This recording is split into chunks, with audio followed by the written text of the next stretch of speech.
Chapter 1. Unacceptable. Ningfan has been in this strange world for nearly 14 years.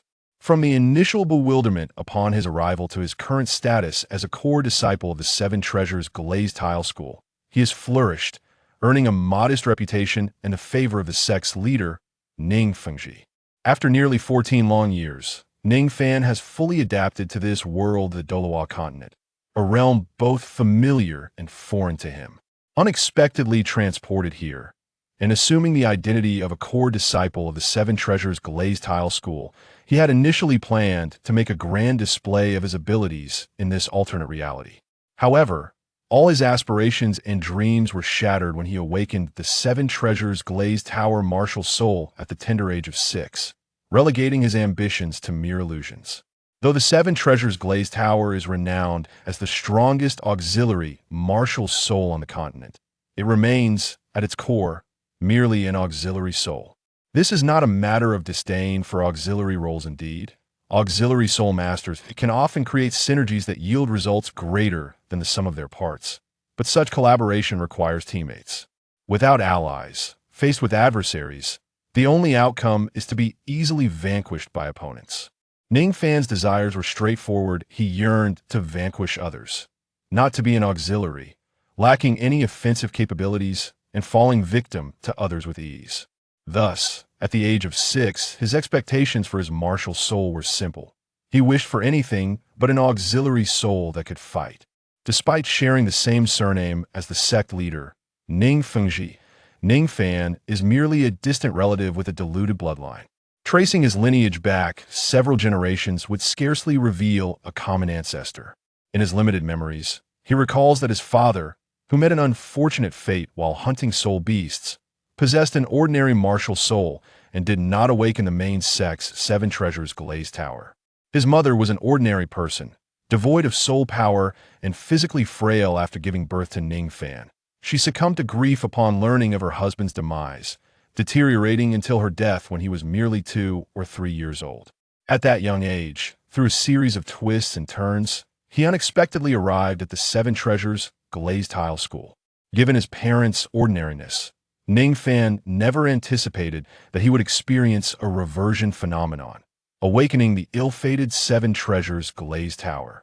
When Ningfan awakened his martial soul at the sect, all the other eligible disciples gazed enviously at the shimmering, multicolored tower in his hands. Awakening the Seven Treasures Glazed Tower martial soul meant he was undoubtedly a core disciple of the sect. How prestigious, how glorious! Yet, the sorrows of humanity do not resonate universally. Gazing at the radiant tower in his hand, Ningfan's expression turned ashen, filled with despair. His dreams had shattered. Although his innate soul power stood at a commendable level 6, it was merely a moderate achievement, neither outstanding nor lacking.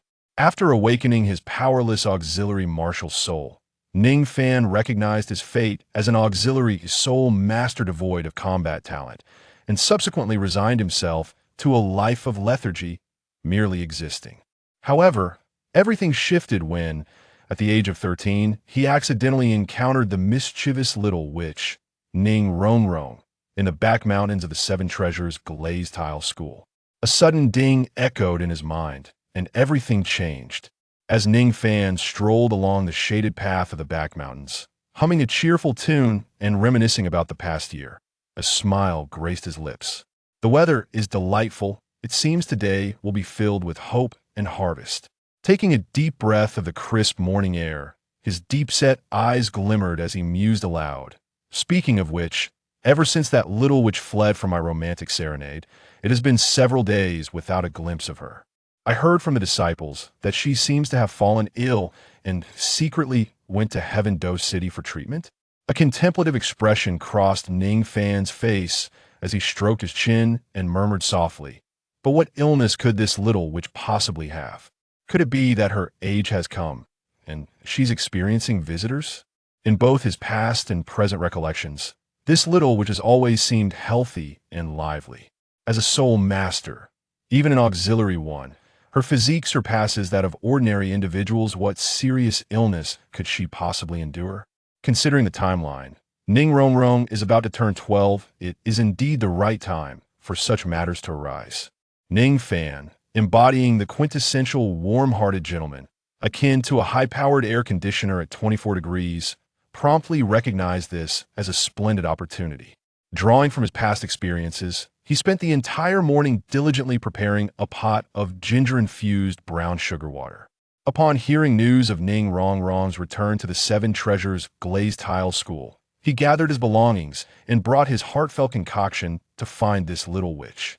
With a small pot in hand, he cleared his throat twice, his fair and handsome face adorned with a gentle yet elegant smile. After adjusting his attire, he cheerfully approached the distant pavilion, where the faint outline of small structure came into view. Navigating through the winding, tranquil forest path and stepping onto the stone steps, his pace quickened. Soon, Ningfan arrived at the steps leading to the triangular glazed pavilion adorned with blue tiles. Inside, a girl in a white dress sat on a round stone chair, her chin resting on her hands, her delicate feet swinging gently, lost in thought as she gazed at the dense forest. The girl appeared to be around 12 years old, with shoulder-length hair and sparkling eyes that hinted at mischief. She embodied the essence of a playful, enchanting sprite. However, after a year of relentless pursuit, Ningfan fully understood the depths of Ning Rongrong's seemingly innocent facade, which concealed a rather troublesome disposition. What are you doing here again? Despite all the lessons you've received, you still lack the sense to stay away. Is there something wrong with your head? The girl, momentarily dazed, quickly brightened upon seeing Ningfan, her eyes sparkling with a mix of embarrassment and delight. Ning Rongrong gracefully leaped from her stone chair, hands on her hips, and shouted indignantly at Ningfan in the distance. This little witch, known for her audacious nature, was utterly fearless at the Seven Treasures glazed tile school. In their earlier encounters, before becoming familiar with Ningfan, she often set traps and played tricks on him, making him endure a fair share of torment. Now, however, following Ningfan's persistent efforts, this little witch had tacitly accepted his presence, yet her sharp tongue remained defiant. Upon witnessing Ningfan's approach, she maintained her haughty demeanor, feigning anger as if she were a spoiled young lady. Perhaps this could be considered a form of cuteness? Though I must admit, I'm not particularly fond of it. Ningfan shrugged nonchalantly, his thoughts drifting. Observing the charming girl before him scolding him, he kept a serene smile on his face as he walked closer, the pot of steaming broth held in his hands. Leaning down, he inhaled the unique fragrance emanating from her, his face breaking into a radiant smile as he spoke gently. Why shouldn't I come? Rongrong, you're so beautiful as long as I can be by your side. Even if I were to fall into a sea of flames or be pursued by a tenth of sandier soul beast, what would it matter? Upon hearing Ningfan's words and witnessing his actions, a blush quickly crept across Ning Rongrong's fair cheeks. However, in an attempt to mask her embarrassment, she rushed towards Ningfan and delivered a swift kick to his thigh. You insufferable Ningfan, all you do is flatter me. What do you want? After kicking him, Ning Rongrong stood defiantly with her hands on her hips, a spoiled yet spirited exclamation escaping her lips. This sudden, vexed kick was delivered with little mercy, and Ning Rongrong, caught in the momentum, showed no restraint. Though accustomed to this spoiled little witch's antics over the past year, Ningfan felt a slight sting in his right leg, yet he paid it no mind, maintaining his ever-present smile as a series of notifications echoed in his mind. Ding! Your current soul power level experience has increased by 10%. Ding! Your musical talent has improved by 1 point. Ding! Your crafting talent has improved by 1 point. Ding! You have gained 20 gold coins. Amidst the cold, mechanical tones resounding in his mind, Ningfan found his spirits lifted despite the unceremonious kick from Ning Rongrong. Is this the feeling of pain intertwined with joy? It is a sensation that keeps one yearning for more. Chapter 2. A bit of affection for you. Oh, and what about that Dr. Luo? Can't he prescribe anything either? Ningfan took a sip from the teacup prepared by the maidens of the Seven Treasures glazed tile school, a smile dancing on his lips. After enduring a brief interaction with Ning Rongrong, she let out a few soft hums before granting Ningfan permission to enter her restricted domain once more, allowing him to take a seat beside her in the pavilion. At that moment, after carefully preparing a cup of ginger and brown sugar tea for Ning Rongrong, Ningfan wore a look of concern as he inquired about her well-being. Although, in Ningfan's eyes and recollections, coupled with the force of the kick she had just delivered, he was certain that Ning Rongrong was in perfect health. He believed that showing concern was still necessary. Ning Rongrong, resting her chin on her hands, appeared flustered for reasons unbeknownst to her, a faint blush creeping onto her cheeks. As she gazed at the young man before her, a flicker of unusual brilliance sparkled within her beautiful eyes, and she spoke somewhat hesitantly. "I'm not quite sure what illness I have. I visited several apothecaries, and they all laughed and shook their heads, saying they couldn't prescribe anything." "Oh." Upon hearing this, Ningfan nodded slightly, a knowing expression crossing his face. As he had anticipated, this little sorceress was experiencing a visit from her monthly cycle. After all, with so many skilled medical spirit masters in Heavendo City, how could they possibly be unable to provide a remedy?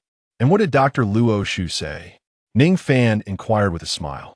Luo Shu was a renowned figure in Heavendo City, not only well-versed in medicinal herbs and medical theory, but also a rare healing spirit master at level 48. He said that I'm suffering from a heart ailment and that he couldn't prescribe any medicine. It requires a personal touch to heal. Ning Rongrong replied, one hand cradling the small bowl of ginger tea, while the other idly traced the patterns on the stone table, suddenly becoming quite bashful. "Ding, your combat experience has increased slightly. Ding, you have obtained the blueprint for a revolver." A cold, mechanical voice echoed in Ningfan's mind, indicating that the young girl before him was not at ease. However, Ningfan chose to disregard this and observed the bashful little sorceress with a peculiar gaze. "A heart ailment?"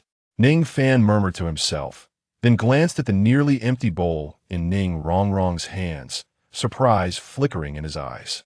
This little sorceress had finished an entire bowl of the ginger tea he had prepared for her so swiftly. After a moment of astonishment, he resumed his role as the caring gentleman.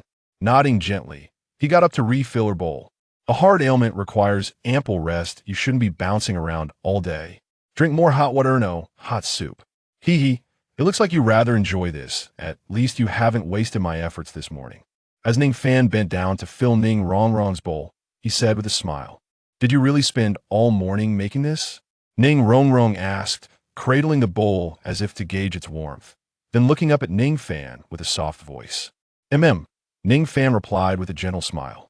Seeing this, Ning Rongrong lowered her gaze to the steaming ginger tea, her grip on the bowl tightening as she murmured in a faint voice, "Actually, I'm not fond of overly sweet flavors."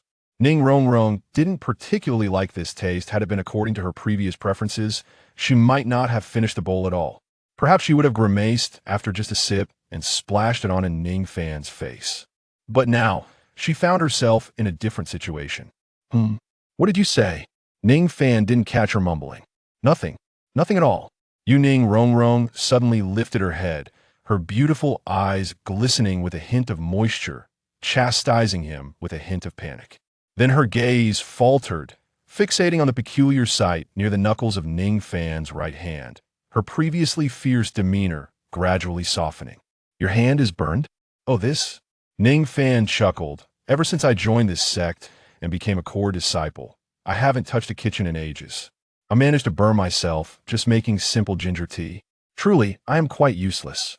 Upon hearing this, Ningfan's eyes flickered slightly as he tucked his injured hand back into his sleeve, returning to his seat on the stone chair, shaking his head and offering a self-deprecating smile to Ning Rongrong. This, however, was an honest sentiment. He wouldn't go so far as to harm himself for her sympathy. It was simply that he hadn't been in the kitchen for too long, and in a moment of clumsiness, he had encountered a minor mishap. Indeed quite useless.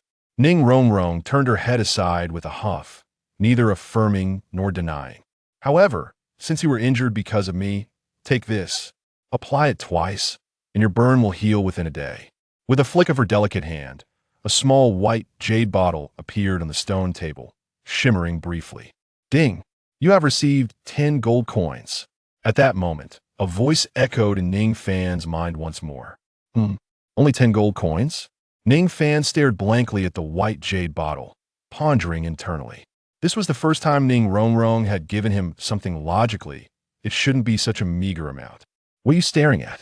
Hurry and take it, Ning Rongrong exclaimed, slapping the stone table with her small hand, her tone tinged with annoyance. All right, Ningfan snapped back to reality at her reprimand, promptly accepting the white jade bottle and looking up at Ning Rongrong with an increasingly peculiar expression. For some reason, her fair cheeks and ears were flushed crimson, her adorable little head resembling a boiled crab in its vibrant hue. Why does it feel like this little sorceress is acting particularly strange today? It was indeed quite unusual after all. This little sorceress was typically very lively. A strange thought flickered through Ningfan's mind, but he quickly dismissed it, clearing his thoughts. With a gentle smile still gracing his face, he continued, Rongrong, you seem a bit off today. Could it be due to that heart ailment? If you're feeling down, perhaps you'd like to unwind a bit? Would you like me to sneak you out for a little adventure to clear your mind? Though he sensed something was amiss, Ningfan chose not to dwell on it. You were just a mere disciple. How could you possibly deceive my father's watchful eyes and let me sneak out alone? The last time I tried to slip away, you were overly confident in your assistance, yet we were ultimately discovered. You were even sternly warned by my father that time. Ning Rongrong's cheeks gradually returned to their normal hue as she crossed her arms in front of her chest, looking disdainfully at Ningfan. It certainly is challenging, but anything I can accomplish is within my grasp, Ningfan replied, gazing into Ning Rongrong's eyes with an undeniable tone. Ning Rongrong's beautiful eyes flickered shyly, the color returning to her cheeks as she waved her small, fair hand at Ningfan, speaking somewhat awkwardly. Forget it. If father discovers that I sneak away again, my reputation in his eyes will deteriorate further. Moreover, I am not in a bad mood. Ning Rongrong buried her head, softly murmuring, lost in her own thoughts. How peculiar indeed. Ningfan's brows involuntarily arched in surprise. Hiss. When did this little demonist begin to contemplate his feelings and circumstances? However, is this ailment not merely a reflection of his discontent? What could it be? Moreover, it necessitates human intervention? Could it be? At this moment, Ningfan seemed to finally comprehend the nature of his affliction. He turned his head to glance at Ning Rongrong, his gaze imbued with an inexplicable hue. Meanwhile, Ning Rongrong rose to her feet, her lips tinged with a bluish pallor, her hands clutching her garment tightly. She opened her mouth and then closed it again, seemingly striving to adjust her emotions and tone, pressing her hand against her chest. She took several deep breaths before hesitantly articulating her thoughts. In light of your exceptional performance during my last birthday celebration, I am quite pleased. Therefore, I have decided to grant you an opportunity as a reward. Upon finishing, she lifted her proud and alabaster neck, closed her enchanting eyes, and her long eyelashes fluttered gently, awaiting Ningfan's response. Ningfan exhaled softly, and Ning Rongrong's almost explicit words made him thoroughly comprehend her true intentions. Wow, does she desire a confession from me? Ningfan mused inwardly. However, while he understood, he chose to feign ignorance. That last time was merely an unintentional creation of mine. If Rongrong wishes to hear more, she may continue to be my audience in the future. He chuckled. I do not require any form of reward. What? Ning Rongrong opened her beautiful eyes, filled with surprise and disbelief. She never anticipated that her hints had been so overt, yet he remained oblivious to her intentions. What a foolish boy, that wretched Ningfan. Observing the unwavering gentle smile on the man's face, Ning Rongrong, in a fit of frustration, stamped her foot, inwardly cursing Ningfan. Meanwhile, Ningfan, sensing the awkwardness, exhibited an unusual demeanor. He cleared his throat, rose abruptly, rubbed the back of his head, and exclaimed, I just remembered something important. My childhood friend's second aunt's third uncle's little brother is coming to visit me today, so I must take my leave. After fabricating an excuse, the warm and harmonious atmosphere that had enveloped them vanished instantly. Ningfan turned on his heel and ran away. Stop. Do you dare leave like this? I will immediately summon Grandpa Bone to break your legs. Her tone was as domineering as ever, yet unlike her usual self. The slight tremor in her voice revealed her heightened emotions. After all, even the little sorceress of the Seven Treasure Glazed Tile School had negligible experience in matters of the heart. After days of hesitation, she finally mustered the courage to prepare herself, only to be met with such a disheartening outcome. Ning Rongrong, who had always enjoyed the favor of her sect, was not one to concede easily. Today, without a resolution, Ningfan could not leave. Upon hearing her words, Ningfan froze in place, turned around, and donned a look of helplessness, continuing to feign ignorance with a teasing remark. Oh, Rongrong, you seem rather peculiar today. Are you truly reluctant to see me go? Based on past experiences, after Ningfan uttered such words, the proud little sorceress would have certainly retorted with an indignant command for him to leave. However, today was different. Her cheeks flushed, she huffed softly and nodded. Humph. You cannot leave. You must tell me. Tell you what? Did I not just say that everything I did before was voluntary? As long as you are happy, I require no rewards. Ningfan touched the tip of his nose, his face adorned with a hint of confusion and an unchanging, gentle smile, continuing to feign ignorance. You. Ning Rongrong widened her eyes, entering a state where she wished to articulate something yet found herself at a loss for words. After a considerable pause, she finally managed to utter a single word through gritted teeth. Observing this, Ningfan secretly lifted the corners of his mouth as long as he feigned ignorance.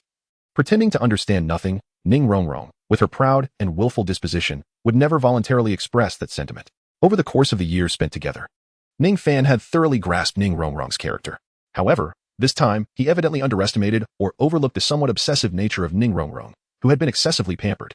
At this moment, Ning Rongrong stood still, unsure of what to say. With her silver teeth clenched and her exquisite eyes wide open, she glared fiercely at the bewildered Ningfan, resembling a petulant little wildcat.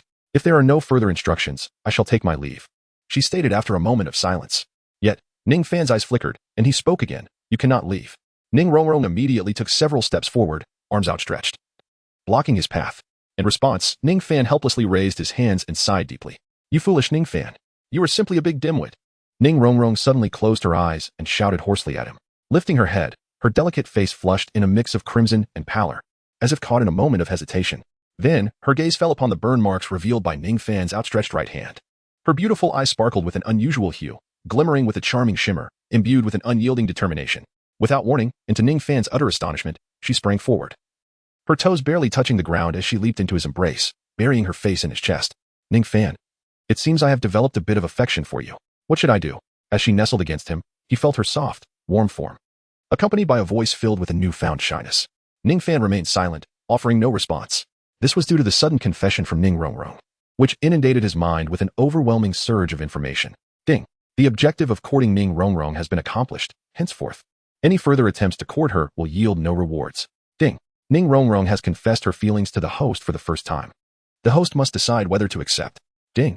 By choosing to accept the confession, Ning Rongrong will henceforth be wholly devoted to the host, with no additional rewards. Ding. By choosing to reject the confession, the host will receive a lavish initial gift package. Ningfan gazed at the sudden influx of information flooding his mind, taking a gentle breath as he savored the delicate and peculiar fragrance of the girl nestled in his embrace, along with the soft and tender sensation of her form against him. Ningfan acknowledged that he somewhat relished this sensation. However, can a girlfriend possess the allure of a game? Oh, no. It should rather be said, can a woman embody the charm of an initial gift package? The realm of tenderness, the grave of heroes. Women, they merely impede his swiftness in unsheathing his sword. New book release. Your support would be greatly appreciated. Chapter 3. The Ancient Dragon of the Voidum? Why has the insufferable Ningfan fallen silent? Because of shyness, Ning Rongrong, with her little head entirely nestled in Ningfan's embrace, had not received a response for quite some time, secretly pondering within herself. At this moment, Ning Rongrong recalled her earlier confession as she plunged into Ningfan's embrace, her cheeks growing increasingly warm. Even for someone as fearless as the little witch, her previous actions felt remarkably audacious. The impulsiveness of that moment rendered her incapable of lifting her head, compelling her to bury it in Ningfan's arms. Akin to an ostrich. Humph, if it weren't for this loyal servant's unwavering devotion, I would not have behaved this way, Ning Rongrong thought indignantly. In the Seven Treasure Glazed Tile School, due to Ning Rongrong's charming appearance and esteemed status, she attracted numerous admirers. However, under her mischievous tactics, most suitors retreated in defeat, leaving only Ningfan to persevere. Throughout the past year, no matter how she teased or embarrassed him, he would always return the next day with a revitalized spirit, eager to bring her joy. Thus, Ning Rongrong was convinced that Ningfan truly harbored deep affections for her, an unwavering and steadfast love. Reflecting on this realization, Ning Rongrong suddenly felt a surge of confidence, a sense of pride blossoming within her. Having remained unresponsive for so long, he must be overwhelmed with joy, perhaps even experiencing the happiest moment of his life. Ning Rongrong felt a swell of pride within her. In an instant, the shyness that had once enveloped her heart began to dissipate. She was now eager to lift her gaze and observe Ningfan's reaction upon hearing her confession. Was he delighted? Or was he so overwhelmed with emotion that tears threatened to spill from his eyes? As these thoughts coursed through her mind, Ning Rongrong regained her confidence, her petite face adorned with a smile of self-assured pride. She raised her head to behold Ningfan's handsome visage. However, to her astonishment, his countenance bore no trace of joy or excitement. Instead, he looked down at her, his deep-set eyes revealing an expression of profound regret and helplessness that was beyond her comprehension. Ningfan gazed at the girl in his arms, who lifted her head with a rosy complexion, her adorable visage captivating. With a sigh, he softly replied, "What else can be done?" Naturally, we shall choose to remain friends. Ding. Congratulations to the host for rejecting the A-grade target Ning Rongrong's confession and receiving the initial gift package. As soon as Ningfan's voice faded, a message resonated instantly within his mind. Ah, a friend? Ning Rongrong blinked her beautiful eyes, somewhat adorably. Although Ningfan's words were not particularly complex, she comprehended them perfectly. Word for word. However, it seemed she still did not grasp their meaning. Humph. Just as she was about to inquire further, a familiar huff echoed, causing Ning Rongrong to tremble delicately. Instinctively, she freed herself from Ningfan's embrace and turned towards the source of the disdainful sound. Father? And Grandfather Jian? When did you arrive? Ning Rongrong gazed at the shaded path, where two figures had inexplicably appeared. With a trembling voice, she covered her mouth and said, hee hee. When my precious daughter prevented anyone from leaving, your grandfather Jian and I had already arrived. Who would have thought? My daughter is merely 12 years old. Yet she has matured so swiftly. A rather displeased chuckle echoed once more. At these words, Ning Rongrong's cheeks burned with embarrassment, her hands covering her face, as if steam might burst forth from her head. To her astonishment, her father had witnessed everything from the sidelines. At that moment, Ningfan turned his gaze toward the shaded path, where the two figures stood. One of them possessed a refined appearance, with a straight nose and square jaw, exuding an air of elegance and affability. Clad in an immaculate white robe, he appeared to be in his 30s or 40s, radiating an ordinary yet approachable demeanor. Ningfan, as a disciple of the Seven Treasure Glazed Tile School, recognized this individual immediately. He was none other than Ningfingxi, the sect master and Ning Rongrong's father. Beside him stood another elder, dressed in white with meticulously groomed silver hair. Although Ningfan had encountered this distinguished figure infrequently, he was still well aware of his esteemed status. This remarkable elder was none other than the sword Douluo, Chen Xin, one of the two titled Douluos of the Seven Treasure Glazed Tile School. Upon seeing these two illustrious individuals appear simultaneously, Ningfan, merely a core disciple of the Seven Treasure Glazed Tile School, stepped forward respectfully and performed a courteous bow. Ningfengxi gazed deeply at Ningfan for a moment, then lightly patted the latter's shoulder, speaking with a hint of profundity. Devote yourself to your cultivation. Endeavor to visit this place less frequently in the future. Now, return. Ningfan comprehended the profound implications of Ningfengxi's words. It was evident that he was advising him to refrain from further interactions with Ning Rongrong. In the past, Ningfengxi had also subtly hinted to Ningfan that pursuing Ning Rongrong would yield no fruitful outcome. However, at that time, it was merely a casual remark. After all, in Ningfengxi's eyes, his little sorceress was not a girl easily swayed by emotions. Moreover, there existed an unyielding principle within the Seven Treasure Glazed Tile School. The future partner of a core disciple must be a formidable battle soul master. Therefore, from Ningfengxi's perspective, Ningfan, with his not particularly outstanding talents as a core disciple, was wholly unsuitable and entirely lacking in opportunities to court his daughter. Who could have foreseen that in the span of just a month or two, this lad had managed to enchant his daughter, causing her to develop feelings for him? This completely caught Ningfengxi off guard. Nevertheless, having discovered this today, for the sake of his daughter's future, he resolved that even if it meant playing the villain and thwarting their romance, he could no longer allow this to continue. Your relationship must end here. Ningfan glanced at Ningfengxi, uttering no words, merely nodding in acknowledgement. In truth, Ningfengxi's arrival did not impose any pressure on Ningfan. Rather, it brought him a sense of relief. Furthermore, Ningfengxi's intervention in this romantic entanglement was perfectly in sync with Ningfan's current sentiments, providing him with substantial assistance. After all, extending a friendship card to the headstrong Ning Rongrong would undoubtedly lead to considerable trouble. However, with the sudden appearance of the esteemed leader of the Ning clan, Ningfan felt reassured that he need not concern himself with what would transpire next. With immense gratitude in his heart, he bowed deeply to Ningfengxi and then swiftly departed, leaving the tumultuous scene behind without a trace of hesitation. You, do not leave. Ningfan swiftly turned and ran, seemingly misunderstood by Ning Rongrong, who gazed at his heavy silhouette with concern. In a flurry, she called out loudly to him, her small face reflecting urgency as she attempted to pursue him. However, at that moment, Ningfengxi appeared before her, grasping her right arm to halt her progress. Meanwhile, Ningfan, in perfect synchrony with Ningfengxi, accelerated once more, vanishing in an instant without a trace. Father, Ning Rongrong exclaimed in frustration, stamping her foot. You little girl. The older you get, the less I can manage you. You may possess a bit of cleverness, but your maturity is sorely lacking. I will send you to Shrek Academy in a month to hone your skills properly. In the distance, Ningfan, having distanced himself from the tumult, faintly heard the argument between Ning Rongrong and Ningfengxi, yet he felt no inclination to engage. Once he had put enough distance between himself and the earlier discord, he strolled along, humming a little tune, and soon returned to his secluded abode. Phew, fortunate I ran into Ningfengxi today, otherwise I would have been in quite the predicament. Ningfan sighed as he sat cross-legged on his bed, staring at the ceiling.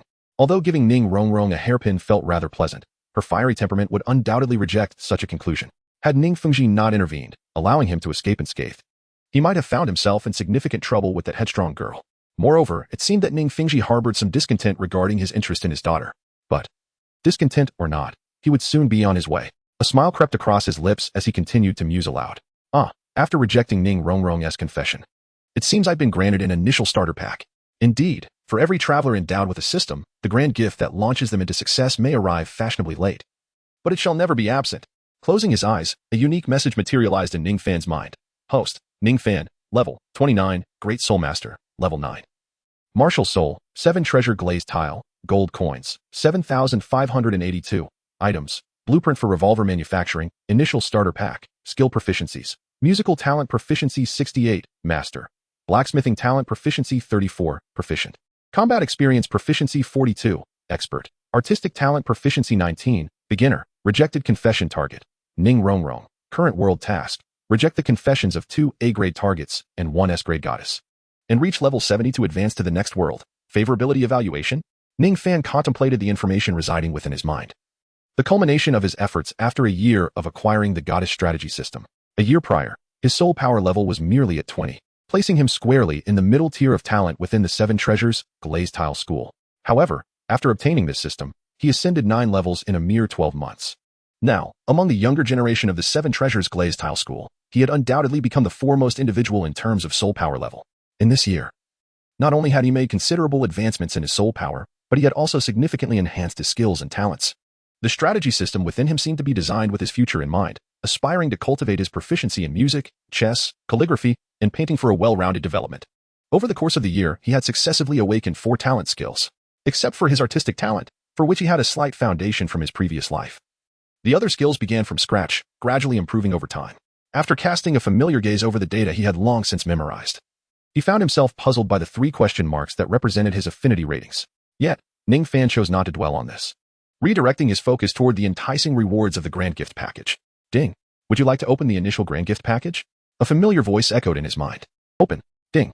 Congratulations, you have received Soul Fruit 1, Experience Capsule 2, 10,000-Year Soul Ring 1, 1,000-Year Soul Ring 1. The initial grand gift package appeared to bestow quite a bountiful reward. Seeing the contents unfold before him, Ningfan inhaled sharply in astonishment. Suddenly, his eyes widened, a jubilant expression overtaking his face as he erupted into hearty laughter. Haha, I knew it. I could never merely be a support character in this life. With a flash of white light, a fist-sized, purple-black fruit adorned with strange patterns materialized in Ningfan's hand. This was the soul fruit he had acquired, and its purpose was to allow the cultivation of a second martial soul within him. The emergence of such an item was akin to a life-saving boon for Ningfan, who had no desire to remain a mere support soul master. A smile that could not be contained adorned Ningfan's face as he toyed with the soul fruit in his hand, his eyes shimmering with anticipation before he promptly consumed it. The fruit, roughly the size of a fist, dissolved upon entry, and as Ningfan swallowed it, a peculiar energy began to spread throughout his being. At this moment, he closed his eyes, sensing that deep within his soul, something was on the verge of emergence. Ding. You have obtained the second martial soul, the ancient void dragon, royal bloodline. As a voice echoed in his mind, Ningfan's eyes flew open, blinking in disbelief as he murmured softly, the ancient void dragon? A dreamlike connection? Chapter 4. A dragoness service. The ancient void dragon, a unique existence, was both unfamiliar and familiar to Ningfan. After all, according to his recollections, this entity was supposed to belong to a pinnacle race of magical beasts from another world. How had it inexplicably transformed into his martial soul? This revelation was indeed beyond Ningfan's expectations. However, the surprise in his eyes quickly dissipated, replaced by a countenance filled with joy. The ancient void dragon clan, inherently capable of grasping the secrets of spatial laws, possessed formidable physical strength, enabling them to traverse various formations and bizarre voids with ease. The acquisition of such a powerful and unique race as his martial soul promised an immense enhancement to his strength and physical prowess. As he awakened this ancient void dragon martial soul, Ningfan felt an overwhelming surge of power within him, an intensity that bordered on terrifying. He reached out and gently pinched the edge of his metallic bed. Even without exerting force, his fingers left a shallow imprint. Such power was truly formidable. Ningfan felt that, although on the surface he appeared to be merely a level 29 auxiliary soul master, in terms of sheer power, he might even surpass some level 40 or 50 soul masters who specialized in offensive capabilities. In the past, Ningfan had relied on the combat experience granted by the system rewards and the enhancement of his soul power level, which afforded him a modicum of combat effectiveness. However, after acquiring the extraordinary Taishu ancient dragon martial spirit, he experienced a terrifying surge in strength. Now, even without manifesting his martial spirit, Ningfan could contend with those formidable soul masters purely through his unparalleled strength. Of course, brute strength was merely the most rudimentary ability of the Taishu ancient dragon lineage. Their true expertise lay in the manipulation of spatial powers. With this thought, Ningfan's eyes suddenly sparkled, a glimmer of golden light flashing within his pupils. Simultaneously, an invisible wave of energy began to emanate from his body. Manifestation. After Ningfan softly murmured a phrase, a faint golden light instantly emanated from his brow, cascading downward and merging into his right arm. In an instant, a remarkable transformation occurred within Ningfan's right arm. Ningfan's right arm swelled to an extraordinary girth, causing the sleeve of his garment to burst into ashes. His arm extended by more than half a foot, adorned with peculiar patterns and scales that shimmered with a profound metallic luster, emerging continuously from beneath his skin, enveloping his arm entirely. This transformation bestowed upon Ningfan's right arm an immensely formidable defense. Moreover, his right hand morphed into a dragon's claw, similarly covered in resilient scales. With each joint becoming remarkably robust, the tips of his claws glistening with a chilling radiance, appearing exceptionally sharp.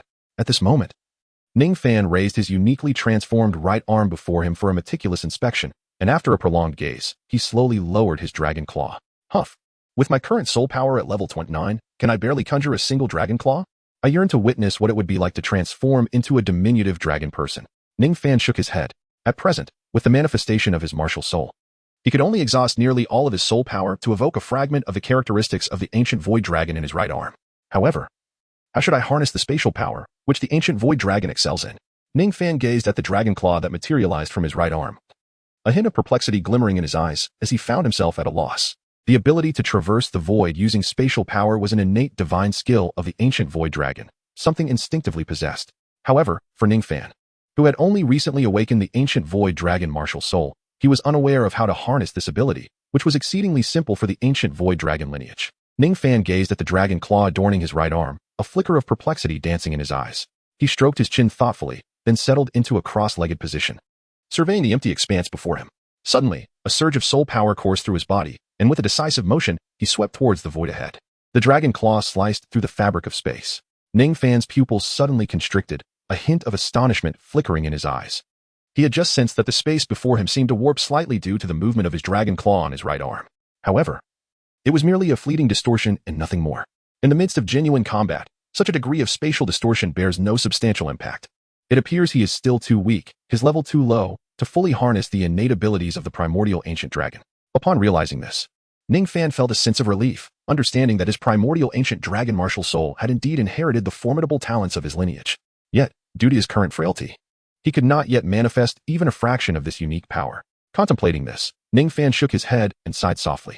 The dragon claw that had formed from his right arm gradually dissipated, reverting to his normal arm. Alas, the pressing matter at hand is to enhance its strength. In just over half a month's time, the sect's disciple soul power assessment ceremony will commence. If he wishes to depart smoothly, he must elevate his soul power level to 30 within this limited time frame. Ningfan sat cross-legged on his bed, suddenly recalling something, and murmured to himself.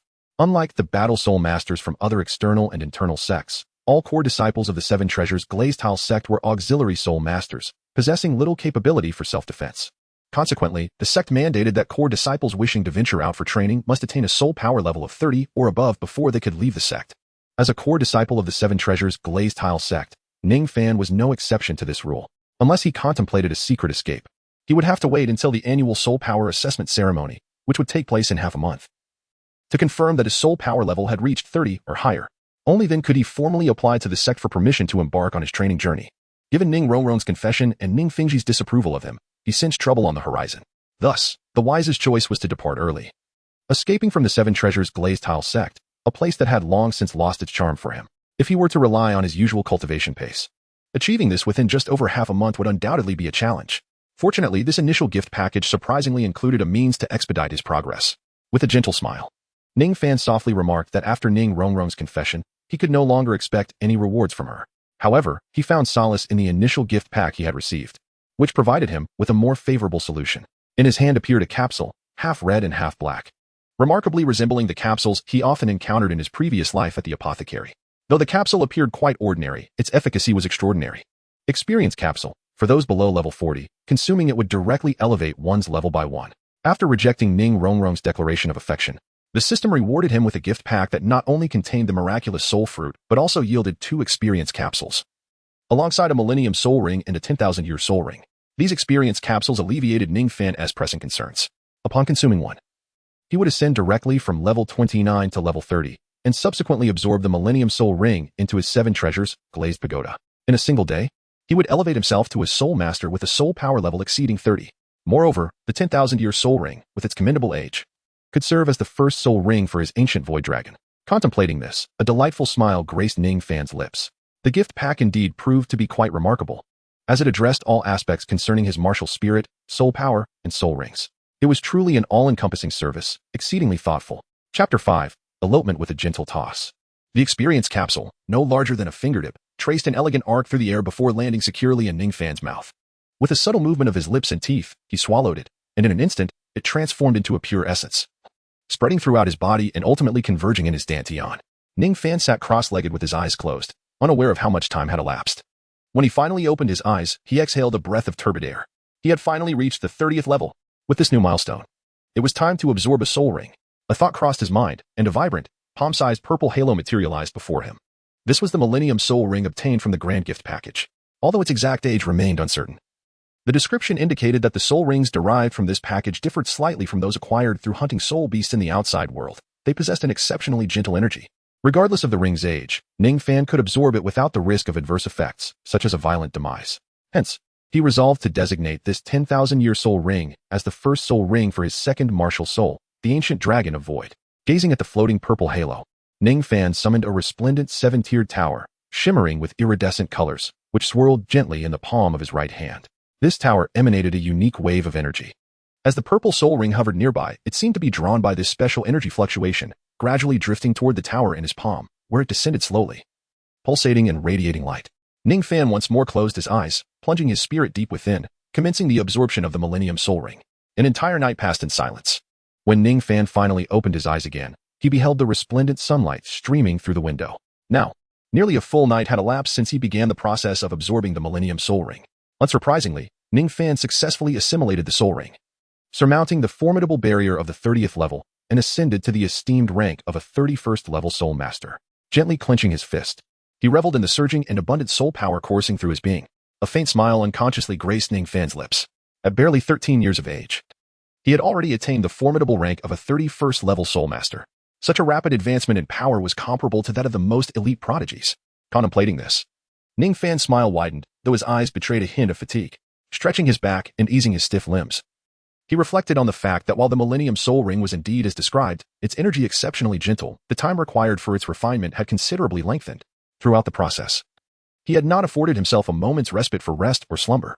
Thus, despite the invigorating surge of vitality from his newfound soul power, the unyielding strain on his mind still lingered, leaving traces of exhaustion. As anticipated, the third soul skill he acquired was one that amplified his soul power.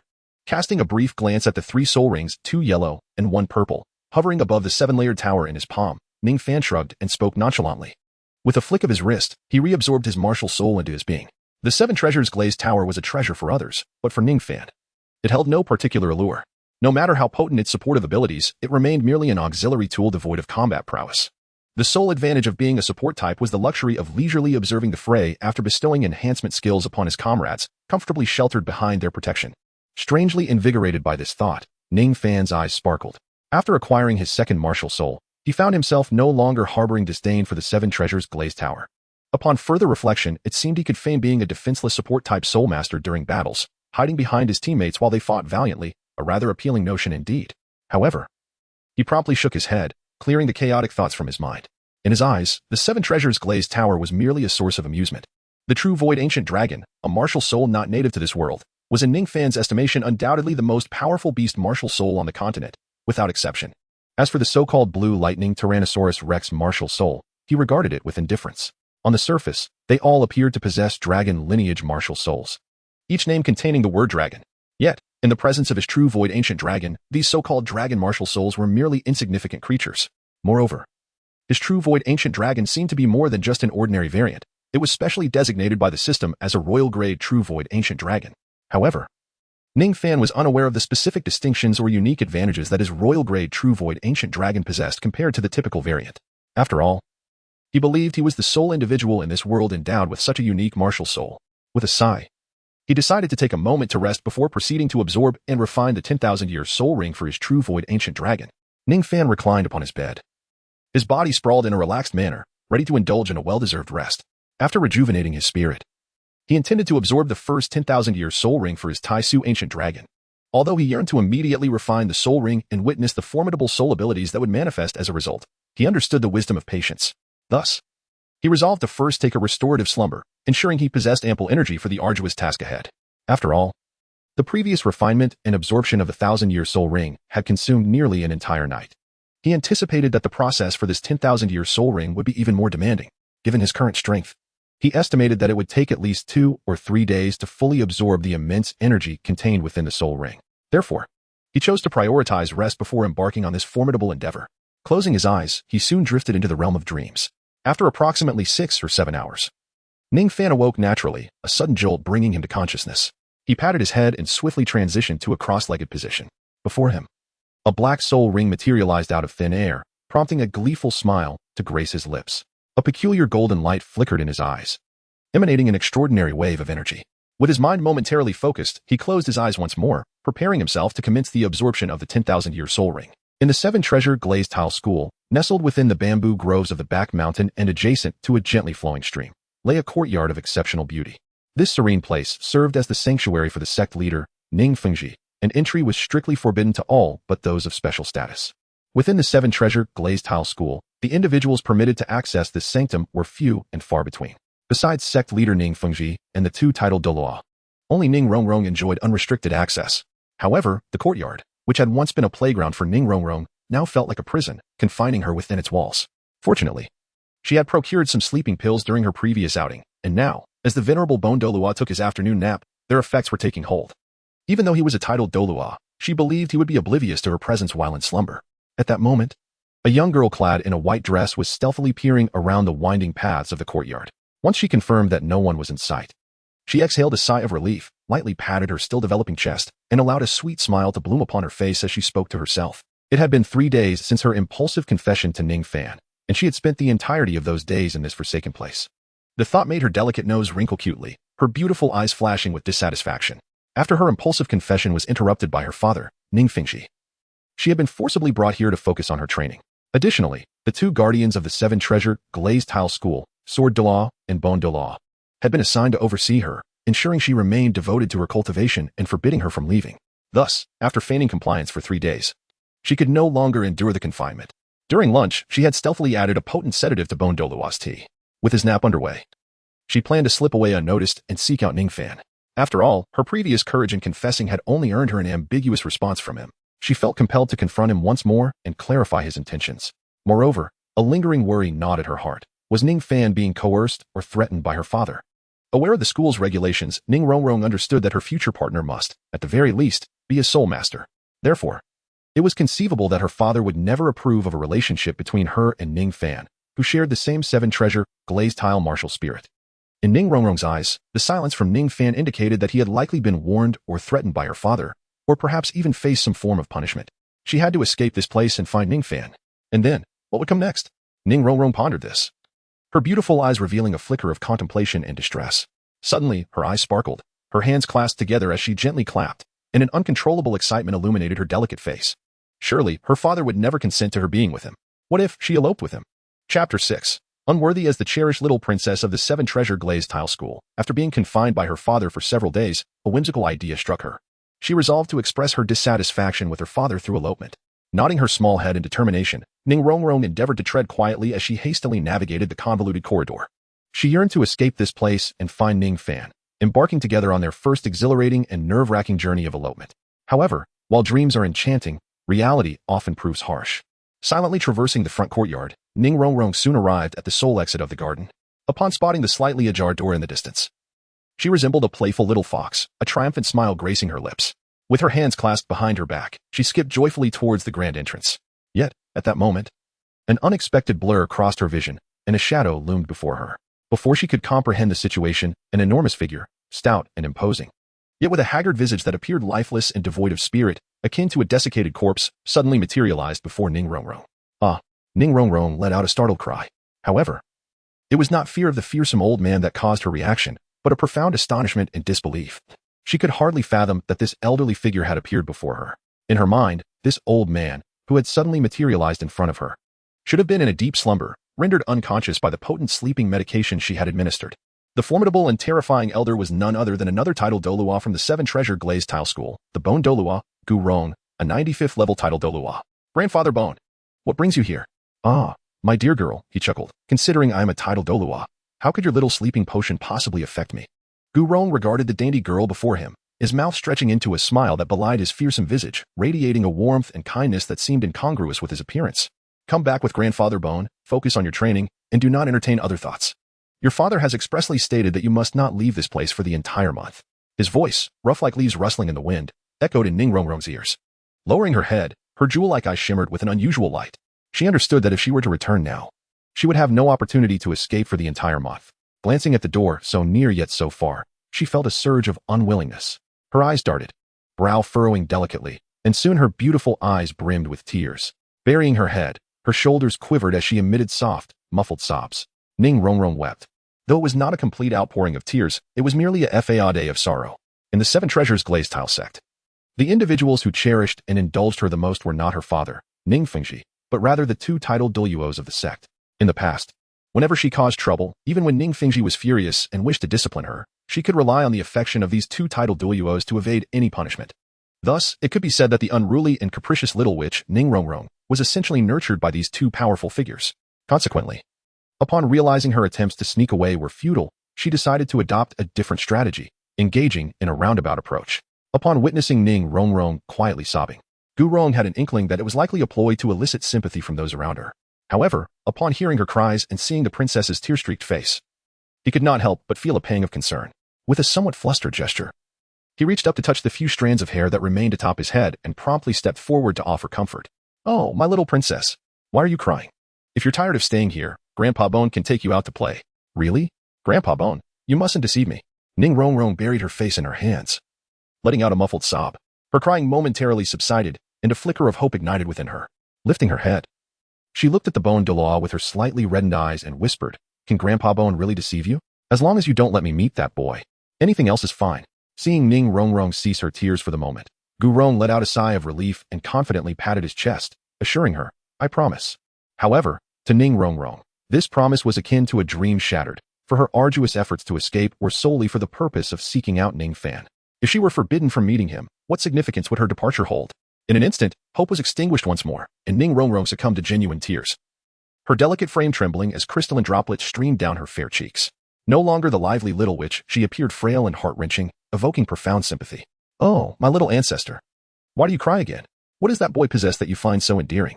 Gu Rong, witnessing her state, crouched down and enveloped her in his embrace. Gently patting her back, his voice tinged with helplessness. Compared to the withered figure of Gu Rong, the beautiful and delicate Ning Rongrong resembled an enchanting doll. Upon hearing Gu Rong's words, Ning Rongrong rubbed her reddened eyes and retorted with a hint of defiance, It's not that I like him so much. It's just that I find his singing delightful, and he plays the piano beautifully, which makes me happy. I merely wish to spend time with him. Gu Rong gazed at the girl before him, his weathered face twitching slightly, and he shook his head dismissively, muttering, Singing and playing the piano? He is but an entertainer. That boy is unworthy of you. I don't care whether he is worthy or not. I just want to see him. Ning Rongrong shouted vehemently. Grandpa Bone, you've always cherished me the most. I implore you to let me go. With her tear-stained visage looking up at him, she pleaded earnestly. Gu Rong sighed softly, averting his gaze elsewhere, remaining silent. In response, Ning Rongrong gritted her teeth, dropping to her knees with her fair, jade-like hands gripping Gu Rong's right arm. Shaking it fervently as she begged, Please, Grandpa Bone, grant me this one selfish request. Oh, my little ancestor, I truly cannot withstand your persistence, Gu Rong exclaimed, startled, as he swiftly pulled her up, gazing at her tear-streaked face. A flicker of struggle appeared in his eyes as he sighed deeply and began to speak. Hearing this, Ning Rongrong's beautiful eyes sparkled with renewed hope. Her doting Grandpa Bone could not resist her entreaties after all. He was about to relent and allow her to meet Ningfan. However, just then, a familiar cold scoff echoed through the air. Humph, I am here. You shall not see that boy. At the moment Gu Rong was on the verge of conceding, Ningfan unexpectedly appeared at the courtyard entrance, flanked by 2 female disciples from the inner sect of the 7 treasures, glazed tile sect. Upon seeing Ningfan's arrival, Gu Rong finally breathed a sigh of relief. Father? Ning Rongrong gasped, her heart sinking into despair. Uncle Bone, you should rest. I will take over the task of watching over the young lady. Ningfan coldly remarked to Ning Rongrong before approaching Gu Rong with a respectful demeanor. Gu Rong glanced at Ning Rongrong, hesitating momentarily before nodding in agreement. Very well. Uncle Bone, you actually informed father. Despair washed over Ning Rongrong as she realized the implications of this revelation. Alas, your grandpa Bone is not only soft-hearted, but also weak-willed. That boy is truly unworthy of you. Gu Rong sighed, slowly explaining. Grandpa Bone, I despise you. I shall never speak to you again. Ning Rongrong shouted in a fit of emotion. Take the young lady back. She is forbidden from leaving this place for a month. Ning Fengji commanded, gesturing towards the two female disciples beside him. Yes, the two disciples, both in their 20s, responded in unison. They approached Ning Rongrong, supporting her on either side as they escorted her back into the depths of the courtyard, effectively ending this turmoil. Gu Rong stood rooted in place, his murky eyes fixed on the depths of the courtyard, and with a hesitant expression, he quietly addressed Ning Fengji, Sect Master, should we allow Rongrong Uncle Bone? I understand your intentions, no need to elaborate. You must realize that Ningfan is unworthy of Rongrong on any account. Preventing their meeting is for her own good. Ning Fengji interjected, his tone firm yet calm. However, this situation with Rongrong cannot persist. Gu Rong expressed his concern. Do not worry, Uncle Bone. I have a solution. After leaving behind a single sentence, Ning Fengji turned on his heel and departed with his hands clasped behind his back. Chapter 7. Inappropriateness. The farce occurring within the Seven Treasure Glazed Tile School was unbeknownst to Ningfan, who was currently in seclusion, absorbing the 10,000-year soul ring. He was entirely unaware that Ning Rongrong was contemplating an escape from the Seven Treasure Glazed Tile School to elope with him. Fortunately, her attempt at fleeing was thwarted when her father, Ning Fengji, intercepted her midway. Had Ning Rongrong succeeded in her endeavor, it would have posed a significant complication for Ningfan, as the notion of eloping was rather ludicrous. If Ningfan had indeed absconded with Ning Rongrong and they were subsequently captured by the Seven Treasure Glazed Tile School, Ning Fengji would undoubtedly have dismembered him for abducting his precious daughter. Thus, while Ningfan quietly absorbed the 10,000-year soul ring, he remained blissfully unaware that he had narrowly avoided a considerable calamity. Upon opening his eyes, a peculiar golden glimmer flashed within them. With a muffled groan, an invisible wave emanated from his body. After 3 days of diligent effort, Ningfan had finally completed the absorption of the 10,000-year soul ring. Feeling the vibrant soul power coursing through him, it was evident that, having assimilated the energy contained within the black 10,000-year soul ring, his strength had surged dramatically. Although he had recently broken through to the Soul Master rank, the immense energy from the soul ring had propelled his soul power level from 31 to 35. A remarkable leap of 4 levels. Such ascension felt as effortless as the act of eating or drinking. Furthermore, his unique second martial soul, the primordial dragon, had acquired its first soul ring, granting him a 10,000-year soul skill. The mere thought of this term sent waves of uncontainable excitement and exhilaration across Ningfan's face. Is this truly my first soul skill? Ah, as expected of a 10,000-year soul skill, it is indeed formidable. With his eyes closed, he examined the information regarding the first soul skill of his primordial dragon. Upon opening his eyes, he inhaled sharply and murmured softly. After uttering those words, he promptly rose from his bed. Although 3 consecutive days of refining the soul ring had left him utterly exhausted and mentally drained, yearning for a deep slumber to replenish his energy, his curiosity regarding the potency of his first soul skill compelled him to venture out immediately. Thus, he swiftly got out of bed, disregarding everything else, and hurriedly made his way to the door. At that moment, it was mid-morning. The sun hung high in the sky, and the glaring rays filtered through the door's crack, striking Ningfan's eyes. Although the sunlight was not particularly intense, it was disorienting for Ningfan, who had not stepped outside for 4 or 5 days and had not personally engaged with the outside world. He instinctively squinted, feeling somewhat uncomfortable. What? Ning Fengji? Ningfan thought in surprise. Regaining his composure, he looked outside and was about to step out when he unexpectedly spotted a distinctive figure. There stood Ning Fengji, the master of the Seven Treasure Glazed Tile School, clad in an elegant white robe, standing with his hands clasped behind his back within the confines of Ningfan's modest courtyard, which measured less than 40 square meters. Furrowing his brow, Ning Fengji's gaze was fixed upon Ningfan, who had just opened the door, preparing to rush outside. Noticing Ning Fengji's unexpected presence, Ningfan raised an eyebrow slightly. Temporarily setting aside his intention to experiment with his first soul skill, he approached the master respectfully and bowed. Honorable master, may I inquire as to the purpose of your visit? Ning Fengji, with an expressionless face, gazed deeply at Ningfan for a moment before nodding slightly. He pointed towards the old locust tree in the middle of the courtyard, where a square stone table made of blue stone and 2 round stone stools rested in the shade, intended for rest. Let us go there. I have a matter to discuss with you. Ning Fengji finally spoke softly to Ningfan. Ningfan, though he had an inkling of Ning Fengji's purpose, maintained an inscrutable demeanor. He followed Ning Fengji to the shade of the old locust tree. Despite the stone stools being covered in a fair amount of moss and appearing somewhat worn, Ning Fengji showed no sign of disdain and took a seat. After observing Ning Fengji sit down, Ningfan, at his gesture, took a seat opposite him. Once seated, Ning Fingji waved his hand, and instantly, a white jade teapot along with 2 exquisite glass cups appeared on the blue stone table. Ningfan was taken aback by the sight of the elegant tea set. It seemed that Ning Fingji had come prepared, though Ningfan wondered what he intended to discuss. Rising once more, he poured himself and Ning Fingji a cup of perfectly brewed tea before sitting down again, maintaining his silence as he awaited Ning Fingji's words. He brought the delicate cup to his lips, inhaling the sweet aroma of the warm tea. After taking a gentle sip, the fragrant liquid invigorated his weary mind. This tea is quite remarkable, Ningfan thought to himself, feeling a significant reduction in the fatigue he had accumulated over the past few days. Meanwhile, Ning Fingji, seated opposite him, appeared to have something significant to convey, yet he was not in a hurry. He settled back on the stone chair. His calm gaze fixed on Ningfan as he scrutinized him closely. After a moment, he let out a quiet sigh, took a sip of his tea, and unconsciously shook his head before finally breaking the silence. Ningfan, you seem to be in a rather poor state. Is it because of Rongrong? Ningfan was taken aback, momentarily at a loss for words.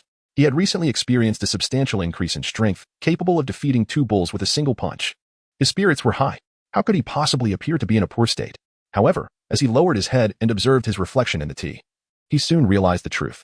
Having absorbed soul rings and undergone a breakthrough, he had not ventured outside for 4 or 5 days, neglecting personal care and proper rest. Now, he appeared quite disheveled. With unshaven stubble, a weary expression, his typically crisp white attire now wrinkled, and his hair in complete disarray, his eyes were bloodshot. To Ning Fingji, Ningfan looked entirely like a man tormented by love, resigned to despair. It's not that.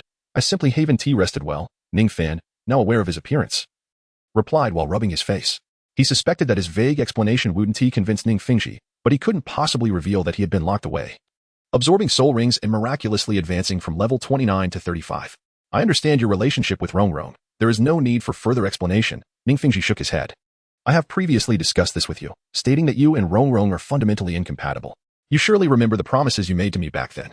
At this moment, Ning Fingji gazed steadily at Ningfan and spoke to him in a calm and measured tone. Ningfan, feeling somewhat awkward, nodded in response. Throughout the past year, Ningfan had made significant efforts to pursue Ning Rongrong, and how could Ning Fingji, the esteemed patriarch, remain oblivious to such developments? Initially, he dismissed it as mere childish antics, believing it to be a trivial matter among youngsters. Moreover, he was well acquainted with his daughter, the little enchantress. And while Ningfan appeared somewhat exceptional, Ning Fingji was confident that, at most, within a few weeks, he would succumb to his daughter's capricious nature and retreat in defeat. However, events unfolded quite contrary to his expectations. Ningfan remarkably endured his daughter's whims for over half a year and ultimately persevered. Although Ningfan's tenacity surprised him, Ning Fingji did not believe that the seemingly average lad could ever capture the heart of his proud daughter. Nonetheless, out of an abundance of caution, he arranged to meet with Ningfan to discuss certain matters, informing him that a relationship with Ning Rongrong was not permissible. At that time, Ningfan earnestly assured Ning Fingji that his connection with Ning Rongrong would remain strictly platonic. After receiving Ningfan's assurance that he was not feigning his intentions, Ning Fingji felt a profound sense of relief. Moreover, after encountering various matters, he temporarily set aside his thoughts regarding the relationship between Ningfan and Ning Rongrong. Who would have imagined that, several months later, he would inadvertently overhear his daughter confessing her feelings for Ningfan in person?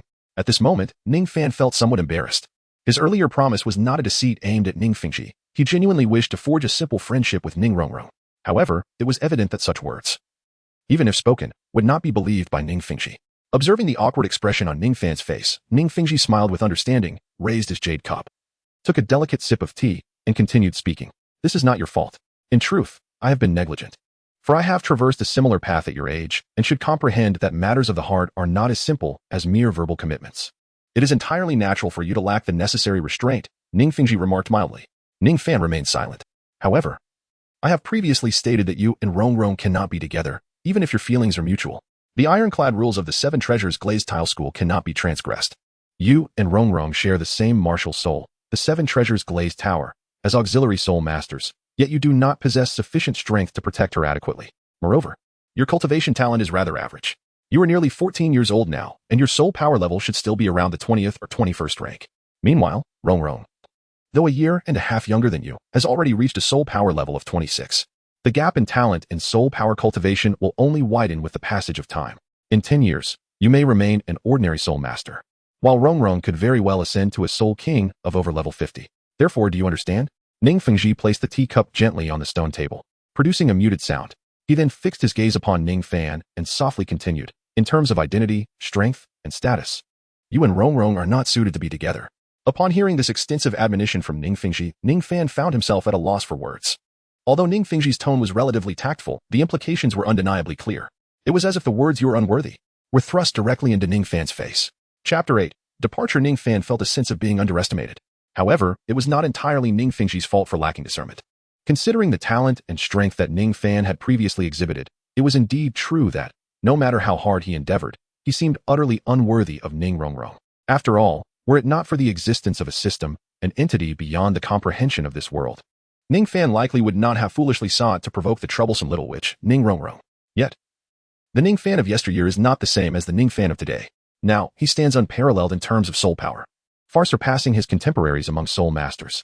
At his age, he has achieved the formidable level of 35. Nevertheless, while he could comprehend Ning Fengji's perspective, he still felt a twinge of annoyance within, sensing a hint of disdain directed towards him. Of course, in a bid to avoid complications, Ningfan chose to refrain from expressing his feelings, merely bowing his head slightly and maintaining silence. He appeared as though he had been struck dumb by the veracity of Ning Fengji's words, rendered speechless and devoid of retort. A gentle breeze swept by, causing the old locust tree to sway slightly, its leaves rustling softly, producing a delicate sound. Ning Fengji squinted his eyes, lightly tapping the stone table with his fingers as he regarded Ningfan.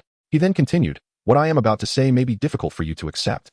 However, if you truly hold affection for Rongrong, you must understand that parting ways with her is the most prudent choice for both of you. I have heard that you often inquire with the sect stewards about opportunities for external training, indicating your desire for adventure and experience. Although the Seven Treasure Glaze Tile sect has regulations that deem you ineligible for external training as the sect master, granting approval for a core disciple's request for such an endeavor is well within my power. Therefore, I suggest you take a temporary leave from the sect." After Ning Fengji finished speaking, he paused for a moment, then with a flick of his right hand, a metal bracelet, palm-sized and adorned with 6 blue-green gemstones, materialized in his palm. Ning Fengji placed it gently upon the stone table, giving it a slight push, thus positioning it before Ningfan. "This is a spatial soul guiding device in the form of a bracelet that I have prepared for you. It possesses a capacity of 6 cubic units, within which are stored ample provisions, medicines, and various other items, along with 20,000 soul coins. Accept it." Ning Fengji's voice resonated once more, calm yet imbued with undeniable strength. Ningfan lowered his head, gazing at the metallic bracelet, a slight twitch at the corner of his mouth. In a bid to extricate himself from the entanglement with Ning Rongrong, Ning Fengji had audaciously decided to utilize the pretext of personal growth and adventure to effectively exile him from the Seven Treasure Glaze Tile School. He had even gone so far as to prepare everything for his departure. The rare spatial soul guide was generously bestowed upon him free of charge, accompanied by a considerable amount of soul coins and supplies. With just a nod, he could seize this invaluable spatial soul guide along with the attached soul coins and various provisions and leave without a trace. However, why did this scene feel so eerily familiar? Ningfan gazed at the gemstone-encrusted metal bracelet, his brow slightly furrowed. Was this not a classic trope often found in films and novels from his previous life? The male protagonist falls for a female lead whose status and power starkly contrast with his own, yet her family disdains him, deeming him unworthy. To spare their daughter's feelings, they confront him, articulating their disdain with a blend of emotion and reason, urging him to relinquish his pursuit. Subsequently, they offer him a multitude of benefits to ensure his distance from her. How had things suddenly devolved into such a melodramatic scenario? Ningfan mused silently.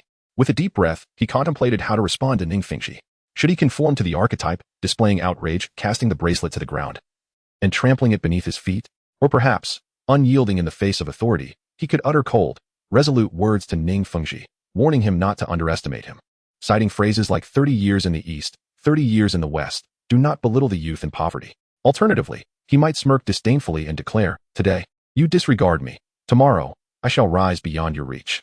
Sooner or later, the entire Seven Treasure Glaze Tile School will regret their actions. Yet, as he stared at the bracelet, his thoughts wandered into a myriad of chaotic imaginings. Meanwhile, Ning Fengji sipped his tea with an air of calm, showing no urgency for a reply from Ningfan. Observing the young man before him, a hint of pity flickered in Ning Fengji's eyes.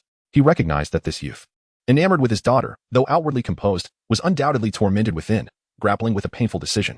In a show of empathy, Ning Fengji resolved to grant Ningfan some time for contemplation. However, Ning Fengji completely misjudged Ningfan's state of mind. At that moment, Ningfan felt no anguish, rather, he was on the verge of laughter at the bizarre scenarios his imagination had conjured. Fortunately, he managed to suppress his amusement, lest Ning Fengji perceive him as a young man driven to madness, unable to distinguish joy from sorrow. Shaking his head to clear his thoughts, Ningfan lifted his gaze to Ning Fengji and offered a faint smile. He then returned the bracelet-like soul guide to Ning Fengji with a nonchalant gesture. Although he longed to dramatically recite lines about the fickleness of fortune, he understood that imagination remained just that, imagination. Ning Fengji, while somewhat condescending, was not a malicious figure. Therefore, Ningfan opted for a straightforward response. Ning Fengji furrowed his brow deeply, interpreting Ningfan's gesture as a rejection of his offer, and prepared to speak. At this moment, Ningfan, wearing a light smile, shook his head and gently said, "Master, I appreciate your concern. But I shall leave the 7-treasure glazed tile school on my own accord. There is no need for these items. As a soul master and a disciple of the 7-treasure glazed tile school, I can rely on my abilities to forge my own path." Upon hearing this, Ning Fengji's expression softened, and he glanced at the metal bracelet before responding. "Ah, as long as you are agreeable, that is well. Yet, are you certain you do not require the items I prepared for you? They would undoubtedly aid you in your endeavors." "No. The journey of exploration and adventure is inherently replete with unforeseen challenges. If one prepares excessively, the journey loses its essence. That would be counterproductive," Ningfan replied, gesturing dismissively once more.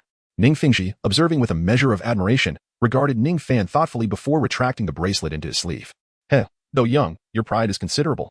Since you seem unable to overcome this inner conflict and refuse to accept my offer, I shall not press further." Ningfan silently scoffed at this misunderstanding. It was evident that Ning Fengji believed his refusal stemmed from a desire to preserve the purity of his feelings for Ning Rongrong, despite having agreed to part ways with her. In truth, his refusal arose from the rewards he had accumulated over the past year, including a spacious storage ring. Thus, the valuable soul guide offered by Ning Fengji held little utility for him. Additionally, Ningfan felt a twinge of irritation at Ning Fengji's condescending attitude and had no desire to accept a favor he deemed unnecessary. Yet, despite the misunderstanding, he felt no urge to clarify. Let it be a misunderstanding, for it would not cost him anything in the grand scheme of things. Ningfan shrugged helplessly, stifling a yawn of boredom as he gazed at Ning Fengji, and continued, "Honorable sect master, although I am aware of your desire for me to depart immediately, I have one final request. May I remain in the 7 treasures glazed tile sect for just one more day?" As soon as Ningfan's words fell, Ning Fengji furrowed his brows once more. "You remain undeterred, wishing to see Rongrong one last time? I regret to inform you that I cannot acquiesce to that request." Several dark lines appeared on Ningfan's forehead. Ning Fengji appears to harbor a significant misunderstanding regarding him, as if he perceives him to be some lovesick fool. In truth, all I desire is to rest for a moment before departing, replenishing my energy before embarking on my journey. Ningfan gazed with bloodshot eyes at Ning Fengji and spoke each word with deliberate clarity. Chapter 9. Serendipity. The sun shone brightly, casting a warm yet gentle light upon the trees lining the road, creating dappled patterns on the ground. Occasionally, a refreshing breeze would sweep through, causing the foliage to sway gracefully, infusing the atmosphere with a sense of tranquil vitality. Alongside the spacious thoroughfare, a youth clad in a blue robe, approximately 14 years of age and possessing an elegant visage, was making his way forward. However, in contrast to the hurried pace of other passers-by, this young man seemed less engaged in a race against time and more inclined towards a leisurely stroll. This 14-year-old lad was none other than Ningfan, who, after enduring a lecture from Ning Fengji, had chosen to depart the 7 treasures glazed tile school on his own accord. In truth, he paid little heed to Ning Fengji's insistence that he leave the sect. After all, he had already devised a plan to showcase his prowess at the upcoming soul power assessment ceremony in half a month's time. Armed with a soul power level exceeding 30, he intended to astonish everyone and rightfully earn the opportunity for external training. Yet, circumstances had taken an unexpected turn. In order to avoid further entanglement with Ning Rongrong, Ning Fengji, under the guise of training, wielded his authority to grant him an expedited departure from the 7 treasure glazed tile school. Although slightly displeased, Ningfan remained largely indifferent. A minor setback had occurred, yet it aligned closely with his prior plans. He intended to leave the 7 treasure glazed tile school regardless. And now, thanks to Ning Fengji, his departure was merely a few days earlier than anticipated. Upon reflection, it seemed he had been traveling for nearly a week now. It appeared he had already exited the Heavendo Empire. According to passers-by, there lay ahead a place known as Qingyan Town. He pondered his current whereabouts, wondering if he had strayed off course once more. Ningfan squinted his eyes, gazing at a faintly visible town ahead, murmuring to himself. He then leaned against a large tree by the roadside, retrieving a massive sheepskin map from his spatial ring. With both hands spread wide, he lowered his head to scrutinize it closely. Finally, in the center of the map, near the western edge, he discovered the name of that small town. A flicker of annoyance crossed his lips as he folded the map and shook his head with a sigh. Being unfamiliar with the terrain and somewhat directionally challenged, compounded by the abysmal transportation system of this world, he had once again taken a wrong turn. According to the map, he had indeed left the Tiando Empire. But he was far from his intended destination, the Barak Kingdom. Instead, he found himself in a duchy near the Xinglua Empire, known as Lowell. Alas, it would take him an additional 2 or 3 days to reach Soto City. Sighing, he decided to rest at the small town ahead. Upon arriving at Qingyan Town, which was nestled against a lush, ancient forest teeming with soul beasts, Ningfan found it bustling with mercenaries and low-level soul masters. As he strolled along the cobbled streets, He inexplicably attracted numerous curious gazes. Most of the townsfolk were rugged mercenaries, hardened by battles, often seen congregating in groups with their arms crossed. The rest were merchants and laborers catering to these mercenaries. In such a rough environment, it was rare to encounter someone like Ningfan, who appeared young and delicate, clearly unaccustomed to hardship, dressed in a splendidly tailored long robe that complemented his handsome features. He exuded an air of nobility that seemed strikingly out of place in this setting.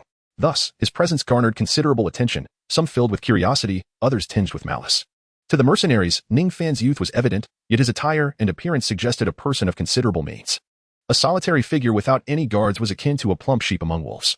Many self-proclaimed capable mercenaries had already set their sights on him, preparing to seize the opportunity when the crowd thinned.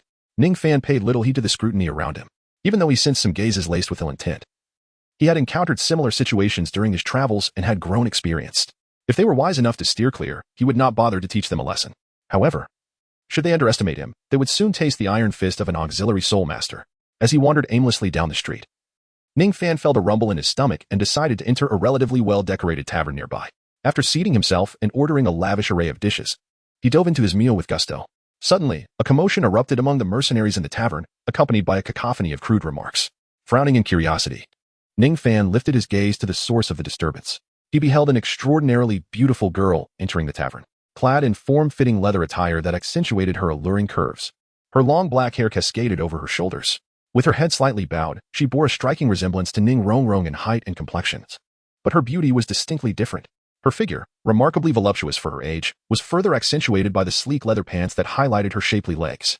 If one were to disregard her face, they might easily mistake her for a fully grown woman, particularly due to her ample bosom that captivated the attention of all men, an epitome of youthful allure. Yet, in stark contrast to her provocative appearance, the girl's expression was frigid, emanating an innate chill devoid of any warmth.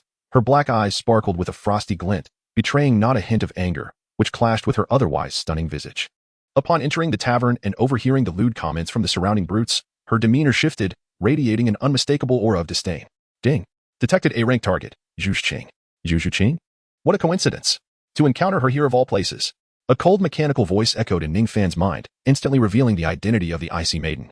Having fortuitously crossed paths with her, he pondered whether to approach and greet her. Ningfan swallowed the chicken leg in his mouth and, glancing at the cold girl, made his way to a secluded corner of the tavern.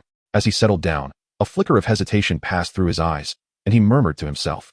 However, after taking a distant look at Zhu Qing, he shook his head. Never mind. She seemed to be in a rather foul mood, and if memory served, Zhu Qing had an aversion to lecherous individuals. Thus, approaching her impulsively would likely backfire, perhaps even leading her to suspect ulterior motives. It would be wiser to wait until after leaving the tavern to engage her in conversation. Resolving this in his mind, he lowered his head once more and devoured his meal, content to fill his stomach. He had no intention of initiating a conversation with Zhu Qing now. After all, their destinations were the same, and they would inevitably traverse the same path. It would be delightful to rely on fate to encounter her by chance and journey together later. As for the gratitude expressed to the reader for the first reward, it shall remain unaddressed. Chapter 10. The hero saves the beauty, alas, a miscalculation. At this moment, on a 3-meter-wide forest path sufficient for a carriage to pass, Ningfan ambled lazily, repeatedly tapping his forehead in mild frustration. Earlier, after satiating his hunger at the tavern, he had felt a wave of drowsiness wash over him. Casting a glance at Zhu Qing in the tavern's corner, he surmised that she would take a considerable time to finish her meal and depart, and so he decided to rest his eyes, leaning on the table for a brief respite. Little did he know that upon reopening his eyes less than 10 minutes later, Zhu Qing's once cold figure had vanished without a trace. Panic set in as Ningfan feared she had set off ahead of him. Confirming his route, he hurriedly pressed on, hoping to encounter Zhu Qing along the way as he had envisioned. Yet, as he journeyed, he saw no trace of her or even another soul. After some contemplation, Ningfan resolved to abandon the pursuit and maintain a steady pace. Although the map indicated a single path leading to the kingdom of Balak Soto City, who was to say there weren't other minor trails? Perhaps Zhu Qing had lingered in Qingyan town, not in haste to depart. If he continued to chase after her in a frantic manner, he might exhaust himself without ever catching up. Thus, determining to avoid futile exertion, he opted to proceed at a normal pace, accepting that if their paths did not cross, so be it. Ningfan shook his head, gazing at the sun descending gradually in the azure sky, a hint of regret flickering in his eyes. He then resumed his leisurely demeanor, strolling along the serene woodland path at a relaxed pace. Suddenly, a peculiar rustling sound broke the tranquility of the forest trail, standing out in stark contrast. Oh! Ningfan came to an abrupt halt, his gaze fixed upon the shadowy depths of the forest to his right, a glimmer of intrigue flickering in his eyes. Although this was indeed a forest, it was one seldom frequented by soul beasts. Otherwise, the path would not have been forged here. Moreover, the hurried sound of footsteps upon the fallen leaves bore a rhythm that suggested not a soul beast, but rather the presence of human beings. Before long, 3 shadowy figures emerged from the thicket, directly obstructing Ningfan's passage. Ningfan gazed ahead at the imposing figures obstructing his path, his eyes brimming with avarice. 3 burly mercenaries, clearly harboring ill intentions, bore menacing expressions, and a subtle smile crept across Ningfan's lips. "Ah, esteemed gentlemen, may I inquire as to the reason you hinder my passage?" he remarked with a light chuckle, halting in his tracks. "Heh, little brat, you're quite nimble, aren't you? If it weren't for our familiarity with this route, we might have let this plump lamb slip through our fingers," said one of the mercenaries, whose chest bore a prominent claw-shaped scar, exhaling heavily as he regarded Ningfan with a grin. "Oh, a plump lamb? Are you referring to me?" Ningfan feigned surprise, gesturing at himself. "You insolent whelp, spare me your pretense. Hand over your spatial soul-guiding device, and I might consider sparing your life." The burly man, evidently the leader of the trio, stepped forward with a fierce glare directed at Ningfan. A spatial soul-guiding device. Ningfan was taken aback, for he possessed none of such a thing. However, he quickly recollected that while he lacked a spatial soul-guiding device, he did possess a spatial ring bestowed by the system. It dawned on him that during his transaction at the tavern, when he retrieved soul coins from the ring, these mercenaries, akin to ravenous hyenas, had noticed his movements, prompting their hasty arrival to rob him. "So, they intend to rob me? I wonder if they possess the capability to do so." Ningfan smiled, maintaining his usual demeanor, as he spoke nonchalantly. "Humph." The leader of the mercenaries snorted in response, but refrained from advancing immediately, instead adopting a cautious and vigilant expression. This young man, capable of utilizing a spatial soul-guiding device, must indeed be a soul master, though he appeared quite young and likely lacked strength. Their numerical advantage should enable them to subdue him. Nonetheless, as seasoned mercenaries accustomed to peril, they remained wary of Ningfan. Observing their hesitation, Ningfan smirked disdainfully, then raised his right hand slightly, a glimmer of white light pulsating within his palm, emanating a distinctive ripple of soul power. Such a fluctuation of soul power. The leader's eyes widened in astonishment as he beheld the shimmering white light in Ningfan's palm, his pupils contracting in shock. In an instant, a colorful tower, over a foot tall, materialized in Ningfan's hand, radiating with vibrant hues accompanied by 2 yellow and 1 purple soul rings that danced rhythmically. "Big brother, what do we do? This kid is a soul master? We should flee," exclaimed one of the mercenaries beside the leader, his face reflecting disbelief as he stammered. Although they too were soul masters, their levels were considerably low. Apart from the leader, a 25th level great soul master with 2 rings, the others barely reached the threshold of a typical first-ring soul master. Thus, upon witnessing Ningfan's 2 yellow and 1 purple rings, they were instantly overwhelmed with fear, contemplating a hasty escape. However, to their astonishment, the leader displayed no signs of trepidation upon seeing the rings that signified a soul master's prowess. Instead, he burst into laughter, seemingly relieved. "Huh, you cowards. It's merely a fat lamb. What is there to fear? Open your eyes and see. This lad is an auxiliary soul master." "An auxiliary soul master? Huh, brother.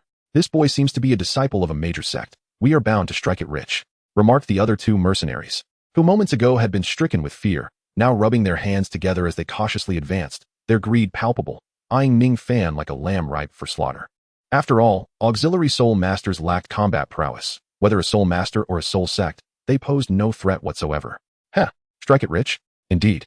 I possess a considerable amount of gold coins, but whether you can seize them depends on your capabilities." Ningfan shrugged his shoulders and let out a cold laugh. Ningfan stepped lightly, and 2 yellow soul rings rose from beneath his feet, quietly swirling around him. The 7 treasures were renowned. The first spoke of strength, and the second of speed. In an instant, the 2 rings ascended, enveloping the 7 treasure-glazed pagoda, from which 2 beams of colorful light were simultaneously released, completely enveloping Ningfan. At once, a warm energy surged through his limbs and bones, filling his entire being with vitality, causing even the soul power within him to boil and surge upward. His body became remarkably lighter, as if it had shed its weight. The first and second soul rings of the 7 treasure-glazed pagoda enhanced Ningfan's speed and strength by over 30%, rendering his already formidable physical prowess, acquired from his ancient dragon martial soul, even more terrifying. Cradling the pagoda in his right hand and clenching his left into a fist, he twisted his neck, savoring the overwhelming power within him, akin to that of a mighty soul beast. Ningfan raised his head, gazing at the 3 mercenary giants before him, a cold smirk curling at the corners of his lips. Today he would make these short-sighted mercenaries realize the breadth of their ignorance.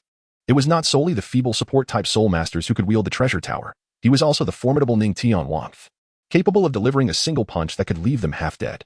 As the 3 hulking figures advanced, encircling him, Ningfan stood his ground, the treasure tower cradled in his hands, unyielding and motionless.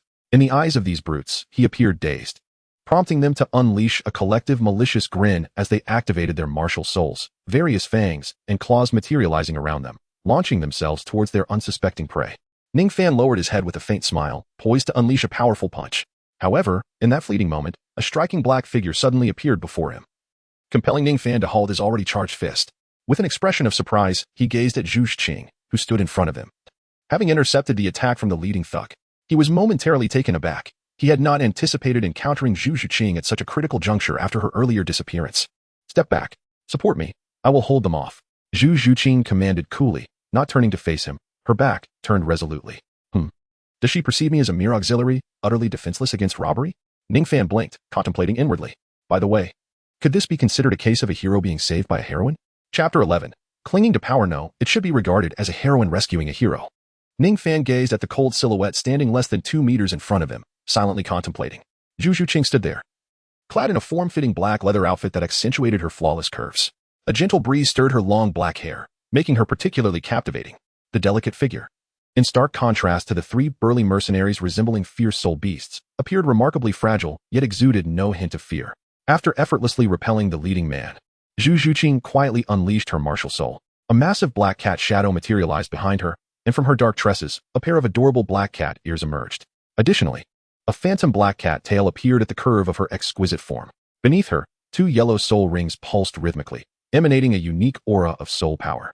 At this moment, the 3 mercenaries regarded Zhu Zhiqing with a flicker of palpable fear in their expressions. Although they were all soul masters, their strength was rather feeble. Otherwise, they would not be reduced to mercenaries in such a remote town. The sudden appearance of Zhu Zhiqing, while her aura suggested a soul power level comparable to that of the burly leader, was deceptive. The combat prowess of a soul master is not solely determined by soul power level. It also hinges on the martial soul and soul rings.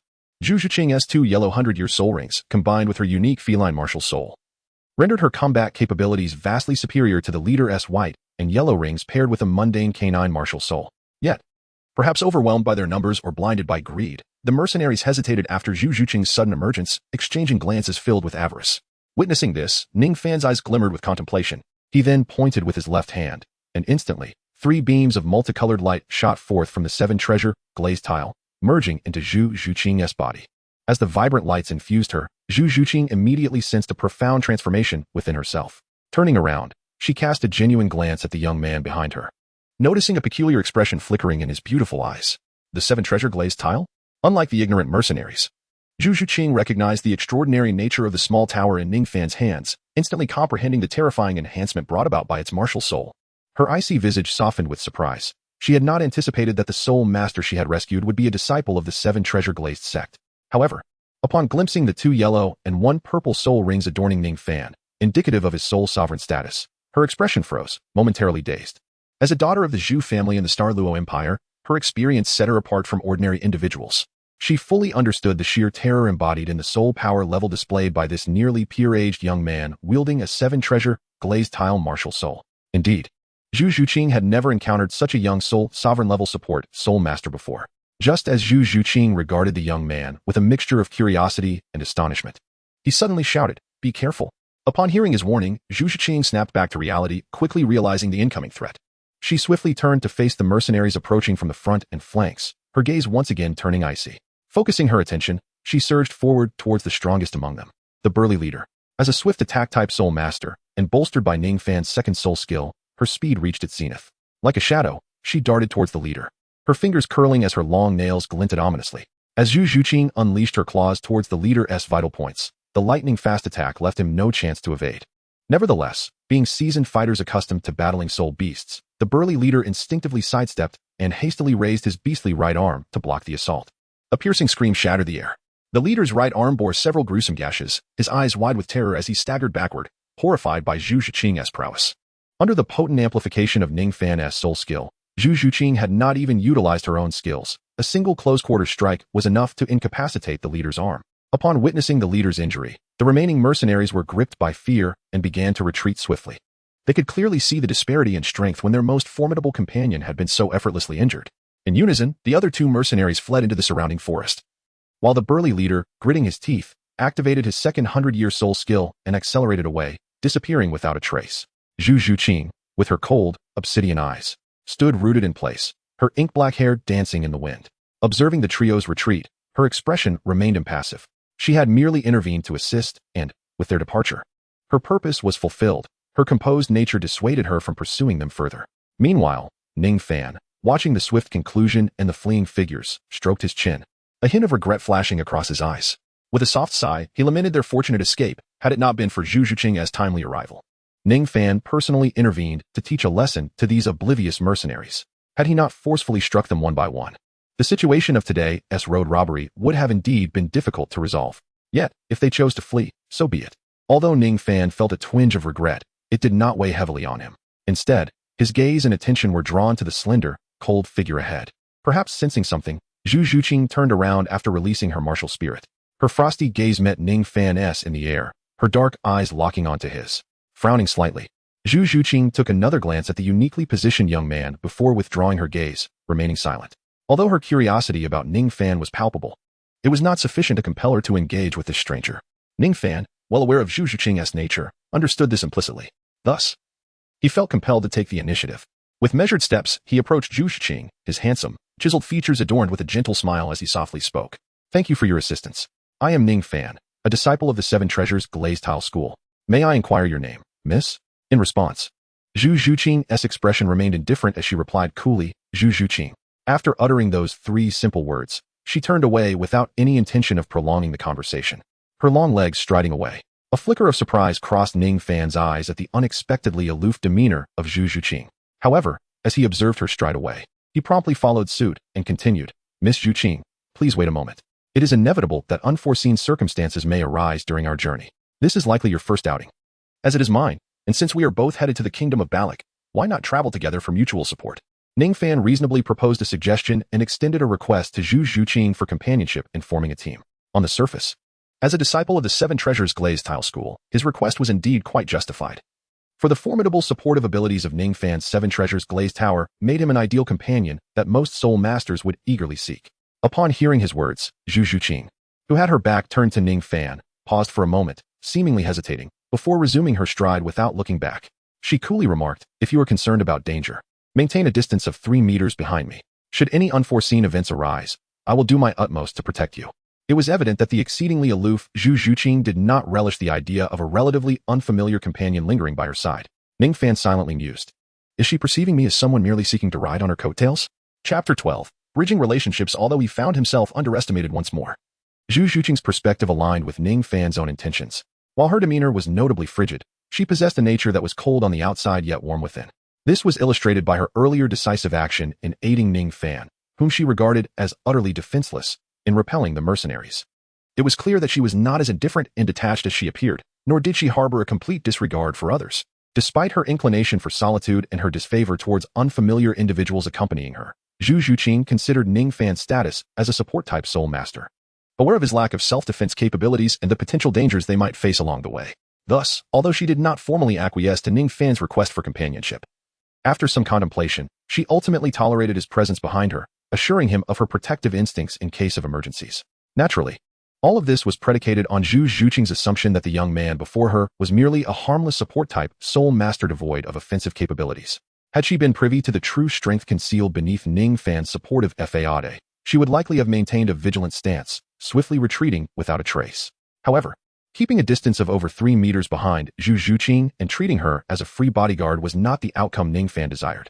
He aspired to inch closer and cultivate a deeper connection with Zhu Zhuqing. Nevertheless, he understood that, given her icy temperament, such matters could not be rushed. It was essential to proceed gradually and methodically. "Well then, I extend my gratitude to Miss Zhuqing," he expressed. Ningfan offered a faint smile, followed by a respectful clasp of his fist, softly speaking. Zhu Zhuqing, however, did not respond. With her long legs gracefully striding forward, she seemed to disregard Ningfan's presence entirely, continuing her journey without uttering a word. Observing this, Ningfan maintained his distance, taking measured steps to follow her at approximately 3 meters behind, exhibiting utmost obedience without any inclination to overstep.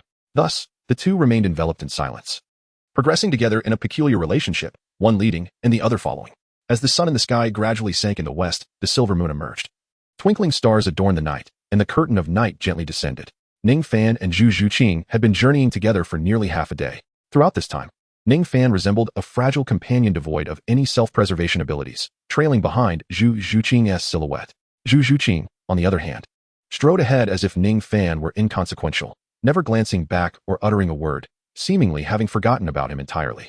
Yet, from the unintentional slackening of her pace, which appeared to accommodate his delicate nature as a support-type soul master, Ningfan discerned that Zhu Zhuqing remained ever mindful of his presence. As he pondered this, his gaze fell upon the slender figure of a girl ahead, her skin as fair as snow and her long, graceful legs accentuating her allure, despite her cold demeanor. Reminiscent of eternal ice that keeps others at bay, this was merely a facade shielding her true self. Beneath the frigid exterior lay a remarkably tender heart, one that genuinely cared for others. After spending an afternoon in her company, Ningfan could not help but acknowledge a growing fondness for this silent yet considerate girl, who, despite her reticent nature, consistently looked after him in secret. Unbeknownst to him, as the sun dipped below the horizon and the veil of night descended, the gentle moonlight cascaded from the heavens, illuminating Zhu Zhuqing's ethereal complexion with a lustrous glow. At that moment, Zhu Zhuqing halted, lifting her gaze to the celestial expanse above, where the moon hung like a gleaming silver disk, and it seemed she acknowledged that time was slipping away, as a hint of hesitation flickered in her cool eyes. She reflected on the journey thus far. Although they had spent the majority of the day traversing the path, and she, as a sensitive attack-type soul master, felt no fatigue, she remained considerate of the support-type soul master named Ningfan trailing behind her. Ningfan consistently maintained a distance of 3 meters behind her, mirroring her pace throughout the entire afternoon without pause, which took Zhu Zhuqing by surprise. After all, despite Zhu Zhuqing deliberately reducing her speed, considering Ningfan's status as a support-type soul master, the pace was still rather brisk. An afternoon of unceasing travel could be quite taxing for a support-type soul master. Realizing this, Zhu Zhuqing felt a hint of astonishment at Ningfan's ability to keep up with her stride, remaining unrelenting for the entirety of the afternoon. Although Zhu Zhuqing could discern from Ningfan's steady footsteps and breath that he still possessed considerable stamina, she believed he was nearing his limit. Casting her beautiful gaze around the dense forest and noting no peculiarities, she decided to take a brief respite, allowing Ningfan to recover his strength before continuing their journey. With this resolution in mind, Zhu Zhuqing halted, turned, and regarded Ningfan with her lovely eyes, articulating her second remark since their encounter earlier that day. "You must be fatigued as well. Let us rest here for 4 hours and take a brief slumber before we resume our journey." Having spoken, she gracefully stepped over to a large tree by the roadside and settled against it. What a girl of contrasting appearances, cold on the outside yet warm within. It seems I am being taken care of by her, Ningfan mused internally upon hearing her words. His gaze then fell upon the solitary, cool figure leaning against the trunk of the tree, a faint smile gracing his lips, his eyes shimmering with intrigue. After an entire afternoon of companionship and adaptation, despite the lack of conversation, they had grown somewhat more familiar with one another. Zhu Zhuqing no longer regarded him with complete unfamiliarity. Now, seizing the opportunity during this interlude to deepen their relationship with Zhu Zhuqing seemed imperative.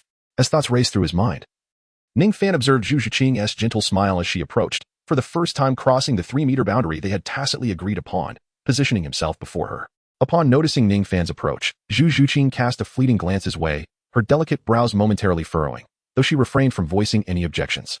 Just as Ningfan had anticipated, after an afternoon of tranquil coexistence, Zhu Zhuqing had reluctantly grown accustomed to his presence. As long as he refrained from any bizarre behavior or overstepping boundaries, she would show little aversion to his proximity. Ningfan approached Zhu Zhuqing, refraining from immediate conversation. With a subtle gesture, a black, ancient ring on his right middle finger emitted a faint glow.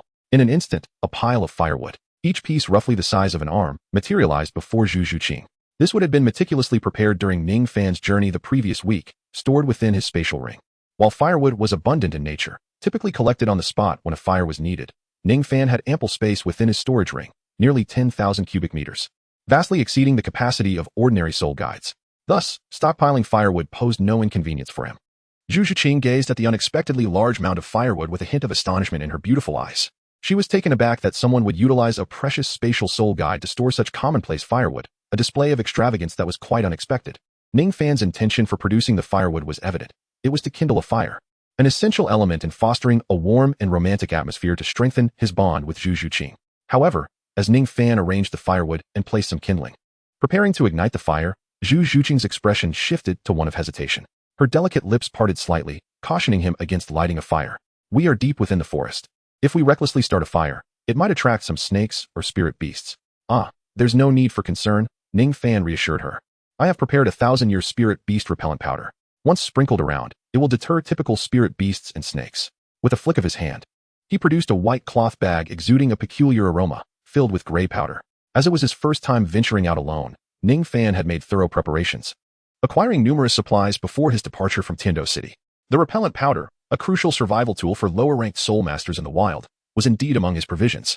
It was primarily composed of the excrement, urine, or other substances that emanated the sin of spirit beasts mixed with various ingredients. Generally, the more powerful the spirit beast from which the excrement was sourced, the more effective the powder would be in repelling other spirit beasts. Most commercially available powders were of average quality, effective against spirit beasts below the 100-year mark. However, the powder in Ningfan's possession was crafted from the excrement and urine of a 1,000-year spirit beast, making it potent enough to repel those below the 1,000-year threshold. Zhu Zhiqing was aware of the efficacy of such repellent powder, yet, being a solitary individual and inexperienced in outdoor excursions, she had not prepared any. Although she recognized its usefulness, a flicker of unease crossed her features. After all, while the powder was effective, it did not guarantee a complete deterrence against all 1,000-year spirit beasts. The variety of spirit beasts was vast, and some rare 100-year beasts, attracted by the fire, might not be influenced by the repellent. Seeing Zhu Zhiqing's furrowed brow, Ningfan discerned her apprehension and spoke gently. Do not worry. Even if a spirit beast were to approach, we have nothing to fear. Together, we can easily handle 100-year beasts, and even 1,000-year ones would not pose a significant threat. Zhu Zhiqing shook her head, glancing at her porcelain-like hands. A fleeting expression of complexity crossed her cool visage as she replied. My soul power is too low to contend with a 1,000-year spirit beast. Even with your 7 treasures glazed tower's formidable support, encountering such a beast could be perilous. Ningfan chuckled softly, dismissing her concerns. A 1,000-year spirit beast is nothing to fear. Despite the pleasant moonlight of the night, the autumn air was still a bit chilly. Soul masters may be unaffected by temperature extremes, but they were not impervious to the cold. To ensure a good rest, a fire was essential. Ignoring Zhu Zhiqing's protests, he crouched down, striking a flint to ignite the kindling, steadily adding firewood to the growing flames. In an instant, a blaze leapt to life. Reaching a height comparable to that of a person, the warm glow radiated heat, dispelling the chill of the night. Satisfied, Ningfan turned to Zhu Zhiqing, who was leaning against a tree, and said softly, Come here and rest well. Don't be upset. If a 1,000-year spirit beast does appear, I will handle it. Just warm yourself by the fire for now. I'll go sprinkle the repellent around. After speaking, she immediately grasped the white cloth bag containing the beast-repelling powder and began to move around. Observing Zhu Zhiqing lift her head to gaze at Ningfan's departing figure, a slight furrow appeared on her delicate brow. Indeed, she harbored a sense of dissatisfaction and anger within her. She had journeyed alone from the Zhu family in the Douluo Empire, traversing vast distances to reach this place. Throughout her solitary journey, she remained vigilant against any potential dangers that might arise, fearful of encountering peril. Thus, she felt displeased with Ningfan for lighting a fire despite the risk of attracting a 1,000-year soul beast. Nevertheless, despite her discontent, she did not intervene. After all, Ningfan had made ample preparations, and given their abilities, lighting such a conspicuous fire would not pose any danger or unexpected occurrences unless a 1,000-year soul beast were to appear suddenly. While such beasts might be commonplace in other gathering places for spirit beasts, like the Douluo forest, their presence was exceedingly rare in this forest, where even century-old soul beasts were hard to come by. The likelihood of encountering one was almost negligible, akin to casually slaying an ordinary century-old soul beast and then unexpectedly obtaining an exceedingly rare external soul bone. Therefore, Zhu Zhiqing found no valid reason to oppose Ningfan's actions. Though she felt some discontent as she watched the flickering fire radiating warmth, her icy, pool-like eyes glimmered faintly. While she did not endorse Ningfan's decision, she could not deny the comfort brought forth by the persistent warmth, leading her to concede that under Ningfan's insistence, she would likely enjoy a pleasant night during their travels. Before meeting Ningfan, Zhu Zhiqing had embarked on this arduous journey from the Douluo Empire alone. For this 12-year-old girl, who had only reached the 27th rank in soul power, the long trek was undeniably challenging. Many times, she remained alert, her spirit never daring to relax. At that moment, as she caught sight of a shadow lurking in the distance, she inexplicably recalled everything that had transpired that day. She had unexpectedly saved Ningfan and subsequently declined his request to travel together, merely allowing him to follow behind her while promising to provide him protection. Although her initial intent was solely to safeguard him without ulterior motives, she later realized that the formidable support capabilities of the man trailing her could significantly enhance her own strength in battle. Instantly, her sense of security surged, and the tension she had carried throughout their journey gradually eased. Although Ningfan was merely a support-type soul master in Zhu Zhiqing's eyes, someone she needed to protect, his presence alleviated her concerns about the threat of century-old soul beasts. Despite being accustomed to solitary travels, she could not deny that having this companion made her journey considerably easier. Gazing at the fiercely burning flames, Zhu Zhiqing recalled Ningfan's earlier words, shook her head, and then gracefully approached the fire. She settled down, wrapping her arms around her legs, her supple limbs bent gracefully. Her beautiful eyes were fixed on the radiant flames. And as her dark eyes flickered, a hint of melancholy graced her exquisite features, plunging her into a reverie. In that moment, thoughts of the Star Luo Empire, the Zhu family, the royal family, and Dai Mubai flooded her mind. Soon, Ningfan returned after scattering the beast-repelling powder, holding a lifeless rabbit in his hand. While distributing the powder, he had fortuitously encountered a lively rabbit in the underbrush. With quick reflexes, he picked up a stone from the ground, hurled it with precision, and secured a sumptuous meal for the night. Did you catch that? Zhu Zhuqing inquired, lifting her head upon hearing Ningfan's footsteps, pointing at the white rabbit in his grasp with a hint of curiosity. After all, the rapid shadow rabbit, despite lacking offensive capabilities, was still a 10-year-old beast, exceptionally adept at speed and evasion. It seemed rather peculiar that a support-type soul master like Ningfan could capture it. In response, Ningfan smiled slightly, having already concocted an explanation. While sprinkling the beast-repelling powder, this rabbit appeared startled and, in its panic, ran straight into a tree, rendering itself unconscious. I merely took care of it and brought it back. Zhu Zhuqing nodded, believing his words without suspicion. She had only asked out of curiosity and, upon receiving Ningfan's explanation, did not pursue the matter further. Observing Zhu Zhuqing seated by the fire, Ningfan smiled in satisfaction before taking a seat directly opposite her. Across the fire, through the flickering flames, he gazed at the girl illuminated by the warm light, her arms wrapped around her knees, no longer exhibiting her usual icy demeanor. Appearing somewhat fragile, this sight stirred an inexplicable sense of compassion within Ningfan. Ningfan let out a soft sigh, aware that Zhu Zhuqing harbored some unspoken thoughts. Yet, he refrained from inquiring further, recognizing that their relationship was merely a fleeting encounter, having exchanged only a handful of words as strangers. Gazing into the fiercely crackling bonfire, he occasionally tossed in dry twigs, the snapping sounds resonating through the stillness of the night, creating an incongruous contrast against the silence shared by the two. Subsequently, Ningfan retrieved a forked iron skewer from his storage ring, impaling a prepared rabbit at its tip, intending to create a delectable roasted delicacy. With his right hand gripping the skewer, he positioned it over the flames, rotating it to ensure even cooking, while his left hand continued to feed the fire with dry twigs. At that moment, Ningfan cast a glance at Zhu Zhuqing opposite him and finally spoke, nonchalantly remarking, "This path leads to the kingdom of Balak. Miss Zhuqing, your destination must be there as well. I cannot fathom why you would undertake such a laborious journey alone to a place so remote, especially considering you do not appear to be from there." Although Zhu Zhuqing heard Ningfan's words, she merely regarded him silently, her beautiful eyes fixed on the flames, offering no response. As anticipated, this reaction aligned perfectly with Ningfan's expectations. Unperturbed by the lack of reply, he recognized that this initial statement was merely an introduction, with the subsequent words holding the true essence of what he wished to convey. Ningfan shook his head and let out a bitter smile. "Miss Zhuqing, there is no need for you to maintain such vigilance towards me. You remain silent, yet it is I who should be wary of you. I am merely an auxiliary soul master. You are well aware of my background as a disciple of the Seven Treasure Glazed Tile School. Conversely, apart from your name, I know nothing of your circumstances or origins." Upon hearing this, the cold expression on Zhuqing's face momentarily faltered. She lifted her head, her icy gaze fixed upon Ningfan, her red lips parting softly. "I am traveling to the Barak Kingdom to meet someone, and as for my background, I prefer not to discuss it." "Meeting someone? Prefer not to mention it? Very well, then," he chuckled softly. "I had assumed, given your youth and the remarkable achievement of reaching the 27th level, that we shared a common purpose. If our destinations lie within the Barak Kingdom, aside from attending the Shrek Academy's enrollment, I can think of no other reason for your journey. Are you attending the Shrek Academy's enrollment?" As soon as Ningfan's words fell, a voice tinged with surprise suddenly emerged from Zhu Zhuqing. Internally amused, he maintained an impassive exterior, shaking his head with a feigned expression of regret. "Indeed, I had thought that Miss Zhuqing was also attending the Shrek Academy's recruitment. I had previously entertained the notion that we might become classmates." Upon hearing this, Zhu Zhuqing lifted her gaze, her obsidian-like eyes genuinely scrutinizing the figure clad in blue across the firelight. She then furrowed her brow and abruptly inquired, "How old are you this year?" Ningfan felt somewhat perplexed, unable to comprehend why Zhu Zhuqing had suddenly inquired about his age. 13, soon to be 14. He promptly replied, "About to turn 14? According to the enrollment criteria of Shrek Academy, one must be under 13, Zhu Zhuqing remarked, her delicate brows furrowing slightly, as her inky black hair swayed gently behind her, blending seamlessly with the night. "Is that so? Under 13? Ningfan was taken aback, then began to reflect carefully. Indeed, it seemed that Shrek Academy did indeed possess such a standard in his recollection. "Yes," Zhu Zhuqing affirmed with a slight nod. "Haha, it's fine. Although I exceed the age limit by a little, I should still be able to gain admission." Ningfan shrugged nonchalantly. Upon seeing this, Zhu Zhuqing recalled that the young man before her, named Ningfan, was a prodigious talent of the Seven Treasure Glazed Tile School. one of the three great sects of the world. At just over 13 and not yet 14, he had already attained the third spirit ring, reaching the rank of spirit elder.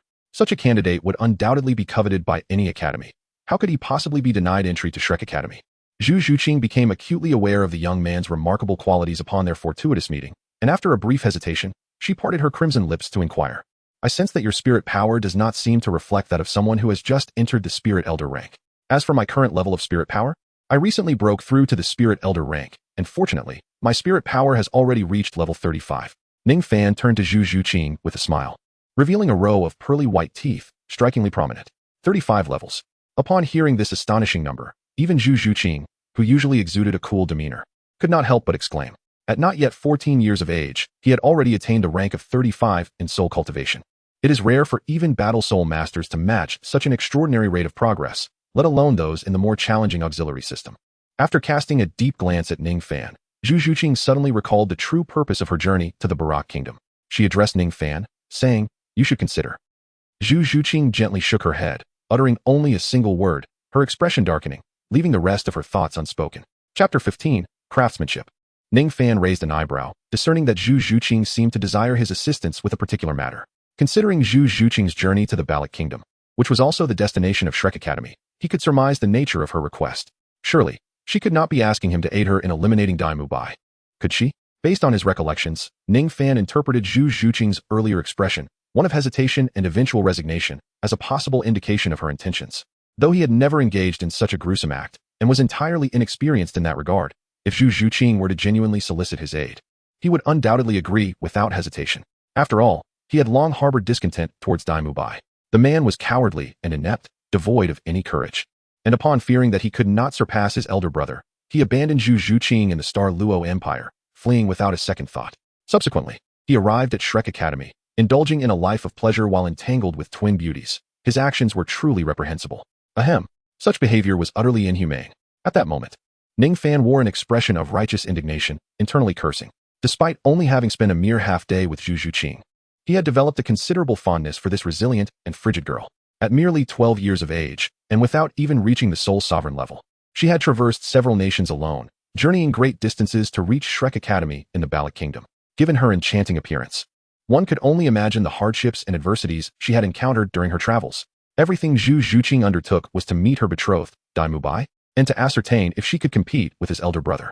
Should she find herself unable to prevail, she contemplated taking his life and then ending her own. In Ningfan's view, Daimú Bai paled in comparison to his brother. Had he not fortuitously latched onto the protagonist Tang San, Zhu Zhuqing, a girl of ice and fire, would have faced a truly tragic fate due to Daimú Bai. Although in the original narrative, Zhu Zhuqing ultimately chose to accept her circumstances and be with Daimú Bai, now that Ningfan found himself in this world. Having encountered Zhu Zhuqing, and with her being selected as the next target by the system, he resolved that he would not allow such a fate to unfold once more. He would dedicate himself to helping Zhu Zhuqing escape the clutches of Daimú Bai. Turning to Zhu Zhuqing, he spoke earnestly, "If you require anything, do not hesitate to ask. Whatever it may be, I shall strive to fulfill your request." Under the flickering glow of the flames, Ningfan's profound gaze sparkled like the stars in the night sky. Through the dancing fire, Zhu Zhuqing could sense the determination and sincerity embedded in Ningfan's eyes. He was earnest. This realization struck Zhu Zhuqing unexpectedly, sending ripples through her previously tranquil heart, awakening a curious sentiment within her. Instinctively, she turned her head to evade Ningfan's earnest stare. Ding. Your current soul power level has increased by 10%. Ding. Your combat experience has improved slightly. Ding. You have obtained 10 gold coins. A series of cold, mechanical notifications echoed in Ningfan's mind, eliciting a slight smile from him, a curve of joy emerging on his lips. At last, after his efforts, Zhu Zhuqing had taken a step closer in their relationship, no longer viewing him as a stranger.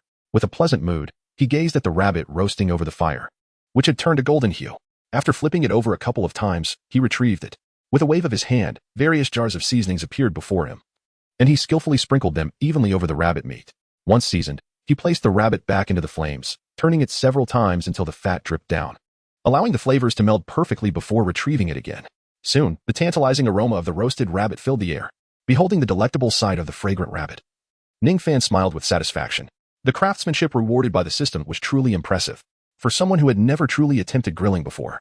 His newfound skill in effortlessly preparing such a delicious rabbit stemmed from his earlier experience with Ning Rongrong, where he had received a book on outdoor grilling mastery. With a mere thought, he could activate it and absorb all its knowledge without any need for study. From that moment on, Any beast or bird that appeared in Ningfan's sight would trigger the automatic construction of at least 18 distinct grilling methods in his mind. Initially, he had deemed the outdoor grilling mastery useless, but after days of practical experience, he realized it was indeed a remarkable skill. Even the usually aloof Zhu Zhuqing found herself drawn in by the enticing aroma of the roasted rabbit in his hands. Now, recalling the blueprint for a revolver he had obtained earlier, which, like the grilling mastery, was also a book-type item, Ningfan recognized that he could learn its knowledge and methods with just a thought. However, this revolver blueprint was peculiar. In order to create the revolver, he needed to possess a forging talent of at least 40 points. With only 34 points in forging talent, he regrettably set aside the thought of crafting the revolver for the time being. Shaking his head, he redirected his focus back to the golden, fragrant rabbit on the iron fork. Laying a clean piece of parchment on the ground, he placed the roasted rabbit atop it, then used a small knife to slice it in half. Wrapping one half in the parchment, he turned to Zhu Zhuqing. Closing the distance, he leaned slightly forward, holding out the half-roasted rabbit before her, signaling her to take it. Here, take this and let me know how you find my culinary skills. Zhu Zhuqing gazed at the unexpectedly presented rabbit, her habitual inclination to refuse momentarily faltering as she hesitated on how to respond. Should she accept it or decline? Do not be wary. I assure you, I have not poisoned it. If you doubt my word, I shall take a bite first to prove it. With a hint of exasperation, Ningfan bit into his own half of the rabbit, chewing heartily as he spoke. See? No poison. Go ahead and take it. He waved the aromatic rabbit before Zhu Zhuqing once more. After a moment's hesitation, she lifted her delicate hand and accepted the roasted rabbit from him, her lips parting slightly. Thank you. No need for thanks. Do try it. I am certain you will come to appreciate my culinary prowess. Ningfan swallowed a mouthful of meat before smiling at Zhu Zhuqing. Observing her momentarily flustered demeanor, he took a step back, returning to his previous position. Ding. Your forging talent has increased slightly. Ding. You have obtained 20 gold coins. The sounds in his mind boosted Ningfan's spirits, igniting his appetite as he tore off a succulent piece of rabbit leg, indulging in it with abandon. Meanwhile, Zhu Zhuqing watched Ningfan's carefree demeanor, and for reasons unknown, a subtle smile graced her usually stoic face. Gently, she tore a small piece of rabbit meat from her own portion, savoring it delicately in her rosy mouth, her cool eyes sparkling with surprise. It was evident that the exquisite flavor of Ningfan's roasted rabbit had exceeded her expectations. Chapter 16. Sound sleep. The chaotic sound of Ningfan's eating drowned out the barely audible chewing of Zhu Zhuqing. The flickering firelight cast a warm glow as both Ningfan and Zhu Zhuqing finished their meals, their gazes fixed upon the crackling flames, uncertain of what to do next. The atmosphere remained serene and tranquil, just as it had been before. However, this stillness was soon disrupted by Ningfan, who glanced at Zhu Zhuqing sitting on the ground, her arms wrapped around her legs. He added a few pieces of dry wood to the fire and spoke softly. You should rest now. I am not tired yet and will keep watch. If anything unexpected occurs, I will wake you. No, Zhu Zhuqing replied, shaking her head gently. Yet, before she could finish her thought, Ningfan interrupted her. No need to be polite at this moment. You saved me from the mercenaries today, and I have yet to repay you. Don't concern yourself with this small matter of keeping watch. We will resume our journey in 4 hours. I will wake you in 2. If you continue to delay, it will only waste your precious rest time. Please, sleep. With that, Ningfan reclined on the ground, his hands supporting his head as he gazed at the exceptionally bright starry sky. He urged Zhu Zhuqing to rest. Observing this, Zhu Zhuqing seemed inclined to say more, but upon witnessing Ningfan's refusal to engage further, lying flat with his eyes fixed on the night sky, she furrowed her brow slightly, displaying a hint of dissatisfaction. Nevertheless, she hesitated no more. A flash of white light appeared in her palm, and a blue blanket materialized, which she spread on the ground before lying down upon it, preparing to rest. As Zhu Zhuqing lay on the blanket, she felt the warmth emanating from the fire and the comforting sensation of a full stomach.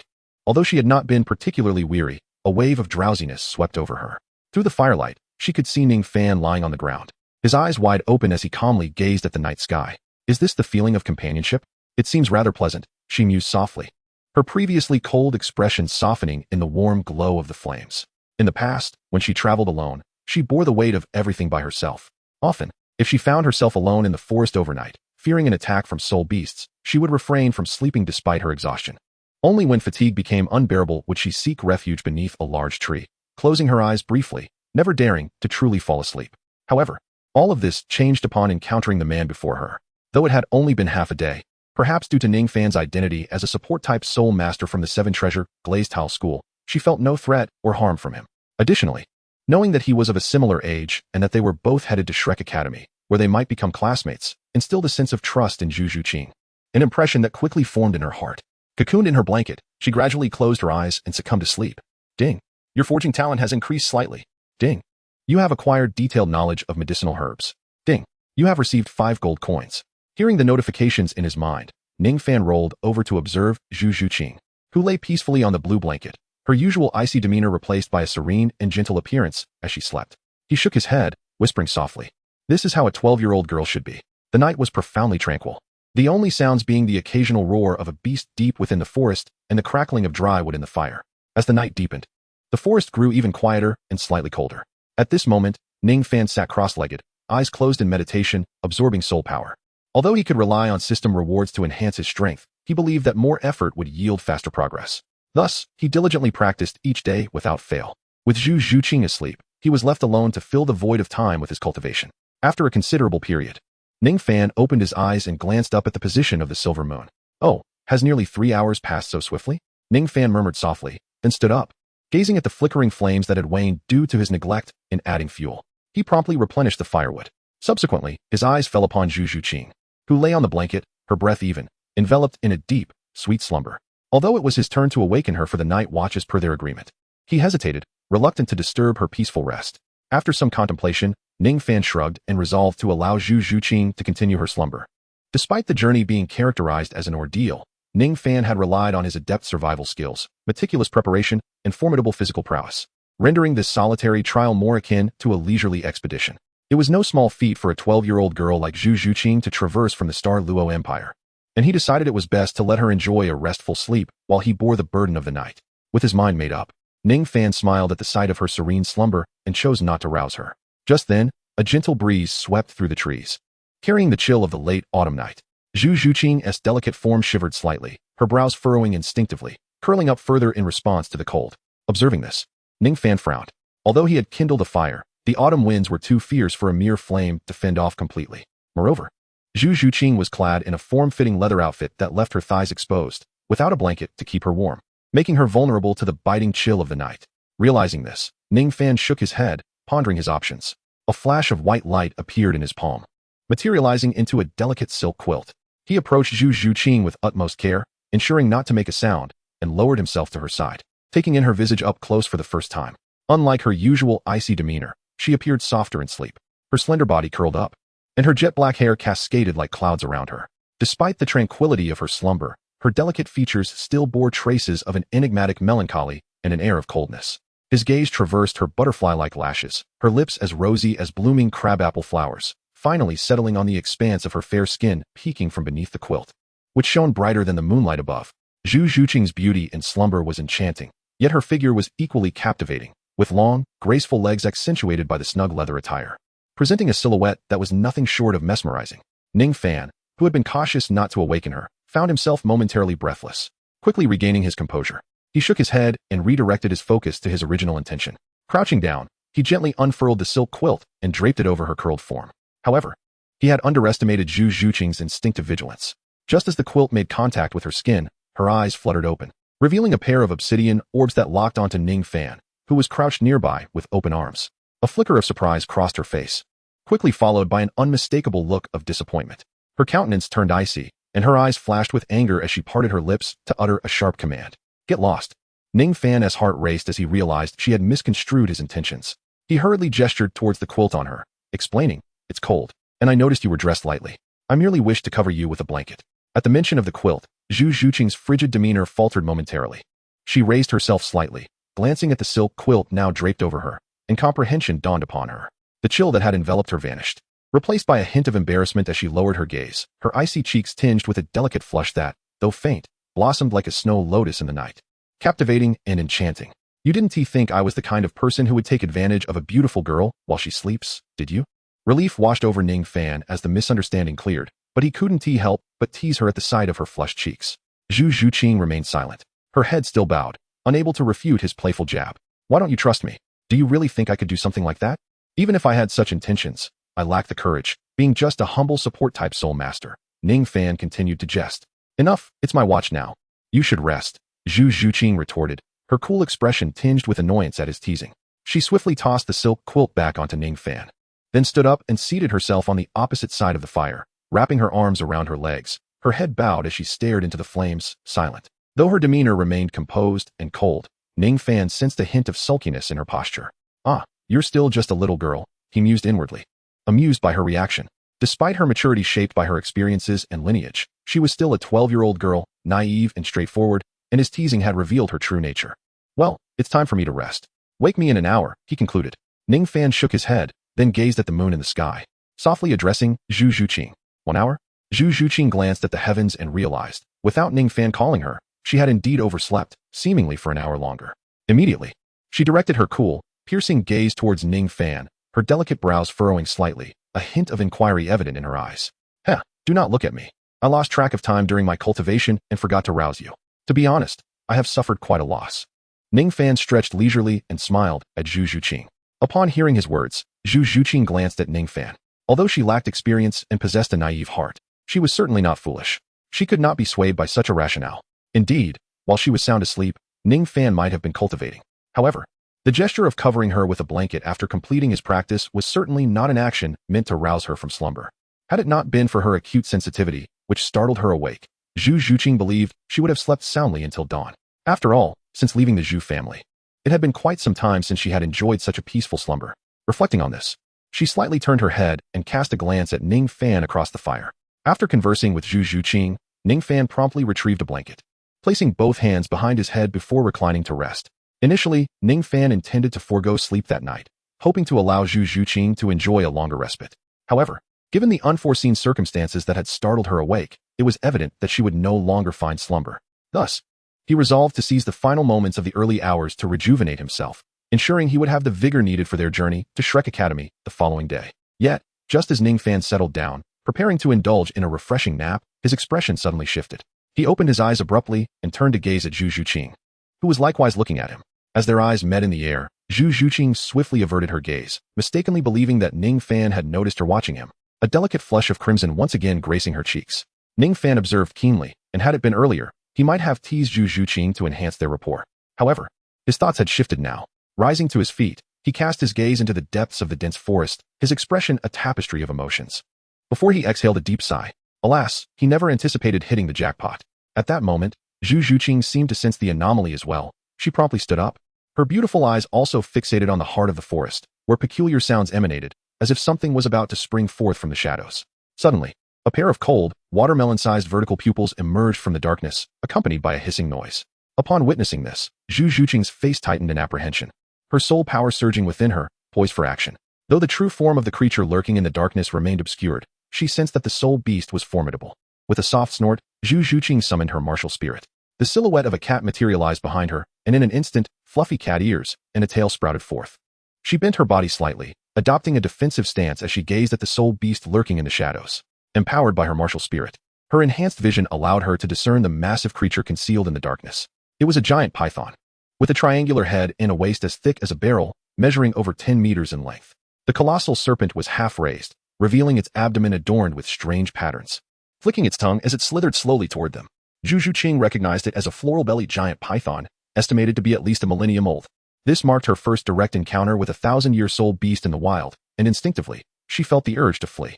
However, despite its imposing size and seemingly sluggish movements, the true swiftness of such beasts when hunting was astonishing. Although Zhu Zhuqing was confident in her ability to escape due to her martial spirit's characteristics, she understood that if she fled, Ningfan, as a support-type soul master, would undoubtedly face certain death. With this realization, she relinquished the thought of retreat, her gaze fixed firmly on the floral-bellied giant python, her silver teeth clenched in determination. She resolved to confront the soul beast, not with the intent to kill, but at the very least, to force it back. Ningfan, unleash your soul skills. Zhu Zhuqing commanded sharply, her eyes glinting with icy resolve. In response, Ningfan, aware of Zhu Zhuqing's intentions, shook his head slightly. Glancing at the millennium soul beast seemingly drawn to his flames, and let out a resigned sigh. He then waved his right hand, causing a flicker of white light to illuminate the air as a multicolored small tower materialized. 7 treasures. First is strength, second is speed, third is soul. Go. With a flick of his left hand, Ningfan instantly infused 3 radiant beams into Zhu Zhuqing, significantly enhancing her power. Chapter 18. Fierce Battle. Ningfan recognized this flower-bellied giant python soul beast. Based on its length, it was estimated to be between 1,500 and 2,000 years old. As a python-type soul beast, it was not venomous and lacked toxic secretion. However, despite not possessing the ability to spray venom, its formidable defense, cloaked in resilient scales, coupled with its immense physique, provided it with overwhelming strength. Additionally, its astonishing agility and speed when hunting were beyond imagination. Even with Ningfan's assistance, Zhu Zhuqing's strength could rival that of a soul master, making her capable of contending with typical thousand-year soul beasts. Nevertheless, when confronted with this thousand-year flower-bellied giant python, Ningfan held little faith that Zhu Zhuqing could inflict substantial damage or drive the colossal serpent back. After all, as a sensitive attack-type soul beast, Zhu Zhuqing was, in some respects, ill-equipped to tackle such a robust creature, which exhibited minimal vulnerabilities and maintained commendable speed. Alas, what terrible luck to encounter a thousand-year soul beast in this place.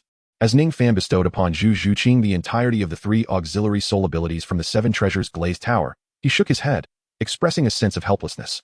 Observing Zhu Zhuqing's tense, delicate visage and her taut frame, Ningfan's eyes sparkled with contemplation. Although he harbored doubts about Zhu Zhuqing's capacity to confront the unexpectedly emergent thousand-year soul beast, he recognized this as merely a conjectural assessment. Thus, he resolved to allow Zhu Zhuqing to take the initiative. Should she unexpectedly manage to repel the floral-bellied giant python, it would indeed be a cause for collective joy. However, if she were unable to overcome the challenge, he would be compelled to intervene personally. Despite his reluctance to reveal his prowess so soon, the current predicament left no room for him to masquerade as a harmless auxiliary soul master any longer.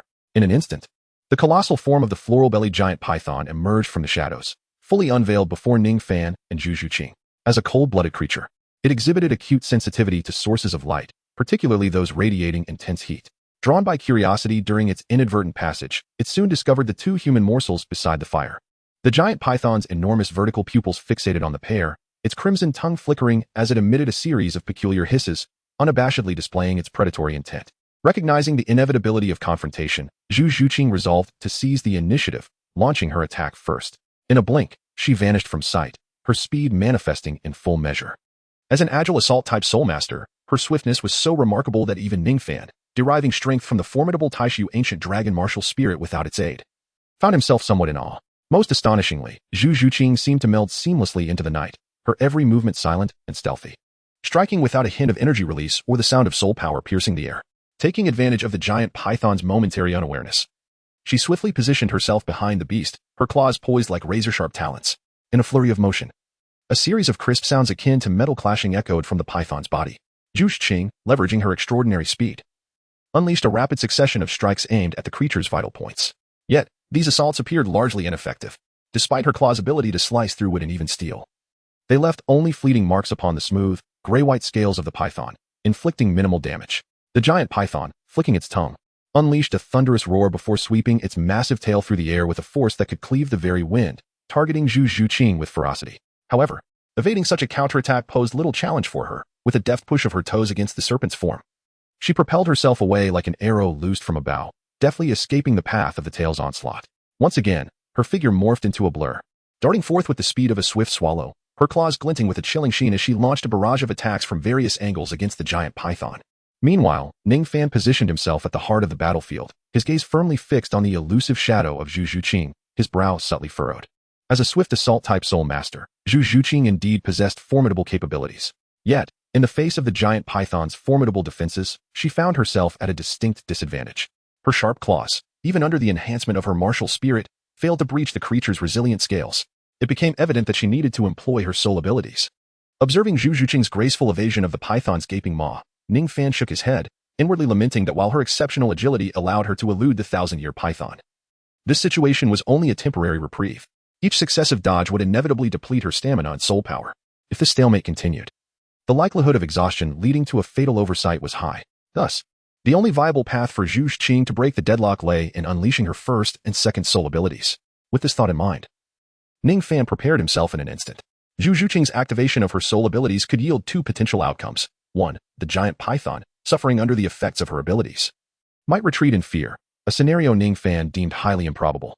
The alternative possibility was that, despite penetrating the python's defenses and inflicting genuine harm, her actions might provoke its ferocity, plunging her into an even more perilous situation. Consequently, Ningfan steeled himself to intervene at a moment's notice, determined to protect Zhu Zhuqing from harm. At this moment, as Ningfan had anticipated, Zhu Zhuqing, upon witnessing her several attacks fail to inflict any damage on the colossal python, furrowed her delicate brows. Her dark eyes suddenly sharpened with resolve as she decided to employ her soul skill. With a swift motion, she transformed into an ethereal shadow, her figure becoming elusive and difficult to capture as she raced towards the python's most vulnerable underbelly. The additional soul rings on her body illuminated simultaneously, her pupils vertically contracting as she accelerated silently, lifting off the ground. Enveloped in soul power, she leapt into the air, spinning towards the python's abdomen. Amidst her whirling form, claw shadows danced, revealing her second soul skill, the spectral 100 claws. With the rapidity of her rotation and the piercing sharpness of her claws, she unleashed a flurry of strikes upon her foe in the blink of an eye, targeting the same spot with astonishing ferocity. The python, taken aback by her sudden velocity, was unable to evade, and Zhu Zhuqing's spectral claws collided forcefully with its patterned underbelly. The spectral 100 claws acted as a serrated wheel, rapidly slicing into the python's flesh. A thunderous roar erupted, the python's crimson eyes blazing with rage as its massive body twisted and writhed in agony. Despite her previous assaults being completely thwarted by the python's protective scales, resulting in negligible damage, Zhu Zhuqing's attack had finally breached its defenses. Though the resulting gaping wound was as large as a barrel and appeared horrific, it was but a minor setback compared to the python's immense length. Ironically, the pain in its abdomen only served to ignite the beast's ferocity. Letting out a furious hiss, it opened its massive jaws wide, lunging at Zhu Zhuqing. However, she deftly leapt, soaring through the air like a swift swallow, gracefully evading the python's strike. Yet, at that moment, the python's tail, imbued with a sudden surge of strength, swelled ominously, swinging towards her. Zhu Zhuqing, with her calm demeanor, recognized the tail's movement, initially believing it aimed to strike her directly. She leapt into the air, transforming into a black shadow, narrowly avoiding the impending attack. Little did she know, the python's tail had not been directed at her but rather aimed at the ground beneath her. With a resounding thud, the massive tail struck the earth, creating a tremor akin to an earthquake. The ground quaked violently, sending shockwaves radiating outward, while spiderweb-like fissures spread from the impact site, raising clouds of dust. Zhu Zhuqing's expression shifted to one of shock as she felt the terrain beneath her feet become uneven and unstable, the dust in the air filling her with discomfort. The force transmitted through the ground made her unsteady. In a fleeting moment, she regained her balance and sensed the imminent danger, instinctively bending her knees in preparation to escape. Yet, the python was relentless. Its tail swept across the ground like autumn winds scattering leaves, prompting Zhu Zhuqing to leap upward in alarm. Just as she began to feel relief from evading the python's sudden strike, a foul wind rushed towards her, chilled to the bone. She looked up to find the python's gaping maw above her, its crimson eyes fixed on her as she ascended, propelled by inertia. A wave of despair washed over her as she realized the cunning serpent had anticipated her instinctive leap. It had already opened its massive jaws, calculating her position, waiting for her to be suspended in midair, unable to evade in time, ready to swallow her whole. Was she too impulsive to meet her demise here when escape was a viable option? Zhu Zhuqing lamented internally, her gaze fixed on the approaching, fetid maw. Yet, in this moment of impending death, she felt an unexpected sense of liberation. The burdens of family feuds and royal conflicts, which had weighed heavily upon her, dissipated entirely. In her final moments, her mind clear, Zhu Zhuqing recalled the figure of Ningfan, whom she had encountered just the day prior. So engrossed in her battle with the python, she had neglected to consider his whereabouts. Surely, he had found a safe haven after releasing his supportive soul skill, had he not? In this moment of resignation, as she accepted her fate, a familiar yet resigned voice suddenly echoed in her ear. Huh?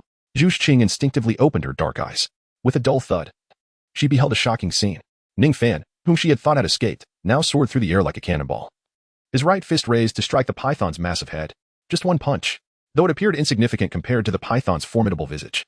That singular blow shattered the python's toughest scales, scattering them like fragments of glass. The beast, which had proven so resilient against Zhu Zhuqing's best efforts, seemed dazed under the force of Ningfan's seemingly ordinary strike. With a thunderous crash, the python's upper body toppled, collapsing to the ground. Are you all right? Ningfan's figure flickered, and he swiftly appeared beside Zhu Zhuqing in midair. He gently embraced her delicate waist, bringing her down to the ground, and spoke to her with tender concern. It's all right. Zhu Zhuqing, still in a daze, shook her head slowly and tilted it, her dark eyes gazing at Ningfan as she responded. However, at that moment, her eyes were vacant, clearly still reeling from the impact of Ningfan's recent strike. She appeared rather dazed, and with her fluffy cat ears atop her head and the tail behind her, she exuded an adorably cute charm that starkly contrasted her usual aloof demeanor. Hee, it's good that you're fine. Just rest here. I will take care of everything from now on. Ningfan smiled softly, reluctantly lowering his left hand that had been wrapped around Zhu Zhuqing's delicate waist, and gently spoke to her. After uttering his words, he turned to gaze at the enormous python, which was slowly raising its body from the ground and shaking its head. He twisted his neck, stretched out his arms, and moved his powerful physique, a glimmer of fierce intensity flashing in his eyes as he regarded the massive serpent. At that moment, Zhu Zhuqing, observing the figure approaching the python, finally regained her composure and hurriedly called out to him. Oh, is there something else, Zhuqing?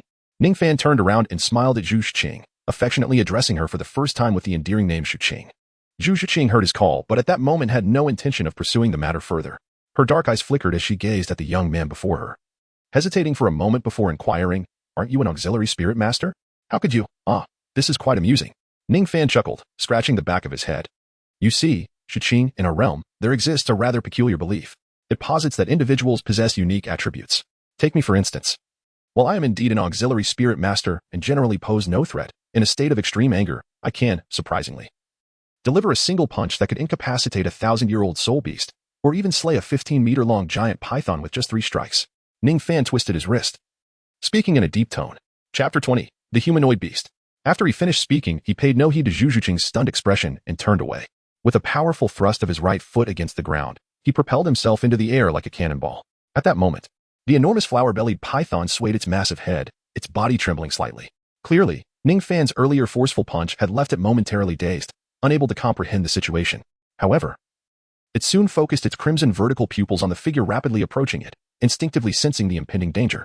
Immediately, it swept its tail across, attempting to thwart Ningfan's advance. Seeing this, Ningfan furrowed his brow slightly, his body sinking as he stood firm on the ground, arms spread wide, gazing at the snake's tail with an expression of indifference, remaining utterly motionless. Be careful, Zhu Juqing exclaimed in alarm at Ningfan's stance. The python's tail, being its primary means of attack, had previously shattered the ground with a single strike while in an enhanced state, showcasing its terrifying power. Even now, without that enhancement, a casual strike from its formidable tail was not something Ningfan could withstand head-on. Not even a soul master of the soul sovereign level could endure such a blow. Thus, upon witnessing Ningfan's audacity, Zhu Juqing felt a surge of concern as she beheld the colossal tail sweeping through the air. A flicker of sympathetic worry crossed her icy visage, as though she could foresee Ningfan being struck and sent flying, gravely injured. Ningfan, of course, heard Zhu Juqing's cry of alarm. Observing the tail sweeping towards him, enveloped in a cloud of dust, a smirk graced his lips as he spread his arms even wider. Since the gigantic python was so fond of attacking with its tail, he would simply seize it and see how it could move thereafter. A glimmer of sharp light flickered in Ningfan's eyes, and in an instant, the colossal tail of the serpent made contact with his form. As he felt the immense force crashing upon him, Ningfan let out a muffled groan.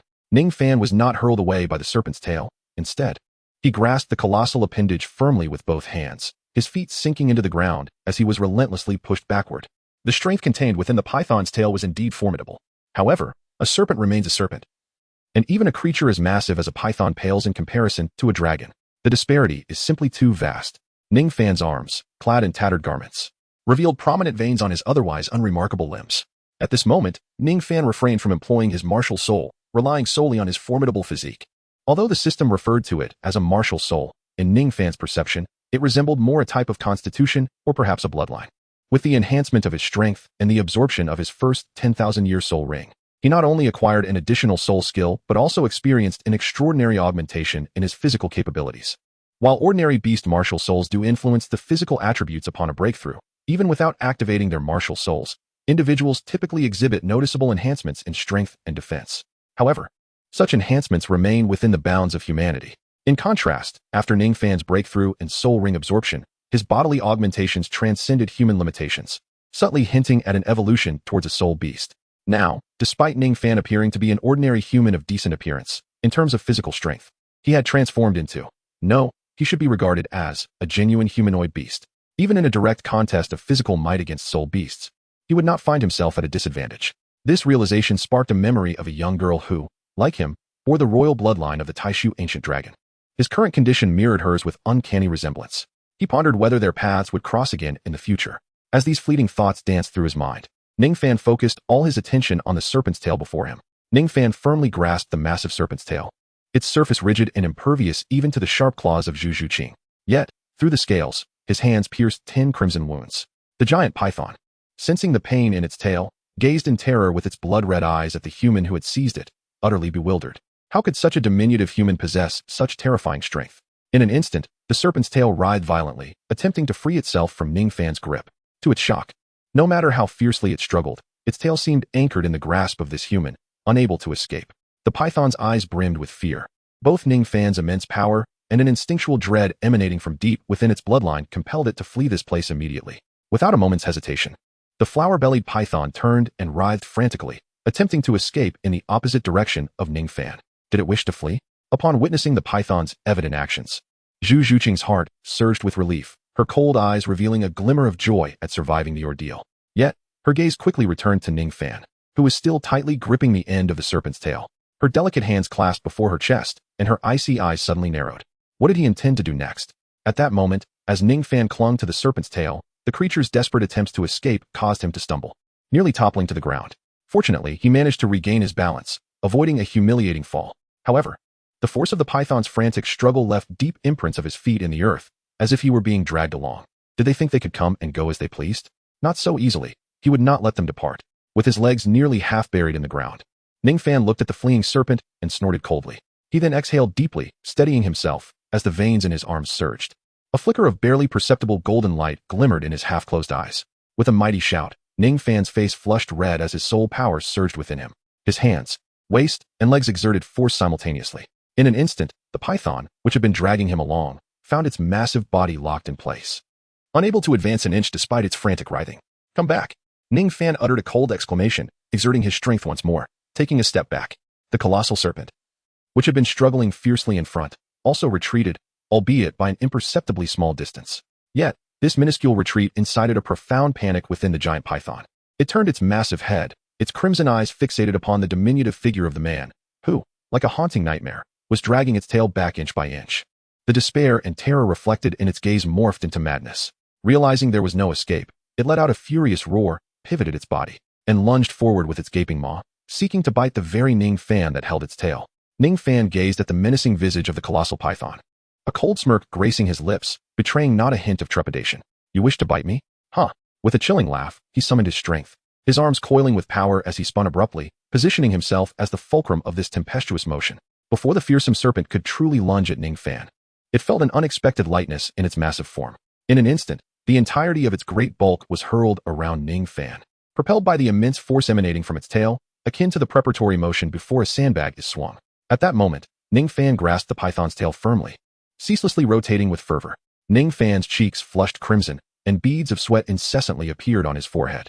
It was evident that to him, hurling the 10-meter-long giant python as if it were a mere sandbag was no trivial feat. The terrifying centrifugal force generated by the massive serpent posed a significant burden for someone resembling a human beast like Ningfan. Yet, at this moment, the expression on Ningfan's face was one of extraordinary exhilaration. Ha! Ningfan spun incessantly in place, observing the enormous serpent in his grasp sweeping around him like a fan, and burst into hearty laughter. In this moment, he resembled a whirlwind, while the colossal serpent acted as its blades, whirling with wild abandon. As the serpent slithered through the surroundings, dust rose in clouds, and its massive form collided with the nearby trees, creating a cacophony of cracking sounds. The trees fell as if harvested wheat, severed at the waist and collapsing to the ground in a disarray of destruction. At this juncture, Zhu Zhuqing perched upon a tree, gazing down at Ningfan, who found himself momentarily entranced, his rosy lips parting slightly in surprise. Observing Ningfan's exuberance and the serpent he toyed with, she couldn't help but feel an inexplicable sympathy for the creature that had nearly devoured her moments before. A flicker of doubt crossed her mind as she pondered Ningfan's nature. Was he truly a 1,000-year-old beast, or was the serpent the true ancient entity? This thought lingered in Zhu Zhuqing's heart, reflecting the confusion she felt. It was not only Zhu Zhuqing who entertained such thoughts. Even the unfortunate serpent likely shared a similar sentiment. Shaking her head in bewilderment, Zhu Zhuqing found herself utterly perplexed by Ningfan's antics. Suddenly, lost in contemplation, her serene visage shifted. With a swift leap, she departed from the tree beneath her, momentarily suspended in midair. Just as she took flight, the tree behind her cracked with a resounding thud, splitting in two and slowly toppling down. In the air, Zhu Zhuqing observed the chaos below, dust swirling and debris scattered everywhere. A scene of utter disarray, alongside a visibly flushed but gleefully engaged Ningfan, who remained oblivious to the havoc he had wrought. The memory of his earlier revelry, which had nearly endangered her, sparked a flicker of irritation within her. With a hint of annoyance, she called out to Ningfan. Oh! Ningfan followed the sound and gazed into the sky, soon spotting Zhu Zhuqing descending gracefully from above. His expression shifted as he observed the numerous trees that had been severed in half and the faint hint of anger on Zhu Zhuqing's face. In that instant, he comprehended that his earlier exuberance nearly resulted in inadvertently harming her. Haha, my apologies. Let's cease this frivolity. Ascend. Ningfan gazed at Zhu Zhuqing with a hearty laugh, and then his body abruptly whirled around once more before his hands instantly relaxed. The colossal python, which had been toyed with by Ningfan to the brink of unconsciousness, soared into the air in a graceful arc accompanied by a resounding thud. The ground trembled violently as the massive serpent came crashing down. Ningfan bent slightly, his right hand resting on his knee while his left hand wiped the beads of sweat cascading down his face. Breathing heavily, he exhaled deeply, then gradually lifted his gaze to the distant giant python, a flicker of astonishment crossing his eyes. It still lives? Is this the tenacity of life? Truly admirable. Ningfan let out a sigh, marveling at the immense will to survive exhibited by the giant python. With renewed determination, he clenched his fist tightly. In a swift motion, he appeared before the struggling serpent, which was desperately attempting to rise and flee, and without hesitation, mounted its head. With a single, powerful punch. With a single punch, Ningfan struck down, the sound of a faint crack resonating from the giant python's head. He exhaled deeply, believing the creature to be dead. However, to his surprise, the python beneath him writhed even more vigorously. What? It's not dead. Quite resilient. After marveling at its tenacity, he clenched his fist tighter and delivered another powerful blow. With a soft crack, the python's struggles weakened significantly, yet its pupils remained intact, still filled with life. Hiss. Remarkably tenacious. It seems I truly need 3 punches to bring it down. A look of astonishment deepened in Ningfan's eyes. Although the flower-bellied python possessed no extraordinary abilities, its tough hide and substantial flesh rendered it remarkably resilient. Despite having struck its head twice, it remained alive. Nevertheless, since Ningfan had previously claimed to Zhu Zhuqing that he could slay a giant python with 3 punches, this would be the final blow. Ningfan took a deep breath, gathering his strength, and after a brief moment, unleashed his final punch.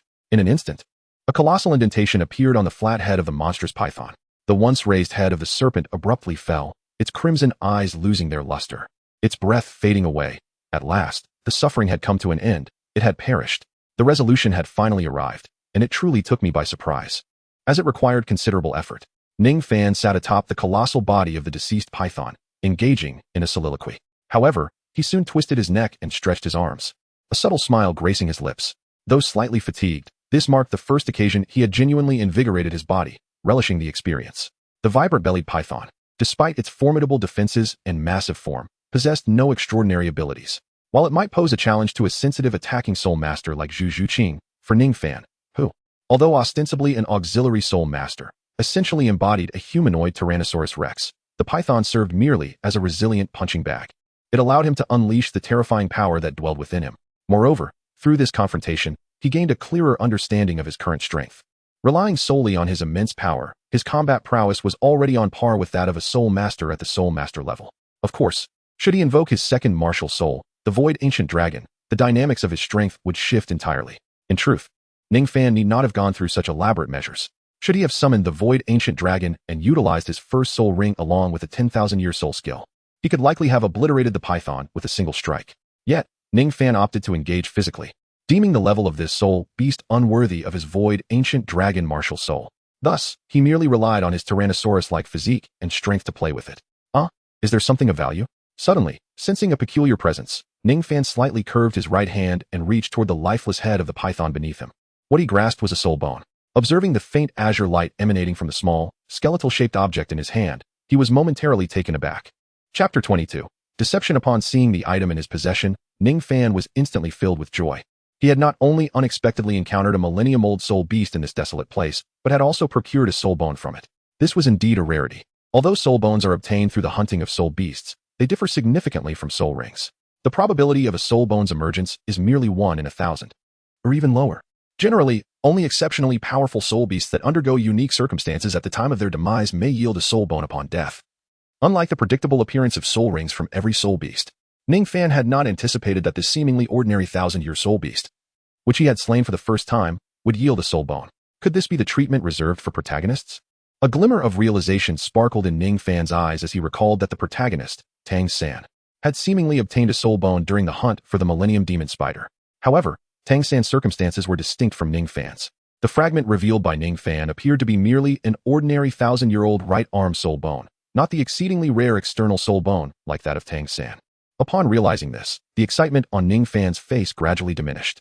Observing the soul bone, his interest waned. It was not a soul bone of over 10,000 years, nor was it one of the unique external soul bones. Although it could augment one soul skill upon use, for Ningfan, a mere 1,000-year soul bone did not capture his esteem.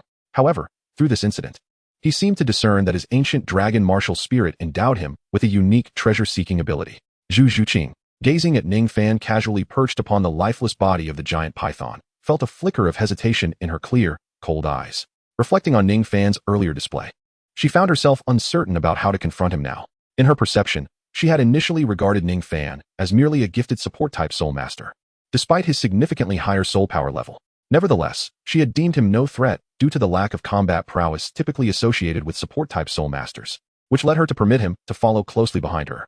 Yet, she had not anticipated that this supposed support-type soul master would possess such terrifying combat capabilities. Able to defeat a 1,000-year soul beast without even employing soul skills. As she beheld the slain 1,000-year giant python, Zhu Zhuqing recalled the scene of Ningfan in battle, her cold eyes flickering with thought. He truly did not require my protection, she murmured softly, her lips parting slightly. Her voice, usually devoid of emotion, now carried a hint of anger and dissatisfaction. She recalled that when the giant python had appeared, she could have fled. But the thought of leaving Ningfan to perish in the beast's jaws compelled her to muster the courage to confront the creature. Yet now, she was taken aback to discover that the very individual she believed needed her protection had such formidable strength, capable of vanquishing the python with merely 3 strikes. The stark contrast in her expectations left Zhu Zhuqing feeling as though she had been deceived. With this thought, a cold light flashed in her eyes. Since Ningfan did not require her protection, she deemed her presence unnecessary and turned to leave. Haha, this giant python is so enormous, yet the meat is surprisingly tender. Haha, Zhuqing, we have breakfast sorted for today, you are in for a treat. Just as Zhu Zhuqing had turned her back, prepared to depart quietly, she heard Ningfan's hearty laughter behind her. At the sound, Zhu Zhuqing hesitated momentarily, recalling the delectable roasted rabbit meat from the previous night. Although she did not consider herself a person easily satisfied by culinary delights, Ningfan's roasted meat was undeniably fragrant. The memory of last night's savory feast caused her dissatisfaction with Ningfan to diminish significantly. Perhaps I should wait a moment longer, until after breakfast, before I leave? This thought inexplicably crossed her mind.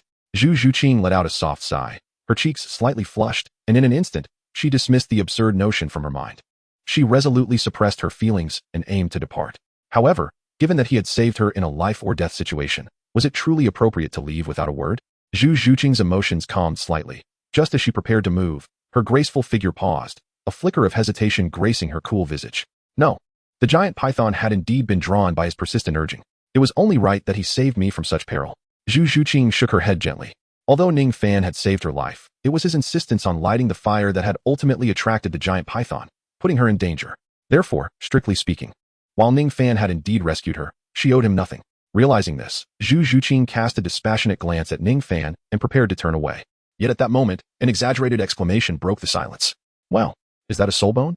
Yuqing, look, I've actually unearthed a soul bone. Soul bone. Zhu Zhuqing paused once more, her dark eyes instinctively drawn toward Ningfan. She then beheld the faintly azure-glowing object held aloft in his right hand. Her previously indifferent expression now replaced with incredulity. She had never anticipated that Ningfan would be so fortunate as to extract a soul bone from a 1,000-year soul beast. Although Ningfan dismissed the value of the 1,000-year soul bone, such artifacts were indeed exceedingly rare and precious. In fact, every soul bone, no matter how ordinary, commanded exorbitant prices, often exceeding market availability.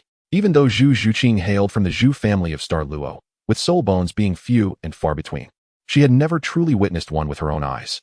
Consequently, upon seeing the soul bone in Ningfan's hand, astonishment lingered in her eyes, and she instinctively yearned to approach and examine it closely.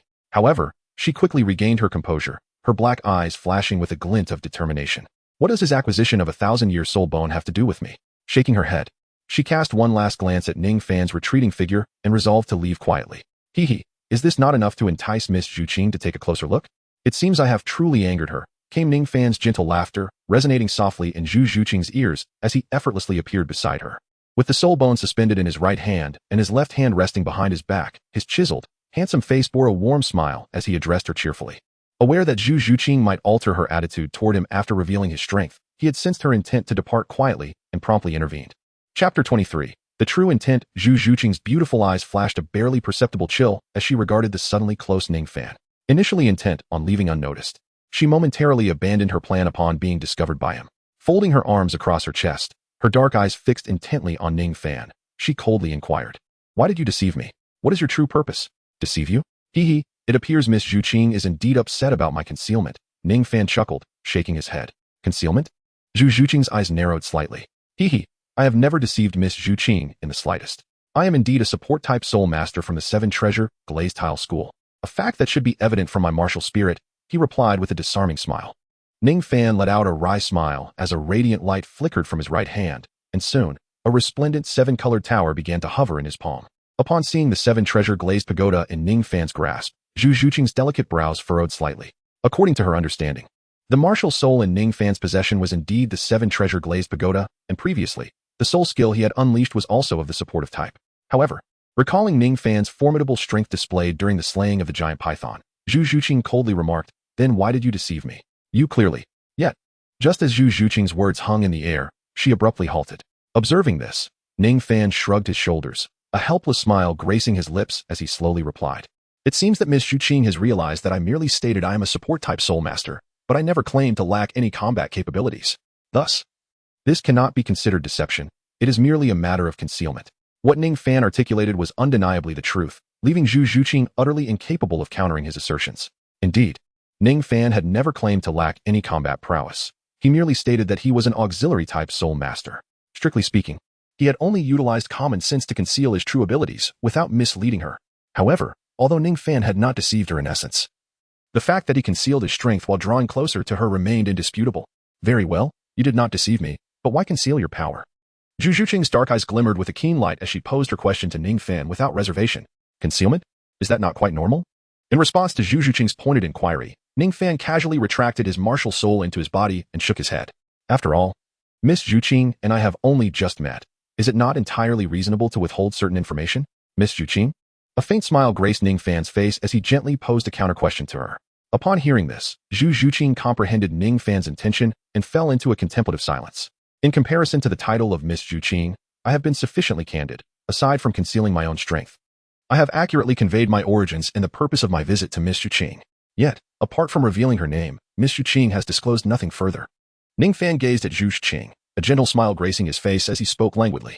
Indeed, as Ningfan had articulated, when it came to concealment, Zhu Zhuqing found herself unable to question him in the slightest. Despite her vigilance and the fact that she had revealed not a single fragment of information, Ningfan, albeit uncertain of the truth, had merely chosen to withhold his own capabilities. After all, they were mere strangers who had only met for a day and had yet to cultivate any familiarity. Thus, his reticence was, in fact, the prudent course of action. Zhu Zhuqing's dark eyes flickered incessantly, her delicate features shifting through a myriad of expressions. At that moment, she suddenly realized that Ningfan's actions were entirely reasonable, devoid of any flaw. Ningfan gazed at Zhu Zhuqing, who was slightly bowing her head, a triumphant smile gracing his lips. After all, she was merely a 12-year-old girl, utterly incapable of competing with Ning in the realm of persuasion, or rather, reasoning. Ning could not help but feel a sense of pride in his heart as he reflected on how, after just a few exchanges, he had silenced the previously aggressive Zhu Zhuqing. In terms of logical discourse, he had decisively overwhelmed her. "Then, why do you approach me? What is your intention?" After a brief silence, Zhu Zhuqing suddenly lifted her head, coldly questioning Ningfan. After contemplating her thoughts, she recalled their initial encounter. Had it not been for Ningfan's pretense of being a meek support-type soul master who had requested to form a team with her, she would not have so readily allowed him to accompany her on this journey. "Oh, do you truly wish for me to elaborate?" Ningfan took a few steps closer to Zhu Zhuqing, a mysterious smile gracing his face, his deep gaze fixed upon her porcelain-like cheek. Feeling the intensity of Ning's gaze, Zhu Zhuqing, who had initially exuded an air of authority, felt an unusual flicker in her cold eyes, unable to meet his gaze and instead lowering her head. In truth, the moment she posed that question, she felt an immediate pang of regret. She was no naive girl, Ningfan. As a prodigious disciple of the Seven Treasure Glazed House School and a remarkably powerful support-type soul master, was adept at concealing his true strength while appearing as a mere caretaker. As she pondered this, the purpose of his approach became startlingly clear. Zhu Zhuqing harbored a deep disdain for lecherous individuals. She held her past suitors in contempt, and even her betrothed, Dai Mubai, whom she had been promised to since childhood, evoked no feelings of affection. Indeed, she felt a measure of aversion. Yet, for reasons she could not fathom, the sight of Ningfan's enigmatic smile and the unabashed intensity of his gaze stirred something within her. Her heart, once as placid as a still lake, now rippled with subtle waves. Perhaps it was because Ning had saved her in a moment of peril, or perhaps it was his display of formidable strength, or even the considerate care he had shown her throughout their journey. All these factors contributed to Zhu Zhuqing's growing acceptance of Ningfan's presence in her life. Consequently, she could not treat his fervent gaze and inscrutable smile with the same disregard she had for her past admirers. Of course, this did not imply that Zhu Zhuqing had developed feelings for Ningfan. "The reason I approach you is undoubtedly because I, Ningfan, have come to your side," he declared, his lips curling into a mischievous smile, his voice resonating with a magnetic quality that lingered in Zhu Zhuqing's ears. At that moment, Zhu Zhuqing felt an inexplicable flutter in her heart. Her rosy lips parted slightly as she exhaled, only to regain her usual icy demeanor. Raising her head, she looked at Ningfan, shaking her head slightly, her cold eyes reflecting a hint of apology as she softly replied, "No, of course. It is because I believe you must be headed to Shrek Academy, just as I am, correct?" Zhu Zhuqing found herself staring wide-eyed at Ningfan, momentarily stunned. Although I mentioned my intention to attend Shrek Academy, you did not respond, only stating your purpose to find someone in the Ballot Kingdom. I still feel that you are indeed destined for Shrek Academy, am I right?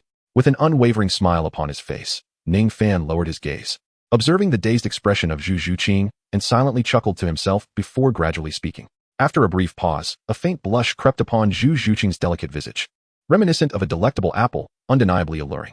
Indeed, I am headed to Shrek Academy, she replied softly, burying her face to conceal the peculiar flush on her cheeks. Chapter 24, A Petulant Temper. Haha. It appears as I had anticipated.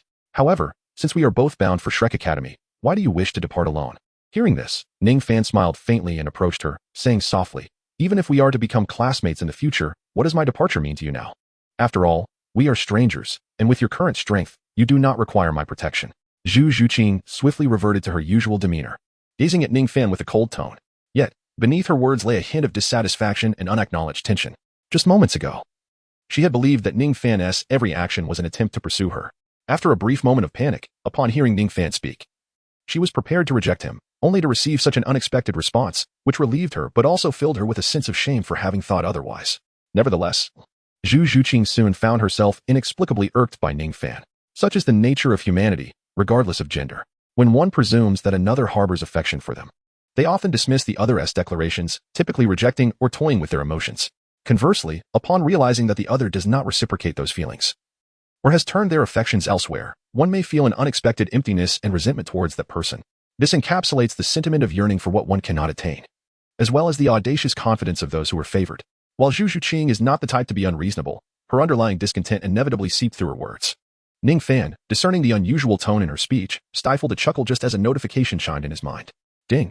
Your forging talent has increased slightly. Ding. You have acquired a 50,000-year soul bone, right arm. Ding. You have obtained 8 gold coins. What?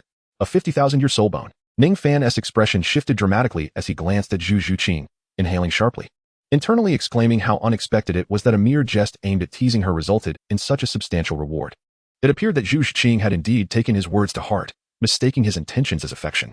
After all, Ningfan understood that while the rewards from his system were random, ranging from books and skills to spatial rings, there existed a subtle pattern. The greater the effort put into courting someone, the more pronounced their reactions, and the better the rewards obtained. It was clear that his recent actions had stirred significant emotions within Zhu Zhuqing. At that moment, Zhu Zhuqing noticed the sudden change in Ningfan's demeanor, and her gaze fixed upon him with an icy glare, producing a dissatisfied huff. This sound snapped Ningfan back to reality.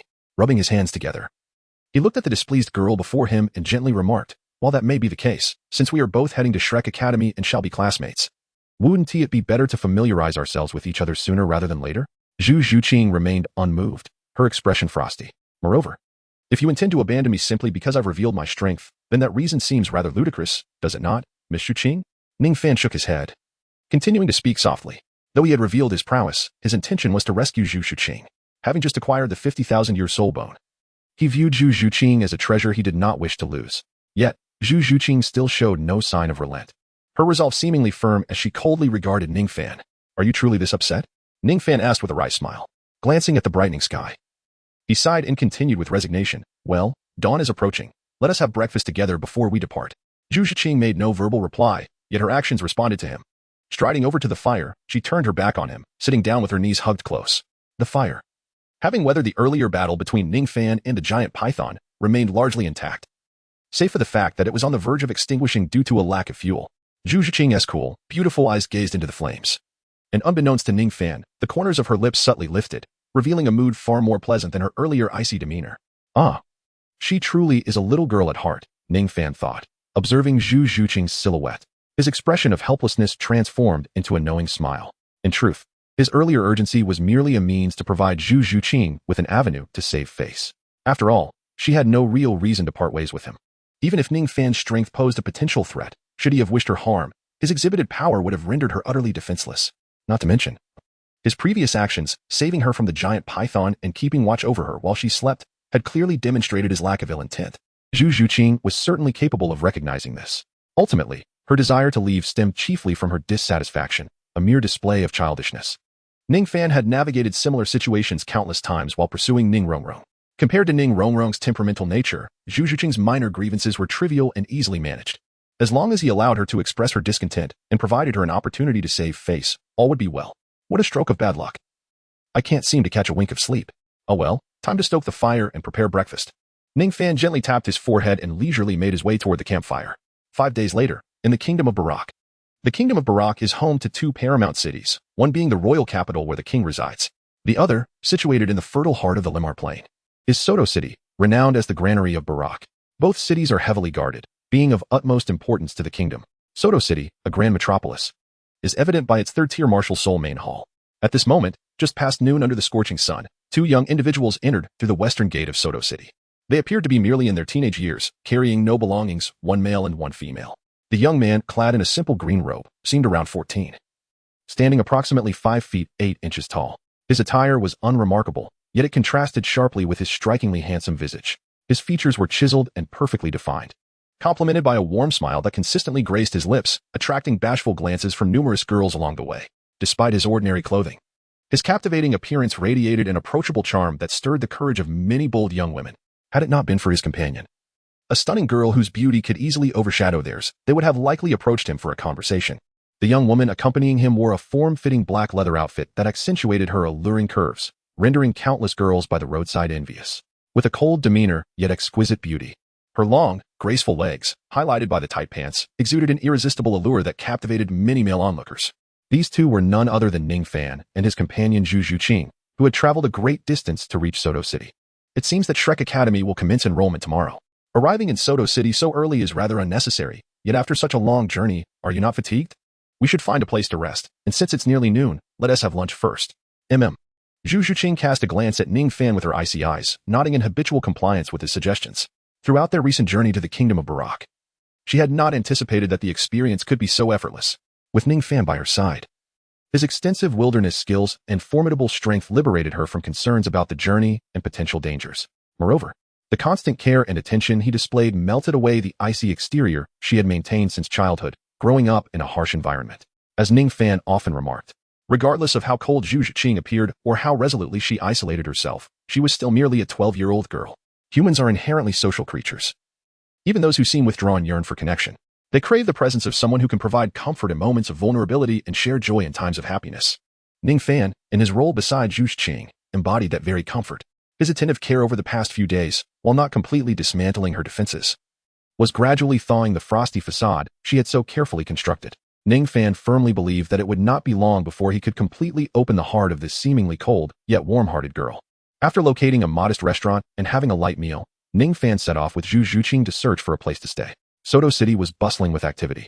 Although it did not rival the grandeur of Tiando City, it was undeniably more vibrant than many ordinary towns. Soldiers patrolled the streets, and a constant flow of people thrived in the lively atmosphere. Ningfan strolled alongside Zhu Zhuqing, his gaze wandering continuously over the streets that flanked them. Soon, he stumbled upon a uniquely charming hotel and came to a halt.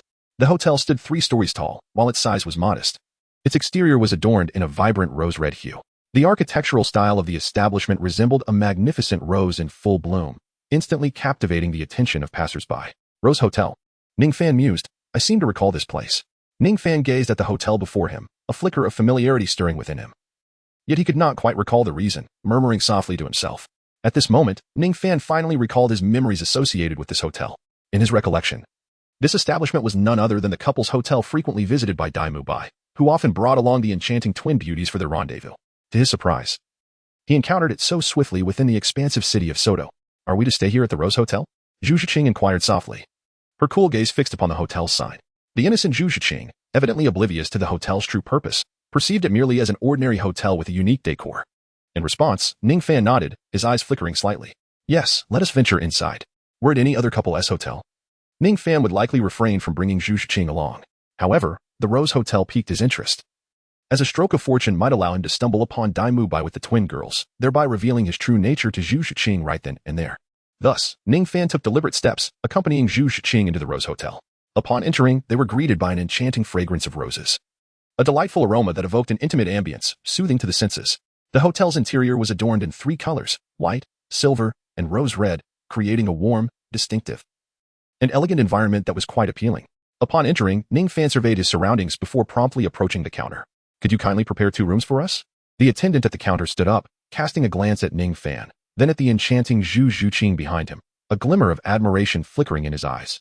He then shook his head regretfully and said, I apologize, sir, but our rooms are fully booked. Fully booked? Ningfan paused, a subtle hint of disappointment crossing his features. It appeared he had arrived a moment too late, missing out on the spectacle. Such a pity. Ningfan sighed quietly, choosing not to dwell on his thoughts any longer, and prepared to leave. However, at that moment, accompanied by the sound of footsteps, two youthful figures emerged in the hotel corridor. A boy and a girl, both appearing to be around 12 or 13 years of age. The boy stood approximately 1.7 meters tall, clad in a light blue outfit. His black hair falling just to his shoulders, his features unremarkable, the kind that would easily blend into a crowd, likely to go unnoticed for quite some time. Beside him, the girl exuded an air of distinction. Her smooth black hair was intricately styled into long braids, and her large, sparkling eyes complemented her charming visage, making her exceedingly adorable. Oh, feeling a sense of recognition, Ningfan turned around to gaze at the two individuals descending the staircase. Although they did not disclose their identities, Ningfan's narrowed eyes instantly identified them. These two were none other than Tang San and Xiao Wu, the protagonists of the tale. After settling into the Rose Hotel, it was upon Xiao Wu's suggestion that Tang San resolved to venture out and explore the city of Soto during the afternoon. However, as they descended the staircase and entered the lobby, they unexpectedly encountered Ningfan and Zhu Xing. Relying on the memories within his mind, Ningfan instantly recognized Tang San and Xiao Wu. However, the two were utterly unfamiliar with Ningfan. When they noticed his gaze directed towards them, they exchanged puzzled glances. Although Tang San was unaware of the reason behind it, he still politely nodded in acknowledgement. In contrast, Xiao Wu displayed a markedly different demeanor. Annoyed by the scrutiny of a stranger, she shot him an irritable glare. "What are you staring at?" she thought. Accompanying a pretty girl of such a tender age to a place like this, and looking flamboyant akin to that fellow Daimubai. He clearly seemed to be no good person. Chapter 26. Gratitude. Despite Xiao Wu's displeased reprimand, Ningfan's expression remained devoid of any irritation. Instead, he exhibited a subtle yet appropriate sense of apology, bowing respectfully with cupped fists. "I beg your pardon. I was momentarily lost in thought and inadvertently intruded upon your privacy. Please accept my sincerest apologies." Although Ningfan was suddenly reprimanded by Xiao Wu, he could not help but feel a surge of joy within. He had felt a twinge of regret for not encountering Daimubai earlier, but after Xiao Wu's scolding, all remnants of that regret dissipated instantly. "It's nothing." Tang San hastily waved his hand and spoke. "What I detest the most are people like you, a smiling tiger."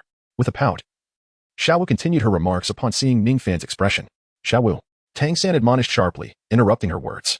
He flashed an apologetic smile at Ningfan before pulling Xiao Wu away. "Brother, why are you in such a hurry to drag me away? It's not my fault." Xiao Wu protested. "These days, there are hardly any decent men. Just now, Daimubai brought a pair of twins to the hotel." To her astonishment, another man of similar age appeared, accompanied by such a large girl to share a room. That man was flamboyant and had the demeanor of a smiling tiger. It was evident he was not of good character. Based on her experience, it was likely that the girl had been lured by him. Though Xiao Wu was being pulled away by Tang San, she continued to express her displeasure. "Xiao Wu, I must say you are becoming increasingly perceptive." Tang San reprimanded with dissatisfaction. "Of course, after all, I am the head of the Nanning Academy." Xiao Wu replied proudly. "Well said, Xiao Wu. You did well." Ningfan, overhearing her unrestrained self-reproach after they departed, felt no resentment or displeasure and nearly broke into applause for her. Observing Zhu Xuqing's currently stormy countenance, Ningfan couldn't help but smile, although he had not exposed Daimubai's true nature in front of her. Xiao Wu's scolding inadvertently conveyed to Zhu Xuqing the revelries Daimubai indulged in after leaving the Douluo Empire, engaging in debauchery with a pair of twins, even partaking in group activities. The very thought of such a scenario was utterly distasteful. Zhu Xuqing had endured immense pressure in the Douluo Empire and had tirelessly journeyed a great distance to arrive here, only to hear the scandalous news of Daimubai's revelries and infidelities. It was easy to imagine the feelings that would arise in her heart towards a fiancé, with whom she had only a betrothal and little affection. Contemplating this, Ningfan felt a profound sense of gratitude towards Xiao Wu, even as she was being scolded and pulled away by Tang San. Watching their departing figures, he was filled with appreciation and had already resolved in his heart that the next opportunity would be to showcase his culinary skills to Xiao Wu, allowing her to savor the explosive flavors of his meticulously grilled spicy rabbit meat. He was confident that with his expertise honed through practice, he would undoubtedly win her heart over with the exquisite taste of roasted rabbit meat. After casually selecting a well-decorated hotel and booking 2 rooms to rest for the night, the next morning, the two exited the hotel and left Soto City through the South City Gate, heading towards their destination. Regarding Shrek Academy, Ningfan held no expectations. Given his circumstances, he did not believe that Shrek Academy or the Master, who could only theorize, could impart anything of value to him. He had not come to Shrek Academy to study. His presence here was solely due to Zhu Xuqing. Based on the information in his mind, it seemed that the system had designated targets that were only those girls who played a role in the original narrative. After successfully courting Ning Rongrong, he could no longer receive rewards. Ningfan's next step was to focus his sights directly on Zhu Xuqing of Shrek Academy. Although Xiao Wu might also fit the criteria, Ningfan regarded himself as somewhat unscrupulous, far from being a paragon of virtue. Furthermore, he held no particular affection for Tang San, the original protagonist. However, he would never stoop to the level of a minotaur. Had he encountered Xiaowu sooner, it might have been a different story. Yet now that she had already formed a bond with Tang San, he would not attempt to disrupt their relationship. Thus, from the outset, Ningfan had set his sights firmly on Zhu Shiqing. Unexpectedly, before he could even reach Shrek Academy, fate intervened. And he crossed paths with Zhu Shiqing by chance due to a wrong turn. Consequently, his desire to visit Shrek Academy diminished considerably. The mere thought of the academy now caused him to frown, as it brought forth a headache. If all went as anticipated, Ning Rongrong would undoubtedly appear at Shrek Academy, which would complicate matters with the mischievous girl.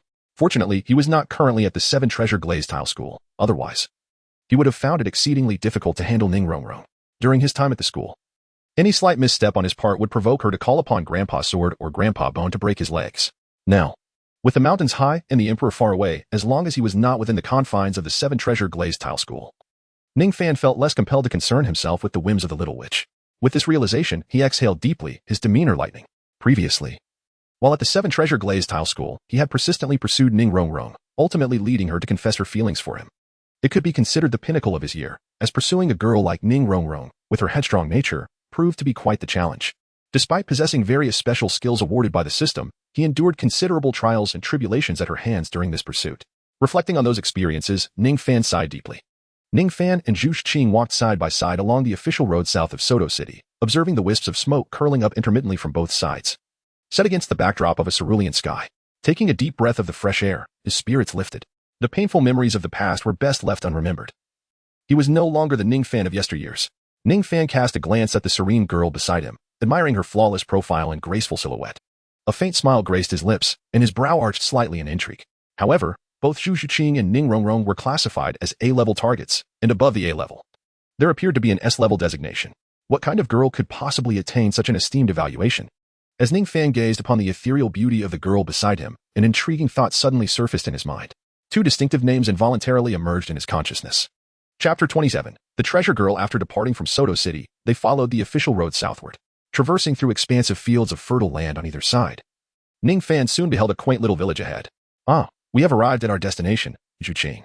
Is the person you seek located within the Shrek Academy? Observing the village, which was less than a kilometer away, Ningfan smiled at Zhu Shiqing beside him. Their harmonious interactions over the past few days had deepened Zhu Shiqing's trust in him. Consequently, Ningfan had learned from her that her purpose in coming to Shrek Academy was to find someone. Undoubtedly, Zhu Shiqing was in search of Dai Mabai, a fact that Ningfan was well aware of, though he feigned ignorance. Well, Zhu Shiqing replied after a moment of inexplicable silence, her voice barely above a whisper. Now, may I inquire as to the identity of the person you are seeking? Or perhaps whether this individual is male or female? Ningfan halted his steps, turned around, and, with a light smile gracing his lips and a deep gaze, looked at Zhu Shiqing behind him, expressing a hint of anticipation as he spoke. What does it matter whether it is male or female? Zhu Shiqing furrowed her delicate brows, feeling a touch of irritation as she sensed Ningfan's expectant gaze upon her. If it is a girl, then it has nothing to do with me. If it is a man, however, then it is a different matter altogether. Ningfan's smile radiated warmth, embodying the essence of a cheerful young man. So, Zhu Qing, could you enlighten me? His eyes sparkled with curiosity as he leaned slightly forward, filled with hope while addressing the girl. In response, Zhu Shiqing tilted her head slightly, evading Ningfan's eager gaze. She lowered her head, remaining silent for a moment. As thoughts of Shrek Academy loomed ahead, she finally murmured, "He is my fiancé." Fiancé? Upon hearing Zhu Shiqing's words, Ningfan's rich, magnetic voice trembled, imbued with an indescribable sense of desolation. Noticing the melancholy that had never before surfaced in Ningfan, Zhu Shiqing raised her head, her cold eyes meeting his. She beheld his gaze, once as bright as the stars, now dulled, his lips twisting into a forced smile that concealed an ocean of loneliness and resignation. After a brief silence, he weakly moved his lips and feigned a laugh. "Haha, Miss Shiqing, you have traveled great distances to be here. I presume you share a deep bond with your fiancé? Miss Shiqing." For reasons unbeknownst to her, Zhu Shiqing's heart fluttered at the change in Ningfan's address. Throughout their days together, he had affectionately called her by her name, and she had initially objected but soon dismissed it. Yet now, as he referred to her as Miss Shiqing, she felt an unaccustomed sense of distance, coupled with his forced smile and forlorn expression, compelled by an inexplicable urge. Zhu Shiqing lowered her head and softly explained, "I have no feelings for him. Our engagement was merely arranged by our elders." Upon hearing this, Ningfan's previously vacant eyes sparkled anew. He placed his hands on Zhu Shiqing's smooth shoulders, his face alight with excitement as he earnestly looked into her eyes, saying, "That's wonderful, Zhu Qing. As long as you do not wish to marry, I will not allow anyone to take you away. If your elders wish to see you wed to your fiancé, they must first seek my consent." Zhu Zhuqing's cool expression faltered momentarily as Ningfan, in his fervor, drew uncomfortably close to her. She felt the warmth of his masculine presence, the weight of his hand resting on her shoulder, and his soft yet fervent breath grazing her delicate nose. Overwhelmed by her first encounter with a man, her heart raced, and her cheeks flushed crimson. She squeezed her eyes shut and forcefully pushed Ningfan away. What business is it of yours whom I choose to marry? After shoving him aside, she clasped her hands to her chest, her heart tumultuous with emotion, indignantly exclaiming, I will marry whomever I please. With that, she hastily strode away, not looking back. Her cold figure retreating toward the village where Shrek Academy lay, appearing alarmed and flustered. Ding. Your current level experience has increased by 20%. Ding. Your combat experience has risen by 1 point. Ding. Your forging talent has improved by 1 point. Ding. You have acquired the Phoenix-seeking Phoenix score. Ding. You have gained 50 gold coins. As Zhu Zhuqing fled, a series of sounds echoed in Ningfan's mind. Haha, so cold on the outside yet warm within. I am growing increasingly fond of this treasure of a girl. Ningfan paid no heed to the voice echoing in his mind. Instead, he clasped his hands together. Reminiscing about the shy demeanor of Zhu Zhuqing moments ago, and the soft, cool sensation of his hands resting upon her fragrant shoulders, a smile graced his lips as he observed Zhu Zhuqing's flustered figure ahead, murmuring to himself. Without further delay, he set off in pursuit of her. The village designated as the enrollment site for Shrek Academy was quaint, comprising fewer than 100 households, encircled by a wooden fence, seemingly erected to ward off wild beasts. The entrance of the village was bustling with a crowd. Most of the gathered individuals were youths of similar age to Ningfan and Zhu Zhuqing, many accompanied by their parents. At the village's entrance, a table was set up where an elderly man, in his 60s, sat.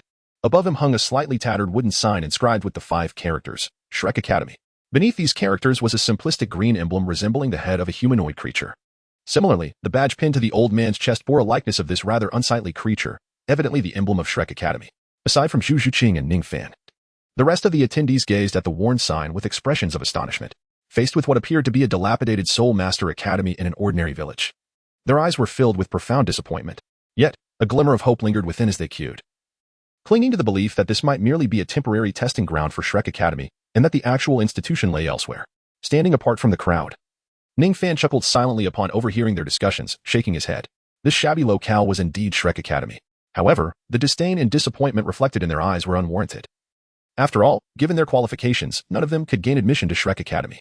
The Academy's minimum requirement stipulated that students must not exceed the age of 13 and possess a soul power of at least level 20. For these aspiring students, failing to enter Shrek Academy was of little consequence. In Ningfan's view, the Academy held no extraordinary allure. Aside from its formidable faculty comprising numerous Soul Emperors and Soul Saints, it was otherwise devoid of merit. Although the Academy's graduates were reputedly able to effortlessly attain the title of Baron within the Empire, the students admitted were inherently talented individuals, even if they attended other academies. Their natural gifts would likely enable them to secure noble titles upon graduation with ease. Had the Academy's admissions not been exclusively for elites, Ningfan might have regarded it with a modicum more respect. However, with such stringent entry requirements, he found Shrek Academy devoid of any commendable features. Let us queue. Ningfan remarked with a smile at the lengthy line before him, addressing Zhu Zhuqing beside him. She, however, did not respond. Though she appeared calm and composed on the surface, her inner turmoil had yet to subside. Proceeding to the back of the line without a word, Ningfan followed closely behind her. While Ningfan believed Shrek Academy lacked distinctive appeal, perhaps due to the adept promotion by the cunning Flanders, the number of applicants was substantial. The enrollment queue was lengthy, fortunately, due to the Academy's rigorous admission standards. Nearly all individuals were swiftly eliminated after a mere glance from the elderly man at the table. The old man, growing impatient, revealed his prowess and announced the admission criteria, resulting in the original crowd of over 100 dwindling to just a handful of applicants in the blink of an eye. Consequently, Ningfan and Zhu Zhuqing found themselves at the forefront of the line. At such proximity, they could clearly see the elderly Soul Emperor overseeing the registration, as well as a handsome young man with flowing golden hair and striking dual-colored eyes sitting behind him, Dai Mubai, the security personnel for the enrollment process. Zhu Zhuqing, now standing before the elderly man for her registration, caught sight of Dai Mubai, despite having journeyed from the Douluo Empire through countless dangers to reach this point. Seeing him in person evoked no stir within her heart. Perhaps it was the disheartening tales of his indulgent lifestyle relayed by Xiao Wu that had led to her disappointment. Shaking her head, she briefly glanced at Dai Mubai before her cold gaze returned to the elderly man, extending her smooth, delicate right hand. The elder assessed the age of the applicants through the bones of their palms. Ah, your bone age is suitable. Please unleash your martial soul. He nodded in approval, easily discerning Zhu Zhuqing's age to be around 12, not exceeding 13. Zhu Zhuqing acknowledged with a nod, then summoned her soul power, conjuring fluffy cat ears and a tail, accompanied by 2 yellow soul rings of a century's worth. Ah, level 27, a remarkable little monster. You may proceed directly to the final stage. The elder beamed with satisfaction at Zhu Shiqing, who politely nodded in acknowledgement and withdrew her hand. Though she had passed, she did not hasten her steps toward the Shrek Academy within the village. Instead, she lingered, turning to Ningfan, her beautiful, cold eyes lowered, remaining silent. Despite her lack of words, her actions conveyed a clear message. She was waiting for Ningfan to complete his registration.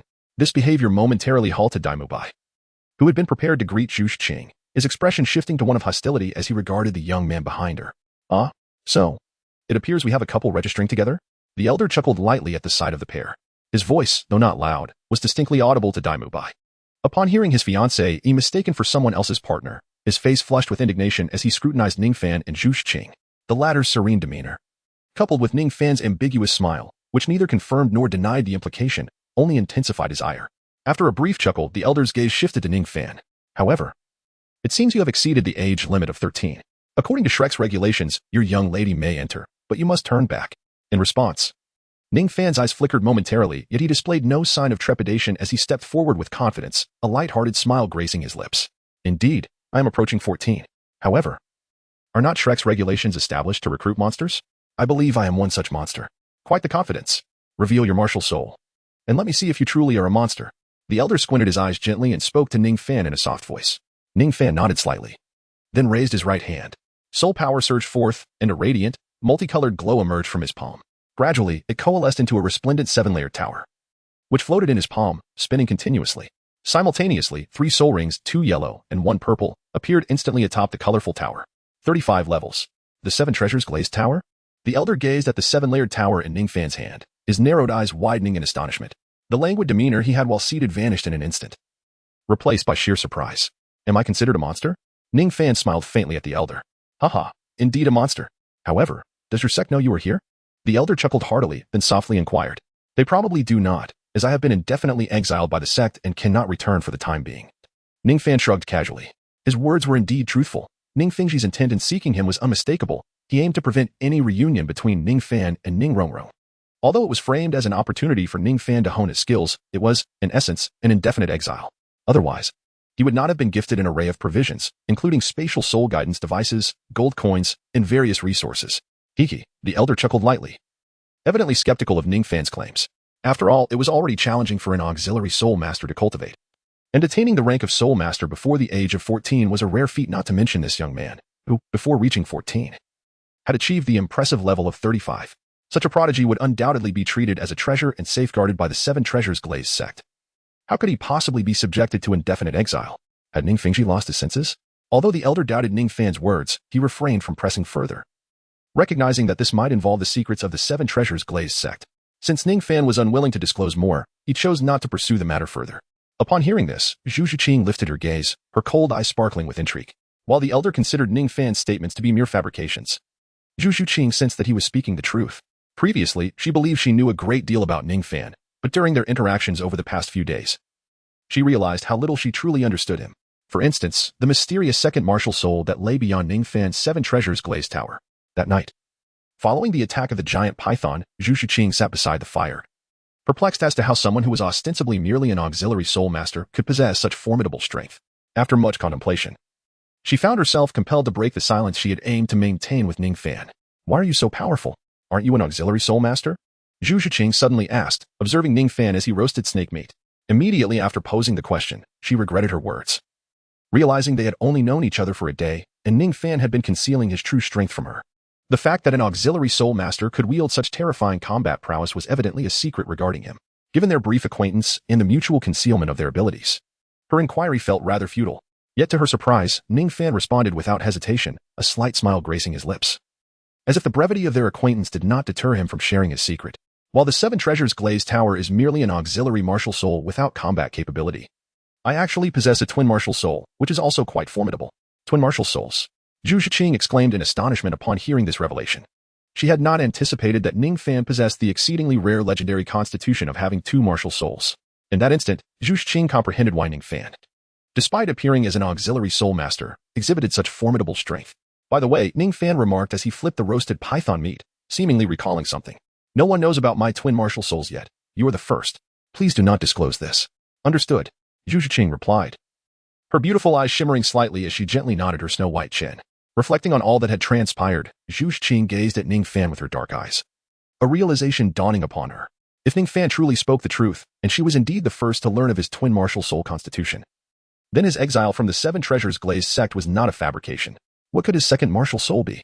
At that moment, Zhu Qing furrowed her brows, her beautiful gaze resting on the seven-colored tower in Ningfan's hand, musing to herself.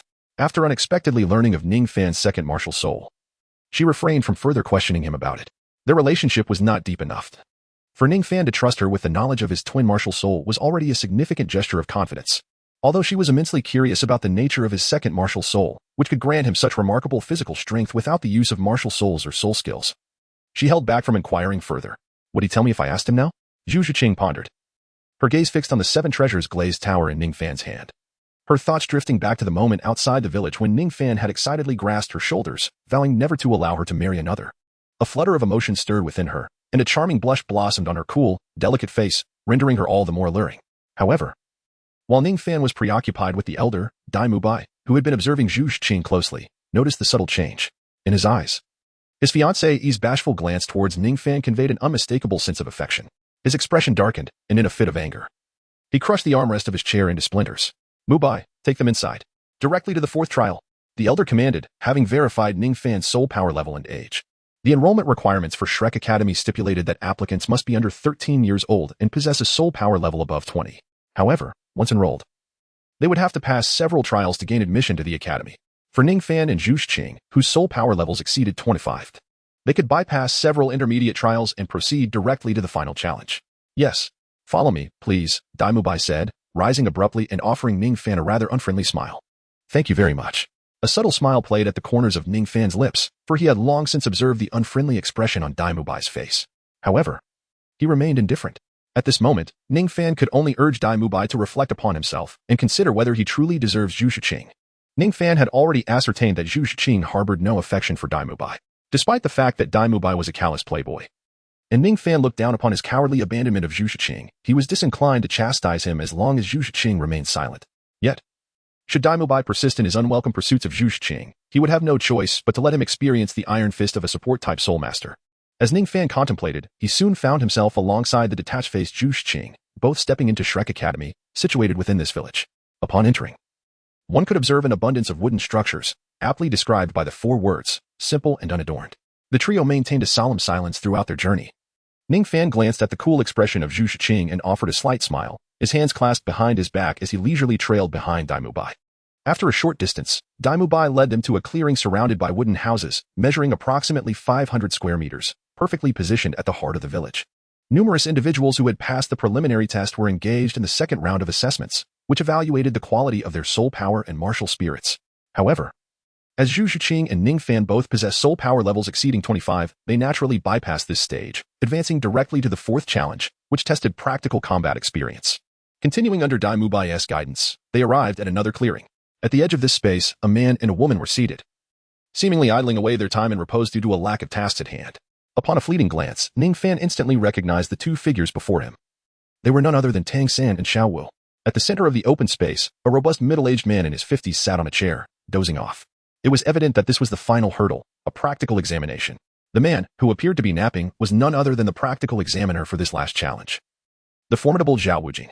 After Dai Mubai escorted the two to this location and noticed Zhao Wujing still in slumber, he moved with utmost caution, his steps light and deliberate, wary of disturbing the temperamental instructor. He then turned to glance at Ningfan before shifting his focus to Zhu Qing, lowering his voice and furrowing his brow as he spoke. The rest have yet to complete their assessments, so you will have to wait here until Teacher Zhao awakens or the others finish their evaluations, at which point the fourth and final round will commence. Zhu Qing maintained her usual icy demeanor, merely nodding slightly to indicate her understanding. Her attitude towards Dai Mubai, her nominal fiancé, was akin to that of a stranger. This demeanor sparked a flicker of indignation in Dai Mubai's eyes. In stark contrast to Zhu Qing, Ningfan offered a faint smile and, in a hushed tone, expressed his gratitude to Dai Mubai. Thank you for the information. Upon hearing Ningfan's words of appreciation, Dai Mubai's gaze shifted to Ningfan beside Zhu Qing, his expression darkening as he softly admonished, keep your distance from her. After delivering this terse remark, he departed, as the admissions process was still underway, necessitating his return to the enrollment office. Oh, keep my distance? The evil-eyed white tiger truly is domineering, Ningfan mused to himself, a playful smile gracing his lips as he observed Dai Mubai's retreating figure. Chapter 30, A Stroke of Fortune and Delight is at you. came a crisp, surprised exclamation. Ningfan followed the soft murmur and, despite having only met them once, it was evident that Tang San and Xiao Wu recognized him and Zhu Shuqing at a glance. After all, Ningfan's face, which Xiao Wu perceived as flamboyant and alluring, along with the strikingly curvaceous Zhu Shuqing, had left a profound impression on her during their encounter at the Rose Hotel. What a coincidence. I never expected to encounter you here again, Ningfan remarked gently, offering a warm smile as he noticed the gazes from Xiao Wu and Tang San. Indeed, you and that Daimubai seem cut from the same cloth. It appears you are both affiliated with this academy. Xiao San, what kind of academy did the master recommend to you? It feels as though we have stumbled into a den of thieves. Seeing Ningfan's presence here, Xiao Wu, who had previously expressed dissatisfaction with the dilapidated academy, leaned against Tang San, her face scrunched up in discontent as she whispered to him. Clearly, now approaching the age of 14, the childishness had faded from her face. And with the enhancement from martial soul cultivation, Ningfan's appearance was nearly indistinguishable from that of Daimubai. He did not resemble the new students under 13 years old that Shrek Academy had recruited. Thus, upon seeing Ningfan here, Xiao Wu mistakenly assumed he, like Daimubai, was one of the older students who had entered the academy before them. Consequently, she grouped Ningfan and Daimubai together. Even recalling the eccentric uncle selling sausages they had encountered earlier on the road, her apprehension towards this academy deepened. Although Xiao Wu's whispers were soft, Ningfan heard them clearly, and a flicker of discontent crossed his eyes. You may call me lecherous, question my character, or deem me immoral. But to equate me with Daimubai? That I cannot abide. Clearing his throat, he looked at Xiao Wu and chuckled lightly. I am Ningfan, a new student registered at Shrek Academy. May I inquire how to address you two? A new student? Xiao Wu's eyes reflected skepticism, while Tang San appeared equally astonished. Ah.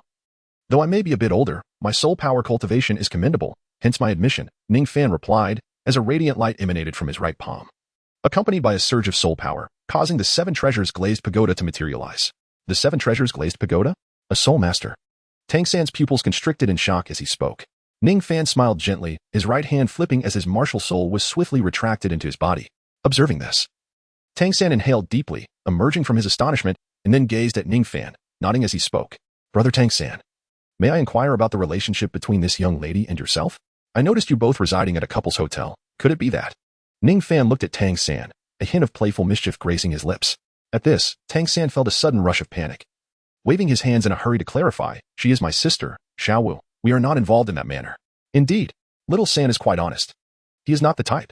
Xiao Wu interjected. Oh, so you are not in that kind of relationship? Ningfan feigned surprise, then continued with a smile. I had assumed you shared such a bond, which is why I thought we were perceived as such.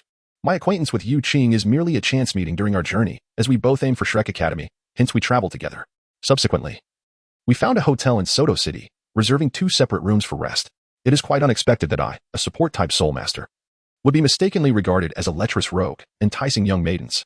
Brother Tang San, might I suggest that this is somewhat inappropriate? Ningfan gazed at Tang San with a gentle smile, yet an invisible pressure emanated from him.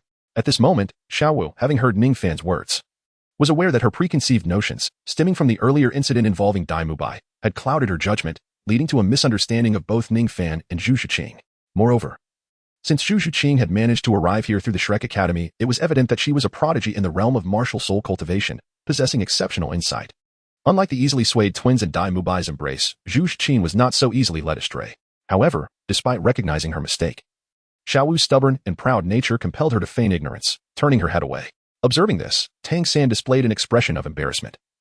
Acknowledging that the fault lay on their side, he immediately expressed his sincere apologies, saying, I am sorry. We were in the wrong. I apologize on behalf of Xiao Wu. Upon hearing Tang San's apology on her behalf, Xiao Wu found it difficult to maintain her pretense of indifference. She swiftly approached Ningfan and patted him on the shoulder. I'm really sorry for misunderstanding you. But rest assured, since it was my mistake, if you encounter any troubles at Shrek Academy in the future, just come to me. I'll have your back. With a bold and confident demeanor, Xiao Wu patted Ningfan's shoulder, exuding the air of a big sister. Although she had just witnessed Ningfan's martial soul, indicating that his soul power level was at least 30 and several levels above her own. She felt no pressure in making such a statement, given that her 7 treasures glazed tower was a support-type martial soul with little combat prowess. Have your back? Ningfan chuckled softly. I do not require your protection. The presence of Shuqing alone is sufficient for me. Wouldn't you agree, Shuqing? You will look out for me. Won't you? Ningfan lowered his head and, glancing at the ever-silent Zhu Shuqing, he winked and spoke with a gentle smile. Observing this, the cold expression on Zhu Shuqing's delicate face softened as she lifted her beautiful eyes to meet Ningfan's playful gesture. Unable to suppress a faint smile that graced her lips, with a voice as soothing as a babbling brook, she softly replied, Yes, I will protect you. Ding. Your combat experience has increased by 1 point. Ding. Your forging talent has increased by 1 point. Ding. You have received 3 gold coins.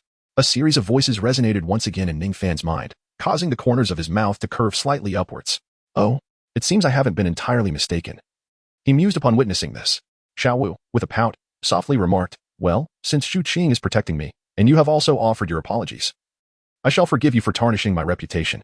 Ningfan smiled faintly, feeling in good spirits, and chose not to dwell on past grievances. By the way, have there been any other newcomers who have successfully passed the first 3 trials besides us? Ningfan suddenly recalled something, his expression turning serious as he inquired of Tang San and Xiaowu.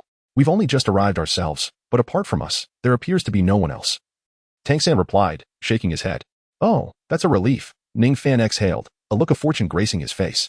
He had observed at the registration desk and noticed the absence of Ning Rongrong along their journey. According to Tang San, there were no other individuals present apart from the 4 of them, indicating that Ning Rongrong was not among them.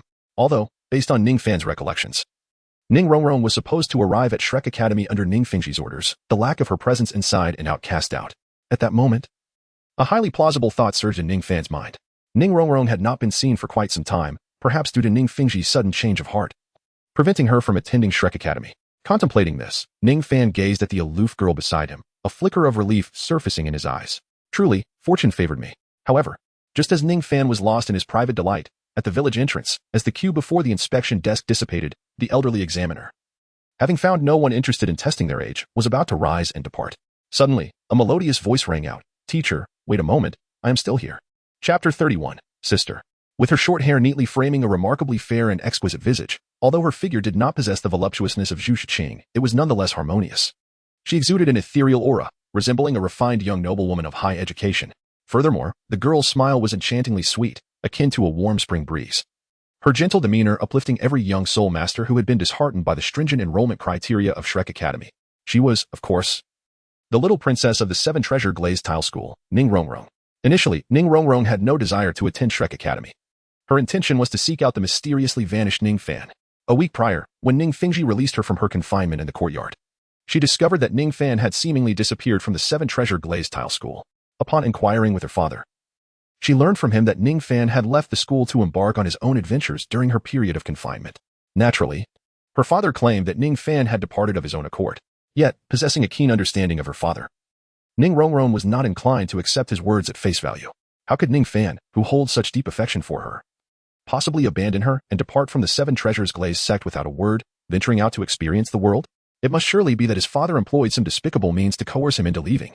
The thought of Ningfan being forced by his father to forsake the 7 treasures glazed sect fills her mind. Ning Rongrong felt a surge of anxiety and had a quarrel with her father, demanding to know where Ningfan was headed.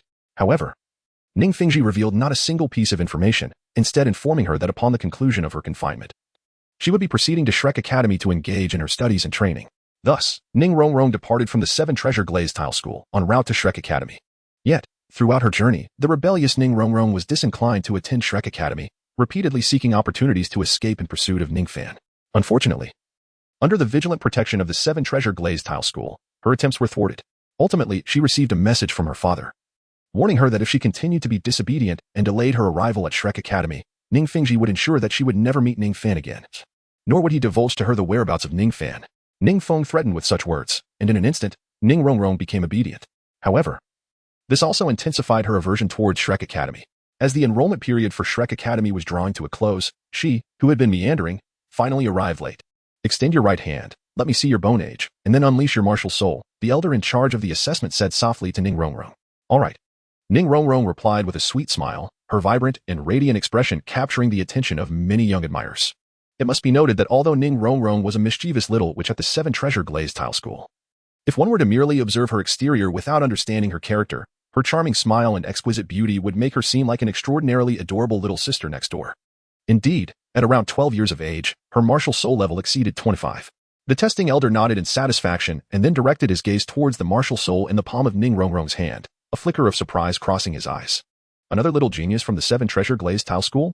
Upon hearing the elder's words, Ning Rongrong blinked her beautiful eyes, a hint of confusion passing over her face, as she did not fully comprehend. However, soon after, she successfully passed the first 3 assessment stages and arrived at the 4th stage, where Ningfan, Zhu Qing, Tang San, and Xiao were gathered. Upon seeing the familiar figure of the man who had captured her heart, her confusion was dispelled. Ningfan, Ning Rongrong exclaimed joyfully. her beautiful eyes shimmering with tears of excitement as she covered her mouth with her hands. However, this exuberant call made Ningfan shudder slightly, and he turned around. Looking at the girl clad in a white dress, her delicate and fair complexion, and her exceedingly adorable demeanor, he sighed deeply. In the end, I cannot escape this. As he watched the girl run towards him, akin to a fledgling returning to its nest, Ningfan had no choice but to open his arms in resignation. With a soft thud, the excited Ning Rongrong leaped into Ningfan's embrace, the force of her impact causing him to take 2 steps back to cushion the blow, preventing any harm to her. Kiki, you made it here too. Did Daddy send you here? But isn't Daddy supposed to? Could it be that Daddy? Ning Rongrong nestled her head into Ningfan's embrace, taking a deep breath before lifting her gaze to blink her beautiful eyes at him, her eyes sparkling with curiosity. Upon hearing her words, Ningfan's expression shifted in surprise, hastily interrupting her. The sect leader did not summon me here. I have been temporarily exiled by the 7 Treasure Glazed Tile School, severing all ties with the sect. I arrived at this academy due to certain circumstances, and I never anticipated encountering you here. Oh, I see, Ning Rongrong replied, her lovely eyes dimming instantly, as she had assumed Ningfan's presence was at her father's behest. Moreover, upon learning of Ningfan's exile and disconnection from the sect, a wave of guilt washed over her, leaving her in contemplative silence. Ningfan let out a long sigh of relief internally. Thankfully, he had interrupted Ning Rongrong before she could disclose any critical information, narrowly escaping a potential calamity. However, despite avoiding the revelation of vital secrets, the closeness and flirtatious exchanges between Ning Rongrong and Ningfan stirred an unsettling feeling within another individual. At that moment, Ningfan felt a tug at the corner of his garment and turned his head to meet the icy gaze of Zhu Shiqing. Who is she? Zhu Shiqing inquired. Her expression as frosty as ever, her cherry lips forming succinct words. At the same time, Ning Rongrong nestled in Ningfan's embrace. Noticed Zhu Shiqing, the strikingly beautiful girl who had been standing beside Ningfan. She blinked her lovely eyes and echoed the same question. Ningfan, who is she? Caught off guard by the simultaneous scrutiny of the 2 girls, Ningfan's mind raced. Although he had envisioned this scenario countless times in anticipation, its actual occurrence left him somewhat flustered. He took a moment to compose himself, maintaining a gentle smile as he addressed Zhu Shiqing softly. This is Ning Rongrong. We share a close bond. She is like a younger sister to me within the 7 Treasure Glazed Tile School. Upon hearing this, Ning Rongrong's exquisite eyes widened in surprise as she regarded Ningfan, clearly taken aback that he would introduce her in such a manner to an outsider. Her face puffed up in indignation, ready to retort, but upon meeting the expression in Ningfan's eyes, she hesitated. Suddenly, she recalled that her father disapproved of their relationship, and revealing their connection might lead to complications. It seemed that Ningfan's introduction was likely influenced by such considerations, prompting her to forego her rebuttal. Although feeling somewhat vexed, she ultimately acquiesced to Ningfan's portrayal. And she is Zhu Shiqing, a companion on my journey, responsible for my protection along the way. We are quite good friends, Ningfan added. Upon observing that Ning Rongrong remained composed and did not refute him, Ningfan felt a sense of relief. His gaze sparkled as he smiled gently and proceeded to introduce Zhu Shiqing's identity. Chapter 32, The Confrontation, is that so? Ning Rongrong inquired, her beautiful, large eyes reflecting a hint of skepticism as she looked at Ningfan. Ningfan nodded slightly, his expression remaining unchanged. Upon witnessing this, Ning Rongrong found no significant issue in the statement and chose not to harbor any further doubts. After all, from her proud perspective, it was inconceivable that Ningfan, who had previously held such affection for her, could swiftly develop feelings for another, especially after merely 2 weeks since his departure from the 7 Treasure Glazed Tile School. As for Ningfan's relationship with Zhu Shiqing, it appeared to stem from their chance encounter and subsequent companionship, during which she had diligently protected him. Gratified, Ning Rongrong bestowed a sweet smile upon Zhu Shiqing, expressing her gratitude for taking care of Ningfan along the way. Yet, Zhu Shiqing felt an unsettling sensation in her heart, though she could not articulate the source of her discomfort. However, upon hearing Ningfan's assertion that he had been protected throughout the journey, Ning Rongrong exhibited no discernible change in her demeanor, allowing her inexplicable emotions to settle into a tranquil state. Ningfan's second martial soul was indeed as he had previously mentioned. This revelation was known solely to her. Even the girl before her, who was referred to as Ning Rongrong by Ningfan, remained unaware. She was the only one privy to Ningfan's secret. Upon grasping this fact, Zhu Shiqing regarded the girl before her, who offered a sweet smile, and nodded slightly. Her icy countenance revealed a trace of hesitation. And then her cherry lips parted as she gently spoke. Hello, Rongrong. Hello. Ning Rongrong replied, with an equally polite and crisp tone. A sense of harmony enveloped the scene, and Ningfan could not help but think of the phrase as it echoed in his mind. However, he pondered how long this tranquility would endure. Observing the 2 girls, a peculiar expression crossed Ningfan's face.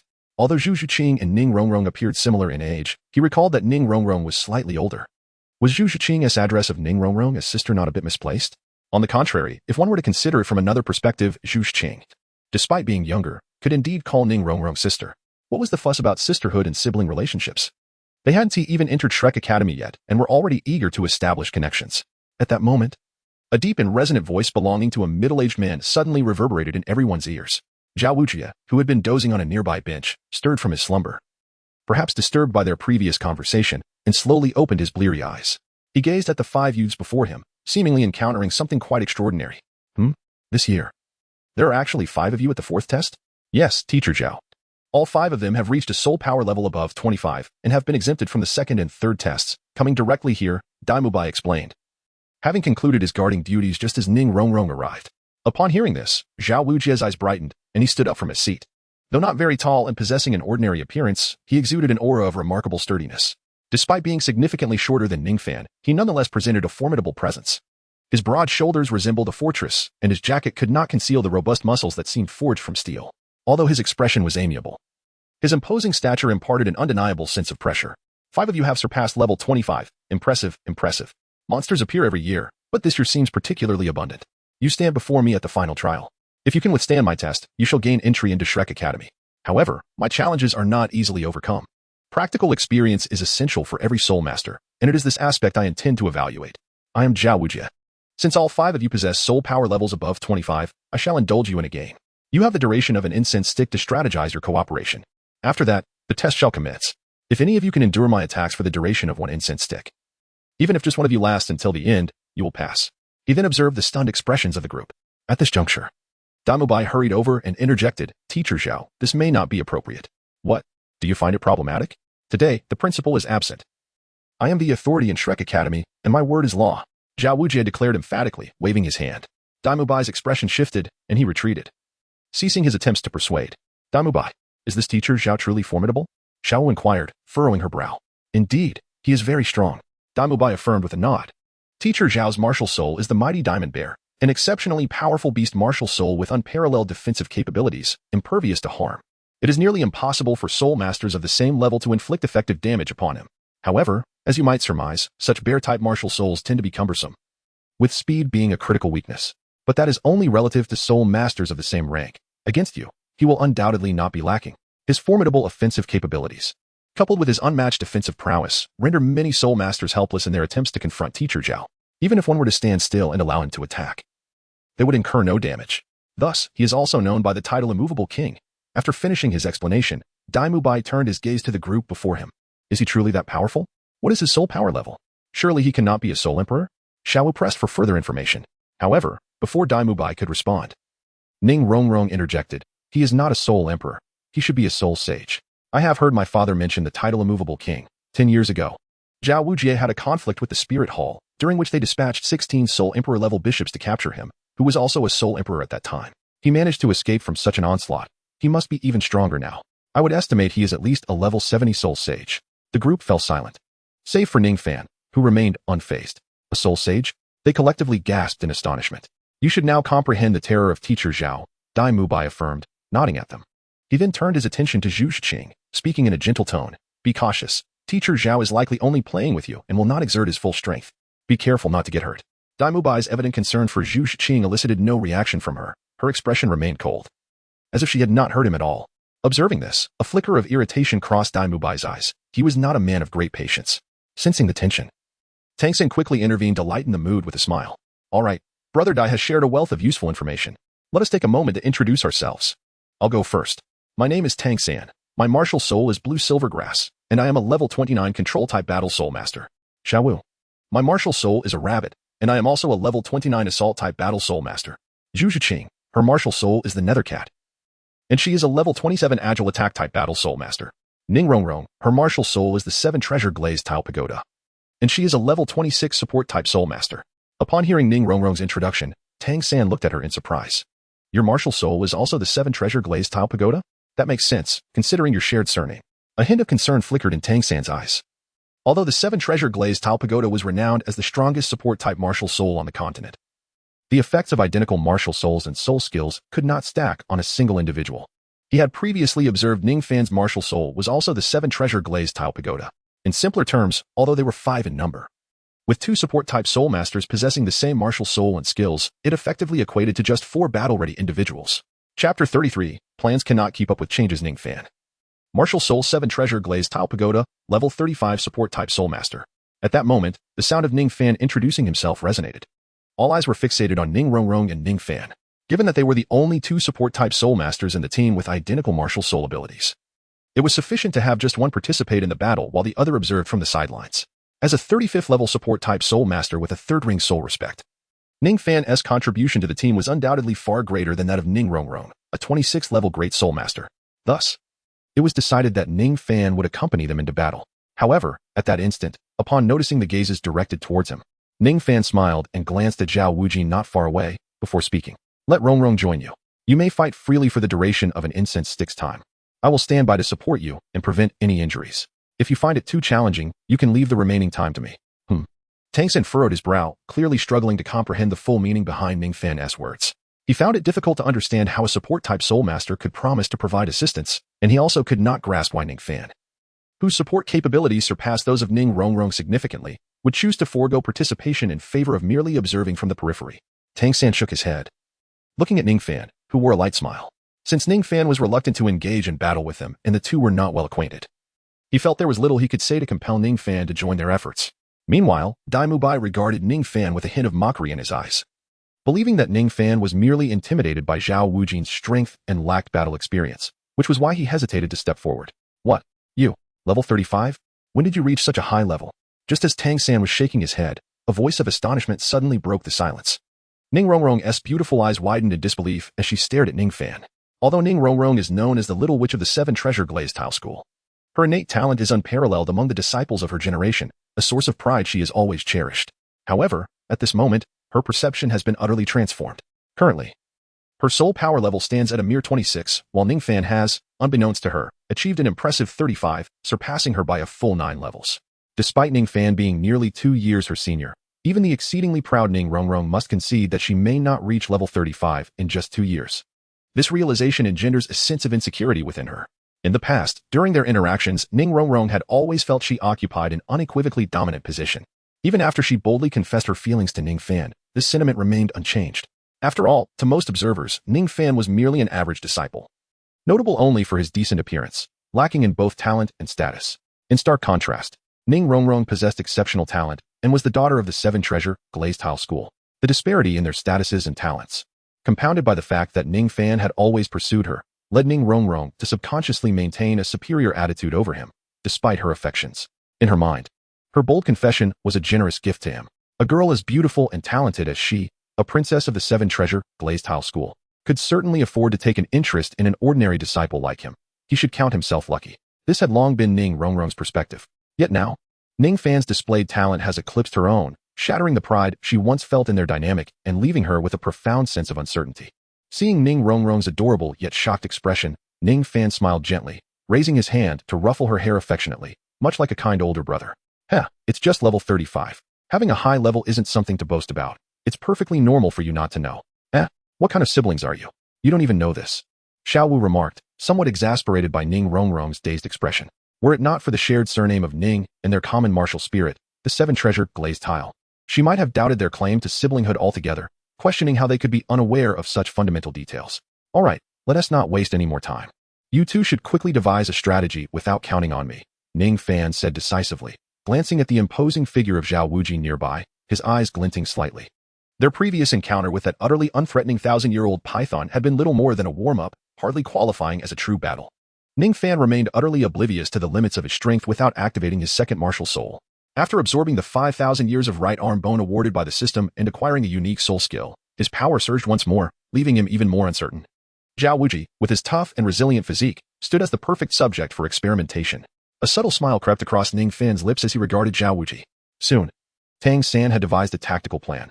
Xiao Wu would take the lead in offense. He would control the situation. Zhu Zhuqing would maneuver to distract, and Ning Rongrong would provide support from the rear. As for Ningfan, he insisted on standing at the edge of the arena, refraining from using any soul skills, focusing solely on self-preservation. The strategy was straightforward and direct, yet the specifics would ultimately depend on the fluidity of real combat. After a brief discussion of their cooperative tactics, the time had arrived. All right, little monsters, prepare to embrace the baptism of battle. Zhao Wuji's resonant voice echoed through the arena. Following his words, he planted an incense stick firmly into the ground. At this moment, Tang San, Xiao Wu, Zhu Shiqing, and Ning Rongrong formed a cohesive group on one side of the arena. Meanwhile, Ningfan, having been intentionally excluded from the tactical plan, found himself standing alone on the opposite side, a considerable distance away from the quartet, ready for his solitary role at the edge. It was then that Ning Rongrong began to twirl gracefully, her melodious voice blending with the gentle rustle of her flowing white dress. 7 treasures manifest as glazed. As her words fell, a resplendent, jewel-like 7-colored pagoda materialized in her palm, its vibrant hues illuminating her figure, rendering her as ethereal as a celestial being descending to earth. Witnessing this spectacle, Ningfan could not help but exclaim in admiration. Indeed, individuals vary significantly. Ning Rongrong, with her delicate, fair hand cradling the 7 treasures glazed pagoda as she released her soul skill, resembled a fairy from the heavens, breathtakingly beautiful. In contrast, when Ningfan himself held the 7 treasures glazed pagoda to unleash his soul skill, he could not shake the feeling that he resembled more of a heavenly guardian than an auxiliary soul master. The 7 treasures are renowned. The first is strength. Ning Rongrong uttered her incantation softly, and immediately, the first soul ring shimmered with brilliance. The 7 treasure glazed tower released 3 beams of light, which, with a gentle touch from Ning Rongrong's fingertip, enveloped Zhu Zhuqing, Tang San, and Xiao Wu. The 7 treasures are renowned. The second is speed. Once again, 3 beams of light emerged from the 7 treasure glazed tower and descended upon the trio. After Ning Rongrong completed her supportive soul skill, she immediately offered a sweet smile to the 3, encouraging them. Good job. This year, who would have thought that even the 7 treasure glazed house school would join us? I wonder how delighted old Flandre will be when he finds out. As soon as she finished speaking, Zhao Wujing landed firmly on the ground, not granting the 3 any opportunity to attack first, and charged directly at Ning Rongrong, the auxiliary soul master. Witnessing this, Tang San felt a sense of foreboding. Fortunately, Zhao Wujing's speed was not particularly swift. As everyone swiftly retreated, just when Zhao Wujing was about to reach Ning Rongrong, long, dark tendrils erupted from the ground beneath her feet, pulling her away to a different location.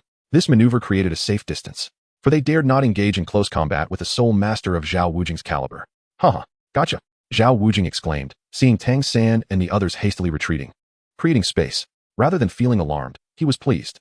After forcing the 4 back, he pivoted and accelerated toward Ningfan. Ningfan was momentarily taken aback. He had not anticipated that Zhao Wujing's first target would be him. Why is he coming for me right away? He thought, perplexed. Despite his efforts to remain inconspicuous, having not even released his martial spirit or made a sound, Zhao Wujing had fixated on him. Indeed, had it not been for Ning Rongrong's earlier exclamation, Zhao Wujing might not have paid any attention to the seemingly inactive Ningfan. Just moments ago, Zhao Wujing and his companions had spent a brief time discussing tactical coordination. As a beast martial spirit soul sage, Zhao Wujing possessed keen senses. Yet he did not eavesdrop on Tang San and the other strategies. However, Ning Rongrong's astonished cry inadvertently revealed that Ningfan possessed a formidable soul power level of 35.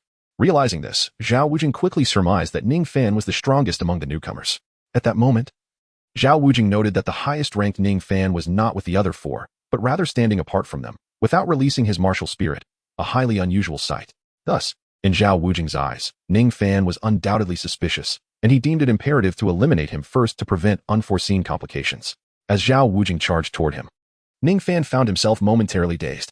He had originally intended for Tang San and the others to engage first, allowing them to participate in the assessment and gauge their strength.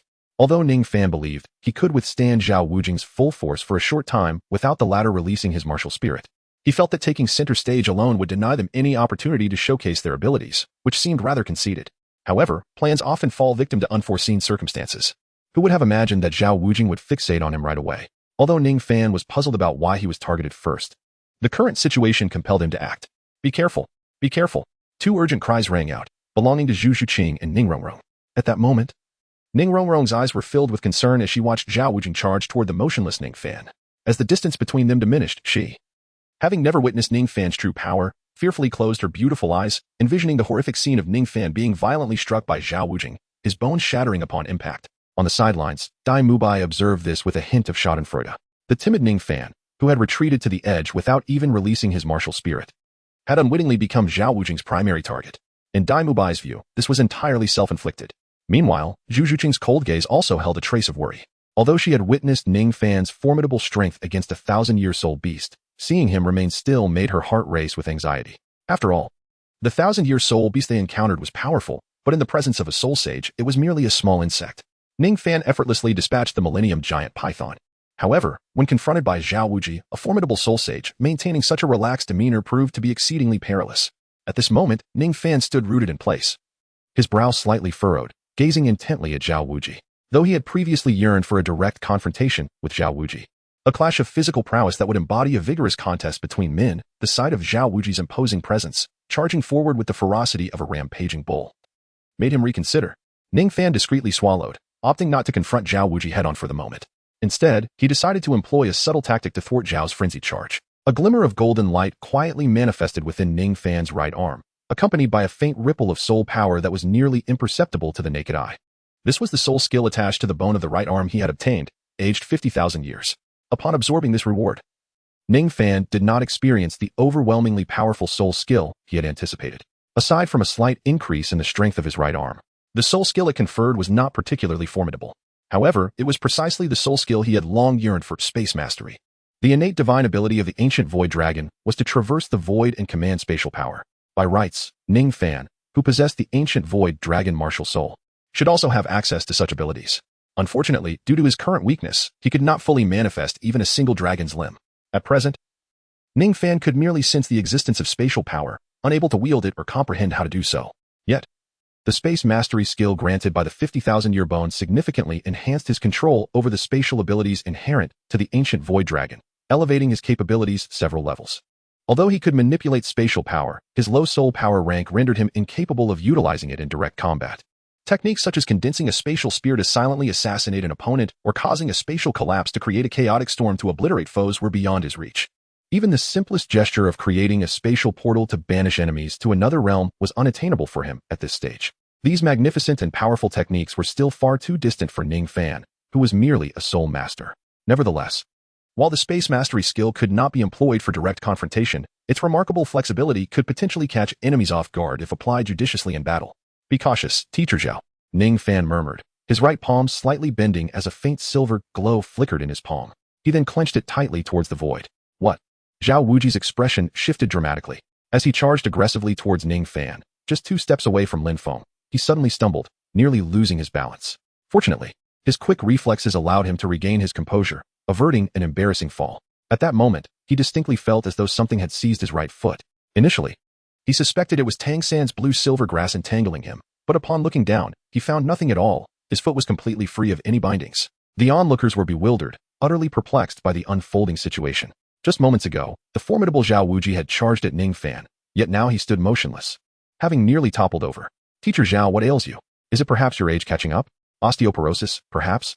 Ningfan's gaze remained fixed on the void as he exerted considerable force, gripping the empty air with a fervent intensity. He then exhaled deeply, flashing a smile at Zhao Wuji. Kid, did you orchestrate this? As I suspected, you have something up your sleeve, Zhao Wuji declared, attempting to lift his right foot with force, only to discover he could not escape the invisible binding. His eyes gleamed with intrigue as he regarded Ningfan. Oh, what do you mean, Teacher Zhao? I'm quite in the dark, Ningfan replied with a light chuckle. You certainly possess some peculiar tricks. However, underestimating me, Zhao Wuji, will not suffice, he retorted, forcefully stomping his right foot against the ground. With a disdainful snort, he bent his foot and pulled upward. At that moment, a glimmer of amusement flickered in Ningfan's eyes. He, mirroring Zhao Wuji's upward motion, pulled his right hand upward and then abruptly released it. Zhao Wuji was entirely unprepared for the bizarre nature of this binding soul skill, which not only dissipated instantly but also exerted additional force against him. As the binding power vanished, Zhao Wuji's foot jerked upward, causing him to lose his balance. With a soft thud, the renowned Zhao Wuji, a soul sage with the formidable reputation of the unmoving king, found himself crashing to the ground after a series of inexplicable movements, leaving the spectators in utter astonishment. Even Zhao Wuji, lying on the ground and gazing up at the unusually bright blue sky, was taken aback. How could a soul sage like him fall victim to the tricks of a mere soul master? Teacher Zhao, are you not getting up? A fifth of the incense has already burned away, a light voice chimed in just as Zhao Wuji was lost in thought. Startled back to reality, Zhao Wuji slapped the ground and leapt to his feet, standing tall. He glanced at the incense stick he had driven into the ground, now burnt down by a fifth. His gaze then shifted to the young man who had caused him such embarrassment. This kid is indeed peculiar. What strange trickery are you employing? Although Zhao Wuji was a soul sage, he lacked understanding of the enigmatic power of spatial energy. He could only sense an invisible force, entirely devoid of any trace, seemingly manipulated by Ningfan, leading to his public humiliation. Originally, Zhao Wuji believed that this was Ningfan's martial soul ability. However, upon closer reflection, he realized that Ningfan had not even released his martial soul and lacked any soul rings, making it impossible for it to be a martial soul technique. As for the alternative possibility, a soul bone ability, Zhao Wuji considered it but quickly dismissed the idea. as the activation of a soul bone technique would similarly emit a unique fluctuation of soul power, which someone of his current strength could not possibly overlook. Consequently, Zhao Wuji found himself utterly perplexed by the nature of Ningfan's power, completely unaware of its origin or how it was manipulated. Ningfan was well aware of Zhao Wuji's bewilderment regarding the source of his extraordinary ability. Although his command over spatial power stemmed from the spatial mastery ability granted by the 5,000-year soul bone in his right arm, this technique was distinct from conventional soul skills. It was more akin to a unique passive ability that enhanced Ningfan's innate talent inherited from the ancient dragon of void. It was not merely an additional soul skill acquired from absorbing a soul bone, which explained why Zhao Wuji could not discern its nature. With a faint smile, Ningfan remarked, merely a natural ability of martial souls. There is no need to be overly astonished, Teacher Zhao.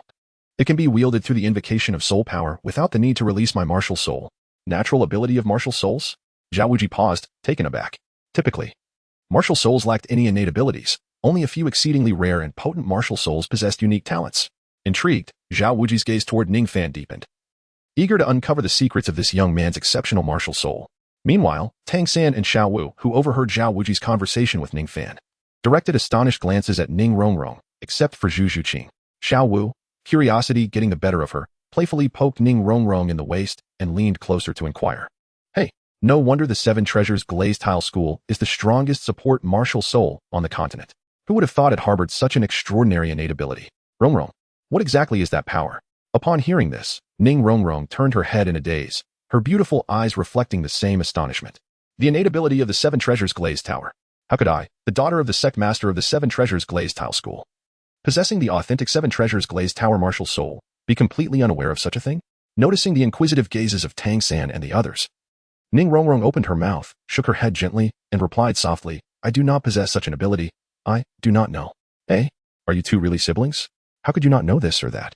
Xiao Wu muttered, a hint of puzzlement in her tone. Upon hearing Xiao Wu's casual remark, Ning Rongrong felt a jolt of anxiety. Her beautiful eyes turned toward Ningfan, and she suddenly realized that, despite having been apart for merely 2 weeks, he now appeared somewhat unfamiliar to her. Reflecting on the past, she recalled that even if they had only been apart for 2 or 3 days, Ningfan would have enthusiastically inquired about her recent circumstances and made every effort to cheer her up if she were feeling down. Yet today, their long-awaited reunion felt strangely distant. Ning Rongrong suddenly realized that Ningfan's demeanor towards her seemed to have shifted, becoming somewhat indifferent. This change left her feeling rather unfamiliar. Additionally, Ningfan's astonishingly rapid advancement in soul power, coupled with his unique ability that had recently caused significant trouble for the soul sage Zhao Wujiev, also struck Ning Rongrong as strange. Contemplating this, a sense of panic and fear welled up within her, as she was at a loss for how to navigate these transformations. Her delicate white hands intertwined, and her beautiful eyes gazed at Ningfan in the distance.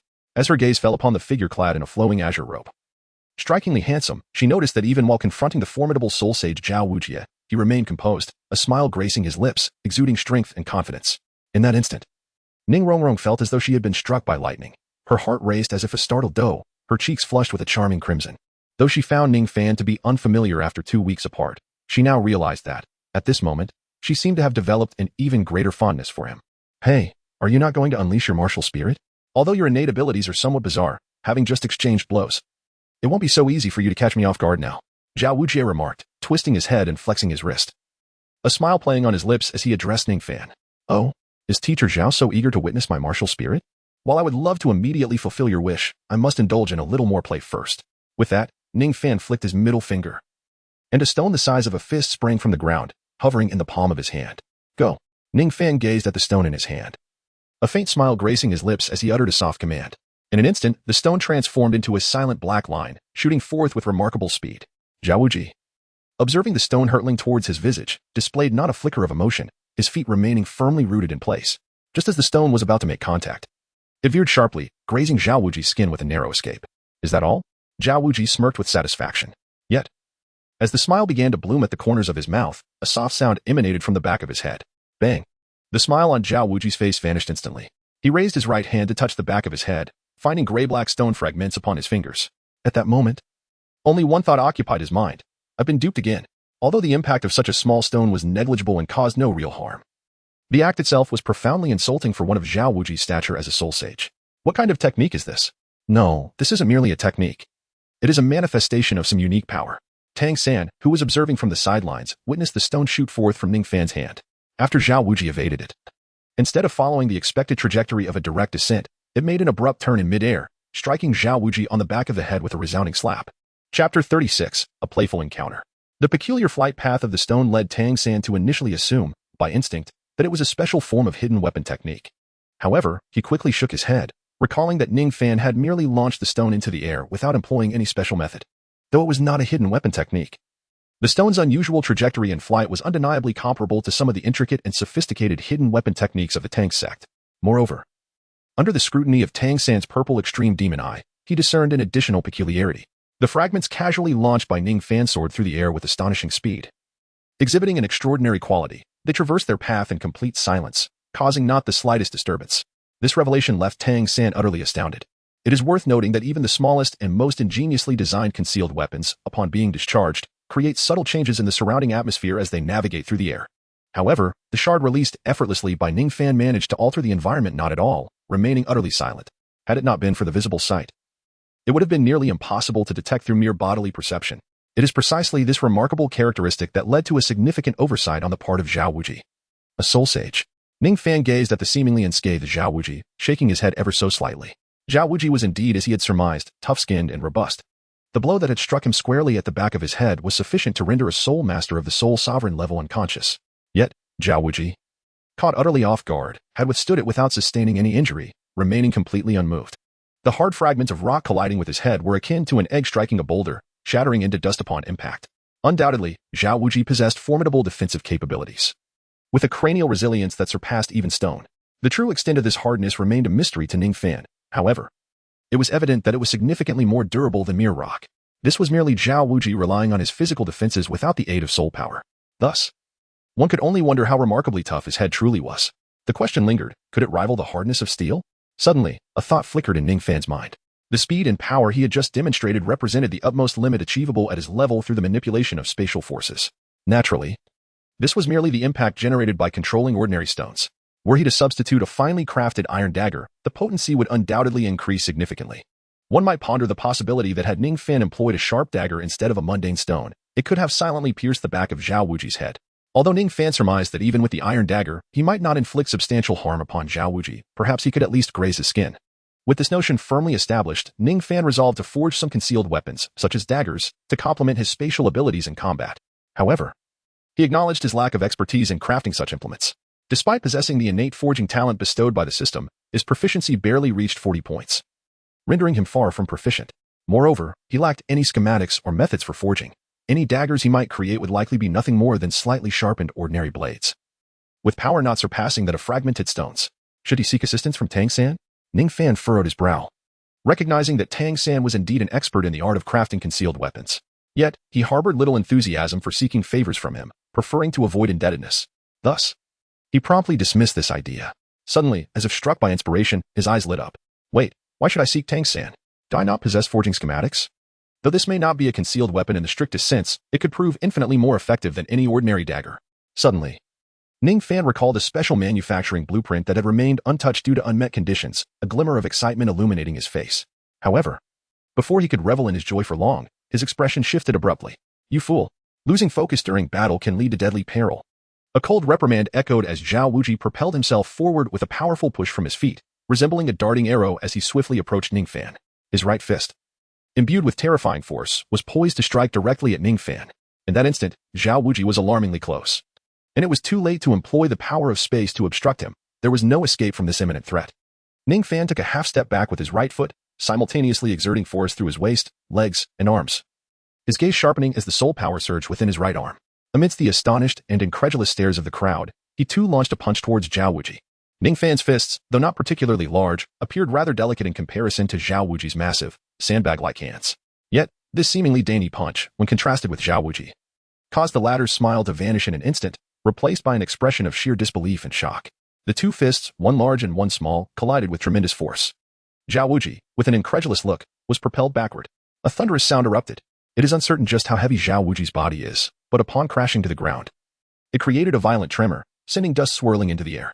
Meanwhile, Xiao Wu, Tang San, and Zhu Zhuqing, who had initially rushed to defend Ningfan in response to Zhao Wuji's attack, abruptly halted, their gazes fixed on the spot where Zhao Wuji had fallen.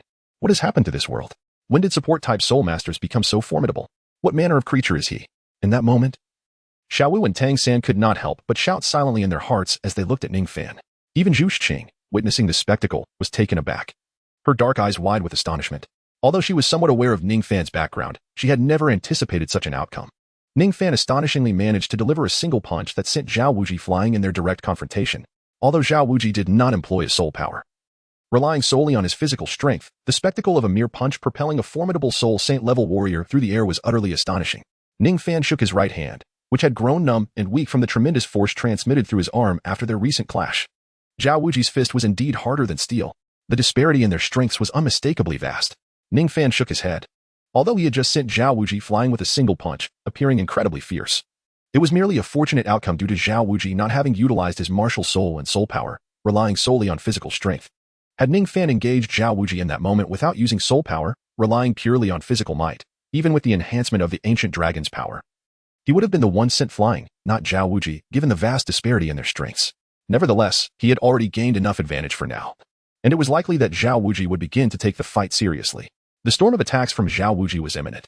At that moment, as the dust settled, Zhao Wuji rose slowly from the ground, one hand braced against it, looking somewhat disheveled. He shook his head vigorously, causing a tremor that dislodged the dust from his body. At this point, Zhao Wuji's eyes sparkled with vitality as if he had been fully rejuvenated, appearing before the onlookers, just as Dai Mubai had previously remarked. Zhao Wuji's defensive capabilities at the Soul Sage level were such that even if he stood there and let them strike, it would be difficult to inflict any harm. Now, Zhao Wuji glanced at the incense candle, which had burned down to nearly half its length. With a thundering clash, he slammed his fists together in front of his chest, producing a deep sound, and then fixed his gaze on Ningfan, speaking in a low voice. But you're merely a soul respect, even with such terrifying power. You are truly a genuine monster. Kid, your martial soul has piqued my curiosity even further. Come on, the sun is shining brightly today, and it has somewhat dissipated my earlier drowsiness. It's time to enjoy a good spar with you. At that moment, 7 soul rings illuminated around Zhao Wuji, and his physique appeared even more robust than before, surpassing 2.5 meters in height, his body covered with a layer of brown fur. From a distance, his explosive muscles resembled a colossal bear, exuding an overwhelming presence akin to a mountain's weight. Teacher Zhao is now utilizing his soul power. That kid is in for a rough time, Dai Mubai thought, startled, as he observed the transformation. Although Ningfan's earlier punch had been astonishing, Dai Mubai believed it was merely because Zhao Wuji had not taken the fight seriously, having underestimated him. Now, with Zhao Wuji's soul power surging and an imposing aura radiating from him, it was evident he intended to engage Ningfan with earnestness. Come on, let's continue.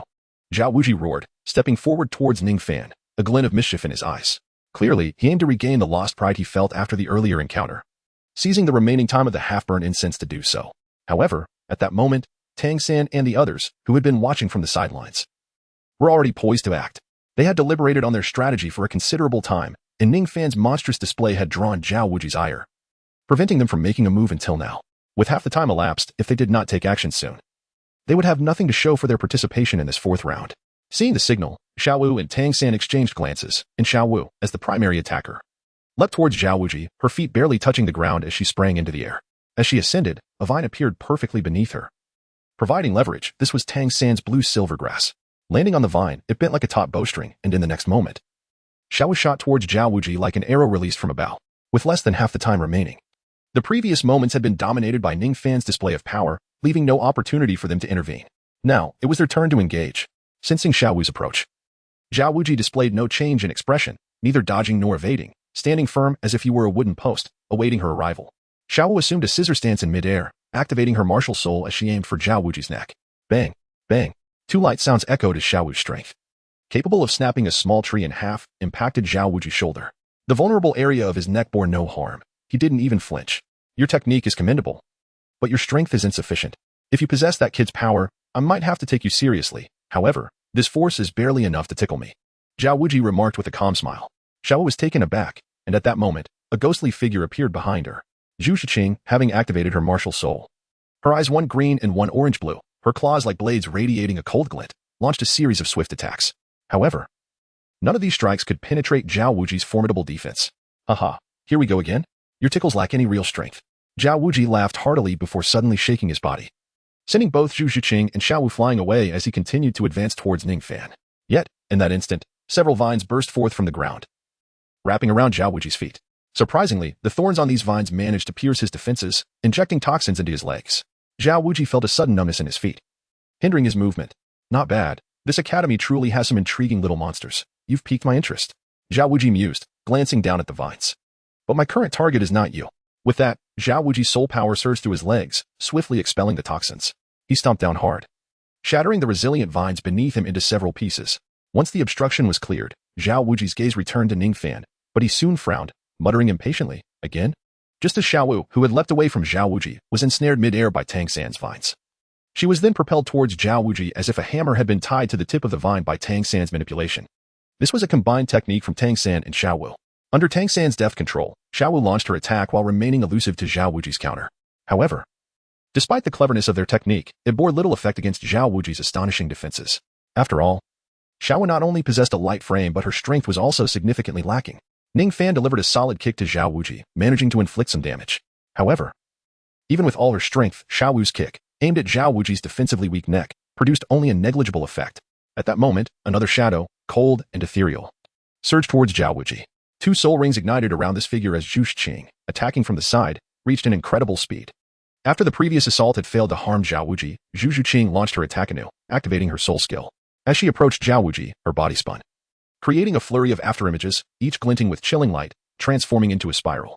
This was Zhu Qing's second soul skill, the Abyssal 100 Claws, allowing her to unleash hundreds of rapid strikes at the same spot in a mere instant with her razor-sharp claws. Previously, when confronting a 1,000-year-old giant python, Zhu Qing had employed this technique, tearing through the creature's formidable scales and inflicting significant damage.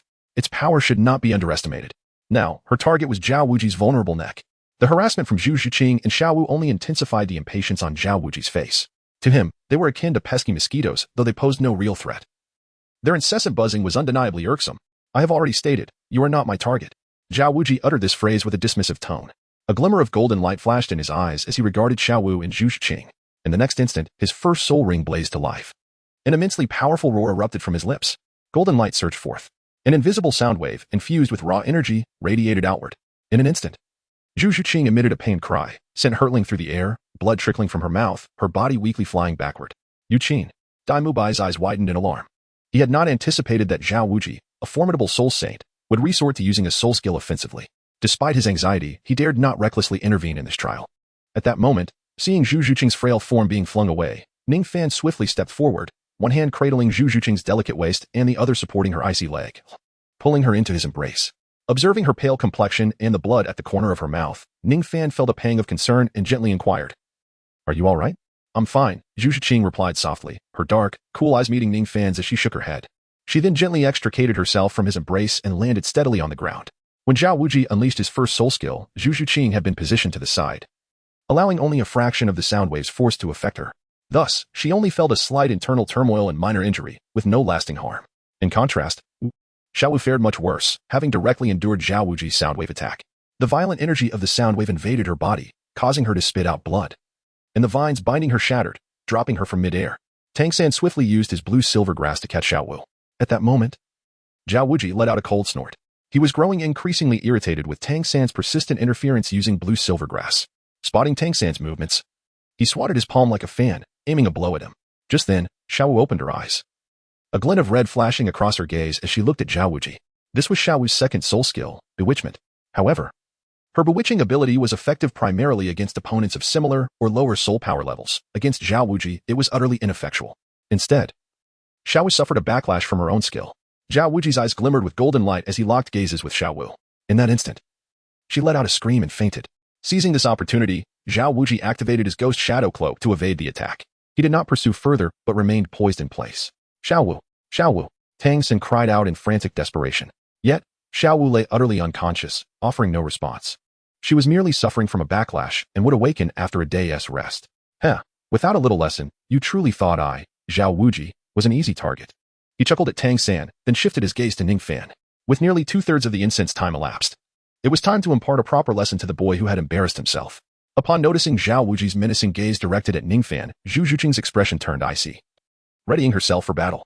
In response, Ningfan felt a flicker of gratitude and gently patted Zhu Qing's shoulder, softly assuring her, "It's all right, Zhu Qing. You should rest. I can handle this with the little time we have left." Ningfan chuckled softly, his gaze narrowing as he turned toward Zhao Wuji. In response to Zhu Qing's astonished expression, he exerted his legs with force, propelling himself toward Zhao Wuji like a cannonball. "This is splendid. This is the essence of true combat," Zhao Wuji bellowed, followed by a hearty laugh as he launched a punch at Ningfan. In that moment, Ningfan neither dodged nor flinched, instead meeting the attack with a punch of his own. Bang!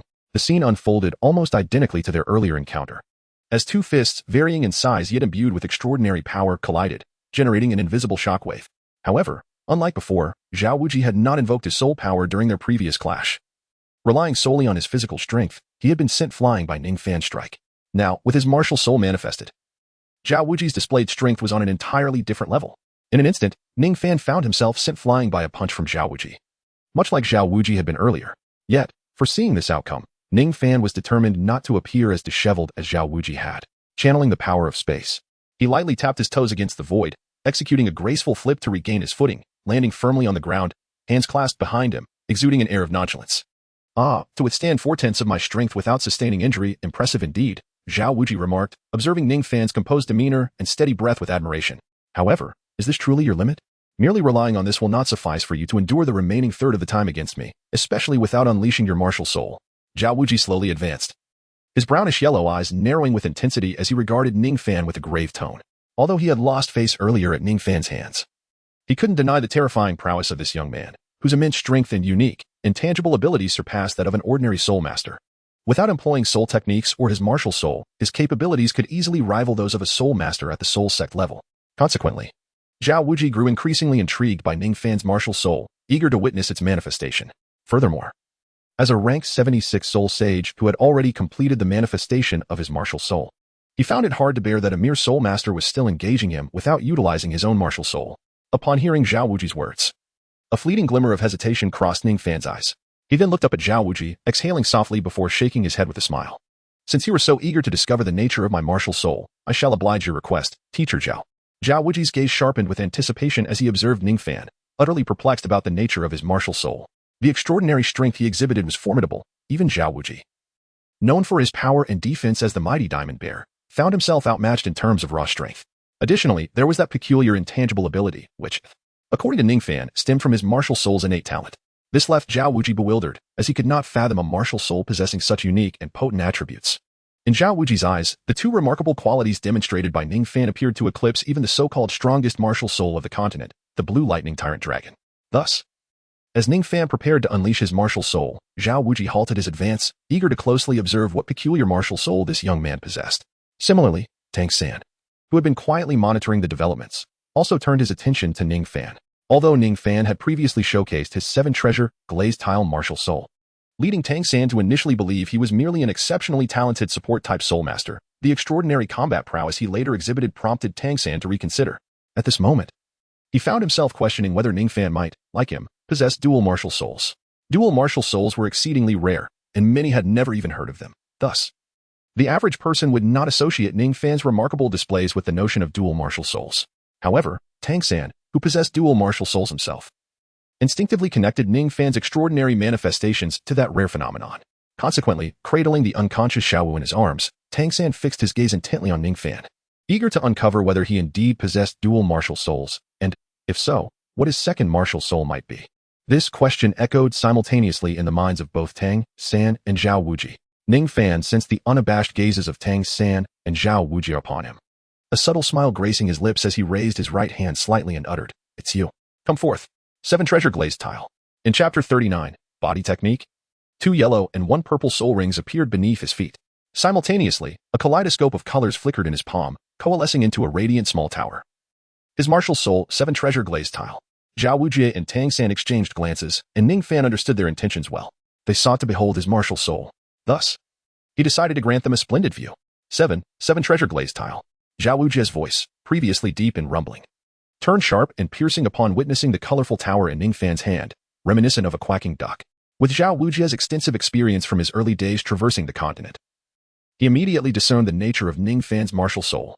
This revelation left him astonished, grappling with disbelief. The disparity was overwhelmingly vast. To Zhao Wuji, the sheer might exhibited by Ningfan could only stem from a dragon-type martial soul, potentially augmented by a unique innate ability, an anomalous dragon-type martial soul surpassing even the Blue Lightning Tyrant Dragon. Yet, the 7-treasure glazed tile in Ningfan's grasp unmistakably conveyed a startling truth. The young man who had humiliated Zhao Wuji moments ago was, in fact, a support-type soul master. This was utterly unacceptable. On the other hand, Tang San furrowed his brow as he observed the 7-treasure glazed tile in Ningfan's palm. His expression one of resigned understanding, although he had previously speculated that Ningfan might possess a second martial soul akin to his own. He had not anticipated such a revelation in this context. The 7 treasures are renowned, the first for strength, the second for speed, and the third for spirit. After silently invoking a soul incantation, the 7-treasure glazed tile shimmered with brilliance. Instantly, 3 beams of light emanated from the tower's apex, merging into Ningfan's being. Upon sensing the transformation coursing through him, a satisfied smile appeared on Ningfan's face as he swiftly retracted the 7-treasure glazed tile into his body. Engaging with Zhao Wujie had not necessitated the use of his second martial soul. After all, this was merely an enrollment examination, not a life or death contest. And Zhao Wujie would not unleash his full power. Nevertheless, the overwhelming aura radiating from Zhao Wujie prompted Ningfan to release his 7-treasure glazed tile, enhancing his own capabilities for support. Although Ningfan had previously regarded this artifact with disdain, he could not deny the allure of its 3 soul skills, which augmented his strength and speed by 40%, while the boost to his soul power allowed him to temporarily reach the threshold of level 40, quite enticing indeed. With the 7-treasure glazed tile now internalized, Ningfan turned his gaze towards Zhao Wujie. The latter wore an expression of shock, then exhaled deeply, somewhat reluctant, and inquired, "Is that truly the 7-treasure glazed tile?" "Indeed," Ningfan nodded affirmatively. "Has it undergone any mutations?" Zhao Wujie pressed on, still unwilling to concede. "Who knows?" Ningfan shrugged, feigning mystery with a playful smile. "Enough of your peculiarities, regardless of the secrets you harbor. Today, I shall impart a thorough lesson upon you as a gift for your enrollment." Observing Ningfan's nonchalant demeanor, Zhao Wujie's eyelids twitched. Recalling the earlier moments when Ningfan had made him appear foolish alongside the remnants of the burnt incense, he was too preoccupied to ponder the origins of Ningfan's bizarre powers and abilities. Ningfan's demeanor led him to believe that upon entering the academy, Ningfan would undoubtedly be a thorn in the side. Therefore, for the sake of Ningfan's future education and learning, he resolved to ensure that Ningfan would thoroughly experience the authority and prowess of a teacher. With that, he activated the shimmering soul rings around him and charged fiercely towards Ningfan. Ningfan gazed at the figure of Zhao Wujie charging towards him, his eyes narrowing slightly. Despite the enhancement of his power by 40% due to the 7 treasures glazed tower, there remained a considerable gap when faced with Zhao Wujie in his martial spirit possession state. If Zhao Wujie were to fight earnestly, a moment of carelessness could result in a painful blow. Thus, although Ningfan contemplated engaging Zhao Wujie to assess his current strength, he ultimately resolved to employ a guerrilla tactic to deal with him. As Zhao Wujie unleashed a powerful punch, Ningfan chose not to confront it head-on.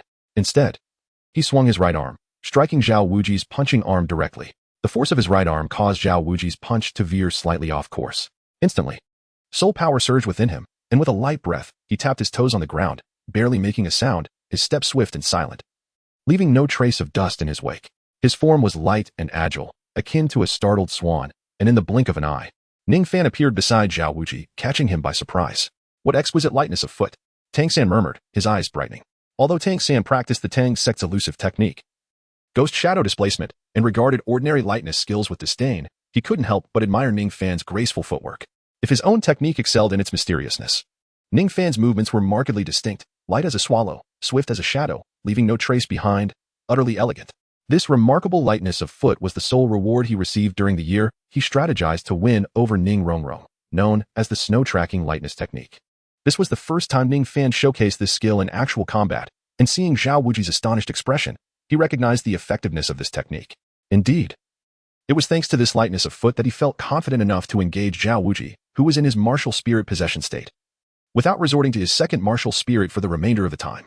With a subtle smile, Ningfan seized the opportunity while Zhao Wujie was still in shock, delivering a punch. After striking Zhao Wujie, he felt a tremendous backlash, prompting him to swiftly retreat. "Not bad, agile little fellow. I didn't expect you to be so slippery," Zhao Wujie remarked with a somewhat grim expression, turning to regard Ningfan. Although Ningfan's punch hadn't caused him any injury, it certainly had inflicted some pain.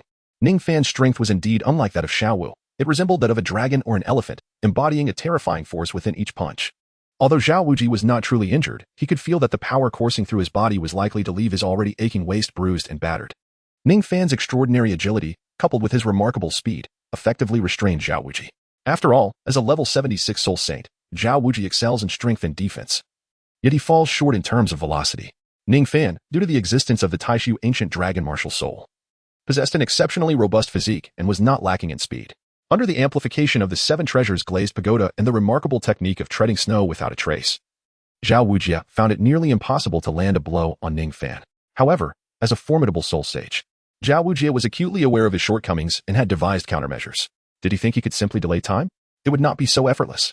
With a sharp command, Zhao Wujie unleashed his third soul skill, gravity enhancement. He called out to Ningfan, and the third soul ring, a violet millennium ring, suddenly expanded.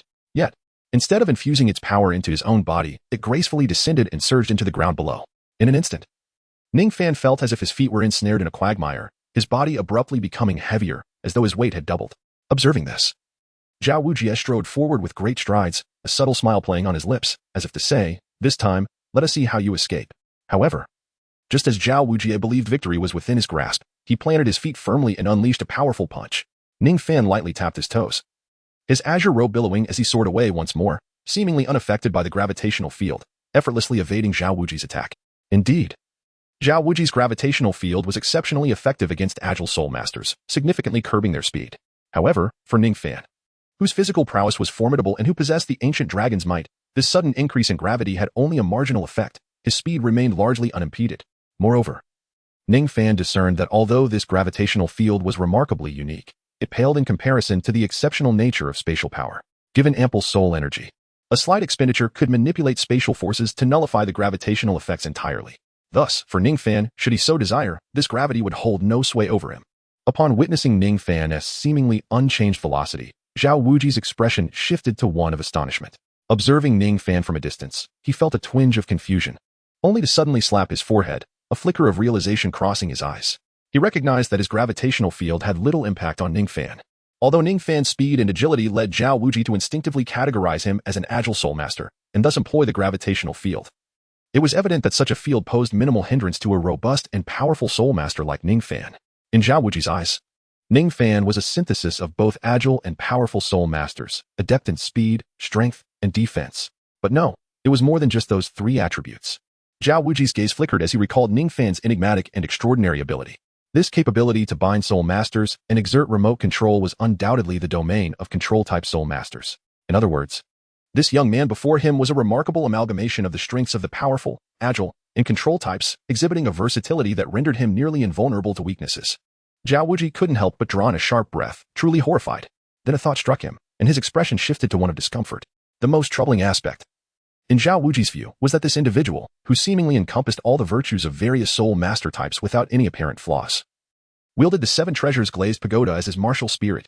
This meant that, strictly speaking, this extraordinary young man could be classified as nothing more than a support-type soul master with no offensive capabilities.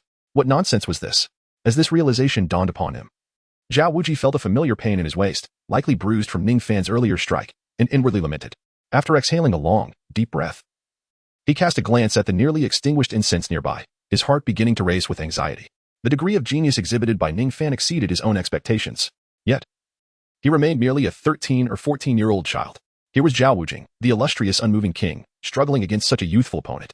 If this were to reach the ears of other instructors, it would surely provoke their laughter. Considering this, Zhao Wujing's fourth soul ring illuminated once more. Radiant purple light shone forth, and the fourth soul ring launched itself as if it possessed its own consciousness, directly pursuing Ningfan and encircling him. This was the skill of Zhao Wujing's fourth soul ring position tracking. As long as the target was within 100 meters, he could instantly close the distance with a powerful leap. Consequently, his strength and attack potential expanded immensely, prompting him to unleash his fourth soul skill in an effort to expedite the resolution of the battle. With a sudden surge of power, Zhao Wujing propelled himself off the ground. Regardless of how Ningfan maneuvered, Zhao Wujing adjusted his trajectory, descending relentlessly towards him. Observing this, Ningfan furrowed his brow. Realizing evasion was futile, he shrugged as he watched Zhao Wujing descend upon him. Zhao Wujing believed that closing the distance would lead to victory. But was it truly that simple? Phantom images flickered as he unleashed punch after punch, each strike resonating with a thunderous sound, accompanied by surging waves of energy. At this juncture, Zhao Wujing had employed all 5 of his soul skills but still found himself unable to touch Ningfan. The peculiar abilities of Ningfan's martial soul rendered Zhao Wujing's attacks inexplicably off-target and allowed him to deftly evade strikes by harnessing the power of the void. Coupled with his exquisite agility and commendable battle awareness, Zhao Wujing increasingly realized that he had exhausted nearly all the tactics at his disposal. Even his 5th soul ring, the 10,000-year soul skill, gravity compression, had been utilized. Aside from a fleeting opportunity in which he landed a punch on Ningfan, inflicting minor injury, he soon discovered that he was left powerless against the boy. Not only had he failed to subdue Ningfan, but he had also suffered retaliatory blows from him. It was not that Zhao Wujing lacked strength to contend with Ningfan. Rather, he was reluctant to harm a student during an examination. Given Ningfan's affiliation with the Seven Treasure Glazed Tile School, he feared causing serious injury. although he had employed all 5 of his soul skills. Zhao Wujing was confident that they would not endanger Ningfan. He believed those skills were sufficient to subdue him and temper his youthful exuberance. Who could have anticipated that this young lad would prove to be such a prodigious talent? At that moment, Zhao Wujing's gaze flickered. Time was running short. If he were to utilize his 6th soul skill, even Ningfan's elusive nature would be unable to withstand its overwhelming power. However, the sheer force of the 6th soul skill was difficult for Zhao Wujing to control. Should he unleash it upon a mere soul master like Ningfan, who, despite appearing extraordinarily robust, might still perish under the immense pressure of the attack? Aside from the 6th soul skill, he had but one final recourse remaining, his 7th soul skill, Martial Soul True Form. Upon activating his Martial Soul True Form, Zhao Wujing would truly unleash the full might of a soul sage. At that point, no matter how extraordinary Ningfan proved to be, he would be subdued in mere moments. Yet, should he resort to his Martial Soul True Form to capture Ningfan? The crux of the matter lay in the humiliation he would endure. After having suffered significant losses and failing to capture this 13 or 14-year-old boy, resorting to his Martial Soul True Form would only amplify his disgrace. Such news would undoubtedly tarnish the illustrious reputation he had cultivated over decades on the continent, turning him into a subject of ridicule. For Zhao Wujing, this was an utterly terrifying prospect. After all, failing to subdue Ningfan within a single incense stick's worth of time might lead to mockery. Yet, in the eyes of the majority, they would likely interpret it as Zhao Wujing, as a soul sage, showing leniency and compassion towards his student, purposely allowing Ningfan to pass the test. For most, a soul master of Ningfan's caliber, regardless of how prodigious, would be easily subdued by a serious effort from a soul sage like Zhao Wujing. Initially, Zhao Wujing held this belief until he encountered the extraordinary anomaly that was Ningfan. Therefore, when it came to preserving his reputation in his twilight years, Zhao Wujing would never resort to employing his Martial Soul True Form against a mere soul master student like Ningfan. Chapter 41. Provocation Yet. Could he indeed subdue Ningfan without resorting to his Martial Soul True Form or 6th soul skill? Must Zhao Wujing today endure such a loss? Feeling increasingly vexed, he swung a punch toward Ningfan. To his astonishment, this punch seemed unaffected by Ningfan's unique abilities, and Ningfan, unable to evade in time, crossed his arms defensively in front of his chest, barely fending off Zhao Wujing's strike. Zhao Wujing found this peculiar, suddenly sensing Ningfan's unstable aura. He was filled with elation. This boy appeared to be on the brink of depleting his soul power. Although Zhao Wujing could not comprehend why Ningfan had expended so much soul power in such a brief span, it was evidently the optimal moment to strike. Indeed, Ningfan's soul power was nearing exhaustion. Despite having utilized only 3 supportive soul skills from the 7 treasure glazed tile tower and refraining from deploying any other skills, the manipulation of spatial power still demanded considerable soul power. In his attempts to evade Zhao Wujing's assaults, Ningfan had repeatedly drawn upon spatial power, leading to significant depletion of his soul energy. Thus, within the span of a single incense stick, Ningfan found himself on the verge of an empty reservoir of soul power. However, even though he could no longer manipulate spatial power due to this depletion, he now found himself in a situation where spatial power was no longer necessary. Ningfan cast a glance at the incense candles flickering at the edge of the arena, a subtle smile playing upon his lips. He then raised his arms, bracing himself against the formidable force of Zhao Wujing's powerful punch. As he felt the overwhelming power coursing through his arms, a muffled groan escaped his lips, and blood began to trickle from the corner of his mouth as his internal energy surged tumultuously.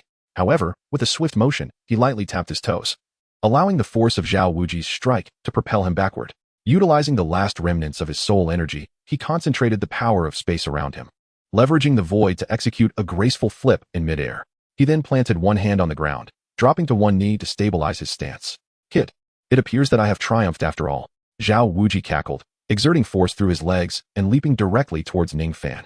Indeed, it seems that you have won. Teacher Zhao, Ningfan replied, lifting his gaze, his expression unchanging as he regarded Zhao Wujing with a calm demeanor. Yet, as Zhao Wujing approached, a nagging feeling of unease lingered within him, as if he had overlooked something significant in their confrontation. Just as Zhao Wujing reached Ningfan, raising his fist, he prepared to impart a lesson in authority. Ningfan raised his head, pointing at the incense candle at the edge of the arena, and offered a gentle smile to Zhao Wujing. Teacher Zhao, I admit defeat against the Soul Sage. Thus, as per the rules, we have successfully completed the test, haven't we? Upon hearing this, Zhao Wujing's imposing figure abruptly stiffened. He slowly turned to gaze at the incense candle he had placed at the arena's edge. At that moment, the last remnants of ash fell to the ground, and the wispy white smoke that had been rising gradually dissipated. A whole incense stick's time had elapsed. Seeing this, Zhao Wujing stood before Ningfan, his massive shadow looming over him, his expression fluctuating between shades of blue and white, revealing his inner turmoil. However, Ningfan displayed no signs of trepidation. He dusted off his clothes, rose slowly, and looked at Zhao Wujing with a light smile. Did you anticipate all of this? Zhao Wuji remarked with a chuckle. Indeed, in terms of combat experience, you have met the requirements. After a brief pause, Zhao Wuji exhaled deeply, the fluctuations of his soul power gradually subsiding, and the tumultuous expression on his face vanished. Released from his martial spirit's manifestation, he now wore a broad smile, resembling a responsible and amiable teacher, thoroughly pleased with Ningfan's earlier performance. His once tightly clenched fist, now transformed into a pair of warm hands, patted Ningfan's shoulder, offering an enthusiastic commendation. Of course, if one were to overlook the bruise on Zhao Wuji's right cheek, the sight would seem entirely unremarkable. Thank you for your kind words. Teacher Zhao. Observing Zhao Wuji's demeanor, Ningfan readily recognized that the teacher was attempting to provide him with a way out. He chose not to press the matter further and graciously expressed his gratitude in accordance with Zhao Wuji's intentions. Well then, your performance today has greatly pleased me. Shrek Academy welcomes you. Mubai, please escort them to their dormitories. I must attend to some other matters, so I shall take my leave now. Zhao Wuji coughed lightly, his face beaming as he addressed the group with warmth and kindness. After delegating the remaining tasks to Mubai, he promptly turned to depart. Having lost face today, he feigned a smile, eager to escape this unfortunate place. Wait a moment, teacher. Tang Sen called out, his expression darkening. What is it? Zhao Wuji responded with a smile, turning back to face Tang Sen. If possible, I would like to challenge you to another match. This time, just the two of us. Tang Sen spoke slowly. I did not truly engage before, and I wish to undergo another assessment. If I can endure for a whole incense stick's time alone, would that suffice to pass the test? What do you think? At this declaration, everyone, except Ningfan, was momentarily taken aback. Oh, is it really happening? Ningfan mused to himself, a gleeful smile gracing his lips as he adopted a spectator's posture. Are you jesting with your teacher? Zhao Wuji's thick brows twitched slightly, yet his smile remained unchanged. Nonetheless, Ningfan discerned the strain in Zhao Wuji's demeanor, hinting at barely contained anger, for Tang San's words were quite clearly provocative. No, teacher, I am quite serious. After entrusting the petite Xiao Wu to Zhu Zhuqing, Tang Sen nodded at Zhao Wuji, speaking earnestly. Zhao Wuji continued to smile, though the warmth in his expression began to chill. He could only scoff inwardly at Tang San's audacity. Your courage is commendable. However, does this young man truly believe that Zhao Wuji has grown too old to wield his blade? Just because he couldn't handle that little monster for an incense stick's time, he assumes he can challenge me? Does he think the title of a movable king Zhao Wuji is merely a fade, something a talented young lad can trample upon? The more Zhao Wuji pondered, the more infuriated he became. This was indeed one of the most humiliating days of his life. Having already been incensed by Ningfan, Zhao Wuji was now ignited by Tang San's provocation. Very well, if you wish to test yourself, then let us proceed, Zhao Wuji declared, his right foot striking the ground with tremendous force, causing the earth to tremble beneath him as he coldly addressed Tang San. Chapter 42, concluded with that. Tang San and Zhao Wuji returned to the square for their rematch. Ningfan stifled a yawn, feeling a tinge of boredom as he stepped aside, already aware of the outcome of the battle. Even considering the slight deviations caused by his presence, the results would not differ significantly. At that moment, Ningfan sat cross-legged on the ground, disregarding the dust beneath him. The brief skirmish had left him utterly exhausted, pushing him to the very limits of his capabilities, if one were to exclude his secondary martial soul. Through his confrontation with Zhao Wuji, Ningfan had ascertained the extent of his own strength. Although his combat talent was rated merely as proficient by the system, it was bolstered by the rewards he had received, granting him exceptional reflexes and experience in combat. In his recent clash with Zhao Wuji, he had demonstrated prowess comparable to seasoned soul masters. The fact that he managed to endure through a third of a stick of incense was undoubtedly aided by his proficient combat talent. The encounter with Zhao Wuji had proven to be immensely beneficial for Ningfan. As he sat on the ground, recovering his soul power, he suddenly sensed a notable increase in its vitality compared to before. This realization brought him joy, for it signified an impending breakthrough. Less than a month had passed since his last advancement, and he was on the verge of ascending from level 35 to level 36. Typically, even those with commendable cultivation talent among soul venerables would require 3 to 4 months to achieve a single level increase. Whereas Ningfan was poised to accomplish such a feat in under a month, a pace akin to that of a prodigy. Ningfan's remarkable speed of cultivation could be attributed, in part, to his innate aptitude for training, as he diligently practiced each day. Moreover, during the preceding days spent with Zhu Zhuqing, he had amassed a considerable amount of experience points from the system, enabling him to progress several times faster than the average individual. Reflecting on this, the pain in his chest lessened somewhat. Earlier, while evading with his agile movements and enigmatic spatial powers, he had managed to launch several attacks against Zhao Wuji, leaving multiple bruises upon him. Although he had dodged most of Zhao Wuji's assaults, he had found himself ensnared by the fifth soul skill at one moment, and in the final moments, 2 of Zhao Wuji's attacks struck him while his soul power was nearly depleted. Ningfan was caught off guard and could only raise his arms in defense. Although he managed to withstand most of the impact, a slight portion of the damage still infiltrated his body, inflicting a minor injury. Are you alright? Zhu Zhuqing crouched down, her icy gaze fixed on the impending battle between Tang San and Zhao Wujia. Though her eyes did not directly meet Ningfan's, her attention was undeniably focused on him. While cradling Xiao Wu, she spoke softly to Ningfan. Yes, I'm fine. It's just a minor injury. Ningfan restored a portion of his soul power and, after a brief adjustment to his physical state, rose once more from the ground. He turned to Zhu Zhuqing beside him and gently smiled. Zhu Zhuqing, her gaze still fixed ahead, nodded slightly but offered no further response. Observing this, Ningfan smiled faintly, recognizing Zhu Zhuqing's disinterest in further conversation. He chose not to disturb her silence. At that moment, a voice filled with urgency, as crisp as a lark's song, broke through the stillness. Ningfan, are you alright? I saw that big oaf strike you, and you spat blood. You're not hurt, are you? Before Ningfan could turn around, Ning Rongrong had rushed to his side, her small face etched with concern. It's nothing to worry about, Ningfan reassured her, feeling a warmth in his heart at her genuine concern.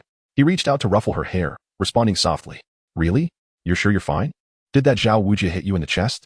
Let me see. Ning Rongrong's beautiful eyes gazed up at him. She then stood on her tiptoes, seemingly oblivious to propriety, and reached out with both hands to tug at the fabric covering Ningfan's chest. Taken aback, Ningfan quickly grasped her small hands with his right palm, saying, I've told you I'm fine. There's no need to worry. Look, I'm like this now. Surely you believe me? Ningfan grasped Ning Rongrong's delicate hands with his right hand and, with his left hand, gently patted his chest, smiling as he spoke to her. Is that so? Phew. It's a relief to hear. Ning Rongrong blinked her beautiful, large eyes, offering Ningfan a sweet smile as she softly replied, Humph. If anything were to happen to you, I would immediately return to summon Grandfather Jian and Grandfather Bone, and I would have this dilapidated Shrek Academy torn down. She pouted slightly, casting a glance at the distant Zhao Wujia, her tone imbued with a touch of willfulness and pride. Ning Rongrong's remark struck Zhu Zhuqing as rather peculiar. Upon their initial encounter, Ning Rongrong had left her with the impression of a vibrant and courteous young lady. However, the current Ning Rongrong, with her earlier brazen action of tugging at Ningfan's attire and her bold declaration to dismantle Shrek Academy, diverged significantly from Zhu Zhuqing's previous perceptions. Ningfan, also noticing Zhu Zhuqing's astonishment, could only smile wryly. He had never anticipated that this little sorceress would, in her concern for him, shed her facade so swiftly and reveal her true nature. At that moment, Tang San and Zhao Wujia officially commenced their duel. Instantly, the plaza reverberated with intensity. Tang San's hidden weapons seemed to be inexhaustible, raining down upon Zhao Wujia from every conceivable angle. Zhao Wujia, employing 5 soul abilities as he had against Ningfan, found himself unable to subdue Tang San. The bone-piercing spike, floral crossbow, ghostly shadow, and mystic jade hand, Tang San executed the diverse arsenal and techniques of the Tang sect with unparalleled finesse. The onlookers, save for Ningfan, were left in awe. Ultimately, Tang San unveiled his second martial spirit, the Haotian hammer, delivering a staggering blow that left Zhao Wujia dazed. In the final moments, Zhao Wujia retaliated, sending Tang San sprawling to the ground, utterly exhausted. The arena fell into a hush. Zhao Wujia's countenance was grim as he rose, blood streaming from his nose, adorned with the bruises inflicted by Ningfan's earlier kick. He felt that this day was the most excruciating of his life. Dai Mubai, take them back to the academy. I'm leaving. Zhao Wujia glared with bloodshot eyes, turning to Dai Mubai with a fierce command. Dai Mubai trembled, having never witnessed such fury in Zhao Wujia. Fearing the wrath might be directed at him, he quickly responded, yes. As soon as the words left his mouth, Zhao Wujia leaped away, his massive form vanishing in an instant. Chapter 43. The invisible strategy. Is this the power of hidden weapons?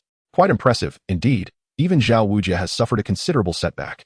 As Ningfan observed the furious silhouette of Zhao Wujia departing, he silently mused to himself. Although the hidden weapons were formidable, they posed no threat to him. With the ability to manipulate spatial forces and possessing remarkable speed and agility, Ningfan found that Tang San's concealed weapons could easily be influenced by his spatial power, diverting them from their intended trajectory, rendering them ineffective against him. It would not be an exaggeration to say that Ningfan's mastery of spatial energy was the most counteractive force against Tang San's hidden arsenal. Thus, aside from an initial moment of astonishment, Ningfan paid little heed to Tang San's weapons thereafter. At that moment, Zhu Zhuqing, gazing upon Tang San, who lay incapacitated on the ground, was filled with a profound sense of shock reflected in her icy eyes. She was equally astonished by Tang San's relentless onslaught of hidden weapons and his frenzied determination to defend his sister, battling fiercely against the soul sage Zhao Wujia. Zhu Zhuqing lowered her gaze slightly, her cool eyes fixed on the unconscious Xiao Wu cradled in her arms, a flicker of envy evident in her expression.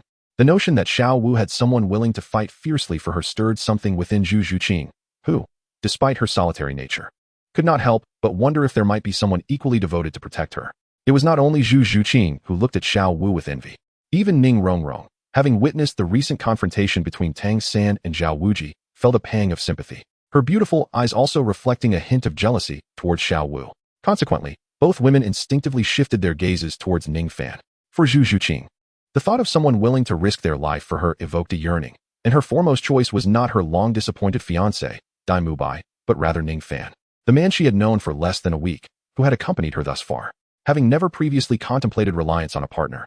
Zhu Zhuqing now regarded Ningfan with eyes that sparkled with an unusual light. Ding. Your forging talent has increased slightly. Ding. You have acquired a piece of deep-sea fine iron. Ding. You have received 22 gold coins. What just happened? Has Zhu Zhuqing developed feelings for me? But I haven't done anything. Ningfan was deep in thought, reflecting on the gains from this battle and his comprehension of spatial power.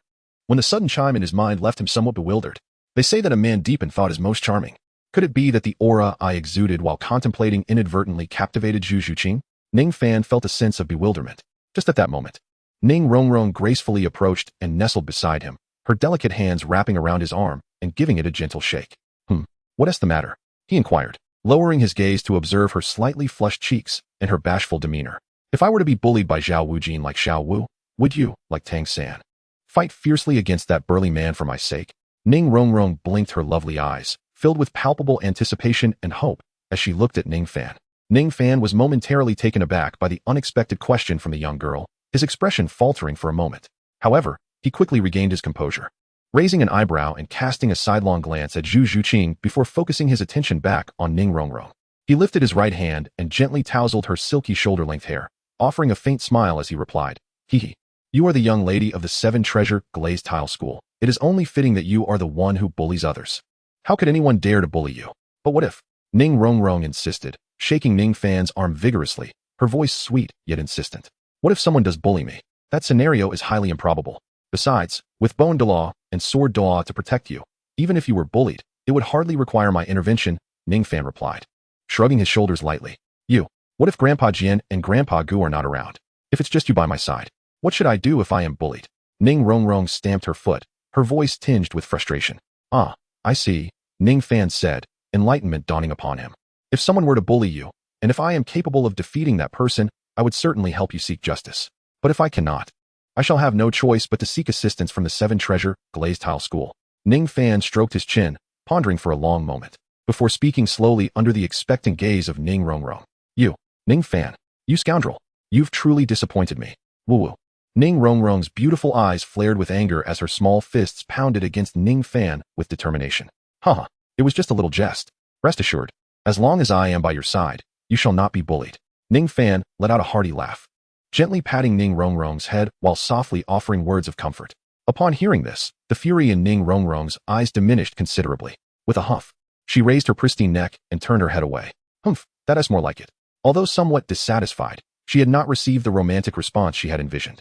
Nevertheless, this answer was a considerable improvement compared to Ningfan's previous responses. Observing her reaction, Ningfan shook his head, fully aware of the perfect answer Ning Rongrong sought. On ordinary days, when Zhu Zhuqing was absent, he could easily indulge Ning Rongrong's romantic inclinations. However, with Zhu Zhuqing present, Ningfan refrained from uttering such ambiguous words. After all, although he had clarified to Zhu Zhuqing that they were merely siblings, Ning Rongrong's affectionate advances did not resemble those of typical siblings. "You two share a remarkable sibling bond," Zhu Zhuqing remarked suddenly, her tone laced with a subtle melancholy. In response, Ningfan maintained his composure, chuckling softly as he gazed into Zhu Zhuqing's pair of icy, captivating eyes. "Indeed, we have a good relationship. Aside from her somewhat headstrong nature, she is quite agreeable." "What? Ningfan, what did you just say?" Ning Rongrong exclaimed, her anger flaring instantly. She raised her foot and stomped down hard on Ningfan, vociferously reprimanding him. Ningfan chuckled softly, remaining silent, exuding an air reminiscent of a weary older brother caring for a willful younger sister. Observing this, Zhu Zhuqing felt her own heart settle.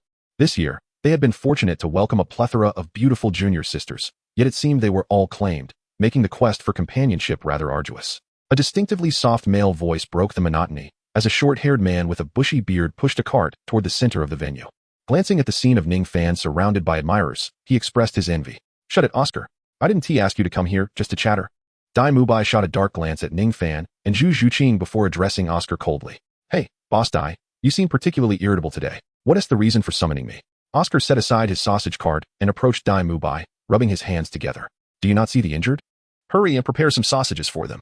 Dai Mubai supported the feeble Tang San, speaking sharply to Oscar. All right, 5 copper spirit coins per sausage. And don't forget to settle the bill. Oscar chuckled, then recited an unusual soul incantation, conjuring sausages composed of spiritual energy in his palms. Although Oscar's sausages could hasten physical recovery, the thought of the peculiar incantation made Tang San's stomach churn. No, I believe my injuries are not severe. A little rest will suffice. Please, let others have the sausages. He weakly waved his hand before settling into a meditative posture. Boss Dai, what should I do? You're putting me at a loss here. Oscar lamented, glancing at the sausages in his hands. Just hand over one of those sausages and the cured sausage. At that moment, Zhao Wujin returned to the square. After his earlier embarrassment, he sought treatment for the injury inflicted by Tang San's hidden weapon. To his dismay, he discovered he could not expel the concealed weapons from his body using his soul power, and the accompanying toxins caused him considerable discomfort. Despite the humiliation, Zhao Wujin maintained his composure and returned. You? Oscar squinted at the distant figure of Zhao Wujin, whose face bore various bruises. Who are you? Teacher Zhao? What happened to you? Did the dean give you a beating? After a moment, Oscar recognized Zhao Wujin and exclaimed, Bastard, do you want to feel my wrath? Hand over the sausages. Zhao Wujin roared, nearly gasping for breath. Although Oscar was curious about how Zhao Wujin ended up in such a pitiful state, the fury etched on Zhao Wujin's face prompted him to feign ignorance and eagerly offer the sausages and cured sausage. After receiving the sausages, Zhao Wujin wasted no time consuming them, his expression brightening, yet the concealed weapons within him continued to fester, causing excruciating pain. At that moment, a feeble voice broke the tension. Zhao Wujin turned to see Tang San, who was struggling to rise from his meditative position. Teacher Zhao, wait. I was too impulsive earlier. Let me help you remove the concealed weapons from your body. Otherwise, it could affect your health. Zhao Wujin's expression softened slightly. But upon seeing Tang San's frail state, he shook his head. You should rest a bit. Get your strength back before helping me. I can endure for now. It's fine. Teacher Zhao. Tang San gritted his teeth and persisted. Indeed, you should rest. I will assist Teacher Zhao in removing the weapons. Ningfan interjected softly, standing beside Tang San. Having witnessed Zhao Wujin suffer a significant loss, and recognizing he lacked a powerful father like Tang San's, he resolved to lend a hand and improve their student-teacher relationship, particularly as he anticipated spending considerable time at Shrek Academy. You? Tang San gazed at Ningfan in astonishment. It was well known that the concealed weapons within Zhao Wujin were unique to the Tang sect, dragon whisker needles. Upon entering the body, they bent and entwined with the muscles, making removal without the Tang sect's specialized techniques nearly impossible. Yes, it is I, Ningfan replied softly to Tang San. You've encountered such things, you monster? Zhao Wujin scrutinized both Tang San and Ningfan, a hint of uncertainty crossing his features. Zhao Wujin had previously attempted to expel the weapons using soul power alone, only to find it futile. Specialized methods were required for their removal. Thus, seeing Ningfan's confidence led him to believe that he too had experience with such peculiar items. I have not encountered these before, yet that is inconsequential. Extracting them from your body is a simple task for me, Ningfan stated, shaking his head gently. Hearing this, Tang San frowned, feeling a sense of indignation at Ningfan's seemingly dismissive attitude towards Tang sect's concealed weapons, accompanied by a twinge of sarcasm. The intricacies of Tang sect's hidden weapons were not to be underestimated by the uninitiated. Ningfan also sensed Tang San's incredulous gaze, yet he paid it no heed.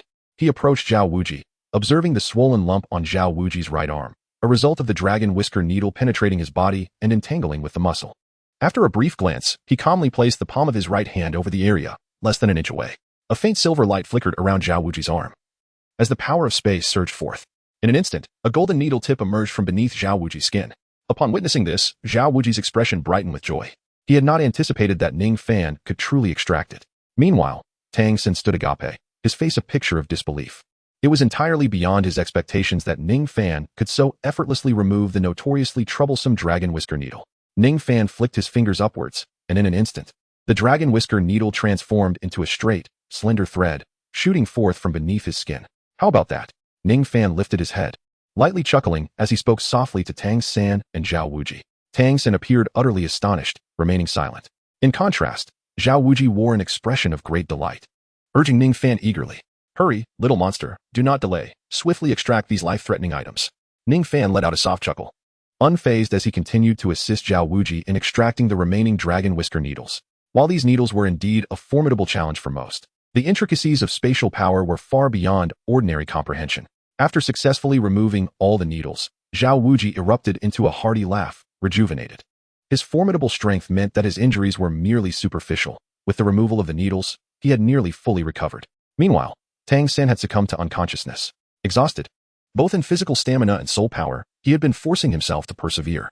Acutely aware of the lethal nature of the dragon whisker needles and determined to aid Zhao Wuji. Witnessing Ningfan's success in extracting the needles, he finally succumbed to sleep. At this moment, Zhao Wuji, in high spirits, cast a grateful glance at Ningfan before turning his attention to Tang San, cradled in Oscar's arms. His brow furrowed slightly. Daimu Bai, Oscar, you two are responsible for arranging accommodations for the 5 of them. There are no other plans for today. Classes commence tomorrow. With that, he waved his sleeve and departed. Ah, so we have finally arrived at Shrek Academy? It seems there were a few minor hurdles along the way. I hope this academy will not prove too dull, Ningfan mused, shrugging his shoulders. He then turned to face Daimu Bai, who was glaring at him with a somber expression, and couldn't help but smirk inwardly, concluding that perhaps it would not be overly tedious. Chapter 45. The moonlight is truly beautiful. The enrollment process was swiftly completed in the morning, and under Oscar's guidance, Ningfan was led to a modest wooden cabin. The room was small, approximately 10 square meters, containing little more than a bed and a mahogany wardrobe, lacking even the most basic decorations. The floor was simply paved with blue stones, with cracks revealing glimpses of small grass and moss. While the cabin provided a shelter, its overall simplicity was striking. It was, in fact, Ningfan's first experience staying in such a sparse environment. However, he was not one to be overly finicky. In truth, these conditions were a significant improvement over his previous experiences of roughing it in the wild. This unadorned wooden cabin would serve as Ningfan's dormitory at Shrek Academy. After entering the cabin and exchanging brief introductions with Oscar, he awaited Shrek's departure. Ningfan chose to shut himself away, sitting cross-legged on his bed, commencing his meditation and cultivation. Following the conclusion of his recent battle, he sensed the imminent signs of a breakthrough. With the afternoon unencumbered by obligations, he resolved to dedicate this time to elevating his soul power to the 36th level. With his eyes closed, he began to meditate, absorbing soul power for his training. As the fluctuations of his soul power radiated outward, Ningfan successfully transcended from the 35th to the 36th level, drawing ever closer to the rank of Soul Master. Outside, the sky gradually darkened, and after exhaling a long breath of stale air, Ningfan, having achieved his breakthrough in less than a month, felt quite elated. Through the simple wooden window, he gazed at the encroaching night. Rising slowly from his bed, the newly ascended Ningfan was in high spirits. However, at this moment, he neither desired sleep nor further cultivation. Thus, the only choice for passing the time lay in wandering through the village of Shrek Academy. Allowing himself to familiarize with the surroundings. Pushing open his door, he lifted his gaze to admire the splendid moonlight of the evening, inhaling deeply.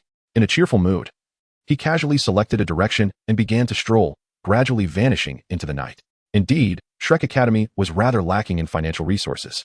The entire institution occupied merely a third of the area of this small village, constructed simply. The so-called school buildings were directly converted from the villagers' former wooden houses, left largely intact. The village was modest, and as Ningfan wandered, he unwittingly stepped beyond the confines of Shrek Academy, arriving at the village entrance. There, he stumbled upon an unexpected figure. Under the beautiful moonlight, he readily recognized Zhu Zhuqing, curled up on a large stone, her arms wrapped around her rounded thighs. Oh, could this be the onset of an unforeseen narrative? Ningfan did not anticipate that, drawn by the allure of the evening, he would meander about and fortuitously encounter Zhu Zhuqing in this very place. He gently advanced, treading softly towards her.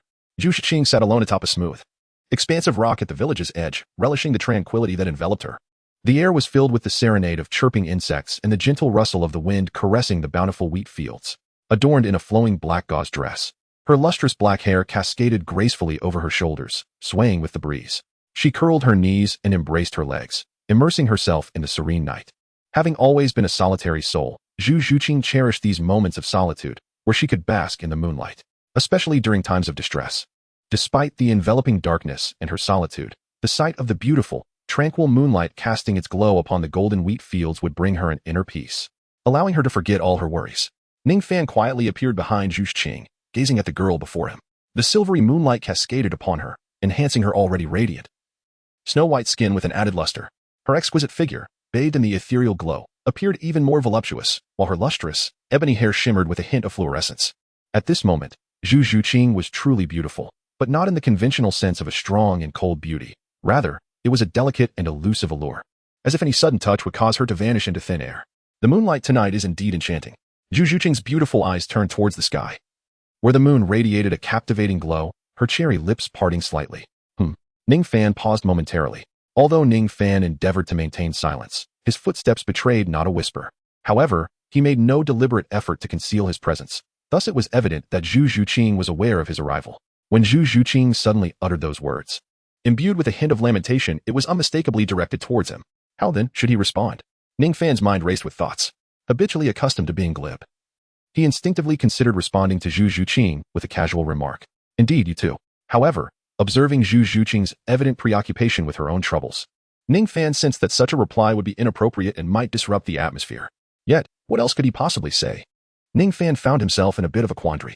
Just as he was grappling with his thoughts, a gentle breeze swept by, tousling the strands of Zhu Zhuqing's delicate visage, causing her hair to dance gracefully in the wind, endowing her with a touch of tender charm. Observing this, a flicker of realization crossed Ningfan's mind, and he smiled softly as he approached Zhu Zhuqing, settling beside her. He gazed at the golden wheat fields illuminated by the moonlight and spoke gently. Indeed, the wind is gentle. Zhu Zhuqing echoed softly, the wind is gentle. Then turned her gaze towards the man beside her, her beautiful eyes shimmering with an inexplicable light. Ding. Your musical talent has increased. Ding. You have acquired the flowing cloud music score. Ding. You have received 28 gold coins. Upon hearing a series of notifications in his mind, Ningfan understood that he had indeed provided the optimal response. Turning slightly, he met Zhu Zhuqing's cool and enchanting gaze and softly inquired, what occupies your thoughts at this late hour, keeping you from rest? Some troubling matters. I cannot sleep, Zhu Zhuqing replied, her beautiful eyes momentarily averting. Troubling matters? Might you share them with me? Ningfan asked, a gentle smile gracing his lips as he continued to engage her. Zhu Zhuqing remained silent, the sparkle in her eyes flickering briefly. Despite the deepening bond forged over the days, it was clear she was reluctant to divulge the worries that weighed upon her heart. Ningfan shook his head in disappointment. Although he understood the source of Zhu Zhuqing's worries, he had hoped she would open her heart to him and share her burdens. It was evident, however, that despite their burgeoning relationship, Ningfan had not yet reached a level of intimacy where Zhu Zhuqing felt comfortable confiding in him. Nevertheless, he did not feel disheartened. After all, they had known each other for less than 10 days, and such hesitance was entirely reasonable upon reflection. As Ningfan observed Zhu Zhuqing gazing at the wheat fields by the village entrance, he noticed the melancholic glimmer in her beautiful eyes and sighed softly. Fixing his gaze on the golden expanse, he spoke gently, you need not say a word. I already know. Is it because of your fiancé? Your fiancé is Daimubai. Isn't he? Upon hearing this, Zhu Zhuqing's slender figure quivered slightly. She lowered her head, remaining silent, and gave a faint nod. However, from my observations, it seems that you share no genuine feelings for Daimubai. Rather, you appear to be profoundly disappointed. Given your character, it seems that your troubles do not stem from him, Ningfan continued. Zhu Zhuqing showed no response to his words, not even a nod. Yet, Ningfan perceived a flicker of emotion on her cold visage. Thus, I surmise that your worries are likely tied to the family behind you, he stated solemnly. Stop. Zhu Zhuqing suddenly lifted her head, interrupting Ningfan's words. It appeared that his assumptions were not amiss. Zhuqing, I have previously mentioned that should you wish it, I will do everything in my power to prevent you from marrying anyone. Regardless of how mysterious or powerful your family may be, I will not cower. Ningfan asserted earnestly, turning to face her. If you feel troubled, simply tell me. I will devote myself to assisting you. His deep-set eyes locked onto Zhu Zhuqing's, radiating determination. Zhu Zhuqing gazed into Ningfan's eyes, her expression momentarily lost in thought. She sensed his sincerity and seriousness, prompting her to whisper instinctively, actually, I am. At this, a smile finally graced Ningfan's face, for it seemed Zhu Zhuqing was about to bare her soul to him. Yet, as her lips parted to utter 4 words, she hesitated, her beautiful eyes flickering with uncertainty as they met Ningfan's earnest and youthful countenance, causing her to pause. Well? And then? Ningfan blinked in anticipation. Never mind. This is a matter between him and me. Though I harbor no feelings for him, I will resolve this on my own. You need not interfere, Zhu Zhuqing replied, shaking her head as her gaze returned to the moonlit wheat fields. Hearing this, Ningfan's brow furrowed. Just moments ago, she seemed on the verge of revealing her family background, but now she had withdrawn. What was there to hide about the Zhu family of the Douluo Empire and the imperial family? Why the secrecy? In Ningfan's heart, confusion lingered, and he spoke with a sense of helplessness. Suddenly, a spark of realization illuminated his mind as he gazed upon the exquisite profile of Zhu Zhuqing. A look of dawning comprehension gracing his features. It appeared he understood why Zhu Zhuqing had abruptly ceased her words and urged him not to intervene. She was concerned for his safety. Although the Zhu family and the imperial family of the Douluo Empire held a notably diminished presence in Ningfan's perception, they were, in truth, 2 formidable forces within the empire. The Douluo Empire, one of the 2 great empires of the continent, possessed a strength that even surpassed that of the Tiando Empire. Within this grand empire, the 2 most significant powers were the imperial family, the rulers of the Douluo, and the Zhu family, the foremost clan of the empire. Despite their low visibility in Ningfan's memory, their actual might was undeniably formidable. Despite Ningfan's commendable strength, allowing him to exchange blows with Zhao Wuji, he remains merely a prodigious talent with remarkable potential. Perhaps in the future, he may contend with the Zhu family and the royal family of the Xinglua Empire, but that future is not the present reality of Ningfan. Thus, should he involve himself in the struggle for the throne, Zhu Zhiqing perceives a grave danger to his life. This realization led her to hesitate for a considerable time before ultimately deciding against revealing her familial background alongside Dai Mubai. Understanding this, Ningfan could not help but shake his head and smile bitterly. His power, while superior to his peers in terms of soul power level, still fell short in genuine combat capability, unable to rival even a second martial soul or engage a soul king effectively. In the face of those formidable forces, he recognized that he lacked more than just a slight edge. Zhu Zhiqing, noticing Ningfan's resigned smile, misconstrued his expression as disappointment over her reticence, and thus, she lowered her head and spoke softly to him with an air of apology. "I am sorry." Ningfan shook his head gently, responding, "There is no need for apologies. I understand your predicament." He continued, "I have an inkling of your concerns. However, let me assure you, if you are unwilling, I will never force you into marriage with anyone." With a tender smile, he addressed Zhu Zhiqing. Her beautiful eyes shimmered with unspoken thoughts, and she did not reply, turning her head away as if she had not heard his words. Nevertheless, Ningfan, perceptive as he was, caught the slight upturn of her lips. Ningfan smiled faintly, choosing not to utter another word as he sat beside Zhu Zhiqing, both enveloped in the tranquil embrace of the night. Zhu Zhiqing gazed at the wheat field swaying gently in the breeze, and after a prolonged silence, she unexpectedly broke the stillness. "Ning Rongrong, she seems to hold a fondness for you. Surely, you cannot be true siblings," Zhu Zhiqing spoke softly. Although her exterior remained cold, her sensitive nature had already discerned that Ning Rongrong's feelings towards Ningfan transcended the simple brother-sister bond he had described. In truth, Zhu Zhiqing had always held a significant concern for Ning Rongrong, the sister Ningfan spoke of. Tonight, her worries diverged from the past. Beyond the familial strife and the uncertainties of the future, she found herself troubled by the relationship between Ning Rongrong and Ningfan. Upon hearing Zhu Zhiqing's words, Ningfan, having anticipated this inquiry, revealed no signs of discomfort. Indeed, Rongrong is the daughter of the Seven Treasure Glazed Tile School's leader. While I am merely a humble disciple of the same sect, we are not blood-related. After a brief hesitation, he added, "I am aware of Rongrong's feelings towards me." At this admission, Zhu Zhiqing's heart skipped a beat, a wave of inexplicable melancholy and fear washing over her, despite her desire for Ningfan to maintain a distance.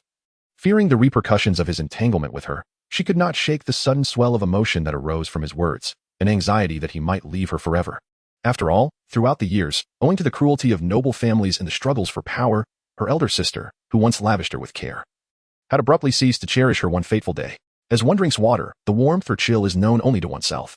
For so long, she had borne the burdens of her family's expectations alone, without a soul to confide in or share her thoughts with. Now, with Ningfan's unexpected presence, Zhu Zhiqing found herself with someone to rely on and communicate with, a presence she had long yearned for.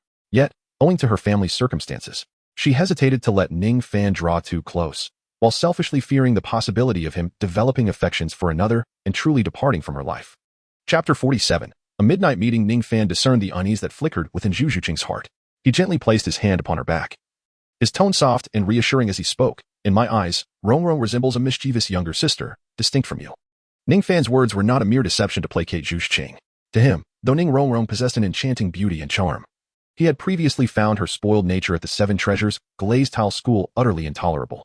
Initially, Ningfan approached Ning Rongrong for the sake of system rewards, enduring considerable humiliation at her hands. The torment inflicted by the little demoness compelled him to resolutely regard her as nothing more than a heartless target for accumulating rewards. However, as he gradually became more acquainted with Ning Rongrong, he began to perceive her endearing and spirited side, despite her continued mischievousness. Today, seeing her anxious concern for him warmed his heart, leading to a significant reduction in his past grievances regarding her capriciousness. Now, having been expelled from the Seven Treasures Glazed Tile School, Ning Rongrong appeared to him more as a playful and adorable little sister. "Is that true?" Zhu Zhiqing inquired, her beautiful eyes resembling autumn waters, her uncertainty evident. "Indeed," Ningfan replied with a gentle smile and a nod. Upon hearing his reaffirmation, Zhu Zhiqing's eyes sparkled with an enchanting light, only for a blush to suddenly grace her cheeks. Her gaze momentarily drifted, her lips parted as if to speak. Yet she hesitated, the words caught in her throat. After a prolonged moment of indecision, Zhu Zhiqing curled up, burying her head into her bosom. Her voice soft and hesitant as she stammered, "Then, if I am bullied, will you?" Recognizing the familiar beginning, Ningfan instantly understood her intent. He couldn't help but chuckle, realizing that beneath her icy exterior lay a vulnerable young girl. He shook his head, gently stroking her long hair.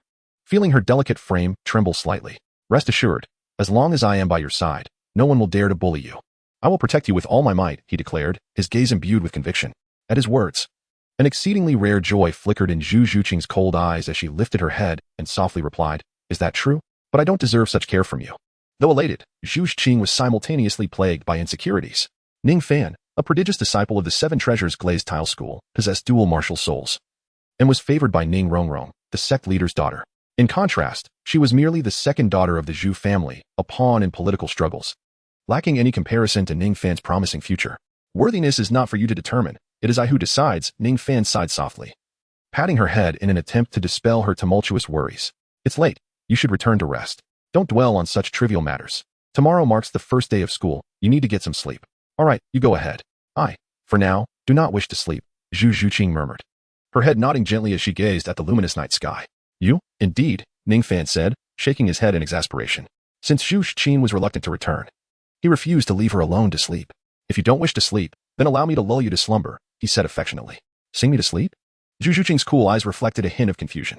Ningfan smiled gently, and with a graceful wave of his hand, a black wooden 7-string guqin, approximately 4 feet in length, materialized before him.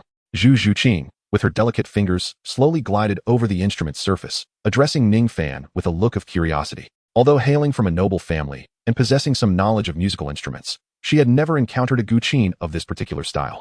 This guqin belonged to Ningfan from his past life, and its presence in this world could only be attributed to the rewards bestowed upon him by the system. Since you are troubled and wish to remain awake, I shall resort to this instrument to lull you into slumber. Ningfan turned to Zhu Zhuqing and offered a gentle smile, choosing not to say more. He sat cross-legged on the ground, closed his eyes, and placed his hands upon the zither. As his fingertips delicately plucked the strings, a clear and vibrant melody resonated through the air. In that moment, a hint of divine radiance emanated from Ningfan, and as the notes danced with each gentle stroke, Zhu Zhuqing's heart involuntarily trembled.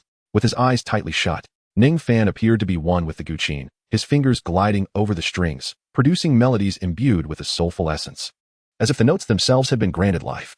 Beneath the moonlight, the youthful visage of the boy radiated tranquility and allure, his hands seemingly enchanted, captivating all who were drawn to the rhythm of his fingertips.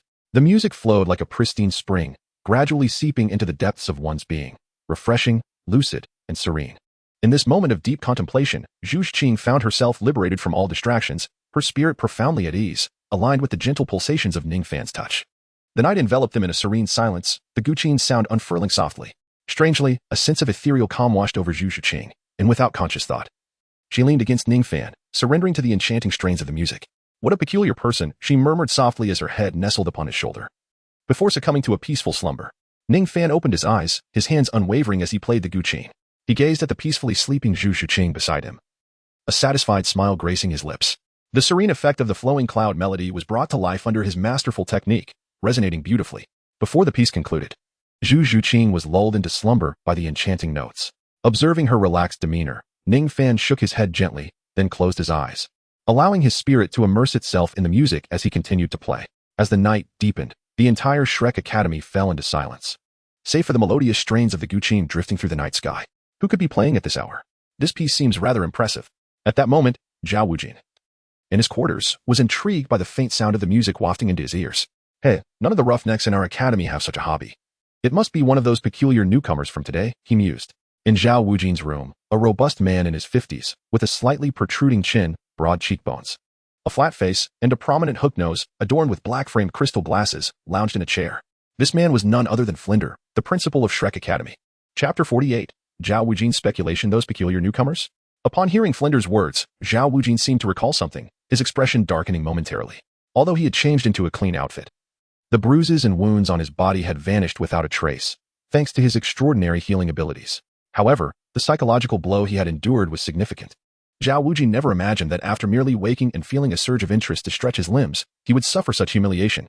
Not only had he been bested multiple times by the immensely strong Ningfan, receiving a kick to the face and emerging bruised, but he had also allowed Ningfan to escape unscathed, losing all dignity in the process. Finally, provoked by Tang San, he had intended to unleash his fury upon the seemingly reckless youth, only to find himself overwhelmed by a barrage of hidden weapons and toxins, suffering yet another significant defeat. Recalling these events, Zhao Wujin ground his teeth, his expression twisted in frustration. Oh, although I did not witness this year's newcomers firsthand. Your description tells me they are indeed remarkable little monsters, Flinder remarked lazily, rocking in his chair. Indeed, two exceptionally gifted little monsters. Zhao Wujin sighed, his eyes suddenly brightening. Clenching his right fist and striking it into his left palm, a wicked grin spread across his face. He realized that with these two newcomers now part of Shrek Academy, he, as the vice principal and their teacher, would have the opportunity to redeem himself in the future. However, as this thought crossed his mind, Zhao Wujin's brow furrowed. Ningfan possesses the Seven Treasures Glazed Pagoda as his martial soul, clearly marking him as the most extraordinary talent of the contemporary Seven Treasures Glazed sect. A background that is not easily undermined.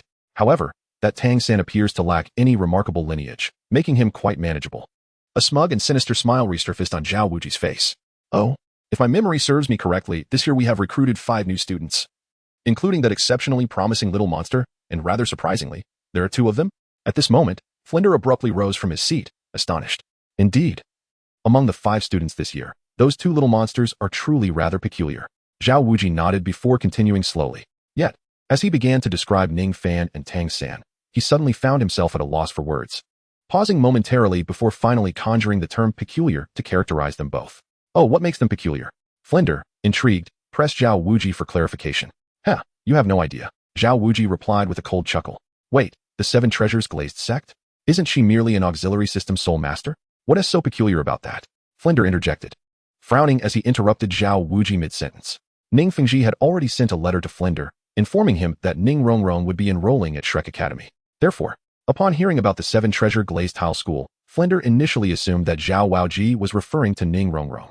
Although Ning Rongrong indeed possessed remarkable talent, she was merely a support-type soul master, not someone whom Zhao Wuji would describe as extraordinary. However, little did he know that this so-called support-type soul master was truly exceptional, possessing immense power that could rival Zhao Wuji's own strength even without the use of soul energy.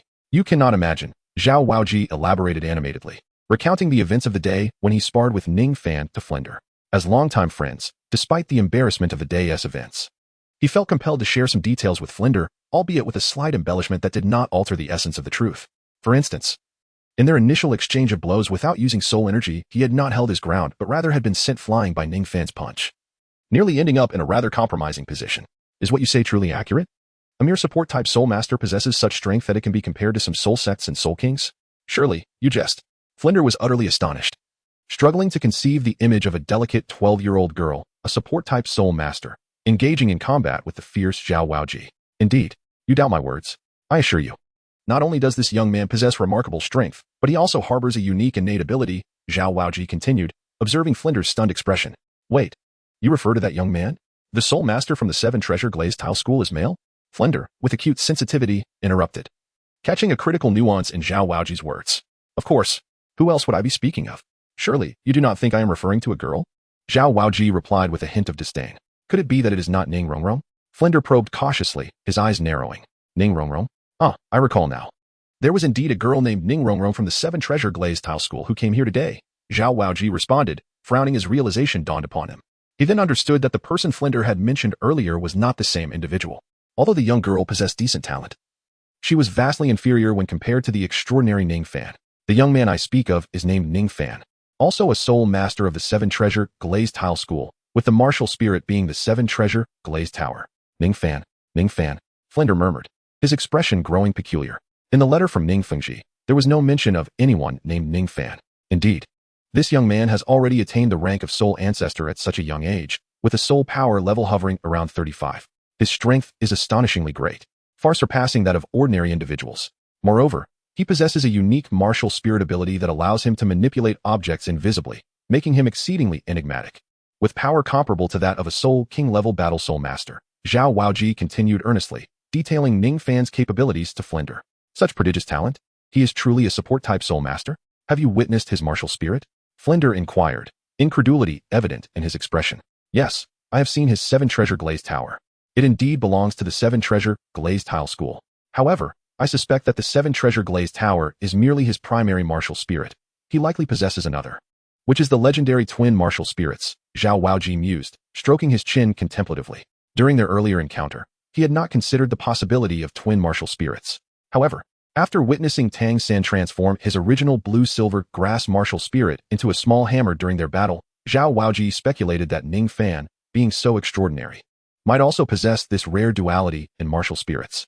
Ningfan's formidable power and enigmatic innate abilities are likely attributed to an undisclosed and formidable martial soul. Chapter 49. The illegitimate child of dual martial souls? When did the Seven Treasure Glazed Tile School produce such an extraordinary talent? Upon hearing this, Flanders inhaled sharply. At such a tender age, possessing soul power at approximately level 35, and endowed with the dual martial soul physique, it was astonishing. Moreover, according to Zhao Wuji's previous remarks, this young man possessed immense strength and an uncanny innate ability, rivaling that of a soul king. The most pivotal point was that such an exceptional genius from the Seven Treasure Glazed Tile School arriving at Shrek Academy was indeed monumental for the sect. However, there was no mention of this individual in the letter from Ning Fengji. Could it be that I am mistaken? Flanders, filled with doubts, swiftly flipped his hand, and with a flash of silver light, a yellow envelope, already opened, appeared in his palm. He withdrew a sheet of white paper and lowered his head, meticulously scrutinizing each character on it. After a lengthy pause, he raised his head, his expression laden with suspicion, and murmured softly, "This is not right." In the correspondence from Sect Master Ning, he only mentioned that his daughter, Ning Rongrong, would be attending Shrek Academy and requested that I take care to guide her disposition. Flanders, did Sect Master Ning send you a letter? Zhao Wujia inquired, taken aback by the envelope in Flanders' hand. Indeed. That girl named Ning Rongrong is Sect Master Ning's daughter. She has a mischievous nature, hence the request for me to discipline her. Yet there is no mention of Ningfan within this correspondence, Flanders replied, gathering the envelope. Flanders had initially thought there might be concealed information within the letter, but regardless of how he read it, horizontally, vertically, or diagonally, he found no additional information. This is inconceivable. That boy's talent and strength hold a remarkable position within the Seven Treasure Glazed Tile School. If he were to join Shrek Academy, how could Sect Master Ning not even mention him? Zhao Wujia pondered, equally perplexed. Having traversed the continent for many years, this was his first encounter with such an extraordinary prodigy. For the Seven Treasure Glazed Tile School, if properly nurtured, Ningfan would undoubtedly grow to become a title Douluo, a pillar of immense strength for the sect in years to come. Moreover, such a genius would hold a distinguished status not only within the Seven Treasure Glazed Tile School, but also within the Spirit Hall, unmatched in his generation. Why did the Seven Treasure Glazed Tile School seem to regard Ningfan with such indifference? How could they fail to even mention his name? Zhao Wujia found this utterly illogical and suddenly appeared to have an epiphany, his eyes brightening as an unusual smile crept onto his face. Hey, Flanders. I think I heard that boy refer to Sect Master Ning's daughter as sister. Do you think Ningfan might be Sect Master Ning's illegitimate child? Perhaps that is why it is not disclosed. Zhao Wujia leaned closer to Flanders, speaking in hushed tones. Illegitimate child? Flanders was momentarily taken aback by Zhao Wujia's insight. After a moment's contemplation, he stroked his chin, nodding thoughtfully. Oh, it does seem plausible. Never mind the speculation. I shall respond to Sect Master Ning tomorrow, hinting at it. And in a week's time, the answer shall become apparent. Flanders shook his head, returning to his seat. By the way, what of the other little prodigy you mentioned? Flanders inquired of Zhao Wujia. The other prodigy is quite impressive as well, possessing dual martial souls, named Tang San, Zhao Wujia continued. Suddenly, Zhao Wujia's body tensed as an elusive aura seemed to lock onto him. Zhao Wujia, come forth. In the early morning, before the sun had risen, the sky remained shrouded in gray. Industrious villagers began their day's labor, either weeding and harvesting in the cool of the morning or heading to Soto City to gather essential supplies. At the village entrance, bustling with activity after a night of silence, villagers noticed two young figures on a large stone, both offering Ningfan warm and genuine smiles. Ningfan politely nodded in return, greeting them while casting a glance at the girl resting her head on his thigh, still in slumber. He couldn't help but marvel at the hypnotic effect of his musical performance. Since Zhu Zhuqing had fallen asleep against his shoulder the previous night, he had played his guqin for the better part of the night before finally putting it away. Using his spatial abilities, he gently repositioned Zhu Zhuqing's head onto his thigh and covered her with a blanket. Ningfan has been immersed in meditation and cultivation until the present moment. Meanwhile, Zhu Zhuqing has remained in a deep slumber, occasionally tossing and turning, undisturbed by the increasing clamor and liveliness at the village entrance. Despite having been roused by a mere touch from Ningfan before, she now seems entirely unaffected by the surrounding noise, breathing steadily and sleeping with remarkable tranquility. Ningfan gazed at the girl nestled in his embrace, her defenses completely lowered, a light smile gracing his lips as he shook his head. Zhuqing actually spent the night here? What mischief transpired between you two last night? As expected, Sister Xiao Wu's judgment is infallible. I knew your relationship was anything but simple. At that moment, an exclamation pierced the air. Following the sound, Ningfan's gaze landed on Xiao Wu and Tang San near the village entrance. Having just risen, Tang San and Xiao Wu felt a pang of hunger. Unfamiliar with their surroundings, they wandered aimlessly through the village in search of food, inadvertently arriving at this spot. where they beheld Ningfan and Zhu Qing perched atop a large stone at the village gate. With Xiaowu's startled cry, Zhu Qing, lost in slumber, seemed to hear her name. She let out a soft murmur, her long eyelashes fluttering gently, and gradually opened her enchanting eyes. The moment her gaze met Ningfan's, she found herself staring into his deep, smiling eyes. "Good morning," Ningfan greeted with a slight smile. Zhu Qing's eyes flickered with an ineffable shyness as she softly nodded in acknowledgement. "Ding. You have gained 10% experience at your current level. Ding. You have acquired the herbal compendium. Ding. You have received 21 gold coins." The familiar chimes echoed in Ningfan's mind, stirring little emotion within him as he continued to smile at Zhu Qing, seemingly oblivious to Xiao Wu and Tang San's presence beside them. Soon, Zhu Qing became acutely aware of her position, lying on Ningfan's thigh, in the curious gazes of passing villagers. A blush crept across her cheeks as she quickly sat up. "Oh, it's you two. What brings you here?" Ningfan cast his gaze upon Tang San and Xiao Wu not far away, stretching his limbs and rising to his feet. He took a moment to relieve the stiffness that had settled in his body from a night of immobility. With a graceful leap from the boulder, he approached the duo with measured steps, a smile gracing his lips. "We are in search of some sustenance to address our breakfast needs, yet after a full turn, we remain unaware of the location of the Academy's cafeteria. By the way, do you happen to know?" Xiao Wu inquired of Ningfan. "Oh, I believe I have a general idea of the cafeteria's whereabouts. Follow me, for I too am feeling a bit peckish," Ningfan replied, nodding in affirmation before setting off towards the village. Last night's leisurely stroll allowed Ningfan to acquire a considerable amount of information about Shrek Academy, such as the location of the cafeteria. Although the cafeteria is merely a converted ordinary residence, it bears no distinctive or recognizable markings, making it quite difficult to identify. However, given the relatively small size of Shrek Academy, after the night deepens, there are only a few unoccupied rooms within its confines, apart from the student and faculty dormitories. Among these vacant spaces, one slightly larger uninhabited room serves as the cafeteria for Shrek. "Thank you for guiding me." Tang San expressed his gratitude to Ningfan. Ningfan walked ahead, nodding slightly without further response, and instead turned to Zhu Qing beside him, chuckling softly. "It seems you slept quite soundly last night. Utterly undisturbed despite the throngs at the village gate this morning. Clearly, my melodies possess a remarkable hypnotic effect. Should you find yourself restless in the future, do not hesitate to seek me out."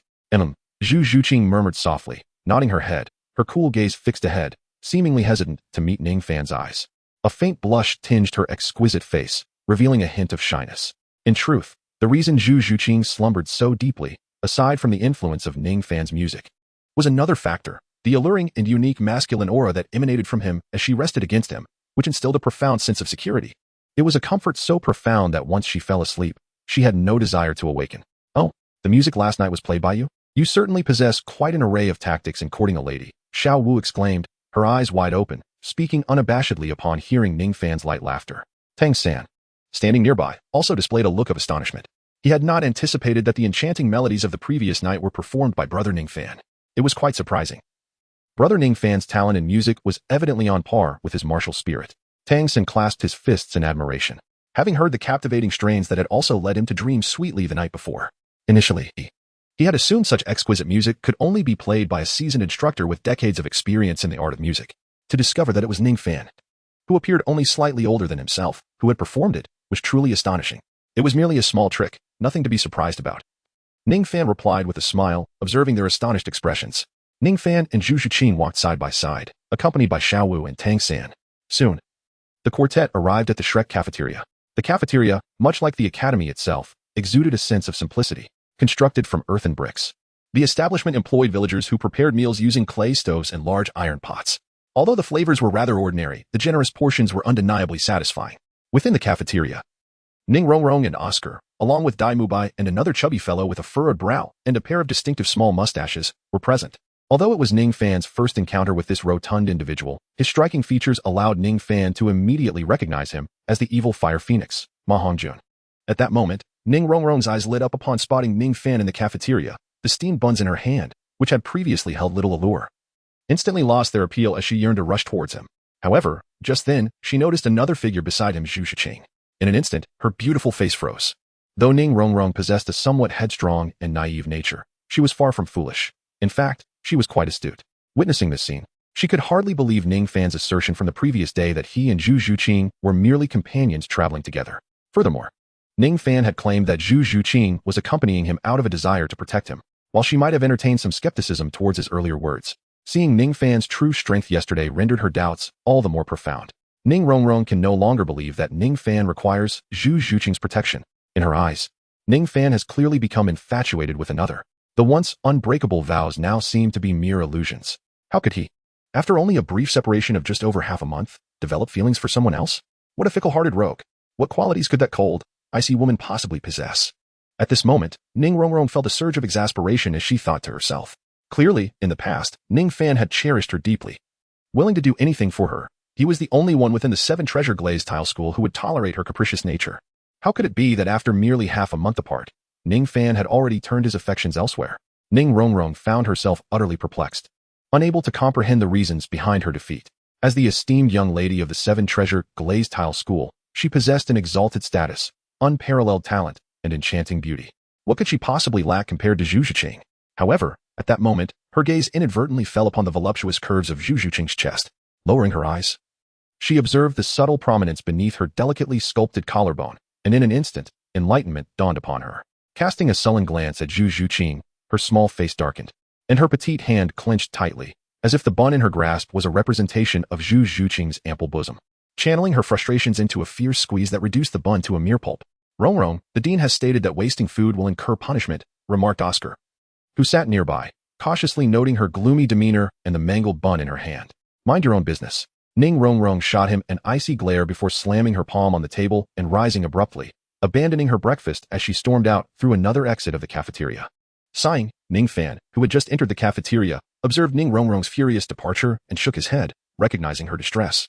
Yet, it wasn't only Ning Rongrong who bore a heavy heart in the cafeteria. Ma Hongjun wore a sorrowful expression, and Dai Mubai's demeanor was as dark as a stormy sea. Ma Hongjun's melancholy stemmed from a recent breakup with his girlfriend, leaving him bereft of an outlet for his frustrations. As for Dai Mubai, his discontent arose from an early morning intent to clarify matters with Zhu Zhuqing, hoping to address any misunderstandings and inquire about her relationship with Ningfan. Unfortunately, upon arriving at Zhu Zhuqing's door, he discovered her absence, only to later witness her entering the cafeteria alongside Ningfan. In that moment, he felt as though he had been adorned with a vibrant and ostentatious hat, symbolizing his embarrassment. The cafeteria was serene. Yet the atmosphere turned peculiar with the arrival of Ningfan and Zhu Zhuqing. While Ningfan noticed the odd tension, he remained indifferent, and Zhu Zhuqing maintained an air of aloofness. After hastily resolving their breakfast, the group proceeded to the Academy's Grand Plaza, forming a line and standing in unison. At that juncture, all 8 students of Shrek Academy, including Ningfan, had truly gathered together. However, despite their collective presence, the ambience was far from harmonious. Ning Rongrong, who had fled the cafeteria without finishing her meal, now stood beside Ningfan, her small hands tightly clasping his right arm while casting a defiant glance at Zhu Zhuqing, seemingly asserting her claim. Yet, Zhu Zhuqing paid her no heed, merely glancing her way before reverting to her indifferent demeanor. This reaction left Ning Rongrong feeling as if her efforts had struck nothing but soft cotton. Dai Mubai remained brooding, his expression dark and simmering with anger, while Ma Hongjun continued to wallow in sorrow over his recent heartbreak. Oscar, sporting a freshly shaved face and a hint of charm, nibbled on a sausage, his eyes clouded with melancholy and disappointment. Initially enchanted by Ning Rongrong upon their first encounter, he had assumed she was already taken after witnessing her closeness with Ningfan. However, upon learning that they were merely fellow disciples and not siblings, he reignited his hopes, even going so far as to groom himself anew. Yet, this morning's revelation from Ning Rongrong dashed his dreams once more, leaving him despondent and disheartened. Among the group, only Tang San and Xiao Wu managed to maintain a semblance of normalcy, along with the completely unperturbed Ningfan. Soon, a middle-aged man approached from the front of the line, momentarily breaking the strange atmosphere and capturing everyone's attention. Ningfan focused his gaze on the individual before him. This man was none other than the esteemed founder of Shrek Academy, the four-eyed cat eagle, Flinder. Flinder, now in his 50s, though not particularly robust in stature, exuded an aura of strength and stability in his stride. His deep-set eyes, obscured by dark spectacles, and a prominent chin lent him an air of cunning and shrewdness. "A crafty merchant?" exclaimed Xiao Wu upon catching sight of Flinder. "What crafty merchant?" "He is our dean, Flinder, the four-eyed cat eagle, a formidable soul sage at level 78. Even teacher Zhao Wujie cannot surpass him. Mind your words." Oscar, with a roasted sausage clenched between his teeth and a pensive expression on his face, hastily swallowed the remaining portion as he admonished Xiao Wu. "Is this crafty merchant truly so formidable?" Xiao Wu murmured softly, only to fall silent when she noticed Flinder's gaze upon her. Flinder approached the group, surveying them with a measured gaze. After a moment, he nodded in satisfaction and remarked, "Not bad. I did not expect 5 little monsters to join us this year. Now, let us gather for introductions before returning to rest and prepare for tonight's first class." However, the auxiliary system soul masters are an exception, so Oscar, Ning Rongrong, and Ningfan, you 3 come with me. Flinder's eyes settled on the trio. Wait, I'm classified as an auxiliary system soul master too? Ningfan was taken aback, perplexed at being grouped with Ning Rongrong and Oscar as an auxiliary soul master. While it was true that his martial soul aligned with auxiliary capabilities, it would be more accurate to label him as an auxiliary battle soul master. Ningfan was not alone in his surprise. The others were equally astonished. After all, if Ningfan was considered an auxiliary soul master, then their combat abilities as battle soul masters would surely pale in comparison. Nevertheless, Flinder did not offer further explanation. Instead, he walked away with his hands clasped behind his back, prompting Ningfan, Oscar, and Ning Rongrong to follow in his wake. You three are auxiliary system soul masters. Auxiliary soul masters and battle soul masters represent two distinct schools of thought. On the battlefield, auxiliary soul masters are often the most vulnerable, facing life-threatening dangers with little to no combat capability, relying heavily on the protection of their teammates. Therefore, I would like you to tell me how a fragile soul master can better ensure their own safety on the battlefield. Oscar was the first to respond without hesitation. One should strive to stay behind their comrades, entrusting their back to them while utilizing all available terrain and structures to evade risks, keeping as far away from danger zones as possible. Flinder nodded, acknowledging the answer as exemplary and without fault, before turning his attention to Ning Rongrong. As for what to do, it is essential to unleash your soul abilities to bolster your teammates, then seek refuge behind the strongest soul master for protection, or find a secure location to conceal oneself. Ning Rongrong pondered for a moment before gently articulating her thoughts. Upon hearing her, Flinder could not help but chuckle, and Oscar joined him in laughter. Ningfan, too, found himself smiling subtly. For the little princess of the Seven Treasure Glazed Tile School, Ning Rongrong's response was indeed a quintessentially correct one. Flinder then turned his gaze toward Ningfan, fully aware that Ningfan was not merely a support-type soul master. In comparison to his formidable combat prowess and peculiar innate abilities, Ningfan's supportive capabilities within the Seven Treasure Glazed Tile Pagoda seemed rather inconspicuous. Nevertheless, Flinder felt compelled to inquire further, for despite the boy's eccentricities, he was, after all, a support-type soul master. At that moment, both Ning Rongrong and Oscar also directed their attention toward Ningfan, seemingly eager to hear his response. Ningfan smiled and spoke. A competent support-type soul master must not solely focus on self-preservation. Such self-centeredness is unacceptable. I believe that a support-type soul master should prioritize the protection of their comrades. They ought to dedicate themselves to rigorous practice and become formidable, allowing them to lead the charge in battles, no, in wars, decimating the enemy while ensuring the safety of their allies. By annihilating all foes, they can prevent any injuries, thus safeguarding both their teammates and themselves. In my eyes, this epitomizes a truly qualified support-type soul master. Of course, I am aware that throughout history, no support-type soul master has fully achieved this. Perhaps it is precisely for this reason that my emergence is timely. It is our solemn duty to restore the glory of support-type soul masters. Ningfan clenched his right fist and struck it forcefully into the palm of his open left hand, exclaiming passionately. Flinder, upon hearing this, fell into a state of utter disbelief. Chapter 52. Obsession. Not only did Ningfan's proclamation leave Flinder speechless, but even Oscar and Ning Rongrong regarded him with peculiar expressions. While supportive soul masters, due to the fortifying effects of their soul power, possess physiques that far surpass those of ordinary individuals devoid of soul energy, they remain merely comparable to the average person. Should they truly encounter a battle soul master, the inevitable outcome would be a complete and utter defeat, leaving no room for surprise. Nevertheless, despite Ningfan's outrageous characterization of supportive soul masters, for reasons unknown, the confidence and almost arrogant demeanor he exhibited made them refrain from voicing any objections.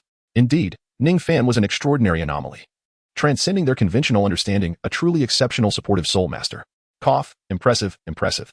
I never expected you to harbor such grand aspirations, far beyond our humble selves.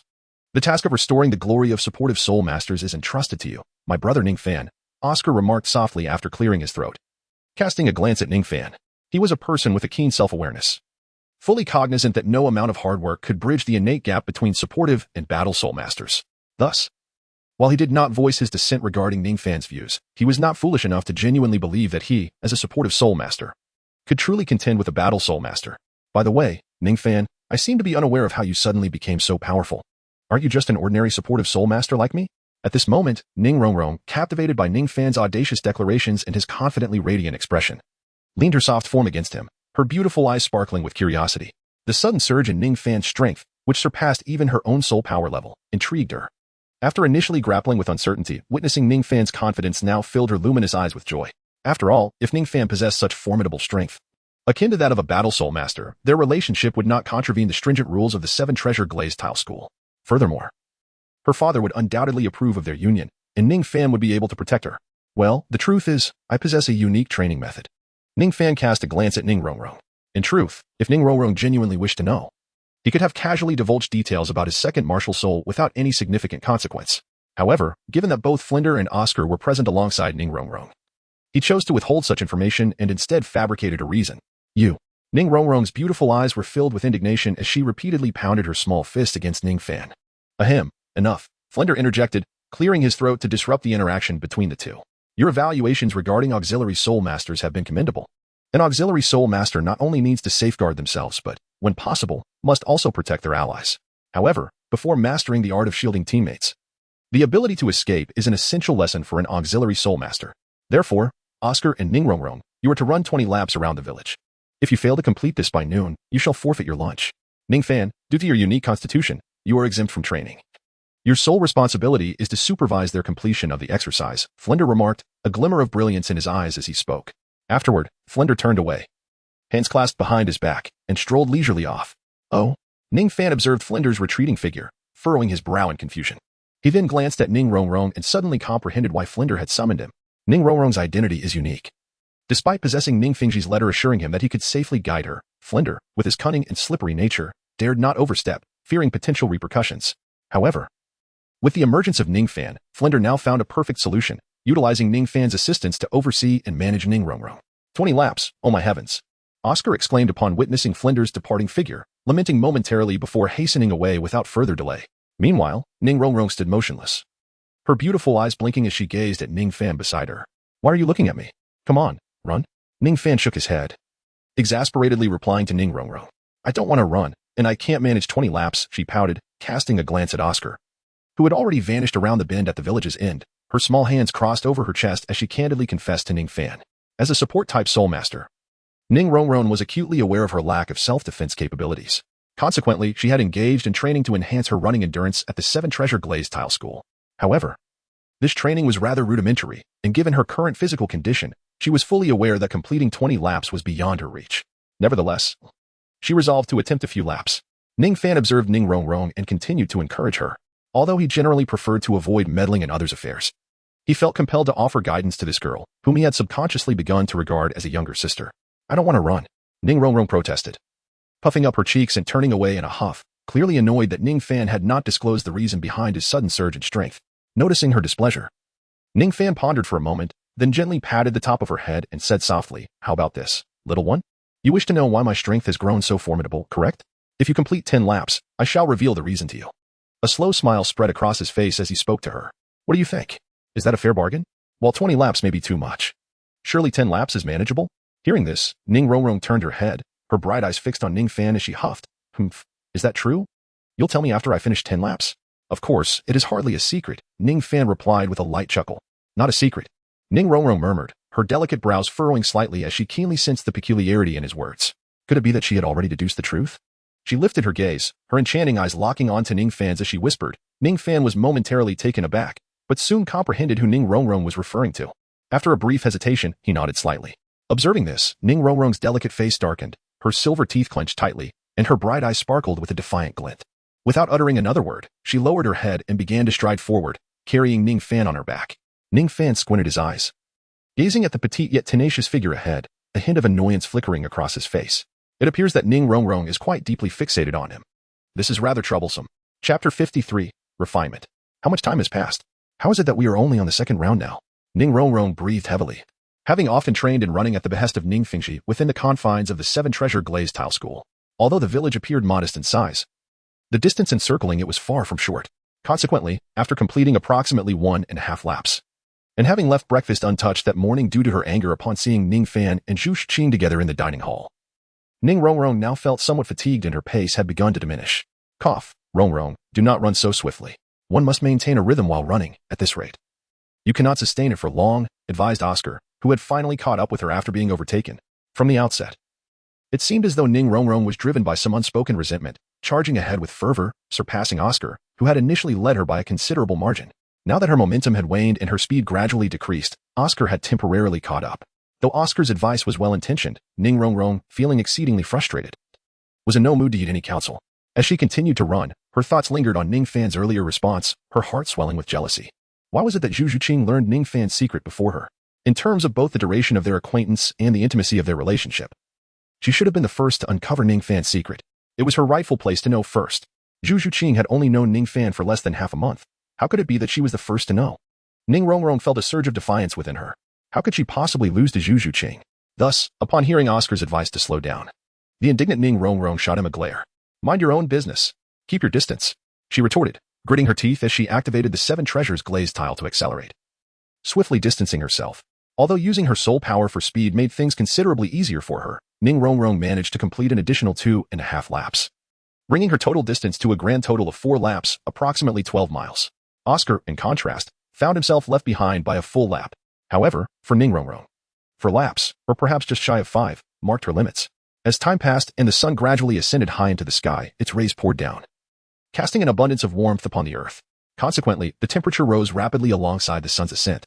For Ning Rongrong, who was already lacking in stamina, her frustration had driven her to continue running without pause, disregarding her breathing rhythm and neglecting to eat even a morsel of breakfast. Exhaustion began to creep in, nearing her limits. With the rising temperature, her delicate, fair face glistened with sweat, droplets cascading onto the ground beneath her. Ning Rongrong's chest rose and fell incessantly, her breaths coming in sharp gasps. The azure garment clung to her form, dampened by perspiration, closely embracing her developing figure. Although not yet full, her silhouette was slender and remarkably graceful. Ning Rongrong gazed vacantly at the road ahead, her legs moving mechanically as she trudged along, numbly unaware of how many laps she had completed. The only thing propelling her forward was an indomitable spirit, a belief in her own resilience that sustained her through this ordeal. Remarkably, this girl has managed to persevere and run such a distance, she murmured softly to herself, leaning against a large stone at the village entrance, watching the faint silhouette of Ning Rongrong slowly approaching in the distance. Ningfan, who had spent the past year in close companionship with Ning Rongrong, understood her all too well. He was acutely aware that asking her to run 10 laps was an unrealistic expectation. Even completing 5 laps would pose a considerable challenge for her at this moment. After all, he had witnessed her storm out of the cafeteria that morning without consuming more than a few bites of breakfast. With her already limited stamina, the absence of a proper meal rendered her energy levels even lower. In truth, Ningfan's suggestion of 10 laps had been an attempt to negotiate, hoping to settle on a more reasonable number. To his surprise, Ning Rongrong, fueled by frustration, had taken off running without hesitation. As he observed her unsteady form gradually making its way towards him, a faint smile graced Ningfan's lips. Although she had not completed 10 laps, nor even half of that, falling short of 5 laps, she had nonetheless pushed herself to her limits. How many laps had she completed now? Ning Rongrong approached Ningfan with labored steps, her voice slightly hoarse and frail as she inquired. Only 4.5 laps? Upon hearing Ningfan's response, her sweat-drenched face displayed a momentary surprise. Gritting her teeth, she pressed on and began to run, observing her unwavering determination. Ningfan smiled with relief and gently grasped her delicate shoulder. Looking into her vacant eyes, he softly said, "All right, little girl, no more running for today. You may rest now." At his words, Ning Rongrong wearily lifted her head to look at him, questioning silently. However, before she could finish, Ningfan smiled softly and reassured her, "I will tell you." With that, Ning Rongrong felt a wave of tranquility wash over her. But soon the world before her faded to black, and she collapsed. Her body went limp, and had it not been for Ningfan's steady hand at her waist, she would have crumpled to the ground. At that moment, Ningfan gazed down at the girl in his arms, a look of helplessness crossing his face. He then gently hoisted her onto his back, feeling her almost weightless form, and leaped forward down the official road leading to Suatua City. Although Ning Rongrong had not achieved her goal for the day, her performance had greatly pleased Ningfan. Thus, he resolved to take her to Suatua City as a reward. Goodness, this boy was supposed to supervise Ning Rongrong's running exercises, and instead, he carries her off to Suatua City, atop a lush, sprawling tree.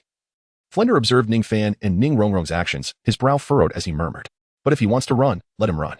It seems this lad possesses some skills. He has managed to make that little girl so obedient," he mused, adjusting his black-framed glasses. Ning Rongrong's recent performance did not go unnoticed by Vlad.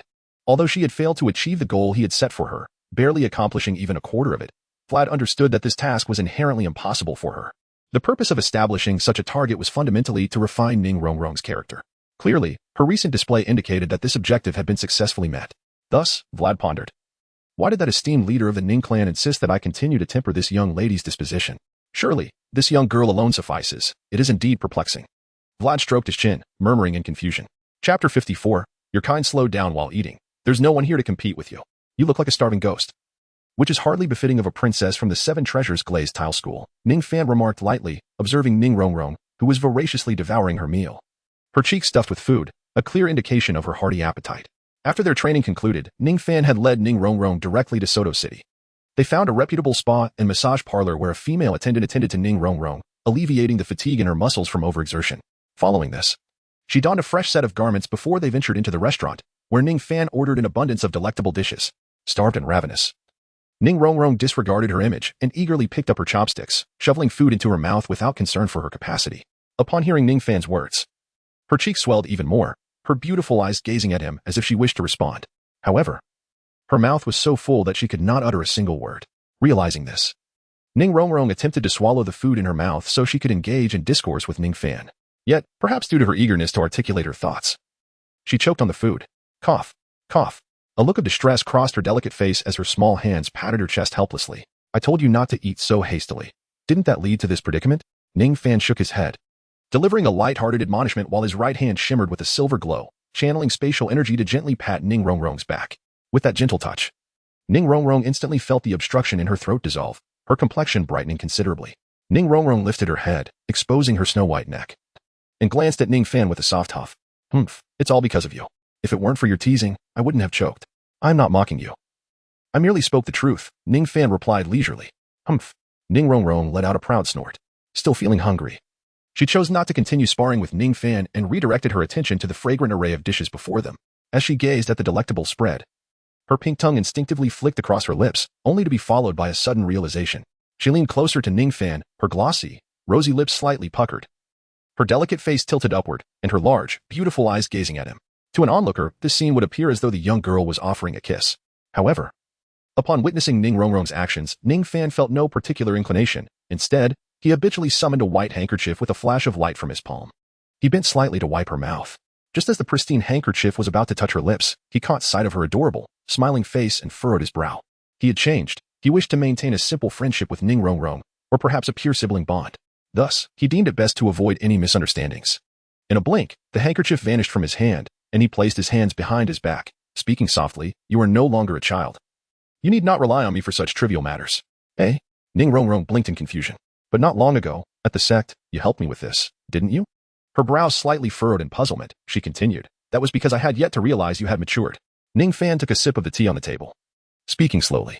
What do you mean mature? It's because of her, isn't it? Upon hearing Ningfan's explanation, Ning Rongrong's brows raised in dissatisfaction, her arms crossing over her chest. It has nothing to do with Zhu Shiqing, Ningfan replied quietly.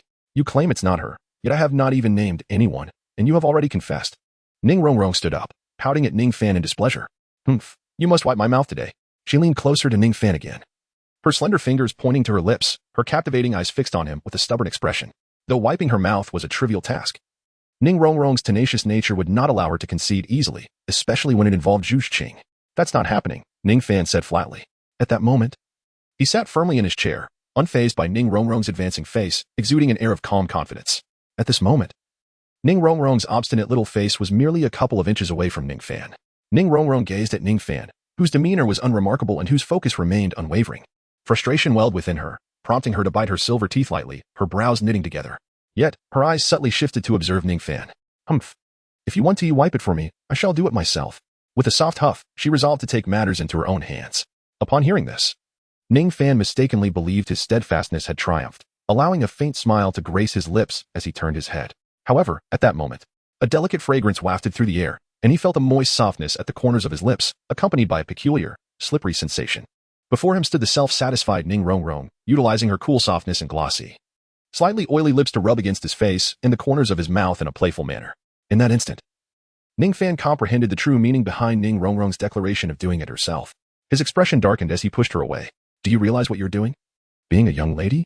Ningfan inquired, wiping the oil from his face, his voice laden with incredulity. Of course, Ning Rongrong puffed her chest proudly, responding with a sense of triumph. It's just that you've taken advantage of me, giggling mischievously. What is the big deal? After all, you will be mine in the future. Her cheeks flushed a delicate shade of red as she playfully huffed at him. At such a tender age. Why are you always indulging in such nonsensical and impractical thoughts? Ningfan gazed at the young Ning Rongrong, somewhat at a loss for words. How should one articulate this? One must commend her as the little enchantress of the Seven Treasure Glazed Tile School, after engaging in the peculiar act of using her own face as a handkerchief. She boldly proclaimed such audacious sentiments with unabashed confidence. What impracticality! With your formidable strength, if you were to candidly express your feelings to your father, he would undoubtedly no longer oppose our union as he once did. With your father's objections removed, our love would face no opposition, for you are undeniably his cherished one. Ning Rongrong returned to her chair, her delicate hands crossed beneath her snow-white chin, while her slender legs, resembling two sections of white lotus, swung playfully. She gazed at Ningfan with a beaming smile and said, Chapter 55, It's all Ning Fingxi's fault. My person? Ningfan's lips twitched, feeling somewhat speechless. Given Ning Rongrong's whimsical nature, particularly in their interactions, she spoke without restraint, voicing whatever came to mind. Observing the radiant smile on her face and the lively motion of her legs, it was evident that she was in high spirits regarding this subject. After a brief moment of hesitation, Ningfan contemplated what to say. Looking at Ning Rongrong's youthful visage, he felt compelled to respond. He gently patted her head and said softly, You are still quite young. Do not dwell on such matters. What do you mean, do not dwell on such matters? Indeed. You have shifted your affections. You fickle heartthrob. At his words, the cheerful expression on Ning Rongrong's face vanished in an instant. Her brows furrowing like a little wildcat as she lunged at Ningfan, claws bared. Ningfan raised an eyebrow slightly, effortlessly seizing Ning Rongrong's flailing hands. Despite her hands being captured, Ning Rongrong's supple form continued to struggle fiercely, her feet incessantly kicking at Ningfan. Observing this, Ningfan sighed and, with a gentle exertion of his right hand, lifted Ning Rongrong into his embrace. His left hand pressed down upon her legs, subduing her restless limbs entirely. It seemed that upon realizing the futility of her attempts to escape Ningfan's grasp, Ning Rongrong's struggles gradually subsided. In response, Ningfan leisurely remarked, I am not a fickle-hearted rogue. Rather, I wonder, are you perhaps of the canine persuasion?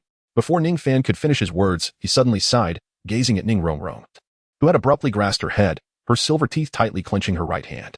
Ning Rongrong shot Ningfan a glare, remaining silent as she continued to gnaw at him. Despite her seemingly frail demeanor as a support-type soul master, Ningfan, with his robust physique, would suffer no harm from her persistent biting other than a fleeting sensation of pain. Nevertheless, Ning Rongrong's capricious habit of biting and kicking was beginning to test Ningfan's patience. Release me, Ningfan said softly, fixing his gaze on Ning Rongrong. She did not respond, her beautiful eyes defiantly locking onto his, refusing to relent. If you do not let go, you may find yourself alone here. Ningfan's tone remained even, yet it carried an undercurrent of frost. Ning Rongrong sensed this unusual chill, momentarily taken aback. After all, Ningfan had never spoken to her in such a manner before, always yielding to her whims. 3, 2 Ningfan began to count slowly. Before he could utter the final number, Ning Rongrong, feeling the shift in his demeanor, finally released her hold, muttering discontentedly, heartless scoundrel. In response, a smile returned to Ningfan's face as he freed her. Once liberated, Ning Rongrong sulkily returned to her seat, her small hands resuming their dance with the chopsticks, picking at the food to feed herself. The once delectable meal now seemed to lose its flavor as she resumed eating. Although still not full, her appetite had vanished entirely. Ningfan has undergone a transformation. Although his strength has increased and he aligns more closely with her childhood ideal of a partner, this has made her even more fond of him. However, during the brief span of just over half a month apart, she has come to realize that Ningfan no longer seems to harbor the same affection for her as before. Why could this be? The fickle-hearted Ning Rongrong mused softly while selecting vegetables. Ning Rongrong absent-mindedly picked at her meal, her thoughts clouded with worries. Observing her demeanor, Ningfan sipped his tea, acutely aware of Ning Rongrong's profound melancholy. However, he refrained from offering comfort, as her temperament was indeed quite spoiled and willful. Now that she was away from the 7-treasure glazed tile school, devoid of the protection from those 2 titled Douluos, it was an opportune moment for him to guide her properly, ultimately for her own benefit. A soft sound echoed. Ning Rongrong suddenly recalled a crucial matter, forcefully striking the chopsticks in her hand against the table, crossing her arms defiantly. She then turned to Ningfan and huffed, Did you not promise me? You were to reveal the reason behind your extraordinary strength. You have yet to do so. Have you been concealing your true power all along? Why would you do such a thing? Upon hearing Ning Rongrong's inquiry, Ningfan did not hesitate and replied directly, Regarding my soul power level, I indeed concealed certain aspects in the past. However, during my time at the 7-treasure glazed tile school, I did not hide any of my true abilities. Ningfan spoke nothing but the truth.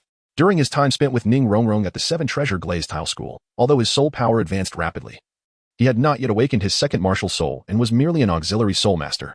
Is that so? How did you suddenly become so formidable? You were just like me before, merely an auxiliary soul master, Ning Rongrong remarked, her bright eyes filled with skepticism. Indeed, I was once like you.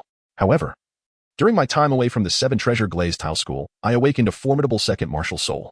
My current unique abilities and strength stem from this additional martial soul within me. Is that true? Ning Rongrong's eyes widened, brimming with disbelief. You mean to say that after your father expelled you from the 7-treasure glazed tile school, you awakened your second martial soul? Keep your voice down. And what do you mean by expelled? Can we not phrase it more delicately? Ningfan replied, his expression darkening as he addressed Ning Rongrong's bluntness, feeling quite displeased. While he had indeed contemplated leaving the 7-treasure glazed tile school, the circumstances at that time suggested he had been looked down upon by Ning Fingxi and left in a rather undignified manner. Is that really the case? You mustn't be deceiving me. Ning Rongrong insisted, her disbelief palpable as she sought further confirmation from Ningfan. Though some details may not align perfectly, The essence of the situation is largely accurate, Ningfan acknowledged with a nod, despite the minor discrepancies. Such as the fact that he had awakened his second martial soul before being expelled by Ningfingxi, rather than afterward. However, given the proximity of the events, Ningfan chose not to delve deeper into explanations. Upon hearing Ningfan's words, Ning Rongrong's expression froze momentarily before her sparkling eyes shifted thoughtfully towards him. A glimmer of understanding soon illuminated her beautiful face. Ning Rongrong gazed at Ningfan, her small head nodding in a semblance of understanding, before suddenly exclaiming in a huff. So that's it. I understand now. The reason you treat me this way is all because of my father. Chapter 56, Truly Helpless Him? Ningfan furrowed his brow, observing Ning Rongrong's demeanor, and he was overcome by a peculiar sensation. Ning Rongrong appears to have misunderstood something. Ning Rongrong nodded emphatically, reaffirming the thoughts swirling in her mind. Yes, it must be your father's fault. He must have employed despicable tactics and uttered harsh words, humiliating you and compelling you to leave the sect.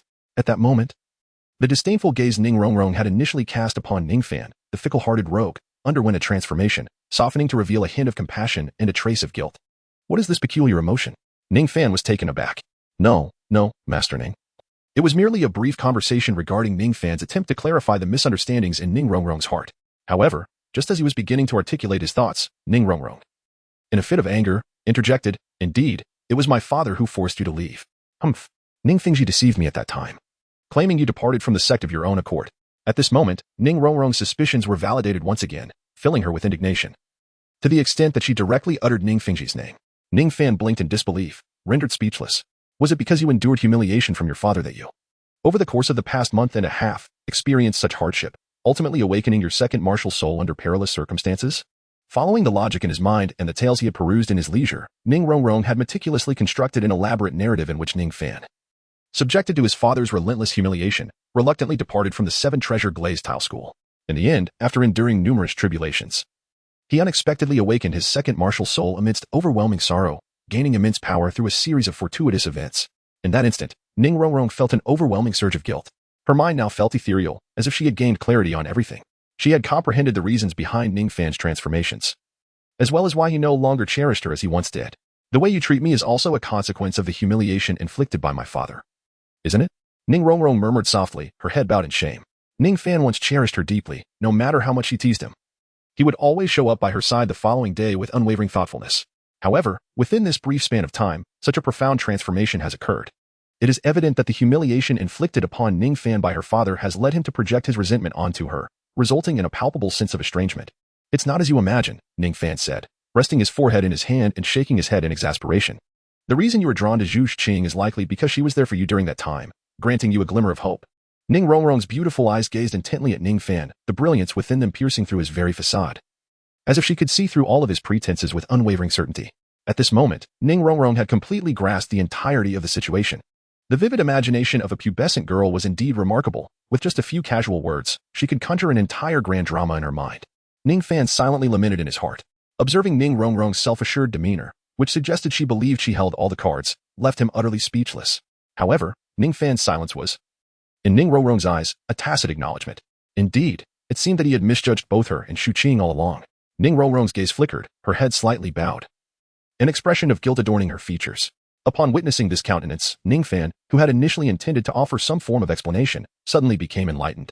Although the elaborate scenario constructed in Ning Rongrong's mind rendered him momentarily speechless, it simultaneously presented a fortuitous opportunity, a chance to transcend his previous relationship with her. Thus, by aligning with Ning Rongrong's train of thought, Ningfan could effortlessly shift the entire burden of responsibility squarely onto Ningfingxi. While this may be somewhat underhanded, such cunning is the passport of the unscrupulous, and today, Ningfan resolved to embrace this duplicity. With a firm determination, he composed his thoughts, slumping in his chair, exhaling deeply, and lifting his head to reveal a bittersweet smile that conveyed a sense of helplessness, as if to say he had been completely seen through. How embarrassing.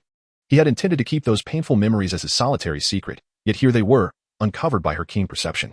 Sighing deeply, Ningfan regarded Ning Rongrong with an expression of profound complexity. Ningfan's words undoubtedly conveyed to Ning Rongrong that all her previous conjectures were indeed facts that she believed to be true, and which Ningfan also wished her to embrace.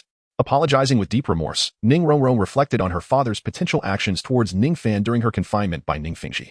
She had never anticipated that her father's words and deeds would inflict such profound hurt upon Ningfan. I am sorry. My father acted out of concern for me. It is truly his fault. Please forgive him, just this once. Approaching Ningfan, she wrapped her small hands around his right arm, gently swaying as she spoke. Once you return to the Seven Treasure Glazed Tile School, my father will understand your transformation and will certainly apologize to you. He will not cast you out again. Please find it in your heart to forgive him. Her beautiful eyes gazed into Ningfan's, pleading softly. I understand that the sect leader had his reasons for expelling me from the Seven Treasure Glazed Tile School. I have long since forgiven him, Ningfan replied slowly.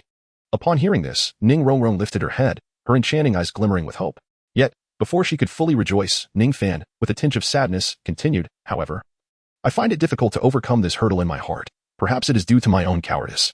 As she observed the sorrow etched upon Ningfan's face, she too seemed to be touched by his melancholy, shaking her head softly as she whispered to herself.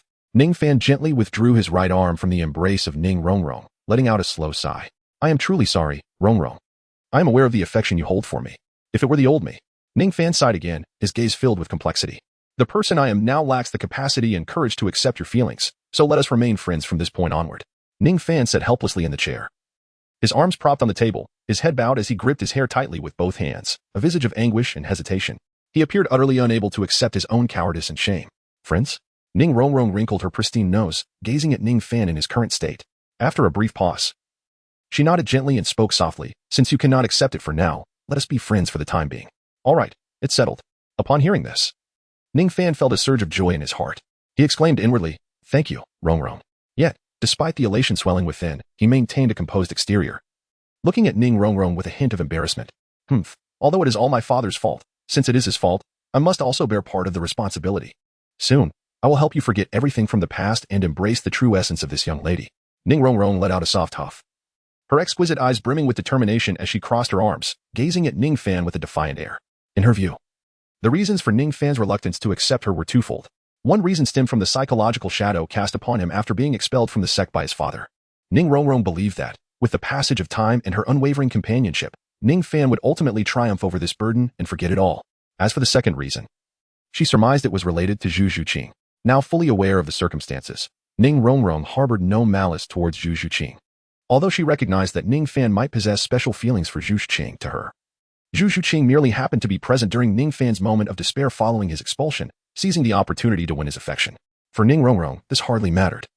After all, Zhu Zhuqing was merely a stand-in during Ningfan's time of sorrow, when he could no longer see her. From this moment onward, with her by his side, Zhu Zhuqing would have no chance whatsoever. Chapter 57. Dreadful thoughts indeed. This girl would not easily concede. However, this outcome was not without merit. Observing the fierce determination in Ning Rongrong's gaze, Ningfan mused to himself. He was quite satisfied with this result. For it meant that once their relationship returned to its previous state, Ning Rongrong would no longer have any reason to act irrationally. Furthermore, he could seize this opportunity to extricate himself from her entanglement and henceforth be a simple, good friend to her. Although Ning Rongrong was undeniably charming and a striking beauty, her temperament was not to his liking. In contrast, he found himself more drawn to Zhu Zhuqing's cool exterior combined with a warm interior. Yet, considering Ning Rongrong's disposition, Ningfan felt it prudent to add, Rongrong, I appreciate your understanding. However, I believe that even if those memories fade from my mind, I may not be able to treat you as I once did.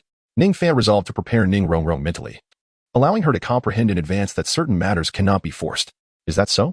Well, it matters not, I have faith that you will come to adore me once more, just as before, with an overwhelming affection. There is no escaping this. Ning Rongrong's delicate face beamed with a sweet smile as she gently waved her small hand, proudly accentuating her budding figure, and confidently addressed Ningfan. Observing her self-assured demeanor, Ningfan furrowed his brow slightly, but chose not to voice further concerns. He had done all he could. If Ning Rongrong remained unaware at this moment, she would inevitably come to understand in due course. Ideals and reality often stand in stark contrast. Some things are not merely within reach by desire or will. When that time arrives, this experience shall serve as the inaugural lesson in life for this fortunate young girl who has sailed smoothly thus far. And he, Ningfan, will play the role of her first disappointment, or rather, her life mentor, guiding her through the initial stages of growth. He would impart upon her the essential truths and philosophies of life. Ningfan's gaze was intricate as he observed the self-assured Ning Rongrong, inwardly shaking his head. At this moment, Ning Rongrong's mood had significantly brightened, sweeping away the previously evident gloom on her face. Sitting comfortably in her chair, she indulged in her meal. Her appetite rekindled. Ningfan couldn't help but smile at the transformation. Just moments ago, this young girl had appeared deeply troubled. Yet now she seemed to act as if nothing had transpired.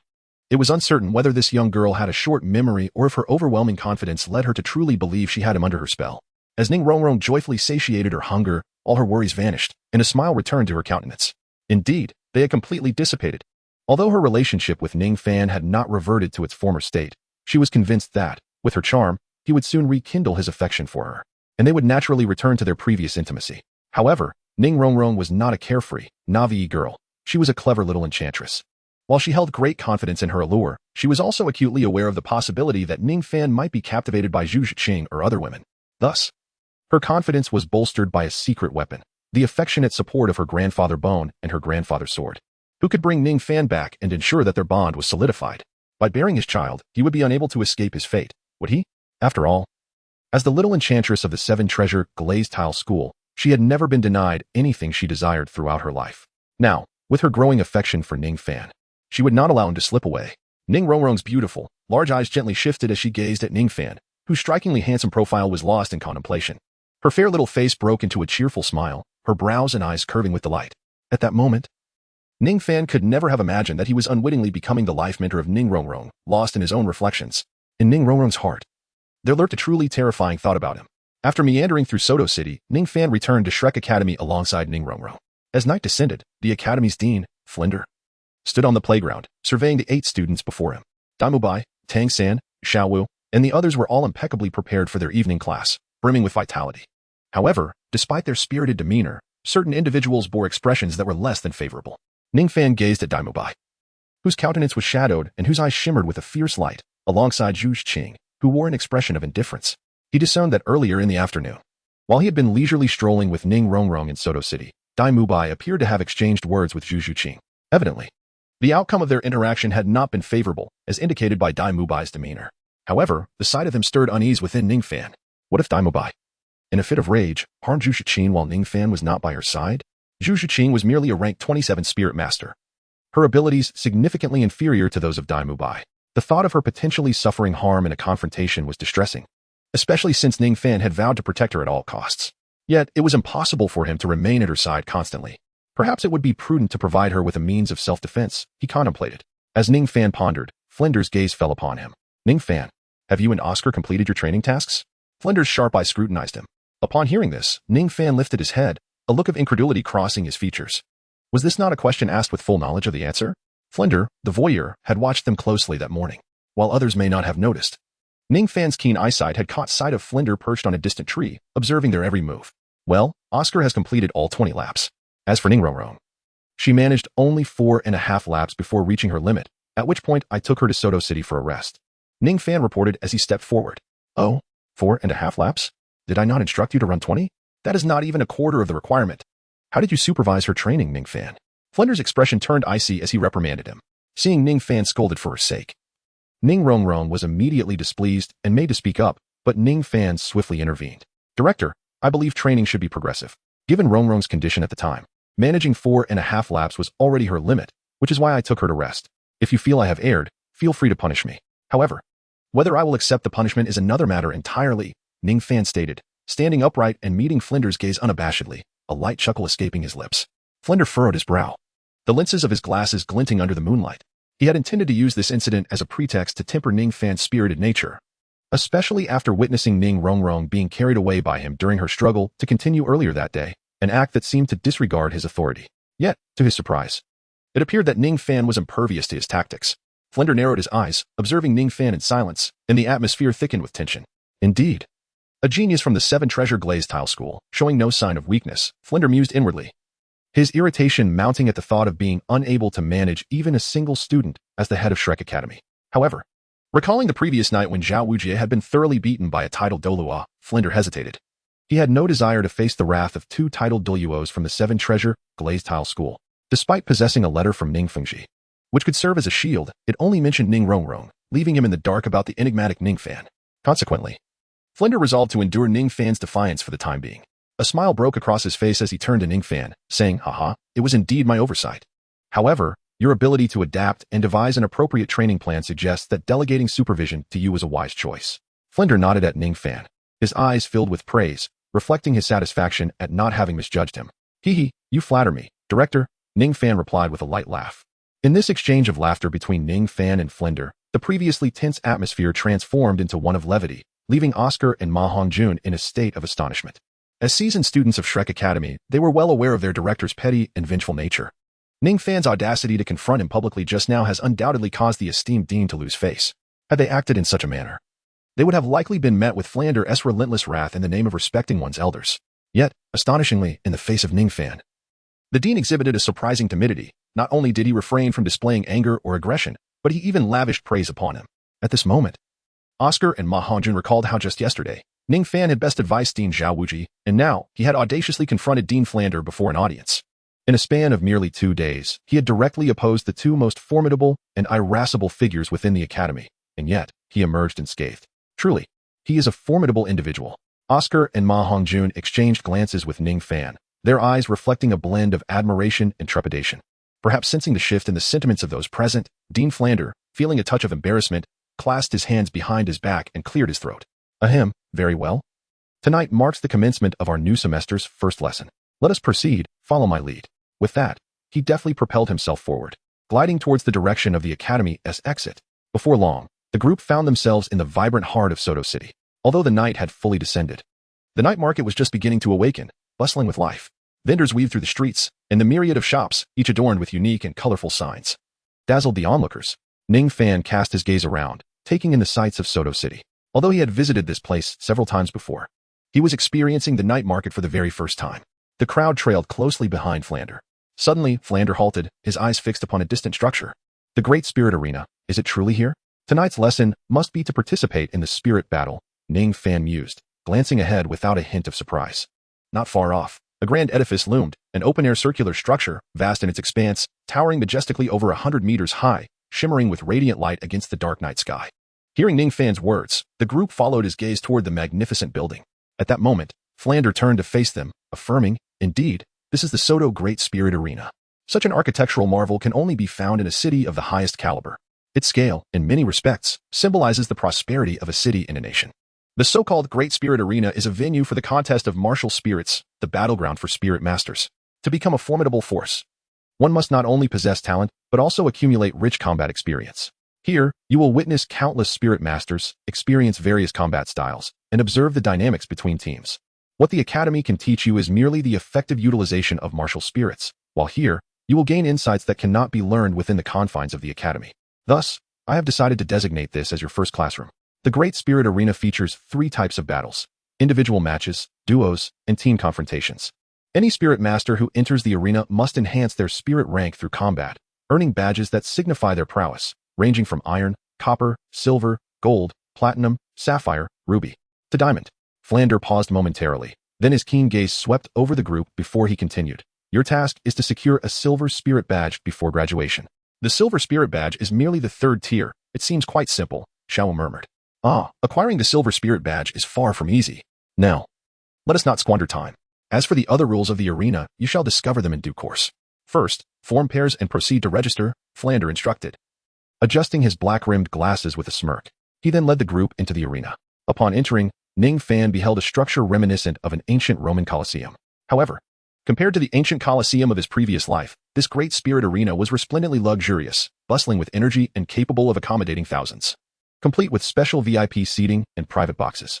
At the entrance stood a colossal stone tablet inscribed with countless names, undoubtedly, those who had perished in spirit battles. Registering for the spirit battles was straightforward. One needed only to fill out a form detailing their name, age, birthplace, and martial spirit, along with a fee of 10 gold coins, to receive the initial Iron Spirit badge and complete their registration. The Great Spirit Arena offered not only individual combat but also duo and team battles. However, each participant could only partake in 1 match per day.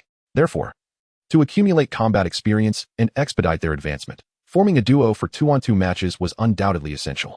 Soon, among the 8, 2 pairs were established, Tang San and Xiao Wu as one duo, and Oscar and Dai Mubai as the other.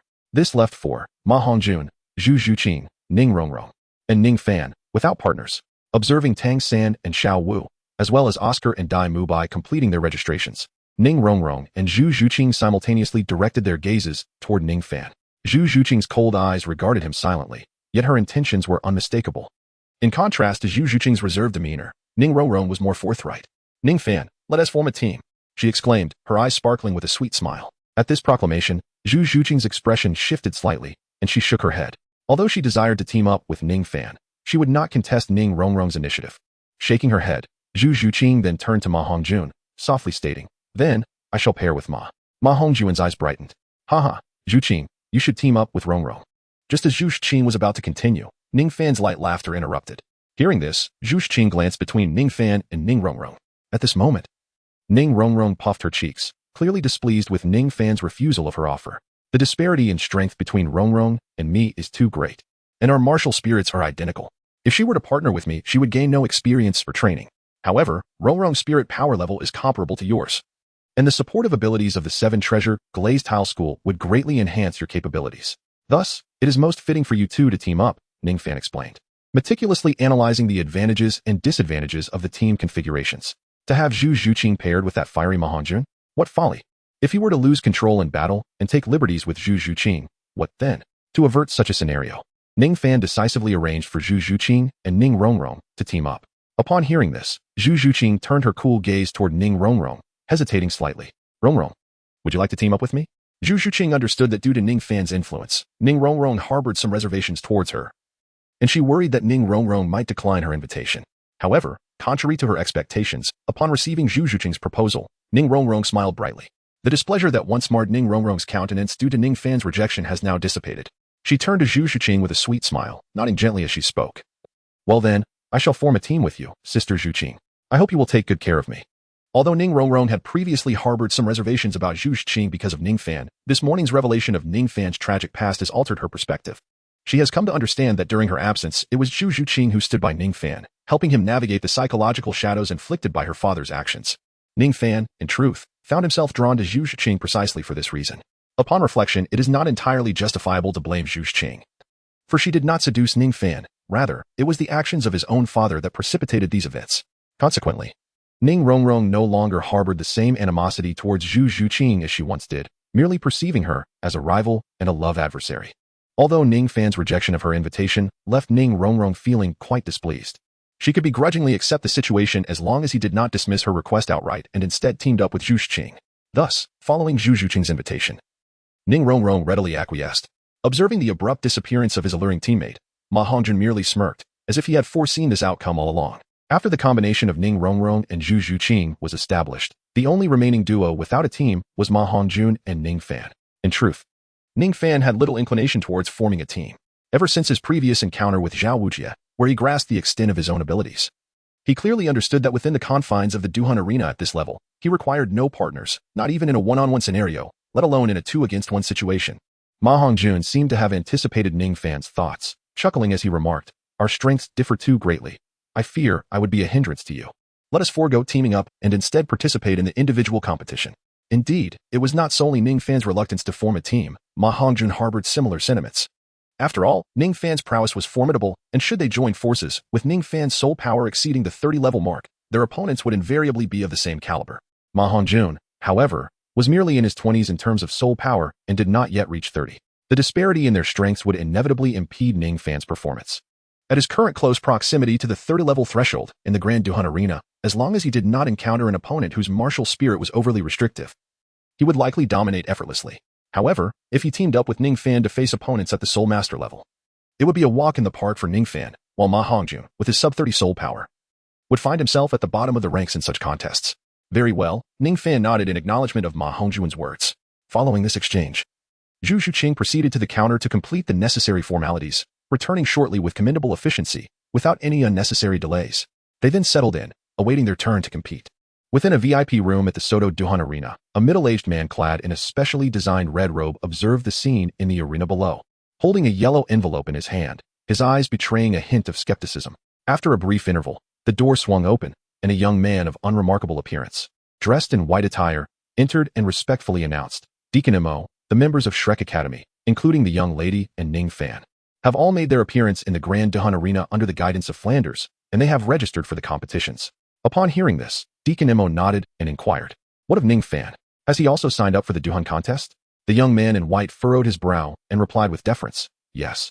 According to the information I gathered from the staff at the Duhan Arena, Ningfan has indeed registered for the competition, and moreover, for the individual contest." Seemingly taken aback by the absurdity of his own words, the young man hesitated momentarily. What? That lad is merely a core disciple known for charming young ladies, causing them to breach sect regulations. Is he not an auxiliary soul master? How could he possibly enter the individual Duhan competition? Could it be true, as Flanders suggested. That this boy is an extraordinary prodigy? Moreover, does he possess a dual martial soul constitution? Deacon Mo stared incredulously at the pale yellow envelope in his hand, grappling with disbelief. From the exchange between the two, it became evident that Deacon Mo and the young man in white were affiliated with the Seven Treasures Glazed Tile School. Their presence here was straightforward: to escort the young lady of the Seven Treasures Glazed Tile School, ensuring Ning Rongrong's safety as she entered Shrek Academy. Initially, after safely delivering Ning Rongrong to Shrek Academy, they planned to depart. However, just as they were about to leave, they unexpectedly spotted Ningfan within the confines of Shrek Academy. Ningfan is quite a notable figure within the Seven Treasures Glazed sect, recognized by nearly all its members. His reputation undeniably substantial. However, despite his renown, it is, in fact, a notoriety steeped in infamy. Prior to his pursuits of Ning Rongrong, he was the subject of ridicule by nearly everyone in the sect, mocked for his audacity in aspiring to the affections of their beloved little princess. What an absurdity it seemed to them that a mere disciple of mediocre talent would dare to chase after her. As Ningfan persistently pursued Ning Rongrong, enduring public humiliation at her hands yet remaining undeterred, he came to be perceived not merely as an ambitious frog dreaming of swan-like love, but rather as a relentless and shameless suitor. Consequently, the members of the Seven Treasures Glazed sect intensified their scorn, looking down upon him and deeming him mentally unfit.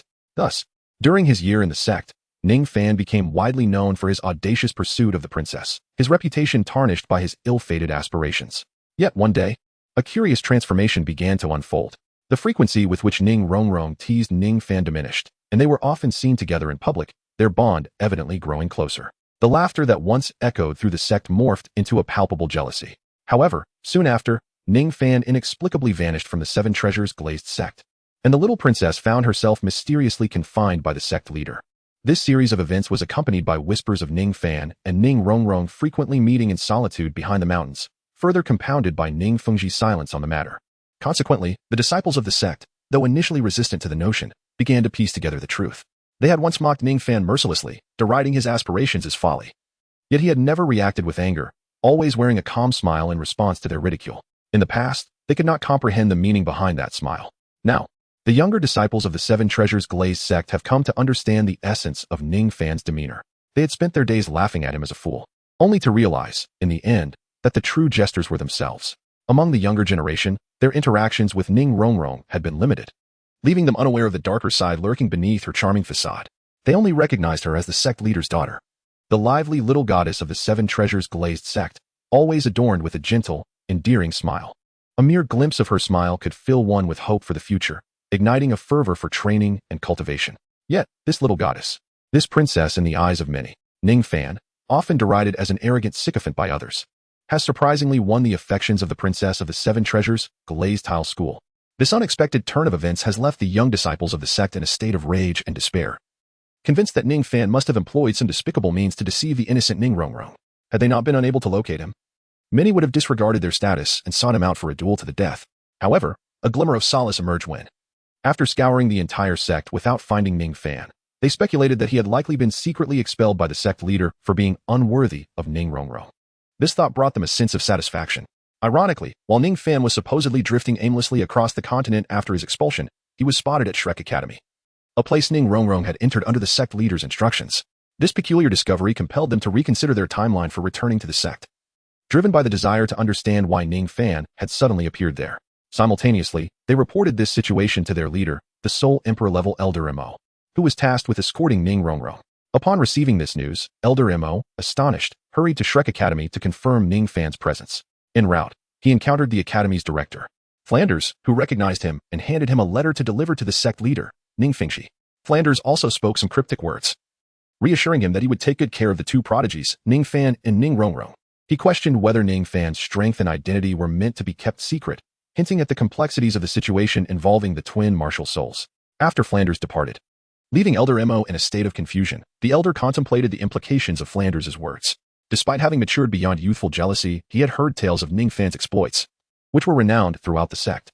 The realization that Ningfan, who was thought to be lost to the world, was not only alive but thriving in the same academy as Ning Rongrong, possibly transforming into a formidable talent, was almost too incredulous to fathom. Even as they were to quietly return after delivering Ning Rongrong to Shrek Academy, Elder Mo, after much reflection, decided to stay an additional day to observe Ningfan's movements and report back to the sect leader.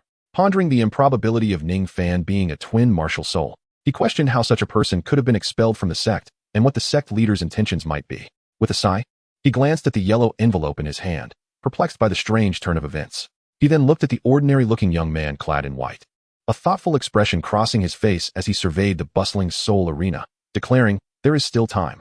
Ningxian, you should sign up for the solo competition." Hearing this, Ningxian, who had been bowing his head, raised it with a spark of excitement in his eyes. "Elder Mo, are you suggesting that I face off against Ningfan?" "Indeed," Elder Mo replied. "We cannot afford to delay any longer. We must return the letter to the sect leader promptly. However, before we leave, we must ascertain the truth of this young man's strength to report accurately to the leader." "Understood. I shall register immediately and give it my all, fulfilling your expectations." "Elder Mo," Ningxian exclaimed, his expression brimming with enthusiasm. Among the younger generation of disciples at the Seven Treasures Glazed Tile School, nearly all, save for the female disciples, viewed Ningfan with disdain, including Ningxian himself. As an inner disciple with exceptional talent, he had reached level 38 in soul power by the age of 20, wielding a powerful offensive martial soul, the serpent pattern halberd, making him a notable figure among his peers. However, his admiration for Ning Rongrong, the school's princess, remained unexpressed, overshadowed by her unmatched talent and status. Observing her from afar, he harbored feelings that he never dared to reveal. Thus, when news of her relationship with Ningfan surfaced, his outrage was beyond words.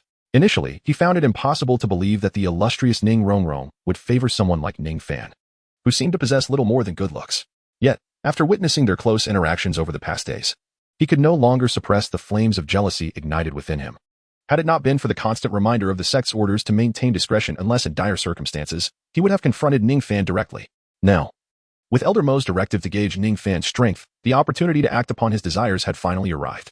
He was eager to publicly confront Ningfan, exposing the deceit that had ensnared Ning Rongrong's pure heart. Nevertheless, he reminded himself to temper his approach, for despite Ningfan's transgressions, the sect leader had not formally declared his expulsion, leaving Ningfan still within the ranks of core disciples.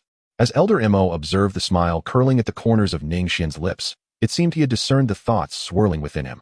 Furrowing his brow, he coolly admonished Ningxian. Although Elder Mo remained unaware of the formidable prowess possessed by Ningfan, the so-called prodigy with dual martial souls, he recognized that Ningxian, as a distinguished member of the inner disciples of the Seven Treasures Glazed Tile School, was a paragon of talent and combat capability among the younger generation. Despite possessing a soul power level of merely 38, Ningxian's extensive experience gained through countless arduous missions made him unafraid even when confronting formidable opponents above level 40. Thus, fully cognizant of Ningxian's strength, Elder Mo offered a word of caution, advising him to temper his actions in the soul duel arena, as Ningfan, on the surface, was still a core disciple wielding the Seven Treasures Glazed Tile martial soul. "Yes, Master, I understand. I will certainly show him mercy and spare his life." Ningxian replied with a slightly cruel smile, confidently patting his chest. Observing this, Elder Mo shook his head and chose not to elaborate further. The soul duel arena buzzed with excitement, having witnessed several fierce battles. The atmosphere reached new heights as a middle-aged man, gripping a massive microphone, boomed from the stage.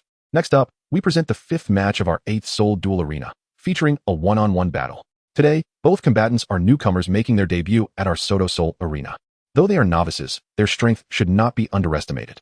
One is the 38-level soul master, Wu Xian, wielding a formidable weapon martial soul in the form of a serpent-patterned spear.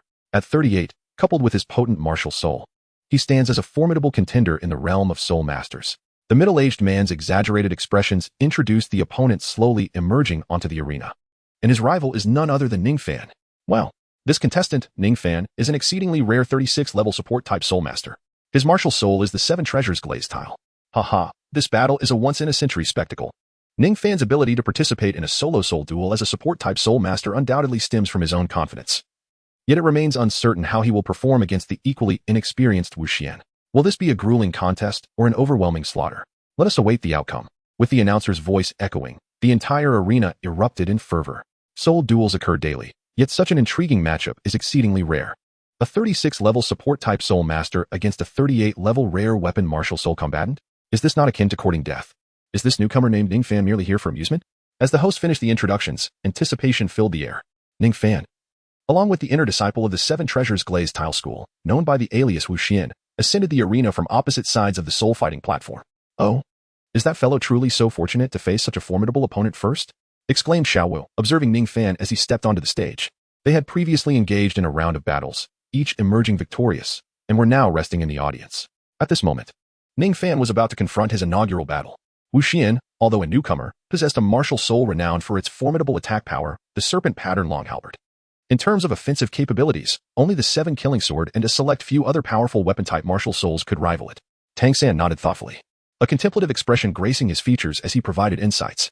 He had studied under a master who, despite lacking in numerous aspects, had made some achievements in the realm of martial souls. Thus, Tang San was well versed in various martial souls. With a potent martial soul and a soul power level reaching 38, it was likely that even a soul sovereign would struggle against him. Tang San regarded Wu Xian, who donned a white mask obscuring half his face, and a grave expression flickered in his eyes. From his analysis, he understood that the young man clad in white was an exceptionally formidable adversary. Is he merely a soul sovereign? Then Ningfan is surely destined to win. Isn't? It seems there is not much to anticipate, Xiao Wu remarked nonchalantly, contrasting Tang San's serious demeanor. Taken aback by her words, Tang San pondered. Indeed. For a prodigy like Ningfan, such an opponent might appear daunting to others. Yet, in Ningfan's case, regardless of whether Wu Xian's soul power was 2 levels higher, even if it were 12 levels superior, he would likely face a thorough defeat. After all, Ningfan had previously battled Zhao Wujie, leaving him in a state of disarray while skillfully preserving his own strength for an entire incense stick's duration. He had even retained sufficient energy to withhold his second martial soul, his true trump card. Tang San's expression grew grave as he contemplated Ningfan, secretly musing that although Ningfan had never acknowledged possessing a second martial soul, he sensed that, much like himself, Ningfan must harbor another exceptionally powerful martial soul. He found himself eagerly anticipating the moment he could witness the revelation of Ningfan's mysterious second martial soul. However, he soon shook his head, tempering his anticipation. Ningfan's second martial soul was not so easily revealed. In his previous confrontation with the soul sage Zhao Wuji, Ningfan had not exposed it, and Tang San did not believe that Wu Xian could compel Ningfan to utilize his second martial soul. All eyes were focused on the battle arena below, where the fight was about to commence. In the circular spectator stands of the battle arena, countless onlookers were filled with excitement, their fervent cheers rising in tumultuous waves. Compared to Ning Xian, who, concealed behind a white mask, was a disciple of the 7 Treasure Glazed Tile School and had assumed the alias Wu Xian, Ningfan appeared much more carefree. Not only had he forsaken any pseudonym, but he also revealed his true name without a trace of disguise, showcasing his handsome visage adorned with a gentle smile. Clad in a blue robe, he stood tall and upright like a resilient pine, complemented by his rare youthful charm and composed demeanor. Though this was a battleground where strength and combat prevailed, many spectators could not help but internally marvel at Ningfan's appearance. What a dashing young man. Soon, they would realize he was merely a handsome facade, lacking substance. At this moment, the individual known as Wu Xian gazed enviously at the strikingly handsome young man opposite him, muttering with a tinge of bitterness. Though he looked down upon Ningfan, he could not deny that Ningfan's exterior was indeed quite appealing. As both Ning Xian and Ningfan stepped onto the battle platform, brilliant light cascaded from the surrounding fixtures, illuminating the entire arena as if it were broad daylight. Ningfan cast a glance around, his gaze slowly sweeping over the surrounding audience, before settling on his opponent before him, a faint smile gracing his lips. Fortune smiled upon him. For his inaugural participation in this rather mundane soul battle, he found himself pitted against a rival who was, at the very least, somewhat invigorating. For Ningfan, without resorting to the second soul skill of his martial spirit, his current soul power level placed him roughly at the realm of a soul king. Should his adversary prove too feeble, the encounter would conclude in mere moments, depriving Ningfan of any true enjoyment. While the primary aim of his participation in this soul battle was simply to obtain the Silver Soul Badge and indulge in some lighthearted amusement, he couldn't help but notice the considerable hostility emanating from this individual. Ningfan found this peculiarity unsettling. Despite the mask obscuring his opponent's features, he could distinctly sense the intense animosity in the eyes of the one named Wu Xian, as if they shared a profound enmity akin to a blood feud, compelling them to engage in a life-or-death struggle. This left Ningfan feeling somewhat bewildered, as he had no prior acquaintance with the man. Although Wu Xian was a disciple of the 7 Treasures Glazed Tile School, Ningfan had not associated him with that esteemed sect, considering its vastness and the multitude of disciples it harbored. Even if Wu Xian had not concealed his visage beneath a mask, Ningfan would likely remain oblivious to his identity. After a brief contemplation of this oddity, Ningfan chose to brush it aside. Under the referee's guidance, the two positioned themselves at the center of the soul battle arena, maintaining a distance that was neither too far nor too close, sizing each other up. Then, with a commanding shout from the referee, the soul battle commenced. However, despite the initiation of the contest, neither competitor rushed to launch an attack, remaining rooted in place, gazing intently at one another. For Ningfan, the decision to refrain from a preemptive strike was straightforward. Wu Xian's prowess did not warrant such urgency. Likewise, Wu Xian's gaze remained fixed on Ningfan, his desire to strike bubbling beneath the surface, yet he too held back. His thoughts mirrored Ningfan's. Why should he deign to attack first against a mere support-type soul master? Although, as per Elder Mo's observations, Ningfan was somewhat enigmatic and allegedly possessed a twin martial spirit. Wuxian, brimming with confidence in his own strength, dismissed Ningfan as inconsequential. Neither party moved. And for a time, they remained locked in a silent standoff, each scrutinizing the other. The audience, initially eager for an exhilarating spectacle, grew increasingly impatient with the stalemate. Their agitation boiled over into loud complaints and curses. What is going on? Are they going to fight or not? A battle between a battle soul master and a support-type soul master, and they're just standing there like statues? Are they afraid to make a move? Are these two just hired actors? What a waste of time. Refund. The peculiar behavior of Ningfan and Wuxian incited a wave of ire among the spectators, compelling the event officials to intervene and issue a warning through the referee, stating that if neither combatant took action soon, they would both be declared losers. Upon hearing the crowd's vehement rebukes directed at him, Wuxian's expression darkened. As a prominent figure among the younger generation of the Seven Treasures Glazed Tile School, he had never before endured such public humiliation. Yet, with the overwhelming numbers of the audience, he found no means of retaliation, and instead resolved to hold Ningfan accountable, vowing to teach him a lesson for this affront. Following the referee's admonition, Ningfan remained unfazed, indifferent to the outcome of the battle. Conversely, Wuxian could no longer contain his impatience. While Ningfan could afford to disregard victory or defeat, Wuxian was driven by a pressing mission. His eyes sparkled with determination as he bellowed, summoning forth a brilliant crimson light in his right hand, which coalesced into a long spear, measuring 8 feet in length. At its tip, 2 crescent-shaped silver blades gleamed ominously.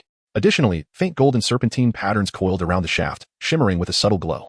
This was none other than Wuxian's martial spirit, the serpent-patterned spear. As his martial spirit manifested, 2 yellow and 1 purple soul rings appeared above it, pulsating rhythmically. Without a doubt, Wuxian's soul rings were the epitome of optimal configuration. He brandished the spear with a flourish, its cold light slicing through the air, producing a sound akin to rustling leaves, before slamming the spears, but end into the ground with a resounding thud. Though Wuxian possessed an unremarkable appearance, the sight of him wielding the spear, his gaze sharp and resolute, exuded an undeniable aura of intimidation. Ningxian made a modest display of his prowess, effortlessly pacifying the restless emotions of the audience present. The entire arena fell into a profound silence. Humph. You may strike first. Do not claim that I am being unfair. I shall grant you 3 chances to act. Ningxian firmly grasped the war spear in his hand, its sharp tip aimed menacingly at Ningfan, as he coldly admonished his opponent. In response, Ningfan narrowed his eyes slightly, raising an eyebrow as he regarded his adversary, and he gently shook his head, feeling once again underestimated. Alas, it seems I must reveal a glimpse of my true capabilities. Ningfan murmured to himself, just as a sigh escaped his lips. Ningfan slowly lifted his right foot, then, with a sudden and forceful stamp onto the ground. In an instant, the arena fell into an eerie silence. Boom. As Ningfan's foot struck the earth, a thunderous roar erupted. The ground beneath him, unable to withstand the immense power contained in his descent, cracked like a spider's web, revealing countless fissures. A shockwave surged forth, stirring up clouds of dust. The once boisterous arena was instantly hushed. Thunderous. In the next moment, Ningxian's expression shifted dramatically. Having experienced numerous battles, he could easily discern the terrifying force represented by Ningfan's foot. After all, he was a distinguished inner disciple of the Seven Treasures Glazed Tile School. Realizing Ningfan's formidable strength, Ningxian promptly retracted all the disdain he had harbored. Aware that Ningfan's prowess might exceed his wildest imagination, he immediately focused all his attention on his opponent, entering a battle-ready state. Grasping his war spear, he hesitated not a moment, launching directly at Ningfan to seize the initiative. Ningxian brandished his war spear, transforming into a swift white shadow, with his spirit ring shimmering as he charged directly into the heart of the lingering dust, targeting the faintly discernible azure figure. This highly anticipated soul duel had finally erupted into genuine combat, prompting the exhilarated onlookers to erupt in cheers. Observing Ningfan's earlier display, it became evident to the majority of the audience, most of whom were not soul masters, that this auxiliary soul master possessed extraordinary strength that belied his apparent simplicity. Initially, they had perceived this encounter as a one-sided massacre. However, it was now apparent that they were witnessing a fiercely contested battle of equals. As they beheld Ningxian, fierce and determined, surging towards the dust cloud, the spectators erupted into loud acclaim, anticipating an exhilarating clash. Yet, in the next moment, a thunderous impact resonated through the air. Ningxian, who had plunged into the haze, was abruptly sent hurtling backward like a cannonball. This unforeseen turn of events etched expressions of astonishment upon the faces of the audience. At that instant, a soft chuckle echoed. Ah, a commendable martial spirit, quite resilient. As the dust settled, the azure figure, previously shrouded, gradually re-emerged before the crowd. At this moment, Ningfan wore a light smile, casually brushing off the dust from his unwrinkled azure robe, seemingly nonchalant as he took measured steps forward. Meanwhile, Ningxian, recovering midair, stabilized his form before gracefully landing on the ground. His right hand, still gripping the war spear, trembled slightly as he gazed at the calm and composed figure across from him, a flicker of shock and disbelief crossing his eyes. Moments prior, as he charged into the obscuring dust, Ningfan had silently materialized before him, leaving him no time to evade. Witnessing Ningfan's punch, he instinctively raised his spear to shield himself, successfully deflecting the unexpected blow. Although he managed to mitigate the damage, the sheer force behind that punch, likened to a mountain's weight, coursed through the spear, overwhelming him and sending him reeling. Now, Ningxian stared incredulously at the composed Ningfan, swallowing hard as disbelief clouded his expression. Wasn't he an auxiliary soul master? How could he possess such formidable strength? This very question echoed in the minds of every spectator present. After all, Ningxian, under the alias Wuxian, was clearly a powerful assault-type soul master, as evidenced by his soul power level, spirit rings, and martial spirit. Yet here he was, seemingly at a disadvantage against an auxiliary soul master in direct confrontation. It was utterly astonishing. This lad is truly a monster. Flandra's words ring true, murmured the red-robed elder Mo, who stood near the soul duel arena, his eyes wide with astonishment as he observed the unfolding spectacle.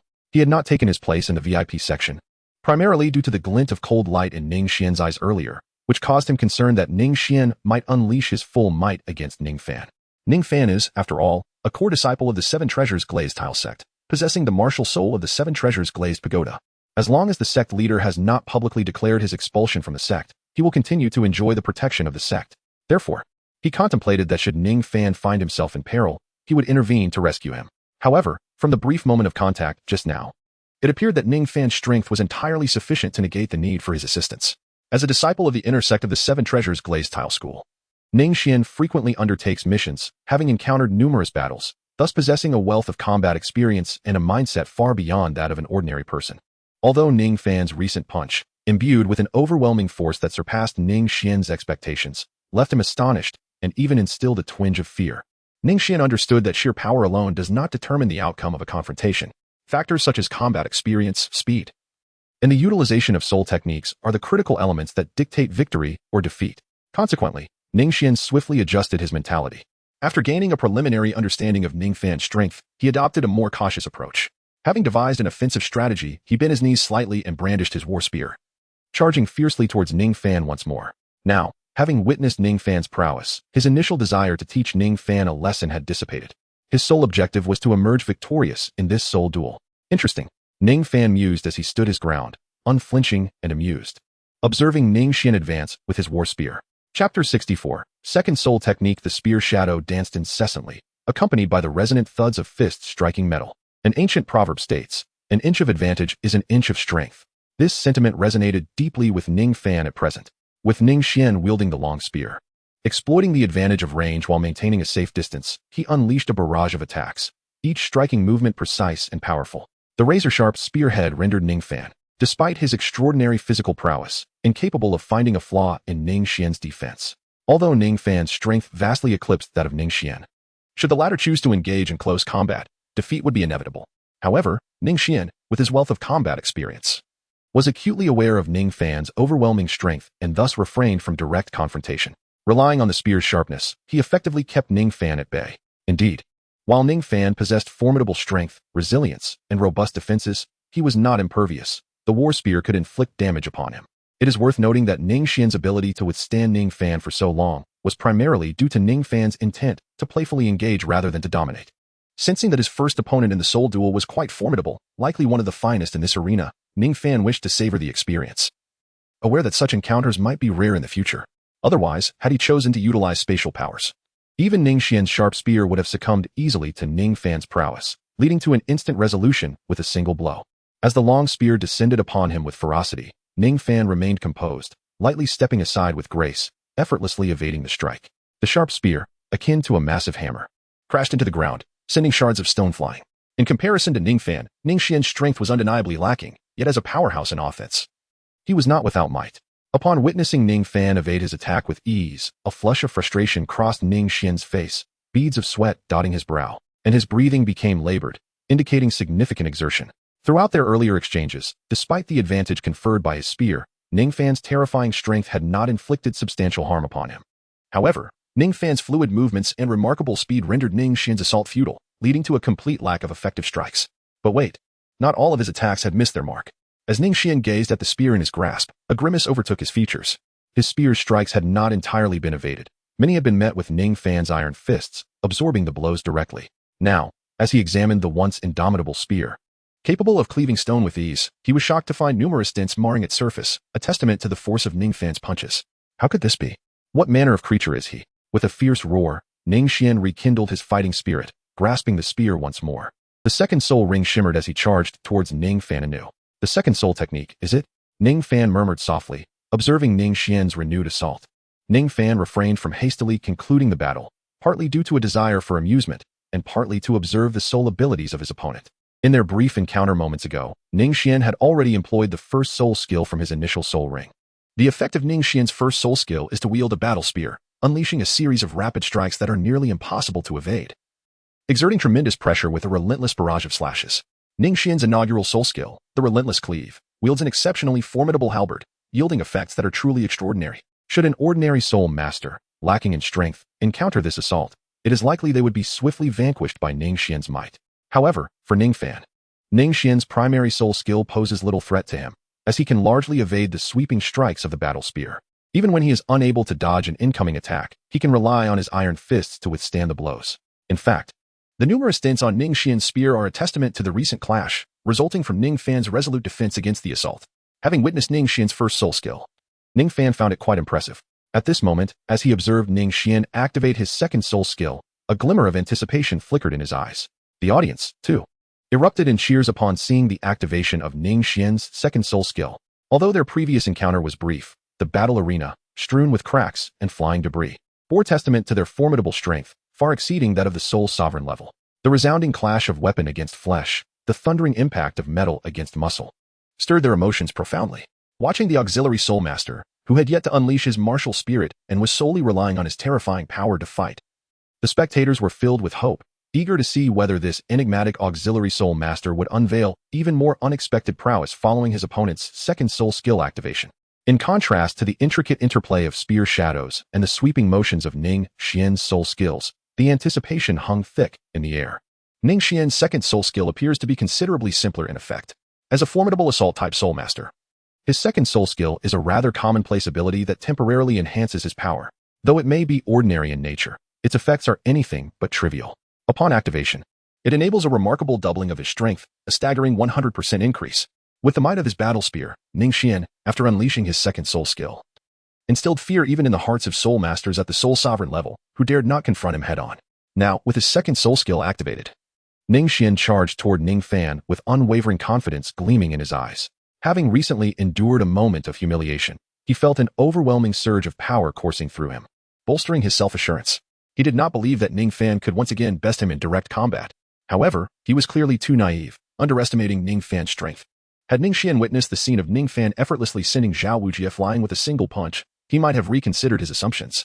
Although Zhao Wujie had been caught off guard and had not exerted his full strength, even a careless soul sage would be overwhelmed by Ningfan's terrifying power. And as for Ning Xian, he was merely a soul master, not yet reaching the level of a soul sovereign. No matter how much his power multiplied, he remained a soul master, leagues apart from the soul sage Zhao Wujie. Ning Xian charged forward with great ferocity, brandishing his battle spear. Ningfan keenly sensed the transformation occurring within Ning Xian at that moment. With a slight shift in his stance and a focused gaze, he took a deep breath. If he chose to confront me head-on, I can hardly be blamed. Chapter 65. Exceptional quality at this juncture, under the activation of his second soul technique. Ning Xian's power had undoubtedly magnified immensely. With a powerful push of his legs, he propelled himself forward like an arrow released from a bow, vanishing from sight in an instant. His speed was astonishing. The ground beneath him could scarcely withstand the force generated by his leap, resulting in numerous cracks appearing. This alone offered a clear insight into the terrifying magnitude of the power contained within him after activating his second soul technique. The audience was alight with excitement, their eyes gleaming with anticipation.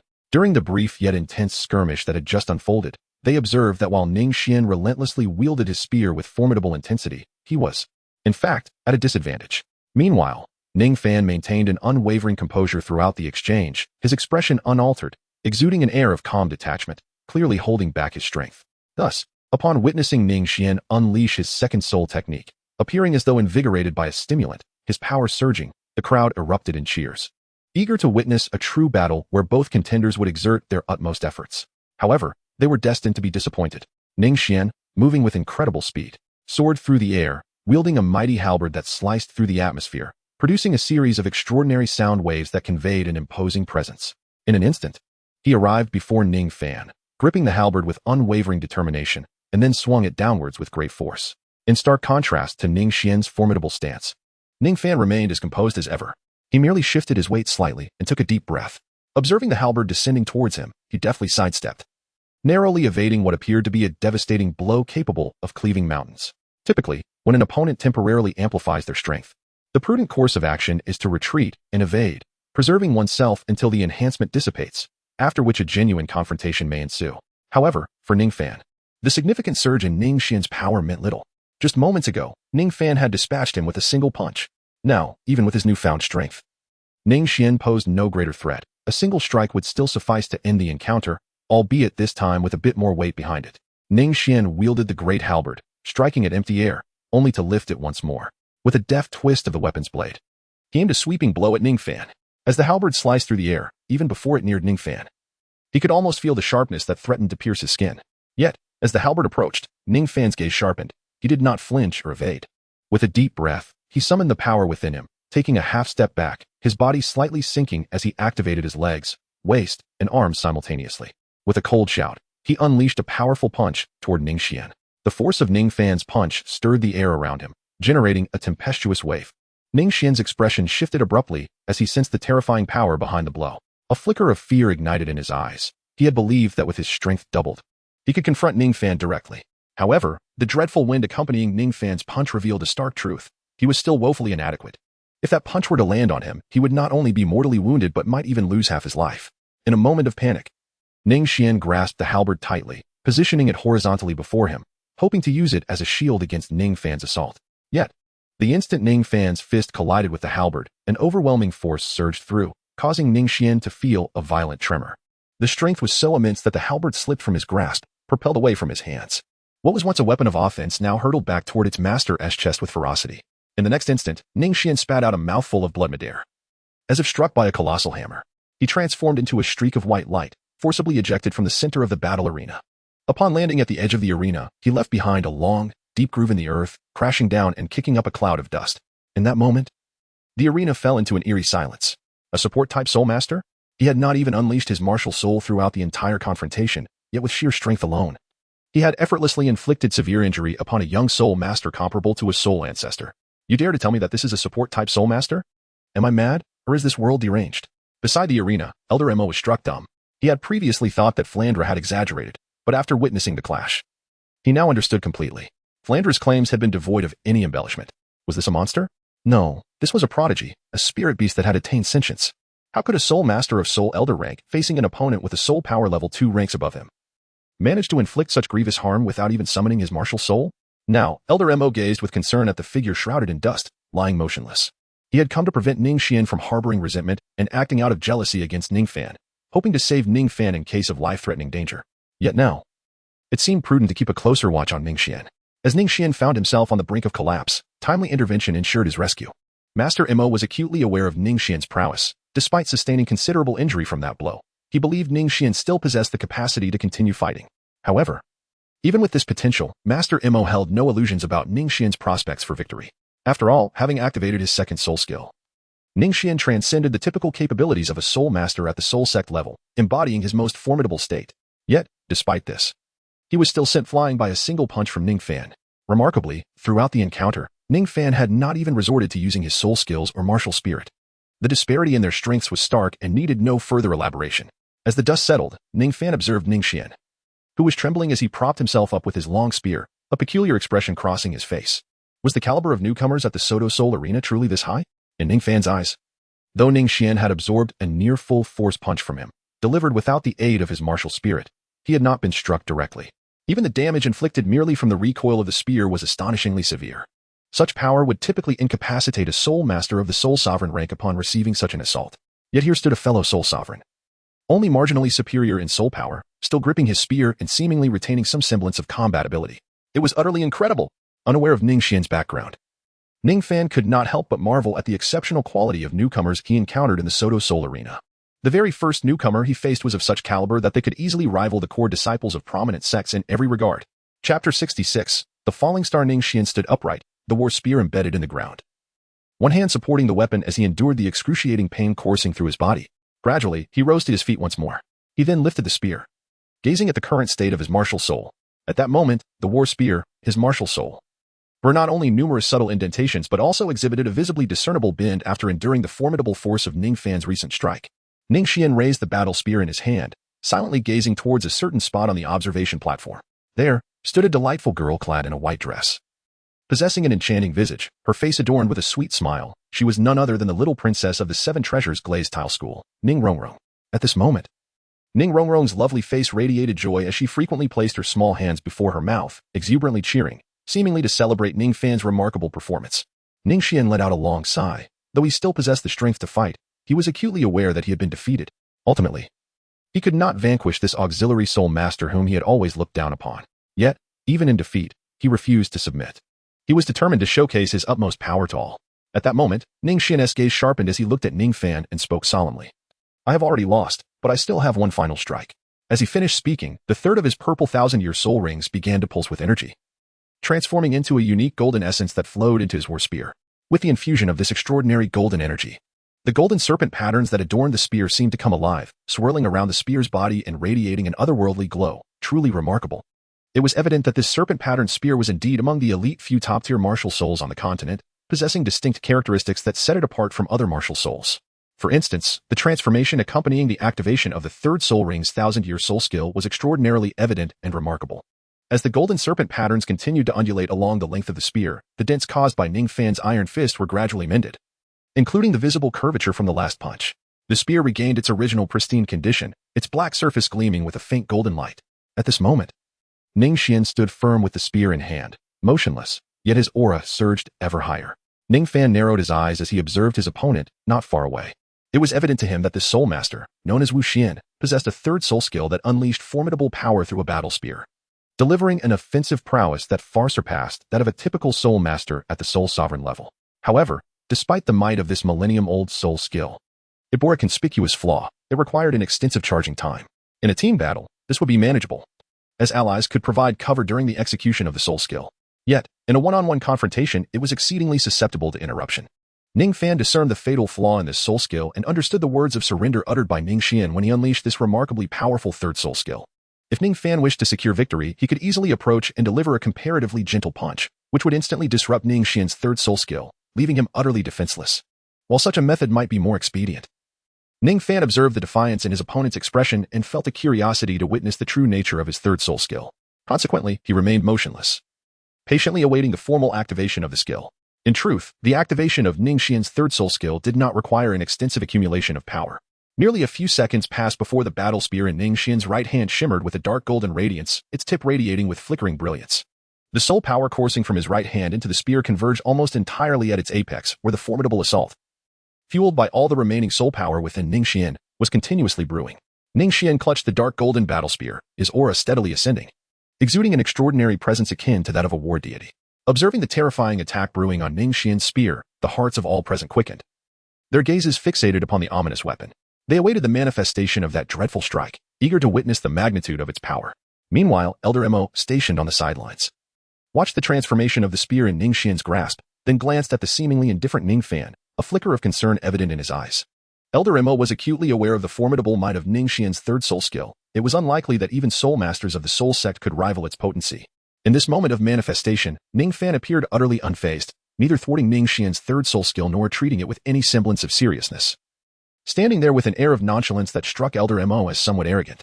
Though endowed with prodigious talent, youth often breeds recklessness. Once he experienced the might of Ningxian's third soul skill, he would come to comprehend the price of such hubris. Elder Mo shook his head, casting a light sigh towards Ningfan. As seconds slipped by, Ningxian's momentum reached its zenith. With a powerful step, his body shimmered as if forged from gold, radiating brilliance akin to that of his spear. His eyes widened as he fixed his gaze upon Ningfan in the distance, coldly declaring, "While I appreciate the opportunity you've afforded me to unleash my third soul skill, know that this strike is far from simple. You shall come to regret this." "Oh, quite audacious." Ningfan mused with a slight smile, shaking his head in silent contemplation. Yet, a furrow formed on his brow as he regarded the dark golden spear emanating a terrifying energy from its tip. Indeed, the power of Ningxian's third soul skill exceeded his expectations. Where had this formidable newcomer been unearthed from in the Soto Soul arena? Ningfan shrugged, an inexplicable thought crossing his mind. However, since Ningxian had summoned his strongest soul skill to confront him, out of respect for his opponent, Ningfan resolved to engage with utmost seriousness. Ningfan exhaled softly, and a radiant white light emerged from his palm, gradually coalescing into a seven-colored tower. The Seven Treasures Glazed Tower. Some keen-eyed spectators gasped upon witnessing Ningfan's martial soul, momentarily forgetting that he was, in fact, an auxiliary soul master. Moreover, his martial soul was the most powerful auxiliary weapon spirit known throughout the continent. The Seven Treasures Glazed Tower. At this moment, as Ningfan summoned the tower, it was evident that he sought to enhance his own abilities. After utilizing his first and third soul skills to their fullest, he replenished his status before retracting his martial soul with a swift motion. Just then, Ningxian bellowed, launching himself into the air with remarkable agility. His right hand held aloft his battle spear, his aura soaring to its zenith, his gaze cold and piercing as he looked down upon Ningfan, commanding him, "Prepare yourself. This is my third soul skill, Starfall." As his voice echoed, Ningxian hurled the spear downward with tremendous force. The long spear shot forth like a golden meteor, embodying a power so formidable that even soul masters of the soul sect would hesitate to confront it directly, hurtling straight toward Ningfan. Everyone was acutely aware of the terrifying might contained within this spear.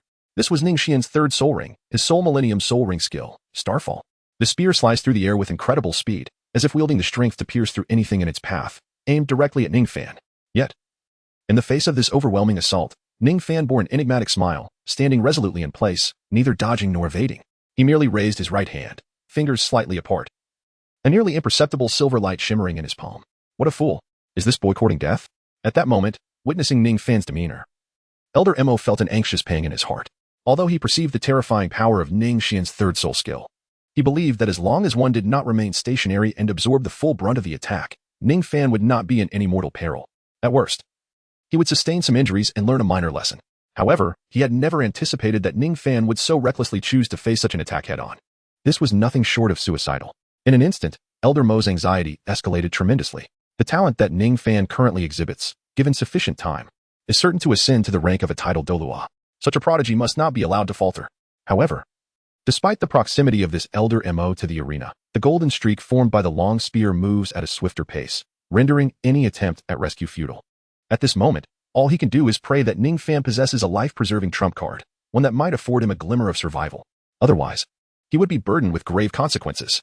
After all, it was he who had urged Ningxian to test Ningfan. If Ningfan, the future titled Douluo of the Seven Treasure Glazed Tile School, were to perish due to this trial, the weight of his guilt would be immense.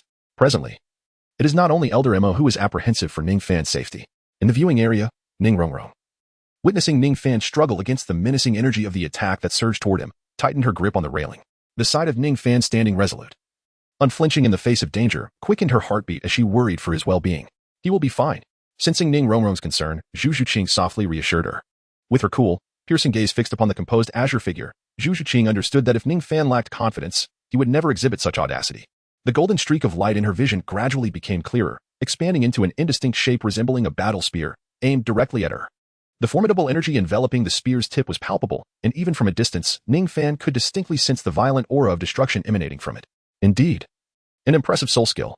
Ningfan exhaled deeply, the smile that once adorned his face fading slowly, as the calmness in his deep, dark eyes vanished entirely. Ningxian's third soul skill is indeed exceptional, surpassing his expectations.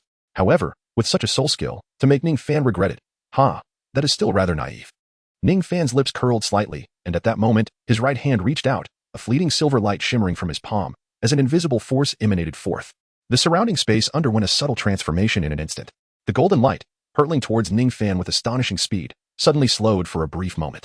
Given Ningfan's current soul power level and his mastery over spatial forces, it would have been utterly impossible to solidify such an attack using spatial manipulation.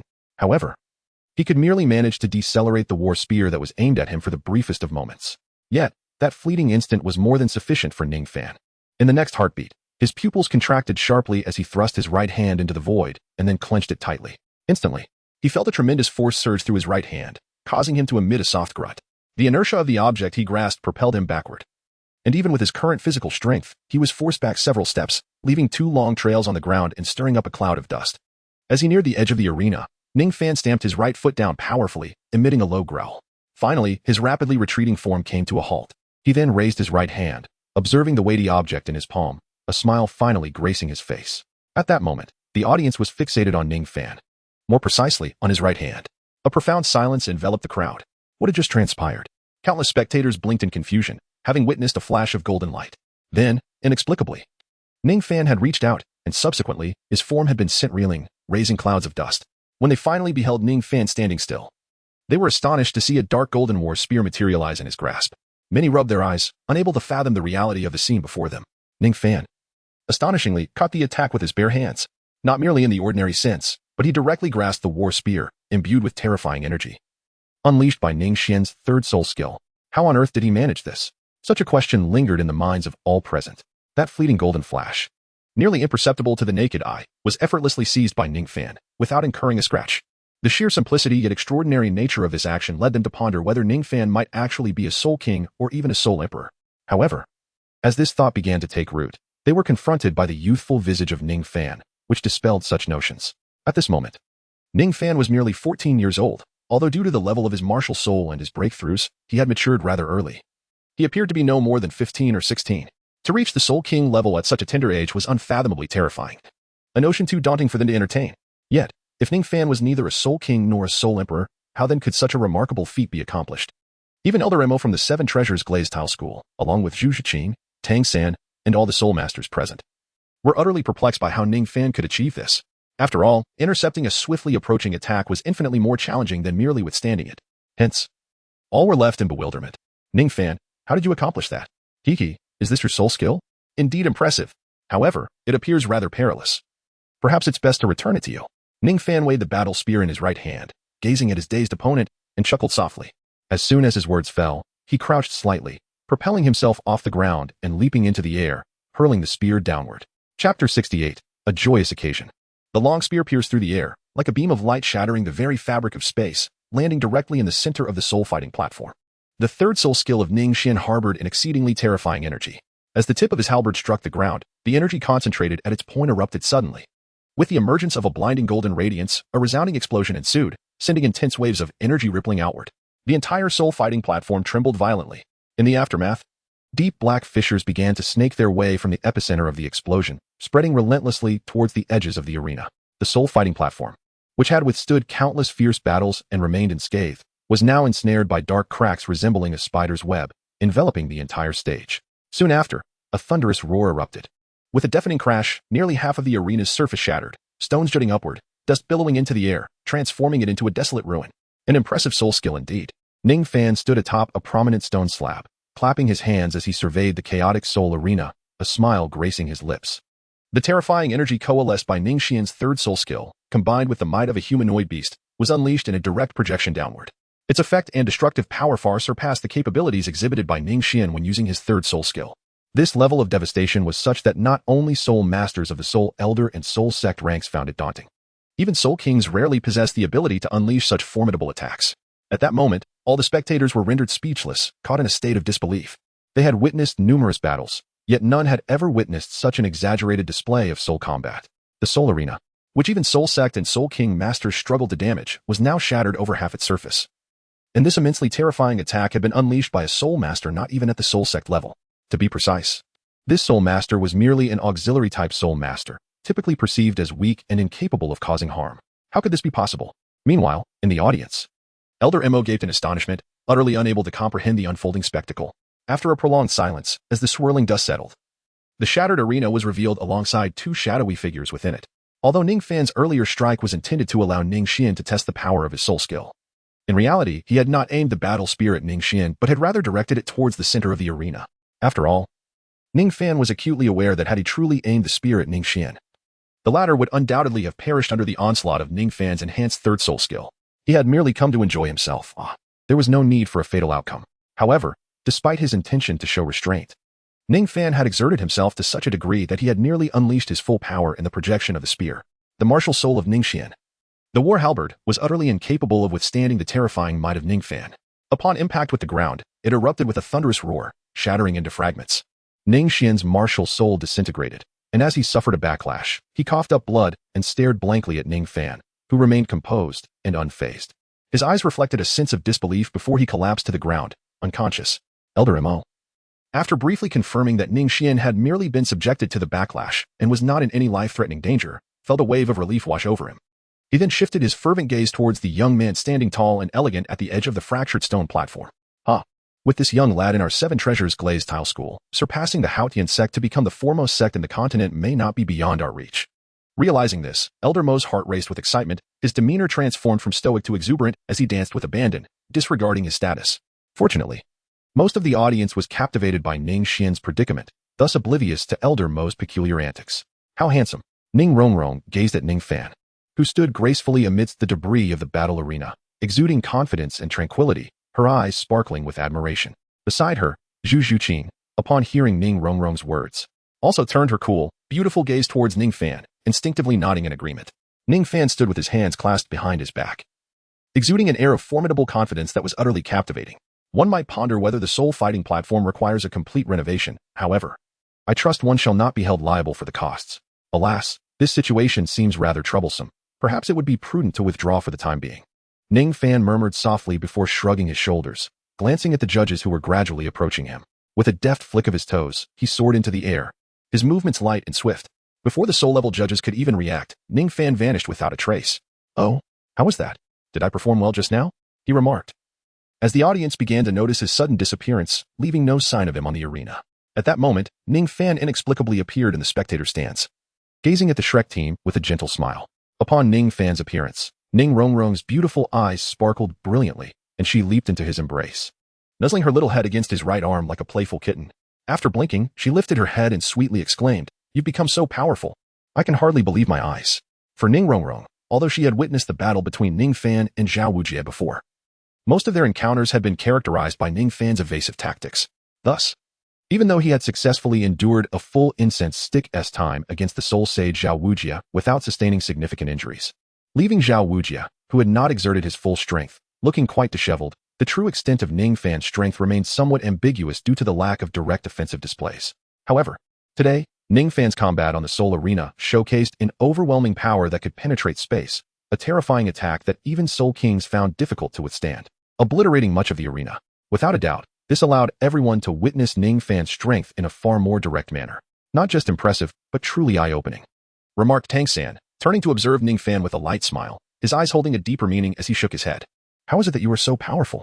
Are you even human?" Xiaowu murmured under her breath as she looked at Ningfan. "Whether I am a genuine human? Well, that is something I'm still uncertain about." Ningfan chuckled lightly in response. For Ningfan, although the Tai Su ancient dragon was a martial soul, it resembled more of a bloodline, integrating into his being and bestowing upon him immense changes, granting him the power of the ancient dragon and the innate abilities of the Tai Su ancient dragon. These capabilities were not entirely achievable by the mere human bloodlines of this world. Thus, Ningfan was unsure if he could still be considered a true human after merging with the Tai Su ancient dragon's bloodline. "However, I am quite certain of your humanity," Ningfan replied with a mysterious smile directed at Xiaowu, laced with playful teasing. At his words, a trace of tension flickered across Xiaowu's face, quickly replaced by a facade of calm. "Oof, of course I am human. You are the one who isn't." Ningfan continued to chuckle lightly, choosing to disregard Xiaowu. At that moment, Dai Mubai gazed at Ningfan, a flicker of awe evident in his eyes. Having witnessed Ningfan's earlier battle, he comprehended the vast disparity in their strengths, despite both being soul emperors. Previously, he had entertained the notion of engaging in a spirited contest with Ningfan. However, after observing Ningfan's formidable prowess, he had entirely abandoned such thoughts. Ningfan was unaware that his seemingly casual actions today unexpectedly had the effect of startling the tiger with a mere knock on the mountain. Chapter 69, The Little Rascal. Ever since Ningfan's inaugural battle at the Soto Arena, he had risen to fame in a single clash. After participating in the Soto Soul Arena once more, Ningfan found himself disinclined to return. Given his formidable strength, engaging in battles at the Soul Master level felt exceedingly unfair. Previously, with a single strike, he had nearly obliterated the 8th battle platform of the Soto Soul Arena, rendering subsequent competitions there impossible. It took the arena an entire day to restore the platform to its original state, incurring significant losses. Consequently, the staff approached Ningfan, requesting that he temper his strength in future matches. However, after Ningfan partook in another battle, he realized his opponents were so weak that they could not withstand even a single blow from him, which rendered the experience utterly uninteresting. The Soto Soul Arena held little allure for him. Similarly, life at Shrek Academy was exceedingly mundane. The daily training sessions posed no challenge for Ningfan and offered him almost no progress. Had it not been for Zhu Zhuqing's presence, he would have been utterly at a loss regarding his purpose at Shrek Academy. Fortunately, with Oscar reaching the 30th level and in need of acquiring his 3rd soul ring, Today was the perfect opportunity to venture into the Douluo forest for a leisurely exploration. Although Ningfan had never truly ventured into the Douluo Great Forest, he was remarkably well versed in its lore. This forest is one of the most renowned gathering places for soul beasts in the Douluo continent, sprawling across the borders of two great empires. It is a vast and primitive wilderness characterized by its intricate terrain, which includes wetlands and swamps. Within this immense and complex forest, a plethora of 10,000-year soul beasts thrive, and deeper within, one may even encounter 100,000-year soul beasts, rendering it exceedingly perilous. Nonetheless, as one of the three major soul beast congregations on the continent, the Douluo Great Forest embodies the duality of danger and opportunity.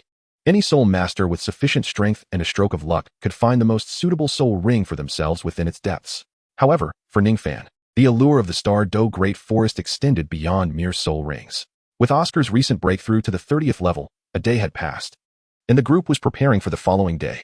On the morning of their departure, after a hearty breakfast, they gathered on the training grounds, where Zhao Wujie awaited them with an air of anticipation.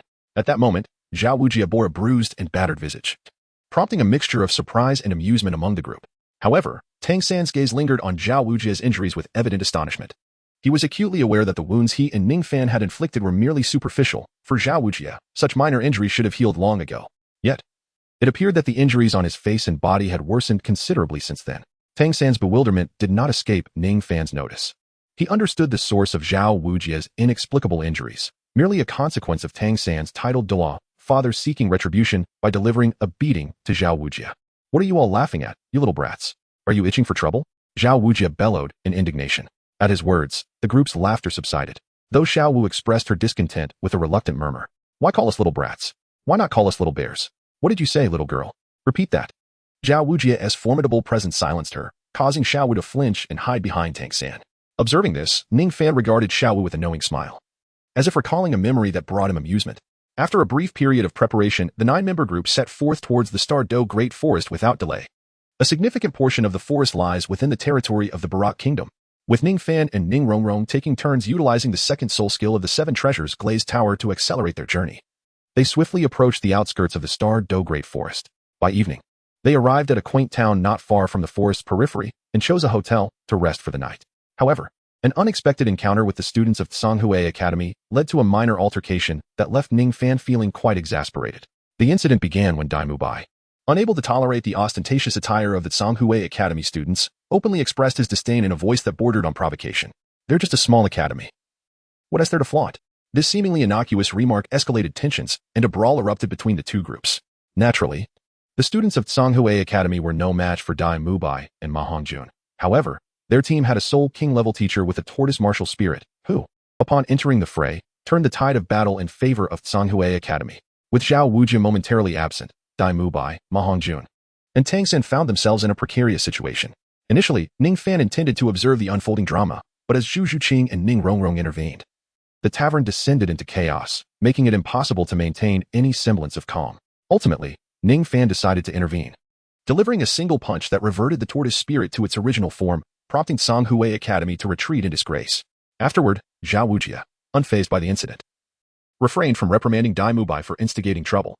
Instead, he chastised them for their lack of strength, pointing out that they had collectively struggled against a mere tortoise until Ningfan stepped in to resolve the conflict.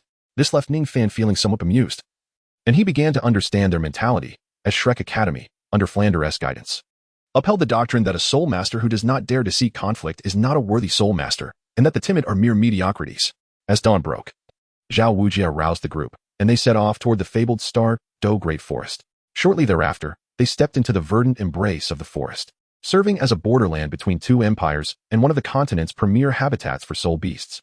The Douluo Great Forest is a place of both aspiration and peril for countless soul masters. While other smaller forests might house century-old soul beasts, the Douluo Great Forest, even at its periphery, boasts a substantial number of millennium soul beasts, and venturing inward promises encounters with a multitude of 10,000-year soul beasts. Thus, the dangers of the Douluo Great Forest are magnified manifold compared to other locales. As Ningfan crossed the threshold into the Douluo Great Forest, he immediately sensed its extraordinary essence. The air, imbued with the fragrance of flora, caressed his senses, evoking an indescribable sense of comfort. Towering ancient trees reached skyward, creating a lush green ocean that was both invigorating and serene. Upon closer inspection, the overlapping shadows of the trees wove through a gentle mist, reminiscent of an ethereal realm. Yet, the mist obscured the inner landscape, and the rustling of leaves coupled with distant roars from the depths of the forest instilled a palpable sense of danger. Despite being on the outskirts, the atmosphere was thick with foreboding, yet the air was refreshingly crisp, a sign of the rich energy that permeated this realm. Such places, abundant in elemental vitality, are not only home to throngs of soul beasts, but also harbor numerous rare treasures. Ningfan's nostrils flared slightly, his eyes shimmering with anticipation as he surveyed his surroundings. Utilizing the innate talent of the ancient void dragon, which endowed him with an extraordinary sensitivity to energy, essentially a treasure-seeking lineage, he was acutely aware of the numerous objects radiating potent energy nearby. While these intriguing items held little value for Ningfan himself, they were merely the outskirts of the starry forest. Deep within the heart of the starry forest, he was certain that an abundance of remarkable treasures awaited him. The mere thought ignited a flicker of excitement within him, prompting a yearning to embark on an exhilarating quest for treasures. However, he recognized that this was not the moment for departure. Patience was essential as he awaited the perfect opportunity. Ningfan's gaze flickered as he exhaled deeply, calming the turbulence within his heart. Everyone halt. At this moment, as the group finally stepped into the Douluo forest, Zhao Wuji spoke. He then fixed his solemn gaze upon the 8 academy members and declared, "Listen carefully. The Douluo forest is not like any other place. The soul beasts within are exceedingly perilous, and at any moment, you may encounter attacks from soul beasts that are 1,000 years old, or even 10,000 years old. Therefore, after we enter the forest, I will lead the way. And Ningfan, you will bring up the rear. This place is fraught with danger, especially for you 2 support-type soul masters, Ning Rongrong and Oscar.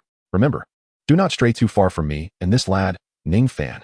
In Zhao Wuji's view, should the team encounter an unexpected assault from a 10,000-year-old soul beast, the only individual capable of withstanding such an attack, apart from himself, would be Ningfan.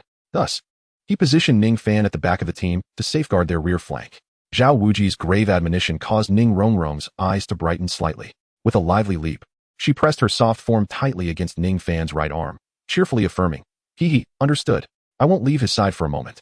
Observing this, Zhao Wuji shook his head in exasperation before continuing. "By the way, let me clarify. Although we are here to hunt for spirit rings, this is also a form of training. I will not intervene with soul beasts below 1,000 years or above 1,000 years, but below 10,000. If you find yourselves unable to cope, call upon Ningfan for assistance. I will only intervene with soul beasts that are 10,000 years or older. So, remember, unless there is a special purpose, do not provoke the soul beasts." As Zhao Wuji continued to counsel the group, it became evident that he regarded Ningfan not merely as a student, but rather as a companion instructor. He entrusted most responsibilities to Ningfan, confident that as long as a 10,000-year-old soul beast did not appear, he could afford to be somewhat hands-off. After all, Zhao Wuji had tested Ningfan's prowess, which was on par with that of a soul king. With such a remarkably capable student at his side, his role as a teacher was undoubtedly much more manageable. Ningfan, fully aware of Zhao Wuji's intentions, could not help but curl his lips in response. However, he offered no objections and tacitly accepted the arrangement. After succinctly outlining the precautions for entering the Douluo forest, the group ventured forth into its depths. "Let us commence." The group stepped into the Douluo forest. Their curiosity piqued as none had ever set foot in this enigmatic woodland before. Ningfan closed his eyes and inhaled deeply. The scent of soul beast wafted from afar, unmistakably present in this paradise of soul creatures. The group advanced steadily, encountering no unexpected incidents along the way. Although they crossed paths with several soul beasts, most chose to evade them. Naturally, they did encounter a few that were aggressive, yet these were generally below 1,000 years of age. Zhao Wuji and Ningfan refrained from intervening, allowing the threats to be swiftly dealt with. In truth, as long as the soul beasts were not over 2,000 years old, the strength of Tang San and his companions would suffice to eliminate them without difficulty. They met numerous soul beasts along their journey and dispatched some, yet none of the soul rings were suitable for Oscar's breakthrough. As the group ventured deeper into the forest, they maintained an eerie silence, broken only by the occasional roar of a beast. Suddenly, Ningfan's gaze sharpened towards a particular direction, prompting Zhao Wuji and Tang San to follow suit, sensing the presence of a soul beast concealed within the dense underbrush ahead. Soon, Zhu Zhuqing, being a sensitive attack-type soul beast, detected the anomaly as well. With a deft leap onto a branch, she surveyed the area before returning to the ground, her voice cool and composed. "There is a flying snake ahead, adorned with pale red wings, measuring approximately 7 meters in length and soaring at a height of about 3 meters. It boasts a large red fleshy crest atop its head and a tail resembling that of a rooster." With these succinct words, she conveyed the distinct characteristics of the soul beast before them. "It is the phoenix-tailed coxcomb snake." Zhu Zhuqing's words were met with a near-simultaneous exclamation from Tang San and Zhao Wuji. Zhao Wuji exchanged a glance with Tang San, his eyes sparkling with intrigue. Such snakes were rare, and their soul ring energy was mild, making them exceptionally suitable for assisting soul beasts in absorption. Oscar was fortunate indeed. If it measures 7 meters, its age likely falls between 1300 and 1700 years, making it ideal for Oscar. Tang Xin pondered briefly before continuing. This snake is exceedingly rare, with a singular method of attack, entwining its adversaries. However, its most unique feature is the fleshy crest atop its head, which contains various special substances that can enhance its speed dramatically in moments of peril. If my conjecture holds true, upon absorbing the phoenix-tailed coxcomb snake, Oscar should acquire a soul ring skill that is not only exceptionally suited to him, but also related to speed. Chapter 71. Caution. Tang San's insights left the group in awe, revealing an unexpected depth of knowledge regarding soul beasts. Oscar's eyes sparkled with admiration as he looked at Tang San and remarked sincerely, "Xiao San, all this knowledge must have come from your teacher. You're like an encyclopedia of soul masters." Zhao Wujie observed Tang San in silence, yet the glimmer of approval in his gaze was unmistakable. Ningfan nodded slightly, expressing a subtle acknowledgement of Tang San's capabilities in this regard. He then gazed ahead, as if recalling something, and spoke softly, "By the way, Zhu Qing, when you were observing that phoenix-tailed chicken crown snake earlier, did you happen to notice any wounds or peculiarities on its body?" Zhu Qing paused, shaking her head uncertainly. "I didn't observe it closely enough. There shouldn't be any wounds." "Indeed, your observation was somewhat lacking. Remember, the next time you observe a soul beast, ensure to examine it thoroughly for any injuries. If it isn't scathed, that is undoubtedly the best outcome. However, if it bears injuries, one must exercise extreme caution, for it could indicate that it is being pursued by a more powerful soul beast or soul master." Ningfan regarded Zhu Qing with crossed arms. Speaking in a calm tone, Zhu Qing looked at Ningfan, her beautiful eyes sparkling with understanding as she nodded in agreement. The others were also taken aback, completely unaware that hunting soul beasts required such meticulous attention to detail. That's quite a nuanced perspective. Zhao Wujie couldn't help but interject. "You lad, not only are you a peculiar prodigy, but you are also an exceptionally cautious one." "Remarkable." Zhao Wujie regarded Ningfan with admiration. Typically, geniuses like Ningfan, possessing such strength at a young age, tend to be brash. Yet, from Zhao Wujie's viewpoint, Ningfan exhibited none of that arrogance. Rather, he appeared remarkably calm, even overly cautious. Not only had he never revealed his second martial soul, but he also demonstrated an extraordinary attention to detail while hunting soul beasts, which was quite rare. Ningfan paid little heed to Zhao Wujie's praise. In truth, he was not particularly detail-oriented. His sudden insights about the phoenix-tailed chicken crown snake stemmed from a pre-existing knowledge that it had indeed sustained injuries. "Ningfan, what method do you think is best to capture such a soul beast?" Zhao Wujie suddenly sought to test Ningfan's acumen with this question.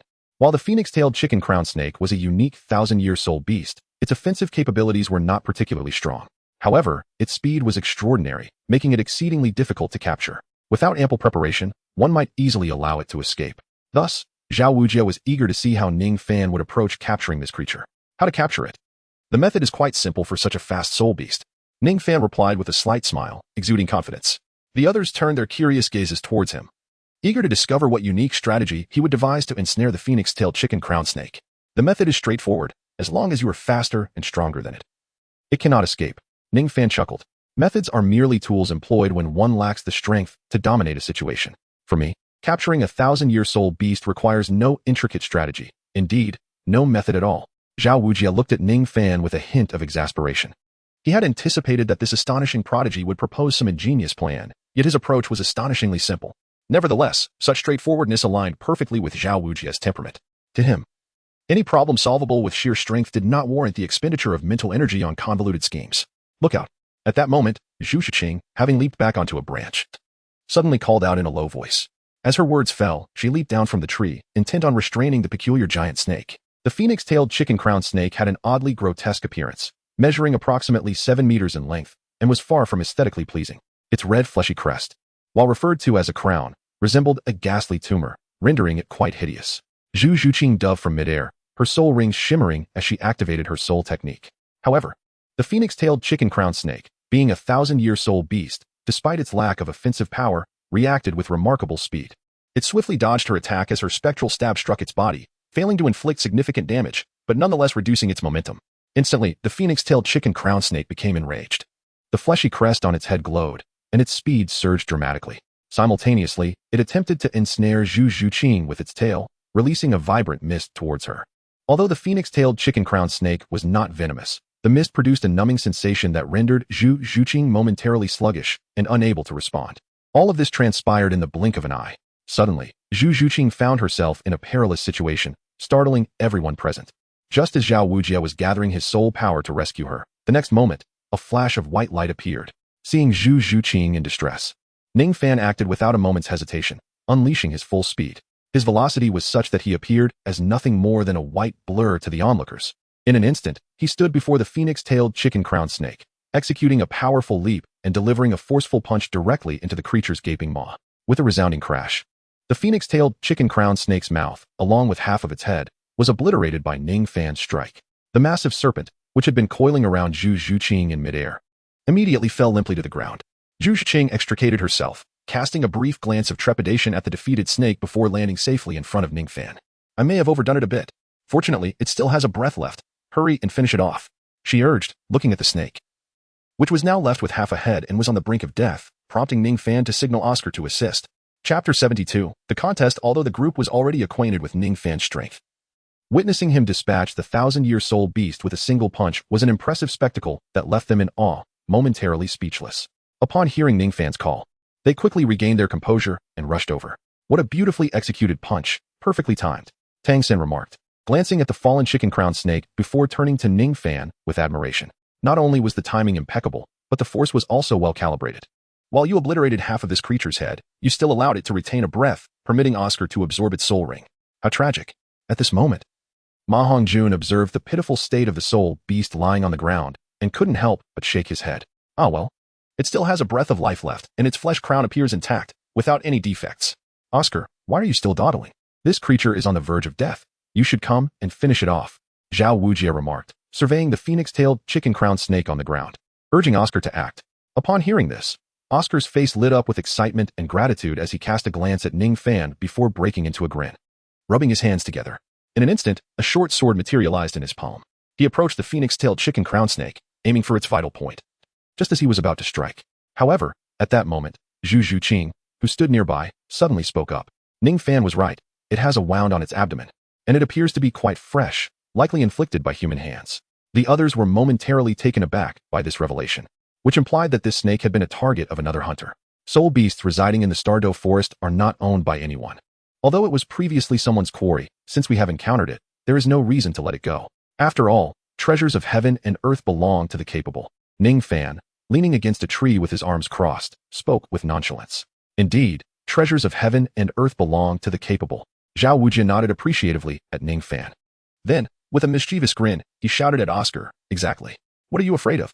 With me here, even if someone comes looking for trouble, we can handle it directly. Oscar, quickly finish it off and absorb its soul ring. Who is Zhao Wujie? Even if this soul beast was another's target, it would be best to absorb it before anyone else could.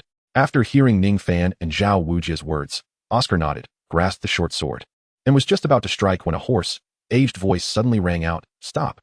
At that moment, two figures emerged from the direction where the phoenix-tailed chicken-crowned snake had previously flown, appearing before the group. One was an elderly woman, around 60 or 70 years old, with a head of white hair. Despite her age, she exuded a vigorous spirit, her somewhat cloudy eyes shimmering with vitality. She wielded a 3-meter-long snake-headed cane, her 6 soul rings pulsating rhythmically. Beside her stood a beautiful young girl, seemingly 16 or 17, clad in a fitted outfit that accentuated her well-developed figure. Her deep brown eyes were fixed intently on the feeble phoenix-tailed chicken-crowned snake lying on the ground, and she held a shorter snake-headed cane, just under 2 meters in length. Clearly, they were a grandmother-granddaughter duo, the snake granny and her granddaughter, Meng Iran. Their appearance caused the already wary group to tense momentarily before relaxing again. Not only were they outnumbered, but they were also confident in their own strength. The reason they felt at ease was that the strongest among them, the elderly woman, possessed only 6 soul rings, while teacher Zhao had 7, making him a bona fide soul sage. You must be the previous hunters of this phoenix-tailed chicken-crowned snake? The snake granny and Meng Iran were momentarily taken aback but quickly responded. Indeed, I have my sights set on this soul beast, but it managed to escape. Now that my granddaughter has reached level 30, this soul beast soul ring is particularly suitable for her breakthrough. Might I ask this esteemed soul sage for a favor? Zhao Wujie chuckled, preparing to reject her without hesitation, when the snake granny continued, Oh, I forgot to introduce myself. I am called Chao Tianxiang, honored with the title of Snake Granny by my friends in the Soul Master community. My husband is Ming Shu, known as the Dragon Lord. Upon hearing this, Zhao Wujie's expression changed abruptly. The words he had prepared to say were swallowed back down, and he became noticeably more courteous. Ah, so it is the renowned dragon and snake duo.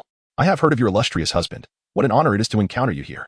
I am Zhao Wujie, and this snake was painstakingly defeated by my student, who also needs the soul beast for his soul ring breakthrough. Therefore, I must regretfully decline your request. The snake granny and Meng Iran exchanged glances, momentarily taken aback, before a cold smile crept onto their faces. I suspected a young soul sage had emerged in the soul master community. It turns out to be the infamous immovable King Zhao Wujie. However, even if your strength exceeds mine, there is no need to be so dismissive. That's a lie.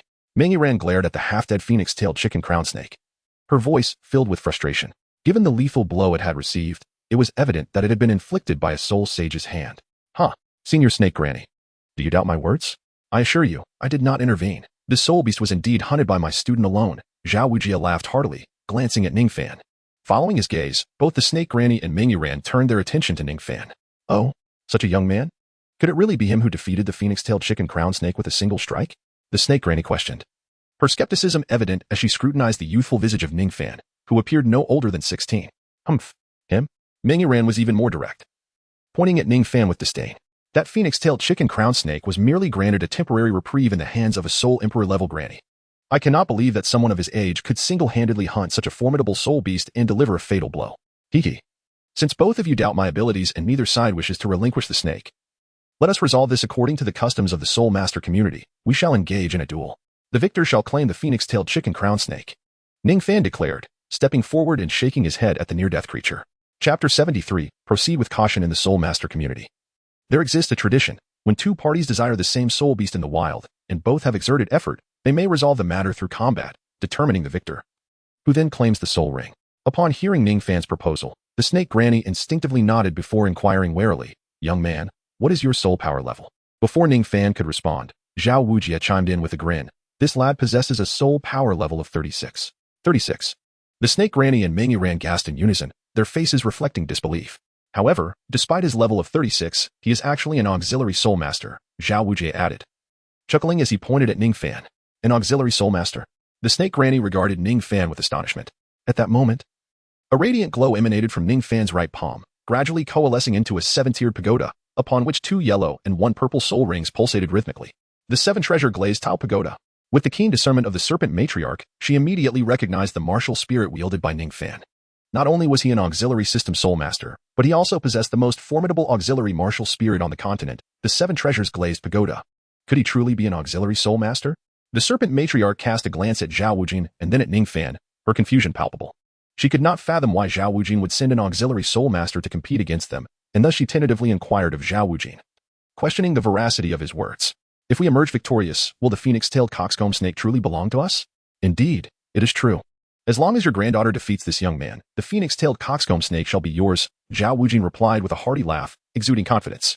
Upon hearing this, the serpent matriarch did not immediately acquiesce. Instead, she furrowed her brow in contemplation. Although Ningfan appeared to be, as she had witnessed, an auxiliary soul master, which should logically imply their inevitable victory, Zhao Wujin's unwavering confidence suggested there was indeed something amiss. Thus, she hesitated, refraining from outrightly accepting what seemed to be an assured triumph. Haha. If the esteemed serpent matriarch feels that my soul power level is excessively high and might be seen as unfair, let us amend the terms. If I do not defeat your granddaughter within 5 moves, I shall concede defeat.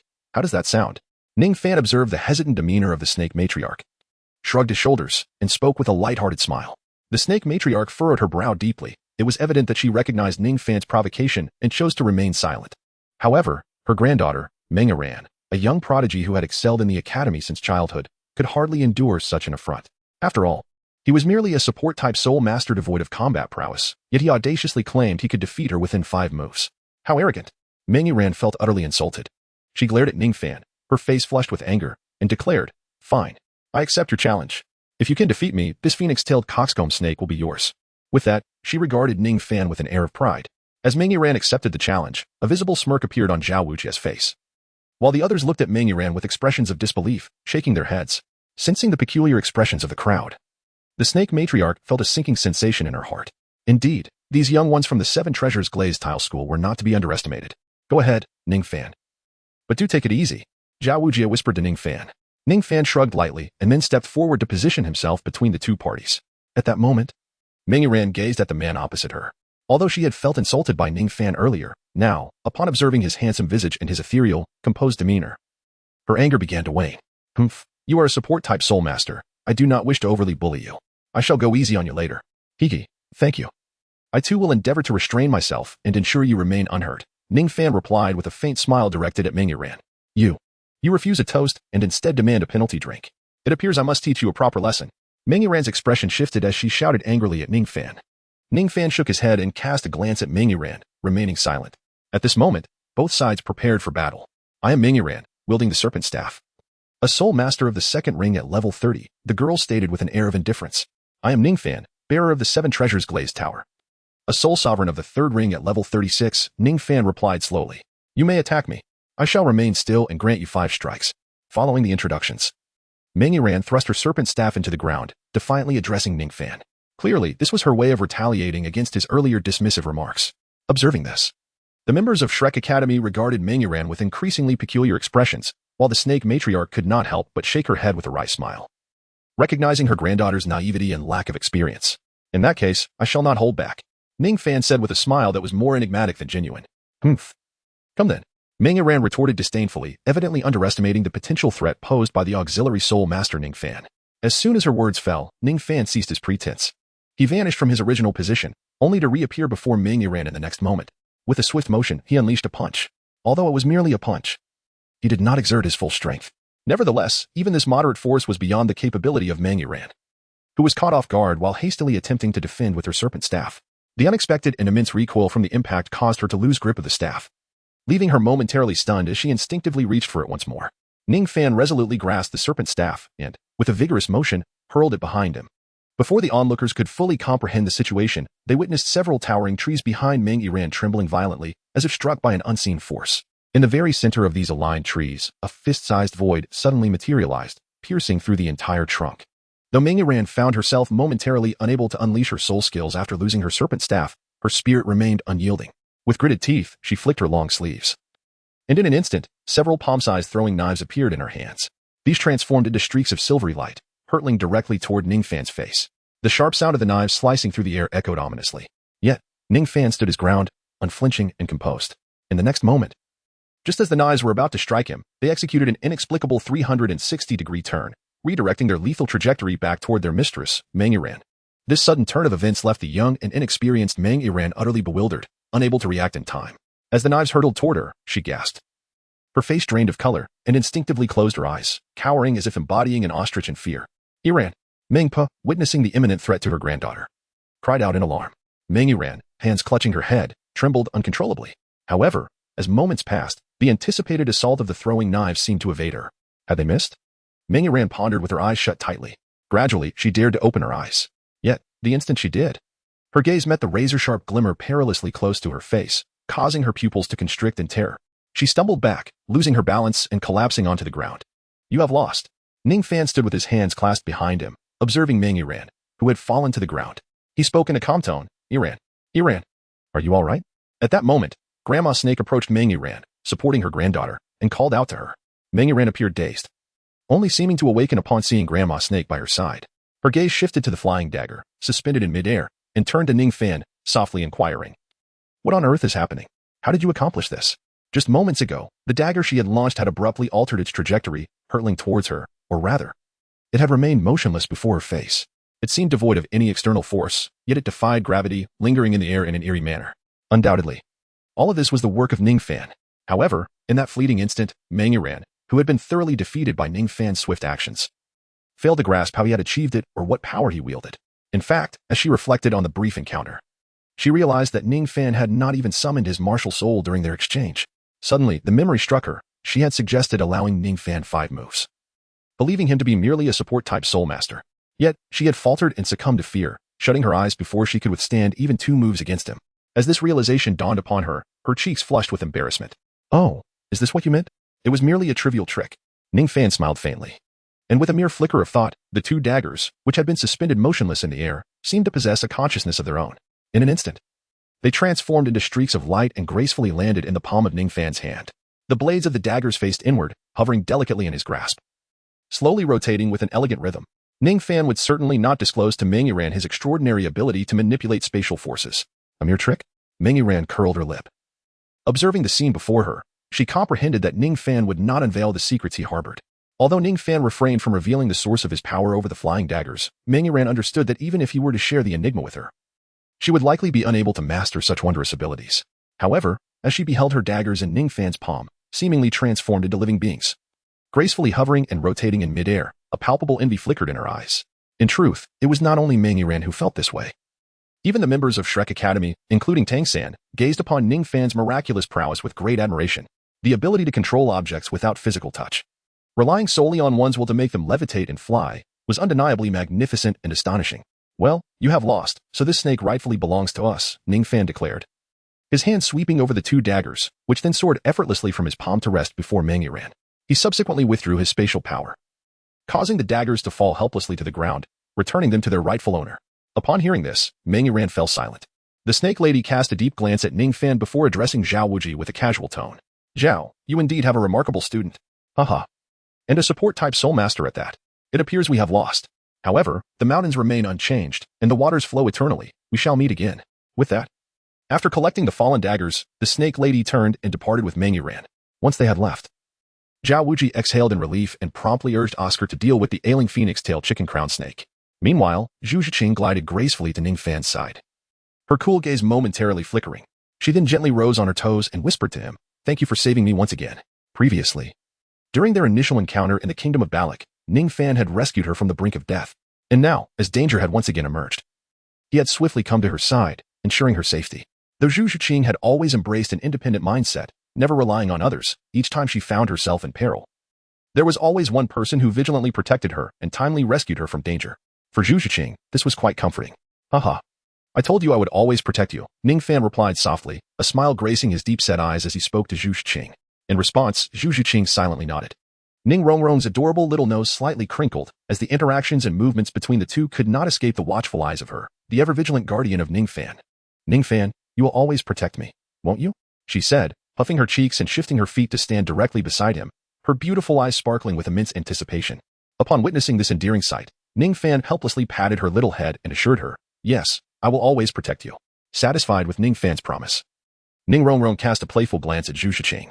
Although she no longer harbored any animosity towards Zhu Zhiqing and was even part of the same team in the fighting arena whenever Ningfan was involved, she regarded Zhu Zhiqing as a relentless rival, determined not to yield an inch. At that moment, Ningfan shrugged and glanced around. His mind momentarily clouded as he focused inward. He had just rescued Zhu Zhiqing from the tail of a phoenix-tailed chicken-crown snake, and it seemed a system notification had echoed in his mind. However, he had been too preoccupied with concern for Zhu Zhiqing's safety to notice earlier. Now, with a moment to spare, he could finally inspect what he had obtained. After a brief pause, Ningfan opened his eyes and murmured, "Oh, I've acquired a bestiary of exotic beasts." Chapter 75, a fortunate opportunity. As the soul ring of the phoenix-tailed chicken-crown snake gradually materialized, Oscar began absorbing it, while the others formed a protective circle around him. Before long, under their safeguarding, Oscar successfully absorbed the phoenix-tailed chicken-crown snake, and 3 soul rings slowly ascended from beneath his feet, causing subtle changes in his demeanor. Oscar's third soul skill, Mushroom Sausage, allowed the user to soar through the air for 1 minute. Its effectiveness matched Ningfan's recollections precisely, without any alterations. After conducting a simple test of Oscar's third soul skill, everyone was left in awe.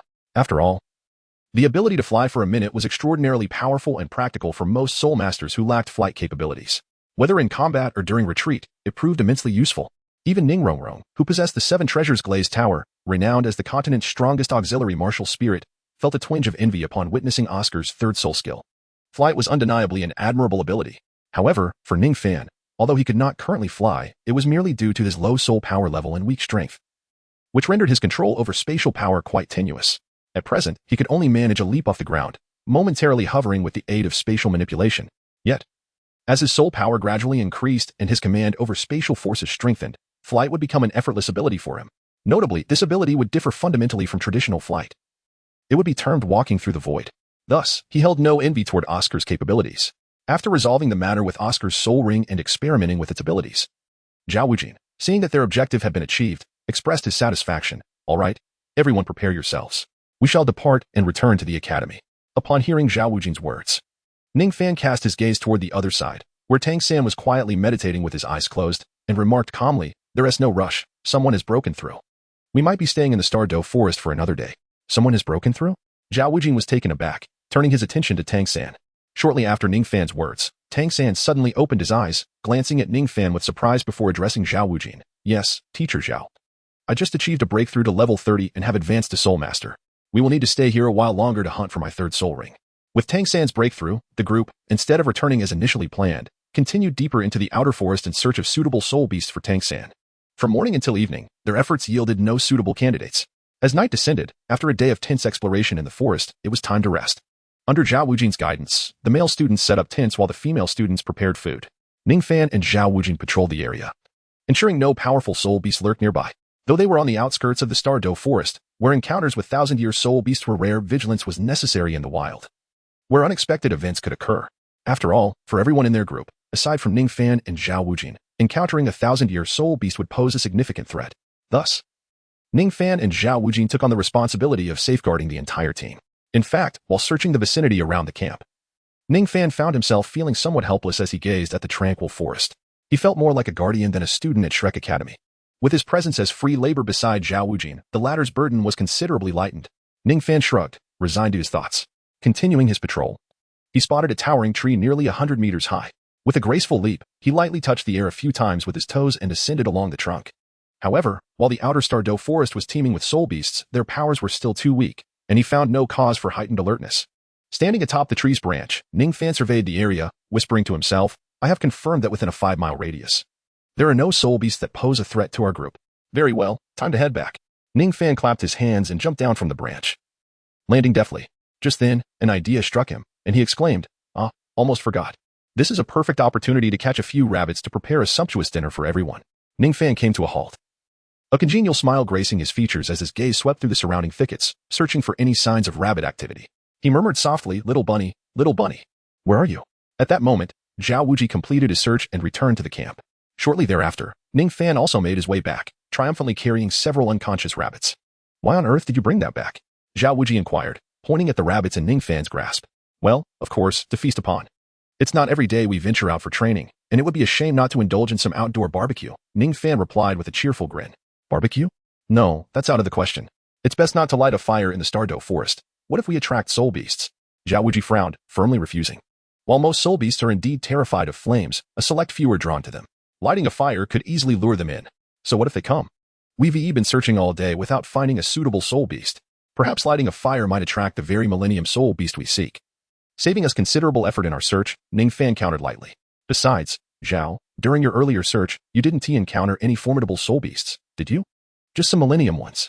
Even if they do come, our strength should suffice to handle them without danger. Zhao Wuji furrowed his brow slightly. Ningfan's reasoning held merit. Thus, he felt a twinge of indecision. If he were solely responsible for the entire team, he would never permit a fire. However, with Ningfan, a peculiar yet powerful companion, by his side, the burden of safeguarding the team was considerably alleviated. After all, even in the event of an unexpected situation, the two of them could manage to protect the group. Reflecting on how he had delegated most responsibilities to Ningfan today, Zhao Wuji felt somewhat reluctant to deny his request.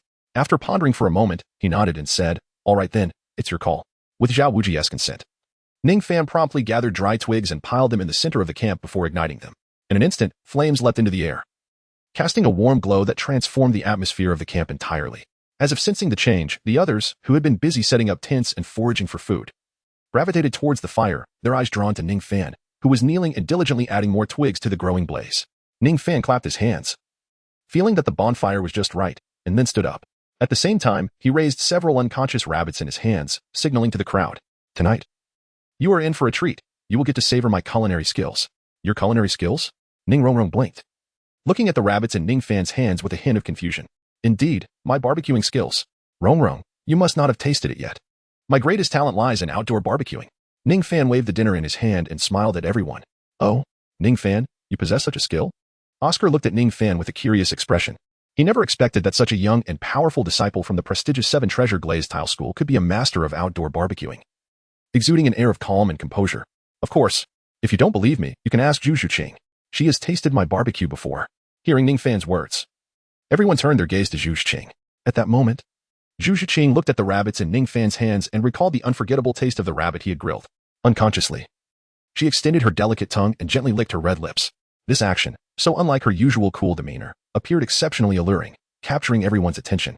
Upon realizing that everyone was staring at her, Zhu Xuqing's face flushed slightly as she turned away. Although she said nothing, her involuntary gesture made it clear to the others that Ningfan's barbecuing skills were indeed not to be underestimated. Thus, they regarded Ningfan with curiosity and anticipation, wondering what his grilled rabbit would taste like. However, one person stood out amongst the crowd. Just as she finished setting up the tent, Xiaowu emerged and gasped at the sight of the 6 or 7 rabbits in Ningfan's hands, as well as the flames rising before him. Trembling, she pointed at Ningfan. You, what are you doing? Oh, I'm simply providing everyone with a hearty meal for dinner, Ningfan replied, waving the rabbits with a cheerful smile. You, how can you eat such adorable rabbits? Xiaowu exclaimed, her face flushed with indignation. Ah, aren't rabbits meant to be eaten?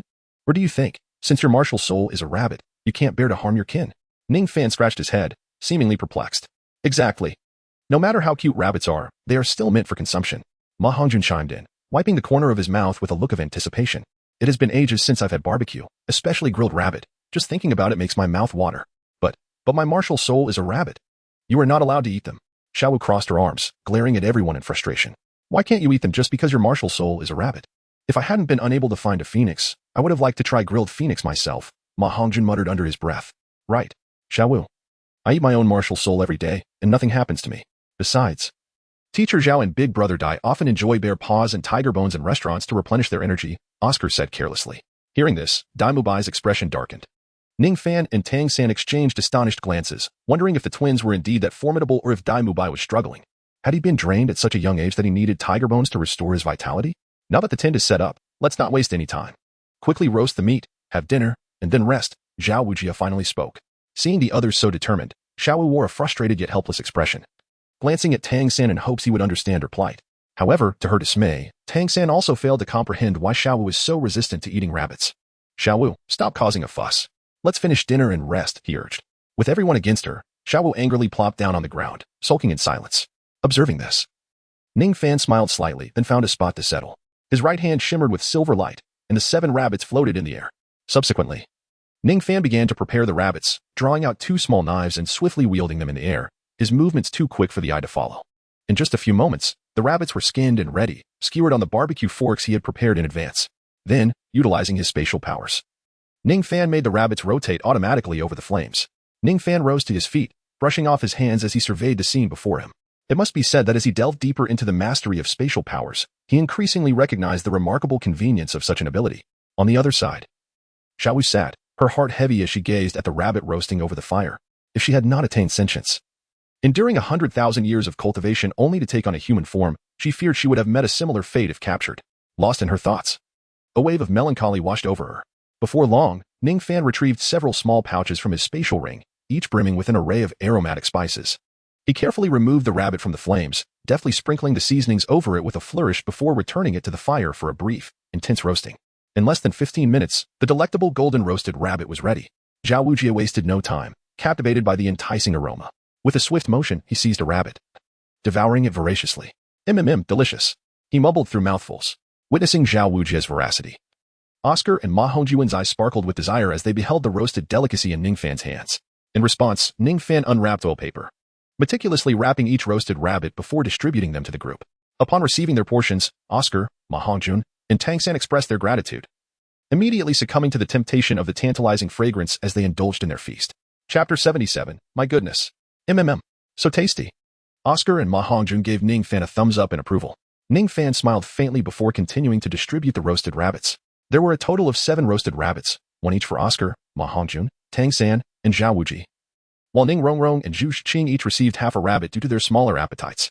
Now, only 2 roasted rabbits remained. Initially, Ningfan intended to offer one to Dai Mubai, but regrettably, Dai Mubai was unappreciative. Observing the 2 rabbits in his hands, Ningfan found himself in a dilemma. He was not particularly hungry, and consuming both seemed somewhat excessive. He then lifted his gaze to the other side, where Xiaowu was gnawing on her dry rations. With a gentle smile, he shifted his position and cheerfully called out, Come, Xiaowu, you should try some. Ningfan raised a golden, aromatic rabbit, gesturing towards her. The enticing aroma wafted into Xiaowu's delicate nose. Undeniably, compared to the tasteless rations in her hands, this fragrance was incredibly tempting. However, despite its allure, she found it utterly repulsive. Xiaowu scrunched her petite nose, waving her hand dismissively, declaring, That's disgusting. I won't eat that. Oh, disgusting? Ningfan arched an eyebrow, narrowing his eyes as he felt his culinary skills had been insulted. Well, I must retaliate. Xiaowu, it's not disgusting at all. It tastes delightful. Why not take a bite? Tang San chimed in, eager to persuade her. Though he didn't fully comprehend Xiaowu's aversion to rabbit meat, he genuinely believed Ningfan's roasted rabbit was exceptional. Throughout his lifetimes, he had never tasted anything so exquisite. Thus, Tang San also wished to encourage Xiaowu to indulge. However, Xiaowu clearly did not appreciate Tang San's good intentions. After shooting him a glare, she defiantly raised her elegant neck and crossed her arms, rudely stating, "Get lost. If you block my way again, I won't hold back." Given that Ningfan was the one who had ruthlessly slain 7 of her kin moments ago, she had no intention of showing him any courtesy. In response, a slight smirk formed on Ningfan's lips. All right, I'll move." He turned away with a resigned expression. Seeing this, Xiaowu couldn't help but feel a tinge of satisfaction. Although she couldn't stop everyone from enjoying the rabbit, it delighted her to see Ningfan, the perpetrator of her kin's demise, being thwarted. However, just as Xiaowu basked in her moment of triumph, Ningfan suddenly spun around. Before she could react, he swiftly thrust a juicy rabbit leg into her mouth. Xiaowu's eyes widened in shock, her brain momentarily shutting down. She felt an invisible force controlling her actions. And instinctively, she bit down, tearing a piece of meat from the rabbit leg. As the meat was ripped away, a shiver coursed through her body, as if a chunk of her own thigh had been bitten off, and tears welled up in her eyes. Closing her eyes, she thought, "Oh, dear rabbit, forgive me." Yet, as she savored the crispy skin and the succulent flavor mingled with spices, her taste buds exploded with delight. Involuntarily, she chewed, and her expression transformed dramatically. "My heavens, this is incredibly delicious." Tears streamed down her cheeks as she continued to chew the rabbit meat. At that moment, her emotions were a whirlwind. "Xiaowu, are you all right? If it's too much to handle, you can spit it out," Tang San said, observing her tearful face and the way she savored the meat with a frown of concern. "Ugh, it's nothing. I'm fine," Xiaowu replied, her eyes vacant, as if resigned to her fate, devouring the rabbit meat voraciously while responding indistinctly. Although her words were mumbled, Tang San understood her meaning. "Oh, as long as you're okay," he replied, shifting his gaze elsewhere. Meanwhile, Xiaowu wiped her tears as she indulged in the rich flavors. Seeing her comically sticky situation, Ningfan couldn't help but chuckle. "What are you laughing at?" Xiaowu retorted, her brows furrowing in irritation as she glared at him. Nothing. I just find it odd to see someone eating while crying," Ningfan chuckled, waving his hands dismissively. "By the way, Xiaowu, why are you crying? Is it because you've never tasted such delicious roasted meat? Are you moved by my culinary skills?" he asked with a playful grin. Upon hearing this, Xiaowu's expression froze, and she clenched her teeth, as if accepting her fate, and loudly proclaimed, "Yes, it's too delicious. I've never tasted such exquisite roasted meat. I feel like I've wasted the first half of my life." What Xiaowu said was indeed true. Throughout most of her life, she had never experienced such delightful roasted meat, leaving her with a sense of having squandered her past. Yet, the primary reason for her tears stemmed from the overwhelming sense of guilt. This was, after all, meat from her own kin, and yet, how could it be so delicious? Despite having had no appetite for rabbit meat in the past, she couldn't help but lament internally. Having lived in the human world for so many years, rabbit meat, an item of human cuisine, was commonplace in taverns and restaurants. However, these rabbit dishes had only ever repulsed her, never igniting any desire to eat. Yet, Ningfan's roasted rabbit meat was irresistible, making it impossible for her to look at her tasteless rations. One bite, and she could not stop. "Is that so? How intriguing," Ningfan nodded, gazing at Xiaowu with a hint of pity. He then wrapped the remaining portion of the roasted rabbit, missing one leg, in oil paper and placed it in front of her, speaking warmly, "Since you find it so delightful, eat as much as you like. The rest is yours. No need to thank me." With that, he turned to leave. Meanwhile, Xiaowu had already finished the rabbit leg Ningfan had forced into her mouth. Now, gazing at the enticing golden roasted rabbit on the ground, she swallowed hard, feeling restless. Having tasted the exquisite flavor of the roasted rabbit, she could no longer bear the taste of her rations. She yearned to reach for the roasted rabbit, but this was food made from the flesh of her own kin. "The reason I consumed the rabbit leg earlier was due to the despicable coercion employed by Ningfan, compelling me to act against my will." Now, gazing at the roasted rabbit and reminiscing about its delectable flavor, Xiaowu extended her right hand, her eyes reflecting a long struggle. With a resigned sigh, she retracted her hand.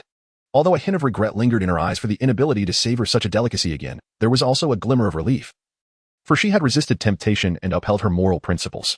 She is a dignified and morally upright 10,000-year-old rabbit. Sitting upright with an air of solemnity, Xiaowu mused, "Ah, how exquisite it must be, the roasted rabbit crafted by the chef of Suatua City, surely nothing could rival it." At that moment, Ma Hongjun patted his belly, having already devoured an entire roasted rabbit. Yet, the lingering taste still danced upon his palate, and a look of insatiable desire crossed his face as his gaze wandered, ultimately landing on the roasted rabbit beside Xiaowu, accompanied by a mischievous grin.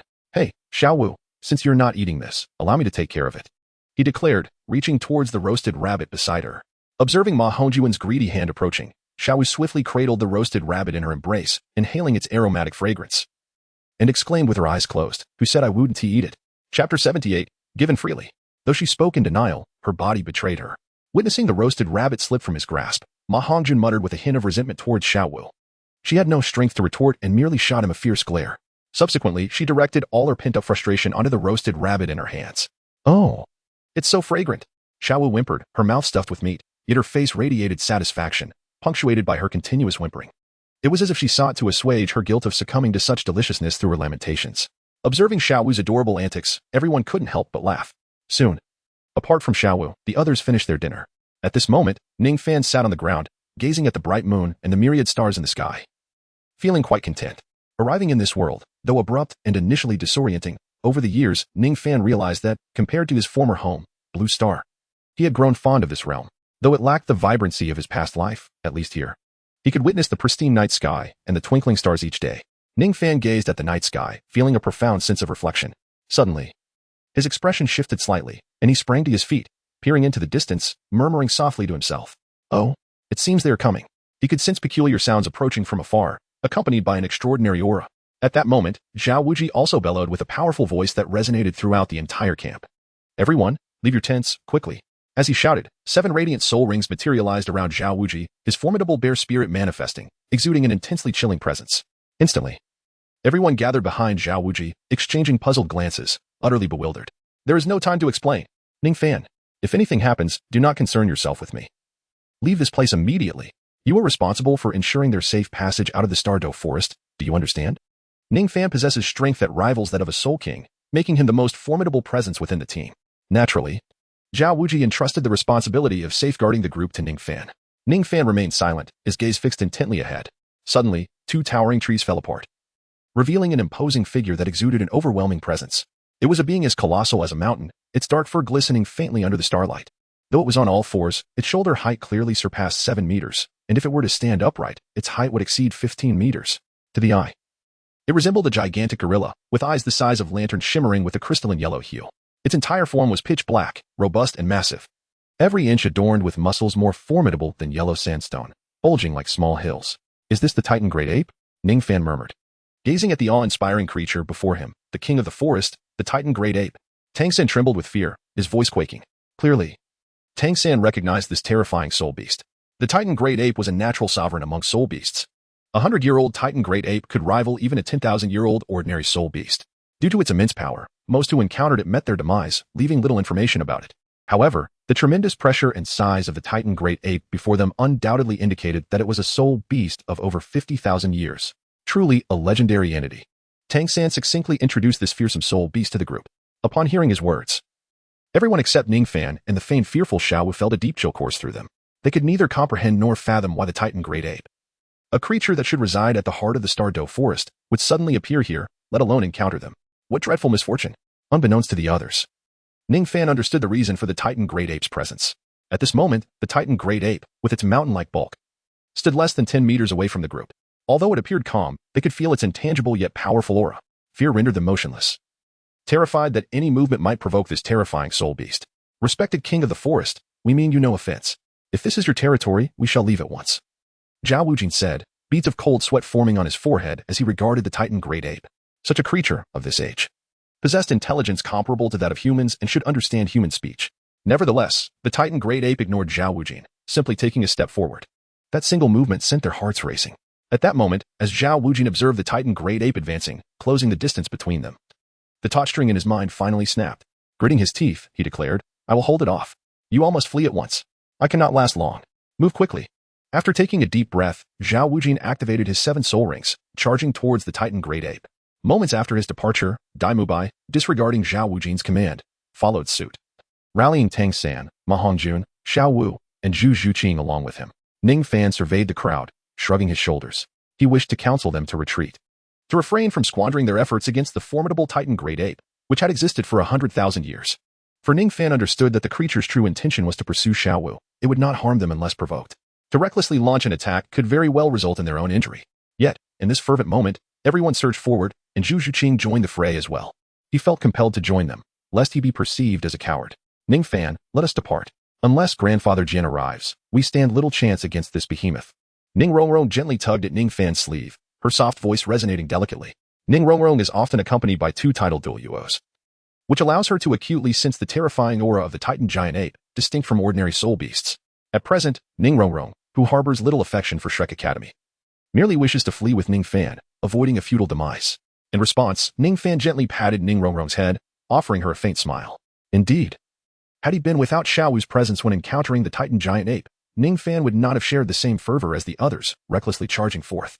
Instead, he would have promptly seized Ning Rongrong and Zhu Qing, fleeing for their lives. However, he is now aware that the Titan giant ape would spare them, considering Xiaowu's influence, so how could he act as a coward and abandon them? Chapter 79. Everything is within grasp. Moreover, if he were to flee now, his standing in Zhu Qing's eyes would plummet. Therefore, Ningfan resolved to feign enthusiasm alongside them, keeping a safe distance and ensuring their protection. He softly instructed Ning Rongrong before leaping forward, charging towards the Titan giant ape. If Ningfan did not flee, then naturally Ning Rongrong would not depart either. Ning Rongrong clenched her silver teeth, her heart brimming with trepidation at the sight of the Titan giant ape, yearning to flee at once. Yet, as she beheld Ningfan's figure engaged in battle, she summoned her courage, conjuring the 7 treasures glazed tower and unleashing her soul skills to join the fray as a supportive soul master. In truth, at the very moment when Ningfan hesitated, poised to strike, the Titan giant ape seemed to be incensed by the assaults of Zhao Wujing and Dai Mubai, unleashing a surge of black energy. Dai Mubai and Ma Hongjun, who were positioned closest to the Titan giant ape, were violently thrown back by this force, sustaining injuries. However, it was evident that their wounds were not severe, as the Titan giant ape had shown restraint.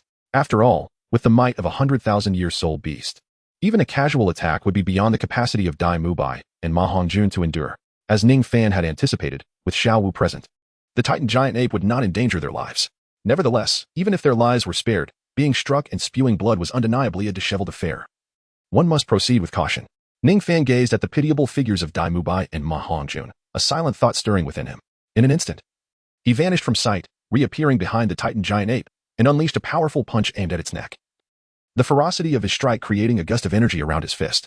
Although this blow appeared immensely formidable, it was, in truth, a mere display of thunder without the accompanying rain. Ningfan now dared not to inflict pain upon the Titan giant ape. Should he unleash a full-powered punch that wounded the creature, it would undoubtedly provoke its wrath. Although Ningfan was aware that the Titan giant ape posed no threat to his life, inflicting only moderate injuries at worst, he still preferred to maintain his dignity in such a senseless conflict, hoping to emerge unscathed. Thus, when he threw a punch that appeared to be exceptionally valiant, he ultimately retracted most of his energy just as it neared the Titan giant ape's tough skin. The strike, diminished to but a fraction of its potential, landed on the creature like a mere pat on the back. Meanwhile, Zhao Wuji, Tang San, and others fought desperately in their struggle.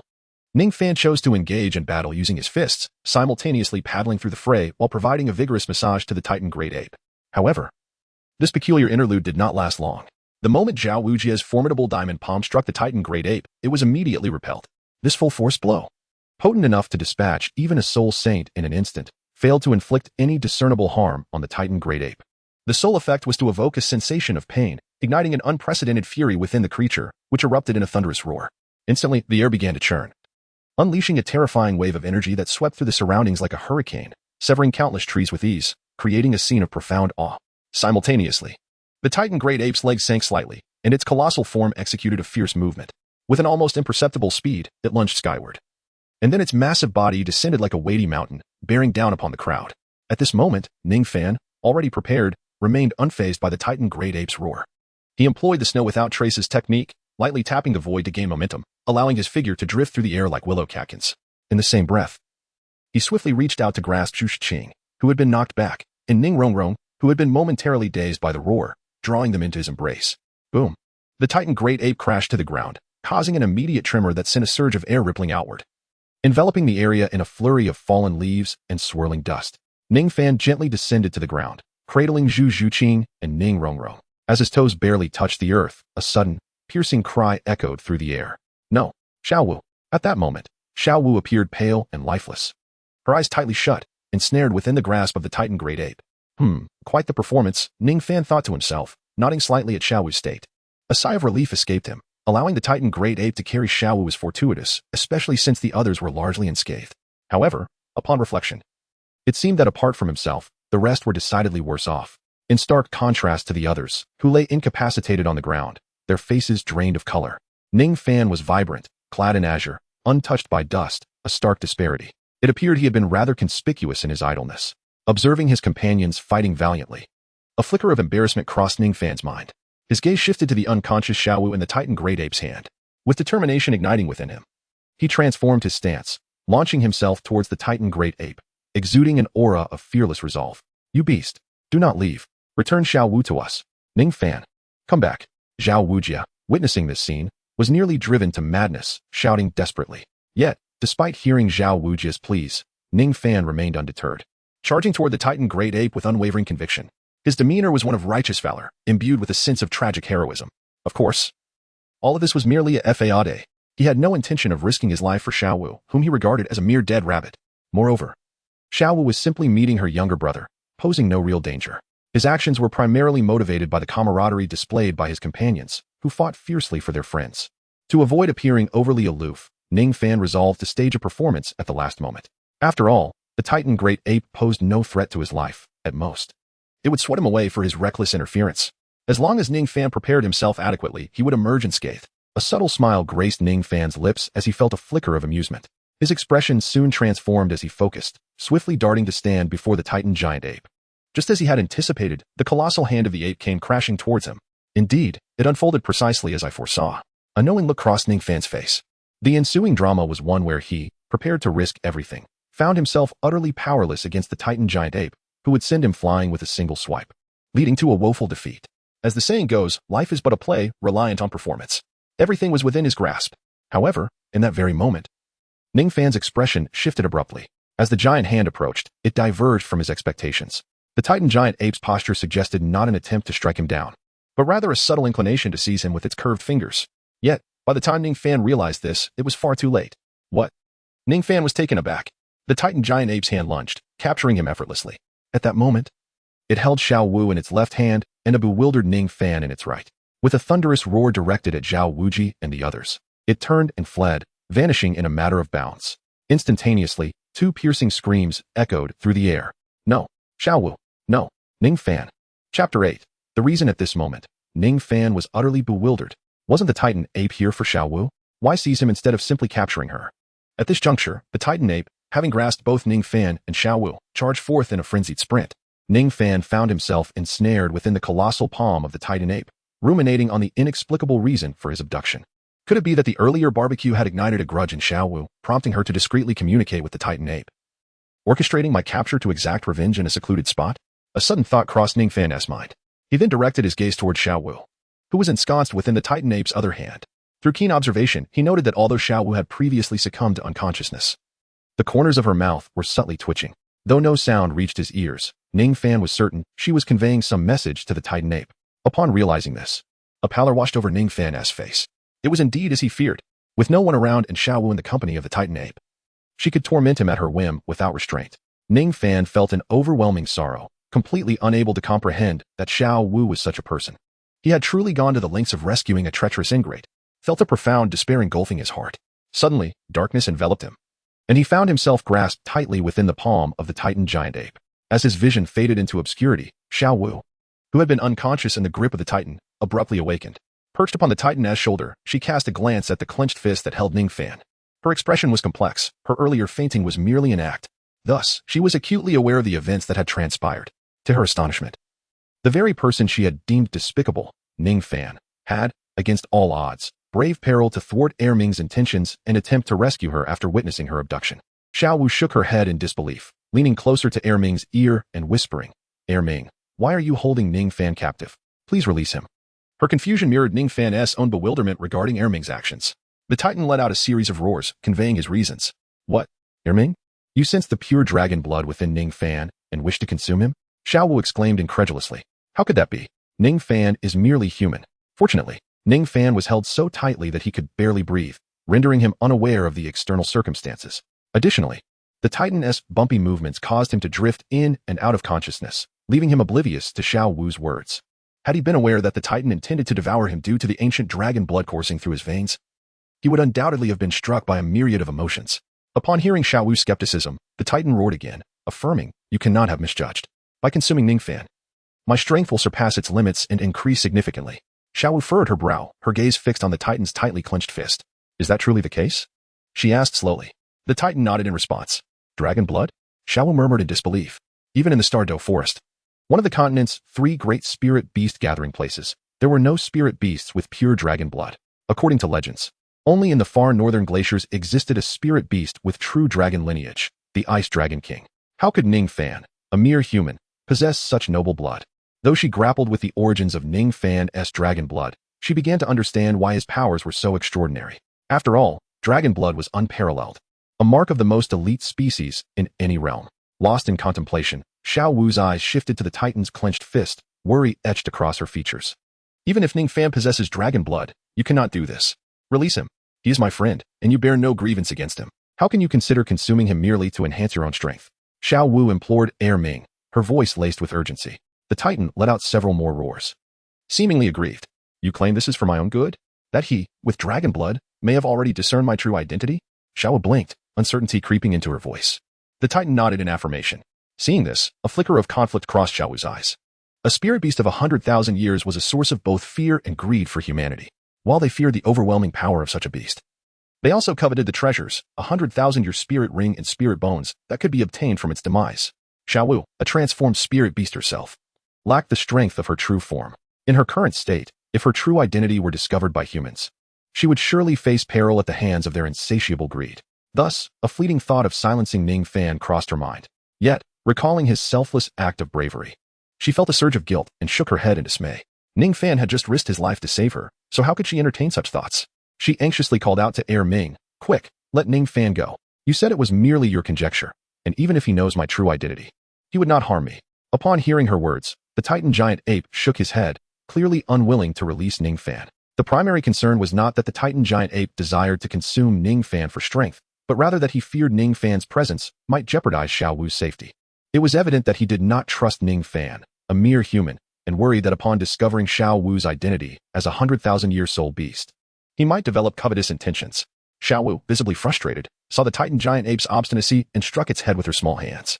However, she understood that Ming was acting out of concern for her safety, and thus refrained from scolding him. Yet, how could she convince Ming that Ningfan meant her no harm? A look of distress crossed her face. Suddenly, as if struck by inspiration, her cheeks flushed, and she leaned in to whisper into the Titan giant ape's ear. Instantly, the Titan giant ape halted, and a human-like sorrow appeared on its fur-covered face. Ming, why are you so angry? Xiao Wu observed the Titan giant ape's expression and felt its sorrow. Ming, on the verge of tears, gazed at Xiao Wu perched on his shoulder. The goddess he had secretly admired had been courted by a trivial human. How could he not feel heartbroken or furious? An overwhelming impulse surged within him to tear the human apart. However, he restrained himself, for he knew that if he acted on that impulse, Xiao Wu would never forgive him. With a roar, the Titan giant ape flung Ningfan, who was in a semi-conscious state, away with a casual motion. Ningfan's body crashed through several tree trunks before finally coming to a halt, dangling from a branch. Ming, what are you doing? Be gentle. Xiao Wu scolded as she patted the Titan giant ape's head. At that moment, the Titan giant ape let out a few roars, conveying the sentiment that this human possessed dragon blood, making him physically resilient and unlikely to be harmed. Upon hearing this, Xiao Wu felt relieved, but soon furrowed her brows again. Ming, we are deep in the forest now. If he loses consciousness, could he be in danger? Hearing her words, Ming's large, lantern-like eyes bore a hint of resentment. Why should it concern him whether a human faced any life-threatening danger? He had already suppressed his murderous intent and spared Ningfan's life, which was a considerable act of tolerance. As for the dangers that might befall this human later, that was none of his concern. There was no way he would turn back to ensure Ningfan's safety.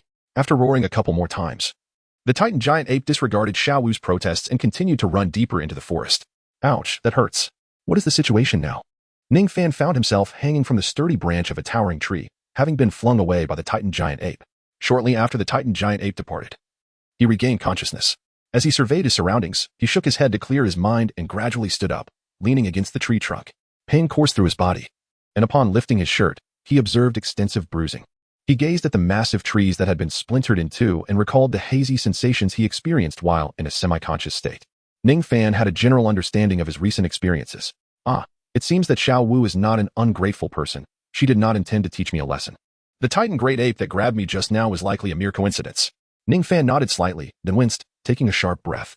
Moments ago, he had been seized by the recklessly powerful Titan giant ape, enduring a lengthy ordeal before being violently hurled away, crashing into several massive trees and ultimately dangling from a branch. His current state was undeniably disheveled. Fortunately, thanks to his robust physique, he had not sustained any grave injuries. Merely some superficial wounds. However, the extensive bruising made every movement a painful endeavor, each strain on his muscles eliciting discomfort. Hiss. That foul gorilla, I shall remember this grudge.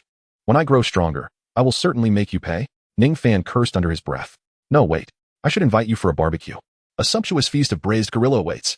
As he surveyed the bruises adorning his body, he muttered his grievances. After expressing his indignation, Ningfan closed his eyes, his nostrils flaring as he inhaled deeply. Breathing in the fresher air, he savored the richer energy that surrounded him compared to the outskirts of the Douluo forest. A faint smile gracing his lips. Although the unexpected encounter with the Titan giant ape had disrupted his plans, the ultimate goal remained unchanged. His original intention was to exploit his unique treasure-seeking talent, bestowed by the Taishu ancient dragon, to explore the renowned Douluo forest, hoping to stumble upon delightful surprises along the way. Thus, in his mind, he had anticipated the appearance of the Titan giant ape and the subsequent abduction of Xiaowu. He had meticulously plotted to discreetly follow in Tang San's footsteps, feigning concern for his comrade and undertaking the perilous task of tracing Xiaowu's whereabouts after her capture. This would then provide him the opportunity to venture deeper into the Douluo forest and embark on a joyful treasure-hunting journey. Now, despite the unforeseen detour caused by the Titan giant ape's abrupt intervention, he found himself unexpectedly within the inner realm of the Douluo forest. Indeed, the inner sanctum of the Douluo forest was rife with treasures. Ningfan's nostrils flared slightly as he soon detected a peculiar aura in the air, his eyes instantly sparkling with excitement. In contrast to the periphery of the Douluo forest, the energy of the inner realm was far more potent, resulting in soul beasts of generally superior strength and a greater abundance of rare treasures, both revered and sought after. Approximately a kilometer away, there appeared to be a rather remarkable herb, seemingly guarded by a millennium-old soul beast. This herb emits a gentle fragrance. Perhaps it could aid in healing the bruises upon his body. Ningfan's eyes glimmered with a faint light. The bruises on his body would dissipate entirely within a single day, rendering the need for medicinal herbs unnecessary. However, amidst the treasure-laden expanse of the starry forest, herbs that were not exceedingly rare held little significance for him. With his mind firmly set, he leapt into action, transforming into a fleeting shadow as he deftly navigated through the trees, vanishing from sight. Thus commenced his quest for treasure. The inner depths of the starry forest presented a stark contrast to its periphery, fraught with peril. While thousand-year soul beasts were not omnipresent, they were certainly a common sight. To Ningfan, these beasts posed minimal threat. He could easily dispatch them with sheer brute force and erratic strikes. The true source of concern lay in the ancient soul beasts, those over 10,000 years old. During Ningfan's treasure-seeking odyssey, lasting more than a day, he encountered these formidable foes. Ningfan, relying on his keen perception of treasures, has discerned the locations of numerous rare materials and precious gems. However, these extraordinary resources are invariably guarded by thousand-year soul beasts, and some even by 10,000-year soul beasts. While thousand-year soul beasts may be manageable, the 10,000-year soul beasts are formidable opponents that cannot be vanquished merely through brute force. Although Ningfan considers himself capable of battling a 10,000-year soul beast, engaging in such a confrontation would undoubtedly result in significant injuries, even if he were to emerge victorious. The Douluo forest is fraught with peril, necessitating the preservation of one's strength. Therefore, during the treasure-seeking process, it is common to encounter rare treasures guarded by 10,000-year soul beasts. Ningfan typically seeks opportunities to employ the most efficient methods, often seizing the chance to stealthily gather medicinal herbs guarded by ancient soul beasts when they are caught off guard. However, if the ancient soul beasts exhibit excessive vigilance, he would abandon the endeavor altogether. Consequently, during Ningfan's day of treasure hunting, although he did achieve some modest gains, his limited strength rendered the results less than substantial. Nevertheless, should this particular undertaking succeed, it would render his efforts far from futile. At this moment, Ningfan stood at the entrance of a cavern, from which flowed a source of water, sensing the almost liquefied essence of energy emanating from within. His eyes suddenly gleamed with brilliance. Chapter 82, The 10,000-Year Earth Milk. He could distinctly perceive that there were extraordinary treasures contained within. If he could manage to transport the items from this place back home, this treasure-seeking expedition would be deemed utterly successful. After resolving his thoughts, he suppressed his excitement and cautiously stepped forward, attempting to make no sound as he ventured deeper into the cavern. It was evident that such a place, radiating a rich aura of energy, would be guarded by spirit beasts. He pondered whether the guardian spirit beast was of the millennium level or the 10,000-year level. In Ningfan's estimation, the likelihood of encountering a millennium spirit beast was quite low. It was far more probable that he would confront one of the 10,000-year variety. Nevertheless, even if faced with a 10,000-year spirit beast, Ningfan had no intentions of retreating. Although engaging in battle with such a formidable creature could indeed be perilous, the adage rings true: fortune favors the bold. Previously, Ningfan had refrained from directly clashing with the 10,000-year spirit beast guarding the treasures, primarily due to the allure of those very treasures. While they had stirred a hint of temptation within him, it was insufficient to incite recklessness. However, what lay within this cavern truly captivated Ningfan's heart. With a deft touch, he lightly tapped his toes upon the ground, silent as a whisper. As he stealthily glided deeper into the cavern, his gaze remained vigilant, scanning the surroundings for any lurking dangers. For the time being, no threats were detected. Yet the scenery within the cavern was indeed quite splendid.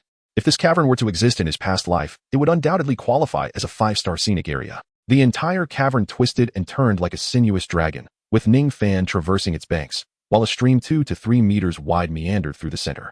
The interior was a kaleidoscope of bizarre formations. Ningfan had initially assumed that the lack of sunlight would render the cavern dark and foreboding. However, upon entering, he discovered a hidden paradise. Though sunlight was absent, numerous stalactites of varying sizes hung from the ceiling, and the floor was adorned with many stalagmites. These stalactites and stalagmites appeared to be coated with a layer of some other substance, radiating a shimmering light that illuminated the entire cavern, creating an ethereal ambience. Ningfan swiftly navigated through the cavern, discovering that the deeper he ventured, the more expansive the cave's diameter became, initially measuring only 6 or 7 meters across. The cavern's breadth had now approached nearly 10 meters as Ningfan delved further. Moreover, the cave exhibited no intricate bifurcations, presenting only a singular path. Along this route, Ningfan also discerned traces of soul beasts within the cavern. At this moment, Ningfan gazed at the peculiar footprints adjacent to the cave, which had not been eroded clean by the flowing stream. He paused briefly to examine them. It appeared that the soul beast residing here resembled a frog. Ningfan gazed at the footprints on the ground, murmuring softly before proceeding with heightened caution deeper into the cavern. He could sense that he was on the verge of reaching his destination. With a deft flick of his toes, he soared forward, traversing the corridor of stalactites until he was met with a stunning revelation at the cavern's deepest recess. Here, in stark contrast to the increasingly expansive corridor, lay a breathtakingly vast underground hall, a natural formation of exquisite beauty. Before Ningfan unfolded a scene of extraordinary stalactites in various peculiar shapes, interspersed with an array of magnificent crystals that emitted a soft, ethereal glow, illuminating every corner of this subterranean chamber. The space, devoid of sunlight, was nonetheless rendered resplendent by the reflections of these luminous formations. However, after a brief survey of the enchanting surroundings, Ningfan's gaze settled upon a colossal beast at the heart of the hall. As anticipated, it was a soul beast of immense age, a 1,000-year-old three-eyed golden toad.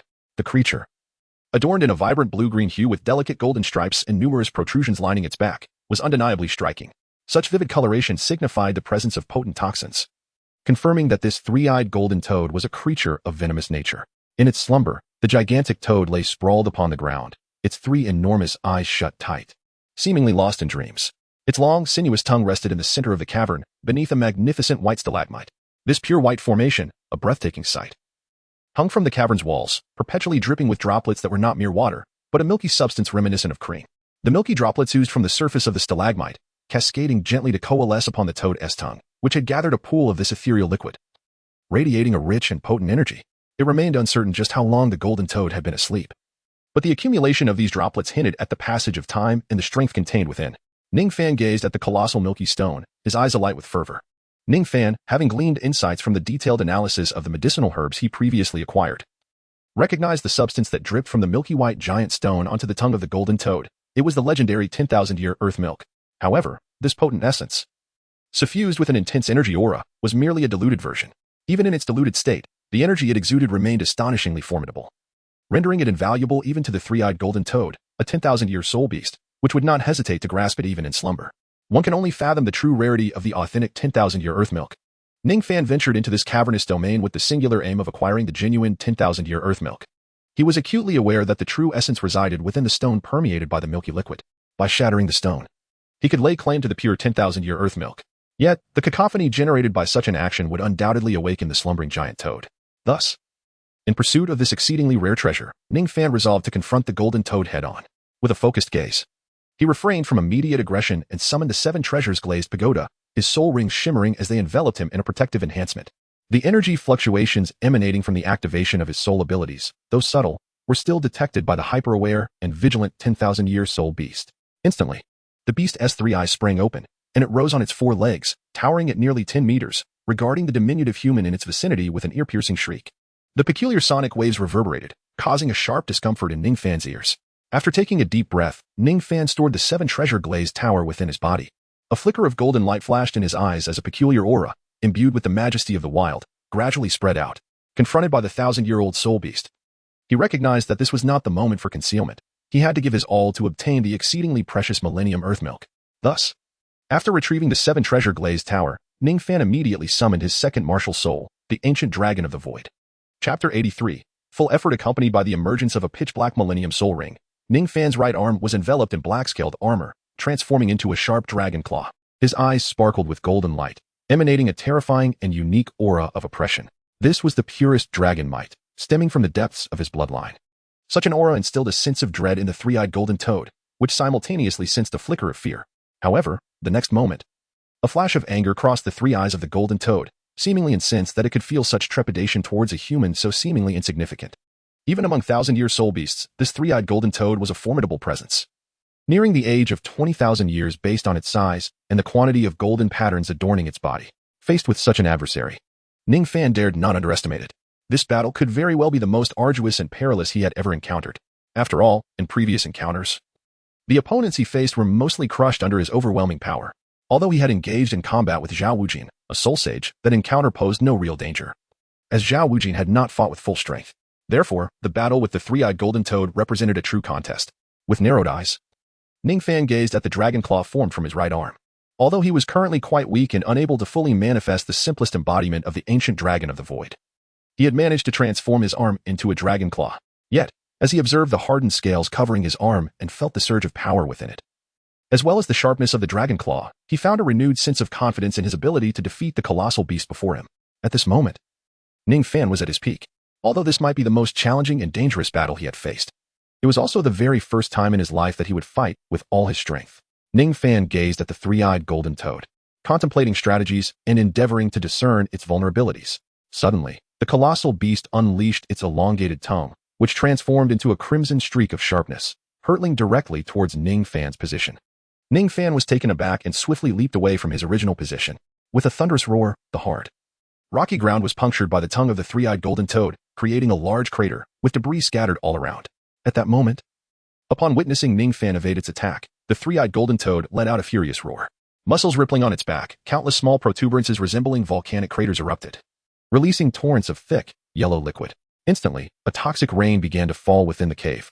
This liquid, residing within the three-eyed golden toad, possessed extreme corrosive properties. Almost upon contact with the surrounding ground, it sizzled and eroded the surface, creating numerous depressions. Initially, Ningfan managed to dodge this onslaught. But as the relentless toxic rain continued to descend, it became increasingly impossible for him to evade it all. The three-eyed golden toad was indeed a formidable 10,000-year soul beast, and its abilities were truly monstrous. Faced with such an assault, it was likely that most soul masters would struggle to cope. After all, a corrosive liquid of such potency could effortlessly carve deep pits into even solid rock, and when it splattered upon stalactites, they were instantly obliterated. The sheer power of this corrosive substance would easily dissolve the soul power defenses of many soul masters. In the face of such dense attacks, most soul masters would find their only recourse was to escape the area in an instant. Yet, within the confines of this cave, where could one possibly flee? The toxic liquid assault from the three-eyed golden toad was an insurmountable challenge for most. However, for Ningfan, it was a trivial matter. Although this liquid could corrode the soul power defenses of soul masters, it could not erode the power of space. For Ningfan, as long as he wielded this spatial power, he could effectively isolate himself from the toxic liquid, which, despite its formidable corrosiveness, lacked any other significant potency. Moreover, Ningfan discovered that while the liquid was indeed highly corrosive, it could not inflict even the slightest harm to the dragon claw formed from his right arm. The potent, corrosive liquid dripped onto the hard, dark-scaled surface of his dragon scales without leaving a single mark. Extending his dragon claw and observing the toxic liquid sliding off as if it were nothing, Ningfan's gaze sharpened. Confronted by such a venomous creature, the dragon claw, his primary weapon, remained unscathed and impervious to the toxic assault. This revelation was exceptionally fortuitous for Ningfan, as it provided him the perfect opportunity to counterattack. Ningfan gazed upon the three-eyed giant toad, which was seemingly immobilized by its own venomous emissions. With a decisive step, he braved the toxic rain, extending his dragon claw to launch an assault. At that moment, the three enormous eyes of the three-eyed golden toad reflected a hint of fear and confusion. It could not comprehend why such a diminutive human displayed no trepidation toward its lethal venom. In the next instant, Ningfan's figure flickered, and he appeared beside it, his dragon claw piercing sharply into its right flank. As a millennium-old spirit beast, the three-eyed golden toad, despite its lack of defensive prowess, possessed physical defenses that were formidable against most spirit masters. Yet, in the face of Ningfan's razor-sharp dragon claw, its defenses seemed utterly insignificant. Although Ningfan's dragon claw penetrated the body of the colossal beast, he swiftly propelled himself, leaving a long gash upon the immense form of the three-eyed golden toad. The creature emitted a piercing cry of agony as its elongated tongue lashed out towards Ningfan with ferocity. Ningfan withdrew the dragon claw from his body then. With a swift movement, he tapped the air with his toes and executed the snow-treading technique. Instantly, he became as light and graceful as willow catkins or falling leaves, evading the attack from the three-eyed golden toad. As he landed at a distance, he beheld the current state of the creature. The side of the three-eyed golden toad now bore a long gash, several meters in length, from which crimson blood gushed forth relentlessly. The blood splattered onto the ground, emitting a hissing sound, clearly indicating its lethal toxicity. Witnessing this scene, Ningfan glanced at his right claw, now stained with traces of toxic blood. A flicker of fortune gleaming in his eyes. This enormous toad truly was a vessel of poison. Had he not been able to manipulate the power of space to completely isolate the venom, preventing it from reaching his body, he would have thought twice before approaching the three-eyed golden toad. However, mere spatial protection was insufficient. Fortunately, he possessed a dragon claw impervious to corrosive toxins, allowing him to inflict damage upon the giant toad with ease. Both elements were indispensable. Otherwise, against this ancient soul beast, Ningfan would have had no choice but to flee. After a brief skirmish, a hint of relief blossomed on Ningfan's face. He realized that his abilities seemed to have effectively countered the most terrifying corrosive poison of the three-eyed golden toad, significantly diminishing the threat the ancient soul beast posed to him. Chapter 84. Ancient Dragon Claw. As stones flew and scattered, Ningfan lightly tapped his feet, skillfully dodging the attacks of the three-eyed golden toad. Following the battle, his smile widened further. With the toad's most fearsome toxic assault neutralized by Ningfan's prowess, it was left with only two primary means of attack, either its long, resilient tongue or the energy emitted from the central third eye atop its head. Nonetheless, these two methods of attack were exceedingly simple and presented little challenge for Ningfan, who was now exerting his full might. Apart from his somewhat disheveled clothing and minor superficial wounds, he appeared to have sustained no serious injuries. In stark contrast, the massive form of the three-eyed golden toad was marred with numerous lacerations. Particularly, its right leg bore an especially horrific wound, seeping forth a foul and toxic blood. This grievous injury had been inflicted when Ningfan seized an opportunity during the fray, bravely enduring a strike from the toad's long tongue to deliver significant damage. Once nimble and agile, the three-eyed golden toad was now severely hindered, its speed drastically diminished due to the grievous wound on its right leg. At this moment, Ningfan's eyes narrowed, a glint of cold light flashing within, as he had approached the three-eyed golden toad to launch an attack. He could have targeted its more vulnerable and lethal abdomen. However, he had chosen to strike at its rear right leg instead. By risking his life and taking the brunt of the three-eyed golden toad's assault with his dragon claw, he had inflicted a terrifying injury upon its hind leg. Now, sensing the soul power remaining within him, Ningfan exhaled softly. Although he had gained the upper hand in the recent battle, he was aware that, despite the toad's pitiful appearance, he himself had also expended considerable stamina and soul power. The vitality and endurance of an ancient soul beast were formidable. If he continued to engage the three-eyed golden toad in this manner, with his stamina and soul power gradually depleting, the situation would likely reverse in no time. Understanding this all too well, Ningfan had no intention of prolonging the confrontation with the three-eyed golden toad. Instead, he aimed to swiftly conclude the battle. Yet, while the toad's fearsome toxicity had been perfectly countered by Ningfan's abilities, its vigorous life force and massive physique remained formidable and should not be underestimated. Relying solely on the damage inflicted by his dragon claw, conjured from the manifestation of his ancient dragon martial soul, would prove insufficient to swiftly vanquish the colossal three-eyed golden toad. Fortunately, Ningfan possessed a trump card that he had rarely utilized, his ancient dragon martial soul's first 10,000-year soul skill. Since Ningfan acquired the ancient soul skill of 10,000 years, he had only conducted a brief experiment to gauge its power, thereafter refraining from unleashing it in earnest. Now, confronted by a colossal beast, battered yet tenaciously alive, he found no recourse but to employ this formidable skill to swiftly conclude the battle. After exhaling deeply, the dark soul ring adorning Ningfan's body erupted in a dazzling radiance. The ancient dragon claw of the 10,000 years soul skill was activated. As the black soul ring transformed into an extraordinary energy that coursed into Ningfan's being, his right arm morphed once more. It elongated, thickened, and the muscles bulged like granite, forming peculiar angles that shimmered with an otherworldly glow. In that fleeting moment, Ningfan's right arm, now resembling a dragon's claw, expanded nearly to the size of his entire form. Not only did the claw grow in size, but its appearance also became increasingly fearsome. Gazing at his right arm, now resembling a cheilance, Ningfan's eyes sparkled with a hint of wonder. Despite the alarming expansion of his right arm, he retained the agility to maneuver it with the same finesse as before, as if its mass bore no impact on his control. Moreover, he sensed that while his arm had indeed swelled, the transformation had unveiled the true visage of the dragon claw, akin to that of the legendary Taisu ancient dragon. Harnessing the energy of the 10,000 years soul ring, Ningfan had effectively evolved his arm, albeit temporarily, into the authentic claw of the Taisu ancient dragon. Ningfan's lips curled into a subtle smile as he deftly manipulated the 5 fingers of his dragon claw, tightening his grip ever so slightly. Instantly, an overwhelming aura surged around him, akin to a boundless sea of malevolent energy, swirling in a cyclone-like formation around his arms. The terrifying power emanated from Ningfan's colossal dragon claw, materializing as if it were tangible, dispersing in all directions. A visible column of energy erupted from his form, exuding an aura of infinite might. This was the true force bestowed by the ancient dragon claw. Sensing the intense shift in Ningfan's momentum, the three-eyed golden toad displayed signs of agitation. It roared ferociously, its agile tongue transforming into a long whip, relentlessly striking towards Ningfan. Simultaneously, its third eye blinked open and shut, unleashing beams of gray light imbued with destructive energy continuously aimed at Ningfan. At that moment, as numerous attacks surged toward him, Ningfan's expression remained devoid of any hint of panic. He gently closed his eyes, channeling his soul power towards his right arm, where the dragon claw spread wide. Instantly, a massive silver dragon claw, formed of pure energy, enveloped Ningfan, growing ever more solid. Ningfan remained still, as the gray light emitted from the three-eyed golden toad was effortlessly extinguished by the ethereal image of the dragon claw formed from his right arm, which he waved with a decisive motion. Then, Ningfan opened his eyes. Suddenly, a terrifying and primal aura radiated from him. As he observed the long tongue lunging towards him, there was no discernible change in his golden-hued eyes. They remained remarkably calm. Just at the moment when the three-eyed golden toad's long tongue was about to strike Ningfan, Ningfan's figure flickered as he lightly tapped the long tongue of the three-eyed golden toad with the tip of his foot. In an instant, propelled by the force of his strike, he soared 20 meters into the air.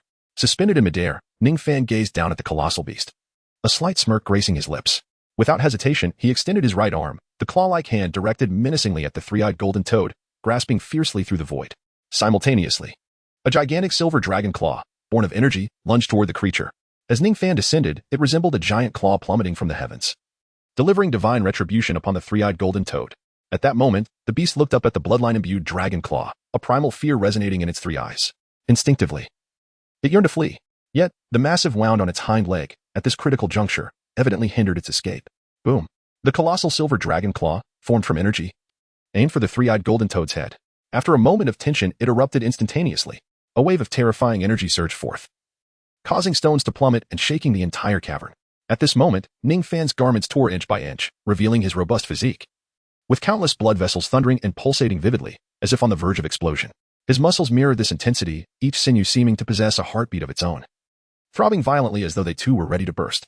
From a distance, it appeared as if countless streams of blood flowed across his body, an exceedingly terrifying sight. Is this the might of the ancient dragon claw? Though this final strike has drained me completely, the power it wielded is undeniably worth the sacrifice. Ningfan let out a bitter smile as he stood before the immense form of the three-eyed golden toad. At this moment, his right arm, which had transformed into a dragon's claw, reverted to its original state due to the depletion of his soul energy. Furthermore, his physical strength was nearly exhausted. If another soul beast were to appear now, even a 100-year-old one, it would pose a significant threat to Ningfan in his current condition. Although the commotion caused by his first soul skill, the ancient dragon claw, was considerable, making it likely to attract other soul beasts. He was fortunate that the dwelling of the three-eyed giant toad was deep within a cavern, preventing the noise of their battle from reaching the outside world and thus averting the attention of other soul beasts. Now, despite Ningfan being devoid of any fighting capability, he had ultimately vanquished this 10,000-year soul beast with his ancient dragon claw. Ningfan lifted his gaze towards the three-eyed golden toad. The creature's head was charred and grotesquely mutilated, with one of its three eyes reduced to a mere black abyss. These injuries were inflicted by Ningfan's earlier deployment of the ancient dragon claw, where the energy manifested as a silver dragon claw phantom that exploded, causing devastation.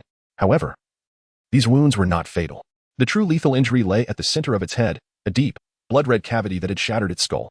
This grievous wound was, of course, the handiwork of Ningfan's ancient dragon claw. At this moment, the remaining two eyes of the three-eyed golden toad gazed at Ningfan, seemingly incredulous that such a diminutive human could have dealt such a fatal blow.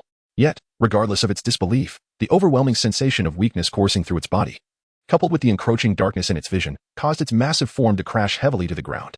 Ningfan observed the three-eyed golden toad, whose vitality was rapidly dissipating. He shook his head, disregarding it, and instead directed his attention to the stalactite hanging from the stone wall in the center of the cavern's grand hall. Emanating a misty energy, his eyes sparkled with fervor. The precious 10,000-year earth milk. With the defeat of the three-eyed golden toad, there was no doubt that this exceedingly rare treasure was now firmly within his grasp. Ningfan's palm shimmered with a silvery glow as he retrieved a spiritual herb recently discovered in the starry forest. After consuming it and taking a moment to breathe, he soon felt his soul power replenishing within. With a swift motion, he propelled himself towards the stalactite, greedily inhaling the air surrounding it, savoring the rich and abundant energy emanating from it. Ningfan relentlessly struck the base of the stalactite with a series of powerful blows. Each punch caused fissures to appear along the stalactite's base, and as the surface began to crack and crumble, fragments tumbled downward. What was once a stalactite standing 3 meters tall and 2 feet in diameter swiftly diminished in size, shrinking to less than 1.5 meters in height and a diameter of less than 1 foot. However, despite the falling debris and the peeling away of the outer stone, the energy emanating from the stalactite grew increasingly potent. It became evident that the surface rock was merely mundane and of no value, while the true treasure lay within, the precious 10,000-year-old earth milk. As Ningfan sensed the intensifying energy, the stalactite continued to shrink, and its surface gleamed with a more pronounced milky silver hue. Soon, under Ningfan's relentless assault, The exterior stone skin shattered and fell away, transforming the stalactite into a small cone approximately 30 centimeters in height. It was entirely unrecognizable as the remnant of a once towering stalactite. Gazing at the diminutive cone before him, Ningfan flicked his finger, instantly causing a delicate crack to form along its surface. As tiny fragments cascaded down, viscous droplets exuding a palpable energy essence began to seep from the fissure. These droplets coalesced into a single bead, descending gently. This was indeed the core essence of the extraordinary stalactite, the long-awaited 10,000-year-old earth milk. Upon witnessing this, Ningfan's eyes suddenly brightened. Immediately, he retrieved a small jade bottle from his spatial ring and began to collect the droplets below. The rhythmic sound of dripping echoed throughout the cavern. After a considerable time, once the ancient earth milk ceased its flow, Ningfan, feeling a deep sense of satisfaction, gathered the 3 jade bottles in his palm. However, despite the fact that the ancient earth milk no longer dripped from the milky white stone cone, Ningfan did not depart. His gaze remained fixed upon the stone, a peculiar glimmer flickering in his eyes. Although he had collected 3 substantial bottles of the ancient milk and it had stopped dripping, it was evident that a significant amount still clung to the stone cone, perhaps half a bottle's worth. The collection of ancient earth milk was notoriously challenging. It required the use of the most exquisite and pure jade implements to delicately scrape the remaining milk from the stone cone. Otherwise, utilizing any other materials risked contaminating the ancient earth milk, leading to a failed collection. To gather the remaining ancient earth milk entirely, Ningfan realized there was but one option available to him, to directly lick it. Ningfan's tongue flicked across his lips as he gazed at the small stone spike. Although he was a grown man, the thought of licking the lotion off this 20-centimeter stone felt somewhat embarrassing and incongruous. However, adhering to the principle that spoils of war must not be wasted, he resolved to proceed. Ningfan ultimately resolved to consume the last remnants of the millennia-old earth milk directly. Though he was aware of the solitude of his surroundings, he instinctively surveyed the area. After confirming the absence of any figures nearby, he proceeded to collect his spoils. After a considerable time, Ningfan delicately licked the corner of his mouth and ingested the final trace of the milky liquid. As he felt the millennia-old earth milk transform into pure energy within him, replenishing his previously depleted soul power in an instant, a look of profound satisfaction graced his face. However, as an increasing amount of the ancient earth milk converted into pure energy within him, the sensation continued to intensify. Ningfan could not help but change his expression, promptly settling into a cross-legged position to refine the immense energy within his body. As the energy was continuously transformed into soul power, he felt the surging soul power rising within him. Having recently achieved a breakthrough, Ningfan now sensed yet another impending advancement. Chapter 86, The Surprise. Accompanied by a wave of soul power, a pulsating aura began to emanate outward. Ningfan gradually opened his eyes, a glimmer of brilliance flickering within them as he exhaled softly. In the brief span of less than 10 minutes, harnessing the immense energy of the millennial earth milk, which surged like a torrential river, Ningfan ascended directly from the 36th to the 37th level. Indeed, the energy contained within this millennial earth milk is astonishingly formidable. Ningfan let out a sigh, intending to rise. However, before he could utter another word, his expression shifted once more, and he closed his eyes again. After his recent breakthrough, he had believed he had completely absorbed the energy produced by the millennium earth milk. Yet, as Ningfan continued his advancement and completely assimilated the energy within his dantian, he discovered that what he had thought to be a mere remnant of the millennium earth milk began to decompose once again, filling his dantian anew with its pure energy. Time trickled by slowly. The original inhabitant of the cave, the three-eyed golden toad, after being struck at its vital point by Ningfan, clung to life for a while due to its immense vitality, but now, its life force finally waned, and its breath faded away. Simultaneously, as it perished, numerous light points continuously drifted away from its colossal body, gradually coalescing into a black millennium soul ring at the location of its head. At this moment, while Ningfan was fervently refining the millennium earth milk within him, he remained oblivious to the changes occurring in the three-eyed golden toad's body and the formation of the millennium soul ring. With his eyes tightly shut, his cheeks flushed, beads of sweat cascading down his forehead, and steam emanating from his head, he was engulfed in the overwhelming concentration of the earth milk's energy, far surpassing his expectations. He had merely consumed the remainder of about half a bottle of the millennium earth milk from the core of the millennial stalactite, never anticipating that this small amount would contain such colossal energy. Indeed, this millennium spiritual milk truly deserved its reputation as a treasure, having coalesced over a span of 10,000 years. Had it not been for the gentle nature of the energy derived from the spiritual milk, coupled with Ningfan's extraordinary physical resilience, he would have long since succumbed to the overwhelming force of its energy. Nevertheless, even though Ningfan managed to endure, the experience was far from pleasant. He could only frantically refine the energy within, continuously transforming it into soul power and then consuming that soul power to break through his bottleneck. Before long, a violent wave of soul power erupted from Ningfan's body once again. At this moment, having just advanced from level 36 to 37, he surged forth directly into level 38. As he felt the soul power within him deepen and grow more robust, a smile graced Ningfan's face. However, As he sensed the abundant energy filling his dantian, a result of the Millennium Earth Milk's influence, he was acutely aware of the challenges that lay ahead. Ningfan let out a bitter laugh, continuing to refine the energy within his body. After a considerable duration, accompanied by a surge of intense soul power radiating from within, Ningfan exhaled deeply. He had ascended to the 39th level. The energy contained within this millennium-old Earth was truly extraordinary. At this moment, Ningfan truly grasped the sensation of an extraordinary upgrade.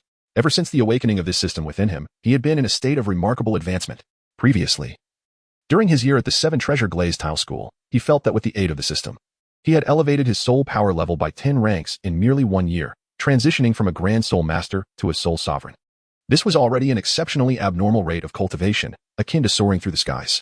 However, after consuming a small portion of the millennium-old Earth in less than an hour, Ningfan's soul power level surged directly to the 3rd level, from 36 to 39. It was genuinely terrifying.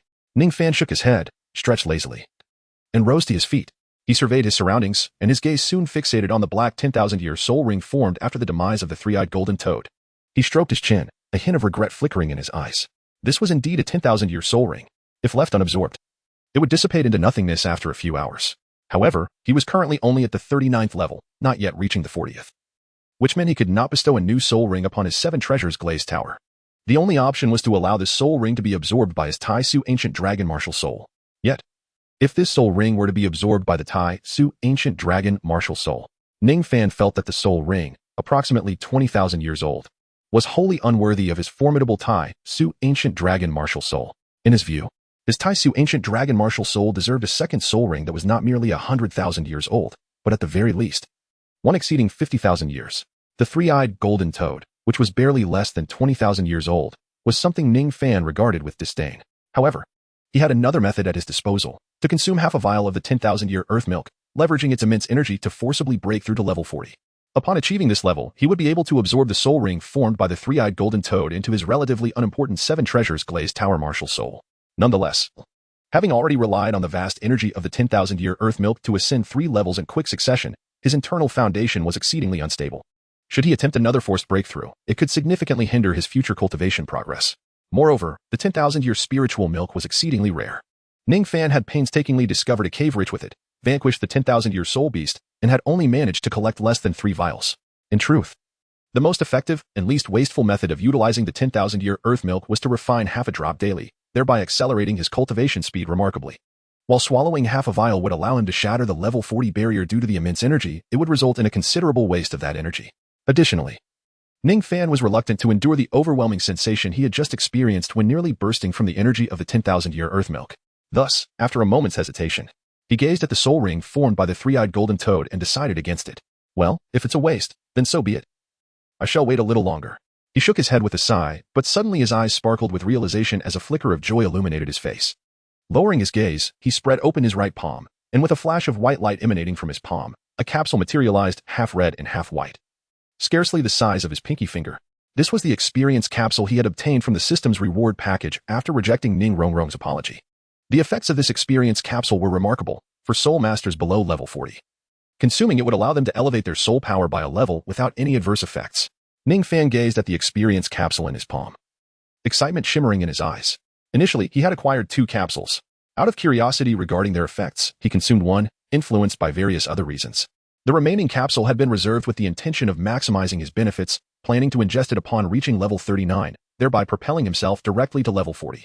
However, Ningfan had not anticipated that due to the influence of the ancient earth milk, he would ascend to level 39 so swiftly.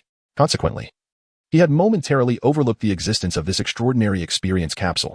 Now, with the prospect of a direct breakthrough accompanied by no adverse effects, he could finally approach the threshold of level 40 and ascend to the soul sect with confidence. Chapter 87. Soaring progress. After consuming the experience capsule, he sat cross-legged, closed his eyes, and regulated his breathing for a period. Before long, accompanied by a peculiar surge of energy, Ningfan successfully broke through to level 40 under the capsule's influence. Ningfan opened his eyes, feeling the turbulent soul power coursing within him. A trace of incredulous joy graced his face. He had never anticipated that he would so swiftly ascend from a soul master to a soul sect of the 40th level. This promotion was as effortless as consuming a meal or drinking water, devoid of any challenge. Ningfan shrugged, contemplating silently. He then directed his gaze towards the Millennium Soul Ring adorning the three-eyed golden toad. At this moment, having ascended to level 40, he was now capable of bestowing a 4th soul ring upon his 7 treasure glazed tile. Although for the majority, The upper limit for a fourth soul ring typically ranged between 4,000 and 6,000 years. The soul ring of the three-eyed golden toad far exceeded this figure, nearing a staggering 20,000 years. Despite this considerable surpassing of the ordinary absorption threshold, Ningfan remained unfazed, for he was no ordinary individual. With his formidable physique, absorbing a soul ring nearing 2 decades in age was a task well within his capabilities. After a brief moment of adjustment, Ningfan approached the three-eyed golden toad, channeling his soul power to draw the 2-decade soul ring towards him. Simultaneously, a resplendent small tower materialized in his palm, rotating incessantly and emanating an extraordinary allure, which drew the 20,000-year black soul ring to the apex of the tower before it gently descended, resting upon the body of the 7-treasure glazed tile. As the Millennium Soul Ring settled onto the tower, a profound transformation began to unfold. Ningfan, too, was channeling his soul power. The obsidian 10,000-year soul ring pulsating rhythmically around the 7 treasures glazed tower, which was absorbing the immense energy contained within the ancient soul ring. Time flowed like sand slipping through one's fingers in the stillness of the cave, leaving one unaware of how long had passed. At this moment, as Ningfan sat cross-legged, he opened his eyes, which radiated a terrifying brilliance. An aura of formidable power emanated from him, his azure robe billowing as if stirred by an unseen wind. Ningfan deftly manipulated his right hand, causing the 7-tiered small tower within it to slowly rotate. Simultaneously, 4 soul rings, 2 yellow, 1 purple, and 1 black, rhythmically pulsed atop the tower, each emanating a dazzling brilliance. Observing this spectacle, Ningfan smiled with satisfaction. The entire process of absorbing the 10,000-year soul ring had unfolded with an unexpected smoothness, as he had anticipated, with the current strength of his physique. Absorbing a 20,000-year soul ring proved to be effortlessly achievable. Gazing at the martial spirit cradled in his palm, particularly the 4th soul ring adorned in profound black, a subtle smile curled at the corners of Ningfan's mouth. He then issued a sharp command, and in an instant, an invisible pressure surged forth, radiating outward. As Ningfan's right foot struck the ground, a tumultuous surge of energy instantaneously transmitted into the earth, causing the solid rocky surface to fissure with numerous cracks. And the entire cavern trembled ever so slightly. Simultaneously, a glimmer of silver light flickered in Ningfan's palm, as an intangible and extraordinary wave, accompanied by the force of spatial manipulation, radiated outward. This was indeed Ningfan's remarkable ability to control space. Ningfan distinctly sensed that, upon breaking through to the soul realm, his mastery over the forces of space had significantly improved. However, despite the substantial enhancement in his ability to manipulate spatial energy that accompanied his elevation in soul power, he still found himself unable to achieve the coveted skill of flight. Nevertheless, he felt that he could now, through the control of spatial forces, genuinely suspend his body in the air for a brief period. With a mere thought, Ningfan's body stirred slightly, and he began to slowly rise from the ground, ascending to a height of 2 to 3 meters. Yet, as he felt the strain, he released the spatial energy, and his form gently descended back to the earth. At that moment, Ningfan gazed at the faint silver glow shimmering in his palm, his eyes reflecting an irrepressible excitement. He was drawing ever closer to the realization of his dream of flight.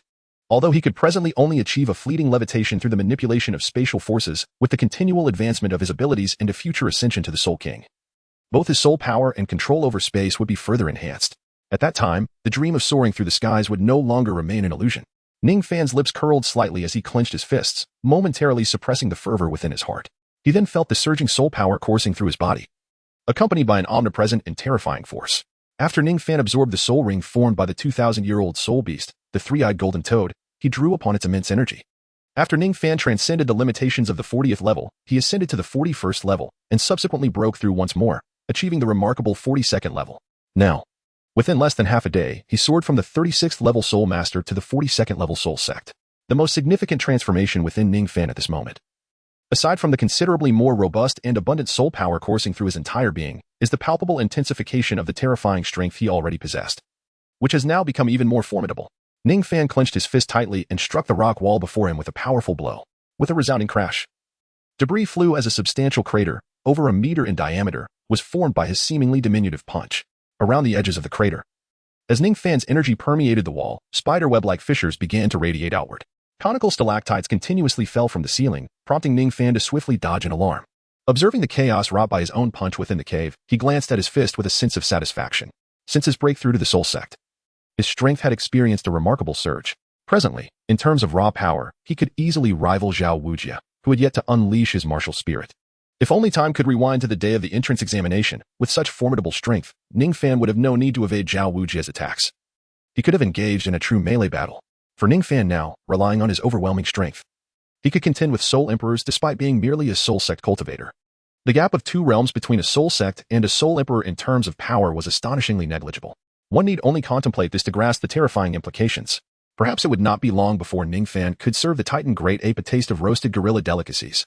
Ningfan's lips curled slightly, a glimmer of malevolence flickering in his eyes. Although the Titan Ape had abducted him, it had not inflicted any harm upon him. However, the sensation of being discarded like refuse, hurled from its grasp, remained vividly etched in Ningfan's memory. He was not one to easily forgive or forget. At that moment, Ningfan was unaware that the Titan Ape had intended to devour him whole. Had he been privy to this intention, his approach towards the Titan Ape would undoubtedly have been far more complex than merely inviting it to enjoy a barbecue like a friendly gorilla. Chapter 88, An Unexpected Gain. Ningfan surveyed the surroundings of the cave, feeling an unparalleled sense of ease coursing through his body at that moment. He reflected on his journey into the starry forest. Despite some setbacks, the experience proved exceedingly rewarding. Not only had he elevated his soul power from level 36 to an impressive 42, but he had also acquired the rare and miraculous 10,000-year earth milk. For Ningfan, the 3 vials of this extraordinary substance, when consumed gradually, possessed such immense energy that they would allow him to maintain a training speed that was double, if not triple, that of his peers before ascending to the rank of Soul Emperor. He pondered how much time had elapsed since his departure. Perhaps nearly 2 days had passed. It was time to return. Ningfan murmured softly to himself. It had been a day and a half since he was seized by the Titan giant ape. Though he had sustained no injuries from the incident, he was certain that Ning Rongrong and Zhu Zhiqing, unaware of his circumstances, were deeply concerned for his safety. Thus, with everything concluded, it was time for Ningfan to return. Contemplating this, he glanced around the cave before stepping forward, preparing to depart from the cavern and make his way back to the vicinity of the camp. At that moment, however, Ningfan's nostrils flared slightly as he gazed at the enormous corpse of the 3-eyed golden toad, a hint of perplexity flickering in his eyes. Since his ascension to level 40, his sensitivity to treasures had significantly heightened. Just as he was about to leave, he suddenly sensed that there might be something valuable concealed within the body of the 3-eyed golden toad. But what could it be? Aside from the soul ring, what treasures could this creature, known for its poison, possibly possess? Could it be a soul bone? With that thought, Ningfan's eyes sparkled with anticipation. He recalled the last time he had vanquished a millennium-old flower-bellied giant python, which had unexpectedly yielded a shard of millennium soul bone. Of course, for an ordinary soul master, a millennium soul bone was a commendable treasure, yet for Ningfan, it was regarded as mere refuse, something he casually tossed into his spatial ring and subsequently forgot. However, this 3-eyed golden toad was a soul beast nearing 2,000 years of age. Any soul bone it might yield would be exceedingly precious. For Ningfan, such an item could be considered worthy of his attention. Nevertheless, to have 2 soul beasts produce soul bones in succession seemed rather fortuitous, did it not? Ningfan found it somewhat hard to believe. However, what else could possibly reside within the corpse of the 3-eyed golden toad, apart from the soul bone? Ningfan gazed upon the lifeless form of the 3-eyed golden toad and then rubbed his hands together, feeling the surge of soul power within him. In an instant, he manifested his martial spirit, transforming his right arm into a peculiar dragon claw, to dissect the corpse of the 3-eyed golden toad and extract the soul bone. Ordinary blades would likely succumb to the intensely corrosive poison within its blood upon contact. Thus, only with his dragon claw could Ningfan perform the dissection and retrieve the coveted soul bone. Ningfan employed the power of space to shroud his own body, ensuring his protection before commencing the dissection of the corpse of the 3-eyed golden toad. At this moment, Ningfan furrowed his brow as the dissection progressed. He increasingly sensed that something was amiss. He felt that the treasure he perceived seemed to reside within the belly of the 3-eyed golden toad. What could possibly be found within its belly? Ningfan felt a sense of peculiarity. However, the ancient dragon of Tai Su was infallible in its perception of treasures. As the sharp claws of the dragon continually scraped across the body of the 3-eyed golden toad, it wasn't long before Ningfan beheld the treasure he had sensed. Gazing at the yellow orb, Ningfan frowned slightly. He had initially believed he was extraordinarily fortunate to have uncovered a soul bone, only to discover that the orb was tainted with the corrosive slime from the belly of the 3-eyed golden toad. Although Ningfan was uncertain about what this object was, he first ventured a guess that it might be a soul bone. It seemed to resemble something devoured by the 3-eyed golden toad. Ningfan caressed his chin thoughtfully, gazing at the yellow sphere before him, resembling a large basketball and tinged with a hint of blood. He pondered internally. However, since he had discovered this treasure, Ningfan had no desire to linger amidst the disarray of the dissected corpse of the 3-eyed golden toad, which was strewn with flesh and blood. With a swift motion, he used his right claw to extract the yellow sphere from the creature's remains, placing it aside. As he examined the sphere, he murmured to himself, could this possibly be the offspring of the 3-eyed golden toad? Yet, aren't toad offspring typically tadpoles? How could it transform into an egg? Ningfan found himself perplexed, unable to comprehend the nature of the object before him. Nevertheless, rather than dwell on his confusion, he resolved to cut it open to unveil its contents.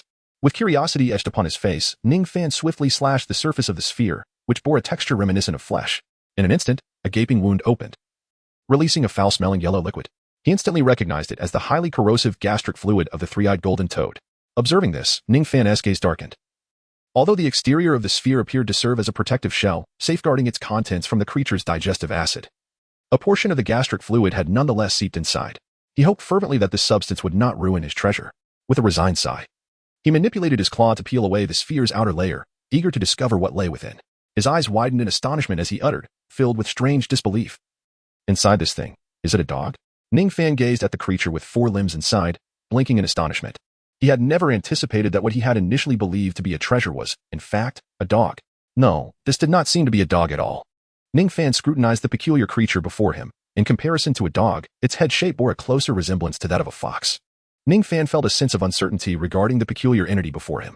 This extraordinary creature was marred by numerous wounds, ravaged by corrosive gastric fluids, leaving its fur nearly devoid of any intact patches. Consequently, Ningfan found himself perplexed by the true nature of this being.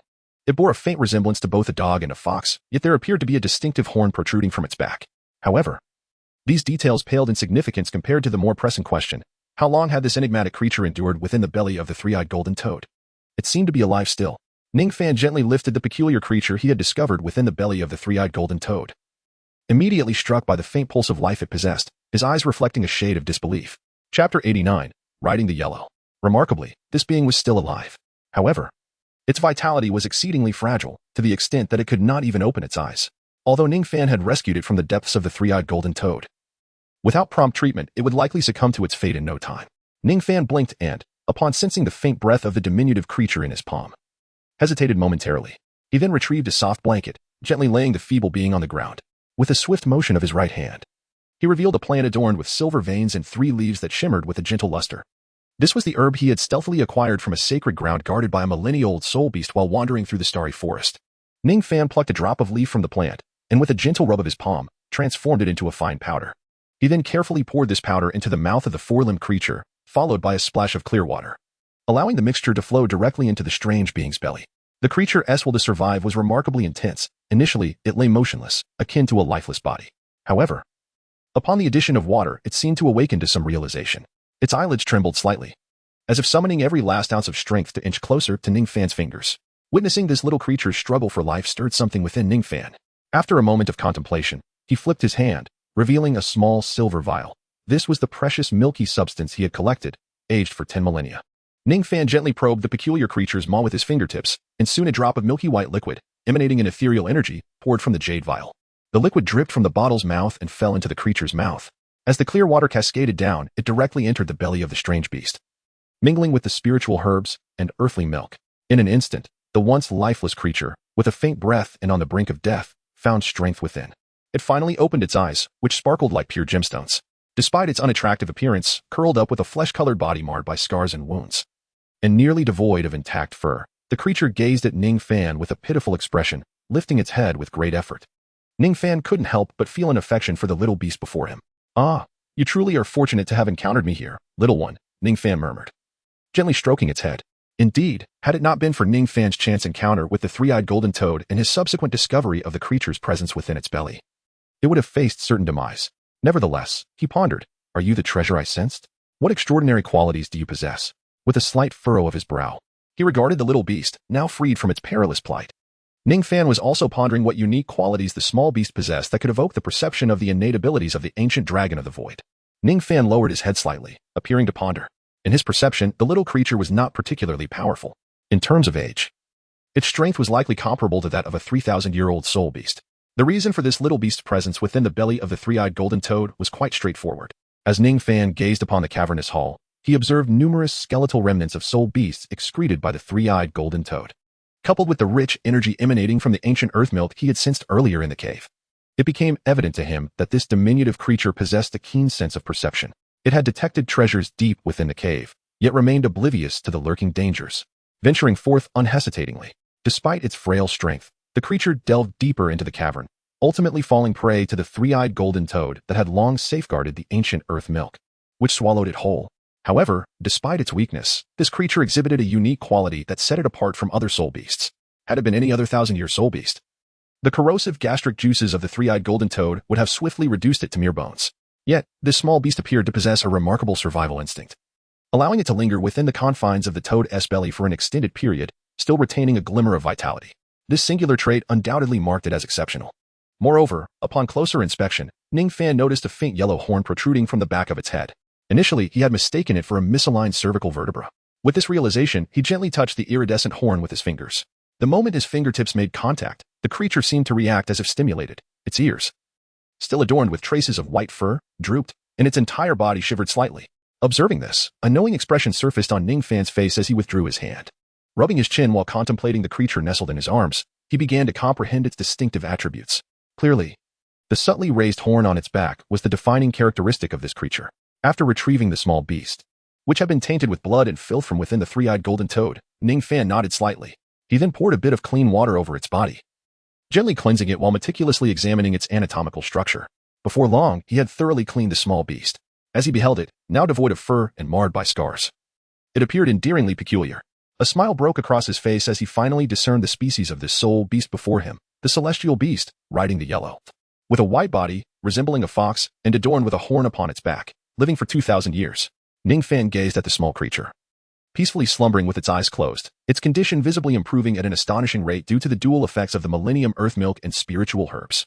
He murmured softly, recalling the information from the exotic beast compendium in his mind, and after much contemplation, he finally discerned the identity of this unexpectedly encountered creature.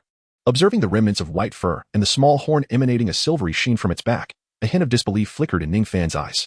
Could it be that his luck had indeed defied the heavens? Instead of acquiring a soul bone, he had directly obtained a celestial beast. Chapter 90. Ugly No Wait. Ningfan gently shook his head. The small fox cradled in his arms, adorned with horns, could hardly be deemed a true celestial beast, the Qing Huang. At best, it could be regarded as a soul beast possessing a trace of Cheng Huang's bloodline. Although its appearance closely resembled that of the genuine celestial beast, it was, in essence, worlds apart from the authentic Qing Huang. For instance, in the records of extraordinary creatures, a true celestial beast, the Qing Huang, could extend the lifespan of anyone riding upon its hornback by a staggering 2,000 years. However, this horned little fox, despite the rich and unique life energy sensed through gentle contact with its back, evidently did not possess the legendary ability to bestow longevity simply by being mounted. For this 1,000-year-old soul beast, which had been effortlessly devoured by the three-eyed golden toad, such miraculous powers were far beyond its reach. Nevertheless, for this little fox, bearing a hint of the mutated Qing Huang bloodline, its horns, located at the core of its back, did indeed play a special role in prolonging life. It was precisely due to the unique small horns on the back of this little fox, acting as a rare treasure, that Ningfan was able to sense its existence. These horns, embodying a trace of celestial beast bloodline, although they could not grant longevity through mere riding, if severed and utilized as a special medicinal ingredient, could yield elixirs capable of extending one's life by several decades. Ningfan gently caressed the small beast nestled in his arms, its body marred by scars, devoid of any unblemished fur, presenting a somewhat unsightly appearance, yet he smiled softly. Initially, he believed that the greatest treasure of this journey would be the 3 vials of eternal earth milk. However, in terms of true value, the little fox he extracted from the belly of the three-eyed golden toad proved to be the most precious find, despite its feeble abilities. This little fox carried the bloodline of a celestial beast, and the protrusions on its back, which could extend lifespan, were indeed extraordinary. In this world, without transcending the mortal coil and lacking the divine grace of deities, even the most exalted among mortals, a 99th rank Douluo, could scarcely hope to live beyond 2 centuries. It is evident how precious a treasure that could extend one's life by several decades truly is. Should this news spread, it would undoubtedly drive the majority of Douluo on the continent, whose lifespans were nearing their end, into a frenzy. However, for Ningfan, who had just recently celebrated his 14th birthday, the little fox's remarkable ability to prolong life was only a momentary surprise, quickly dismissed from his mind. After all, he believed that given his current level of strength, concerns about lifespan were unwarranted. Though possessing a trace of celestial beast blood, this little creature truly bore an unattractive visage. Henceforth, it shall be known as ugly. Ningfan gently stroked the head of the slumbering little beast nestled in his arms. Unperturbed by whether the sleeping fox consented to it or not, he casually decided upon its future name. He had resolutely chosen to nurture this little fox. Despite its feeble combat prowess and the singular bloodline talent it possessed being of little utility to Ningfan, nevertheless, it bore a trace of celestial beast lineage. With proper cultivation, it might one day transform into a true Qian Huang. A genuine powerhouse often necessitates an impressively majestic steed. Imagining himself riding the celestial beast Qian Huang with great aplomb in the future, Ningfan couldn't help but smile with excitement. Little one, having rescued you, you shall accompany me as my loyal steed to repay my kindness. Should you have any objections, feel free to voice them. Although Ningfan had already mentally designated this little creature as his future mount, he still chose to consult the little fox in his arms out of a sense of humanitarian spirit. Clearly, the little fox having just escaped from the belly of the three-eyed golden toad, was blissfully unaware, deeply asleep, and in the midst of recovering from its injuries. It was entirely defenseless and contentedly recuperating, thus it could not hear Ningfan's feigned inquiry and remained unresponsive. Satisfied by this, Ningfan smiled. He was no fiend. After all, he had granted the little fox the opportunity to choose. The little fox's acceptance of its role as a steed was not forced upon it, but rather a voluntary arrangement, considering it had not protested. The outcome was evident. The little fox had tacitly agreed to become his mount. Reflecting upon this, Ningfan gazed at the little fox with even greater tenderness. Now that the little fox was indeed his steed, Ningfan was determined not to treat it poorly. With this thought in mind, he retrieved the ancient earth milk once more, gently pried open the little fox's mouth, and dripped 2 drops of the ethereal essence contained within the ancient earth milk. The vast energy within this milk was not only capable of enhancing a soul master's soul power level, but could also augment the age and strength of a soul beast. Although the little fox had already been chosen as a steed, it was evident that its current strength, age, and size did not meet the basic requirements of a mount. Presently, this little fox was merely a soul beast of 2,000 to 3,000 years of age. To truly possess the abilities of a steed, it would require at least 10,000 years. Even with its celestial beast bloodline, allowing the little fox to grow normally would take no less than a millennium. Ningfan cannot possibly wait for such an extended period. Therefore, in order to swiftly mount this little fox with the bloodline of celestial beasts, Ningfan could only utilize precious treasures such as the eternal earth to hasten the maturation of this little fox. In Ningfan's eyes, a glimmer of anticipation sparkled as he gazed at the petite fox before him. At that moment, the little fox, roused from slumber by Ningfan's movements, seemed to sense the abundant energy emanating from the ancient earth milk that had been infused into its body. During the brief respite, the fox had regained a considerable amount of vitality, and now, with its gem-like bright eyes, it looked up at the human who cradled it, gathering all its strength. It affectionately nuzzled its head against Ningfan's chest, then closed its eyes once more, peacefully drifting into slumber within his embrace, drawing upon the energy of the ancient earth milk to mend its internal injuries and restore its condition. Observing this, Ningfan chose not to disturb the little fox further. With a gentle motion, he returned the jade vial containing the ancient earth milk to his spatial ring, cradling the fox securely in his arms. He resolved not to delay any longer. With a swift step, he exited the cavern, aware that his unexpected discovery of the fox with the bloodline of the heavenly mount had already consumed a significant amount of time. He knew that Zhu Zhuqing and Ning Rongrong must be anxiously awaiting his return, and he could not afford to squander any more precious moments. Chapter 91. Confession. Ningfan cradled his little fox, a cho, as he moved with a ghostly grace through the dense forest, his footsteps barely making a sound. Although he had been cast into the depths of the starry forest by the Titan giant ape, fortune smiled upon him, for he found himself at the edge of its inner sanctum. After discerning his direction, Ningfan pressed onward, determined to reach the vicinity of the camp where Zhu Zhuqing, Ning Rongrong, and the others awaited him. However, just as he was swiftly approaching the forest perimeter in search of his companions, and on the verge of locating Zhu Zhuqing and Ning Rongrong, an unexpected occurrence transpired. Ningfan paused, furrowing his brow as he gazed at the thicket to his right. Suddenly, a faint rustling of leaves brushing against fabric, accompanied by light footsteps, captured his attention. Has she returned after meeting with her 2 brothers? Observing Xiaowu's slender figure, a glimmer of intrigue sparked in Ningfan's eyes as he murmured softly to himself. At that moment, Xiaowu appeared somewhat disheveled. Her attire bore numerous tears, and her once neat scorpion braid had become disordered. Yet, despite her somewhat ragged appearance, she bore no injuries. Moreover, her complexion was unusually rosy, and her presence seemed more robust and composed than before, suggesting a maturity that had developed in her absence. It was evident that after being captured by the Titan giant ape, Xiaowu had not only emerged unscathed but had also experienced a significant leap in her strength, advancing from level 29 to 31, thus entering the rank of Soul Master. As Ningfan's gaze assessed Xiaowu, she too soon turned her attention towards him. Their eyes met briefly in the air, and Ningfan swiftly displayed a look of incredulous delight. Xiaowu, you are alive. Upon witnessing this, Xiaowu, who had been anxiously observing Ningfan and pondering whether he might have uncovered her true identity, placed her hands on her hips and retorted with a hint of irritation. What? You were hoping for my demise? Haha, how could that be? I am simply overwhelmed with joy. When I regained consciousness after being flung away by the Titan giant ape, I searched for your figure but saw none. I thought you had been devoured. Ningfan chuckled heartily, scratching his head.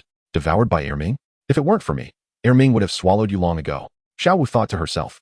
Had she not intervened, Ningfan, with his pure dragon lineage, might have already fallen victim to Erming, perhaps even now being digested. Xiaowu pursed her lips, observing Ningfan with a slight frown as her concerns resurfaced in her heart. Does Ningfan truly comprehend her authentic identity? This lingering doubt, akin to an indelible cloud, persistently shrouds Xiaowu's heart. After all, the resolution to this enigma is pivotal to her continued existence within human society. Xiaowu's gaze is fixed upon Ningfan, her eyes shimmering with a unique significance. Ningfan, however, did not perceive any unusual behavior from Xiao Wu as he approached her and softly spoke. Let us go. As long as we can survive in the grasp of the Titan giant ape, it suffices. I have already discovered the whereabouts of Teacher Xiao and the others. Quickly, share this joyous news with them.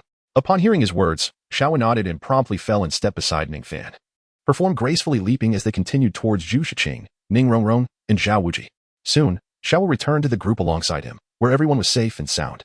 This journey through the Stardow forest, abundant with rewards, seemed to reach its conclusion. Ningfan cast a glance back at the depths of the starry forest, silently contemplating. In his buoyant mood, he remained blissfully unaware of the growing concern etched upon the features of the petite figure following closely by his side, Xiao Wu.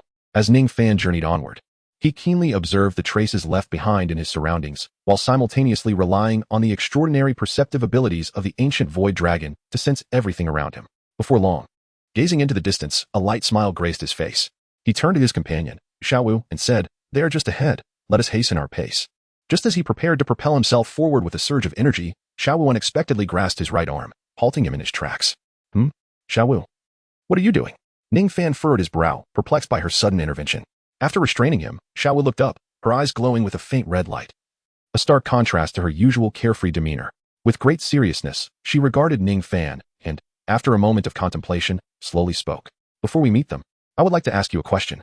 What question? Ningfan raised an eyebrow, gently stroking the little fox nestled in his embrace, casually inquiring. Although he sensed something peculiar about Xiao Wu, he did not dwell on it too much. Upon hearing his response, Xiao Wu took a deep breath, closed her eyes, and then opened them again, locking her gaze onto Ningfan with intensity.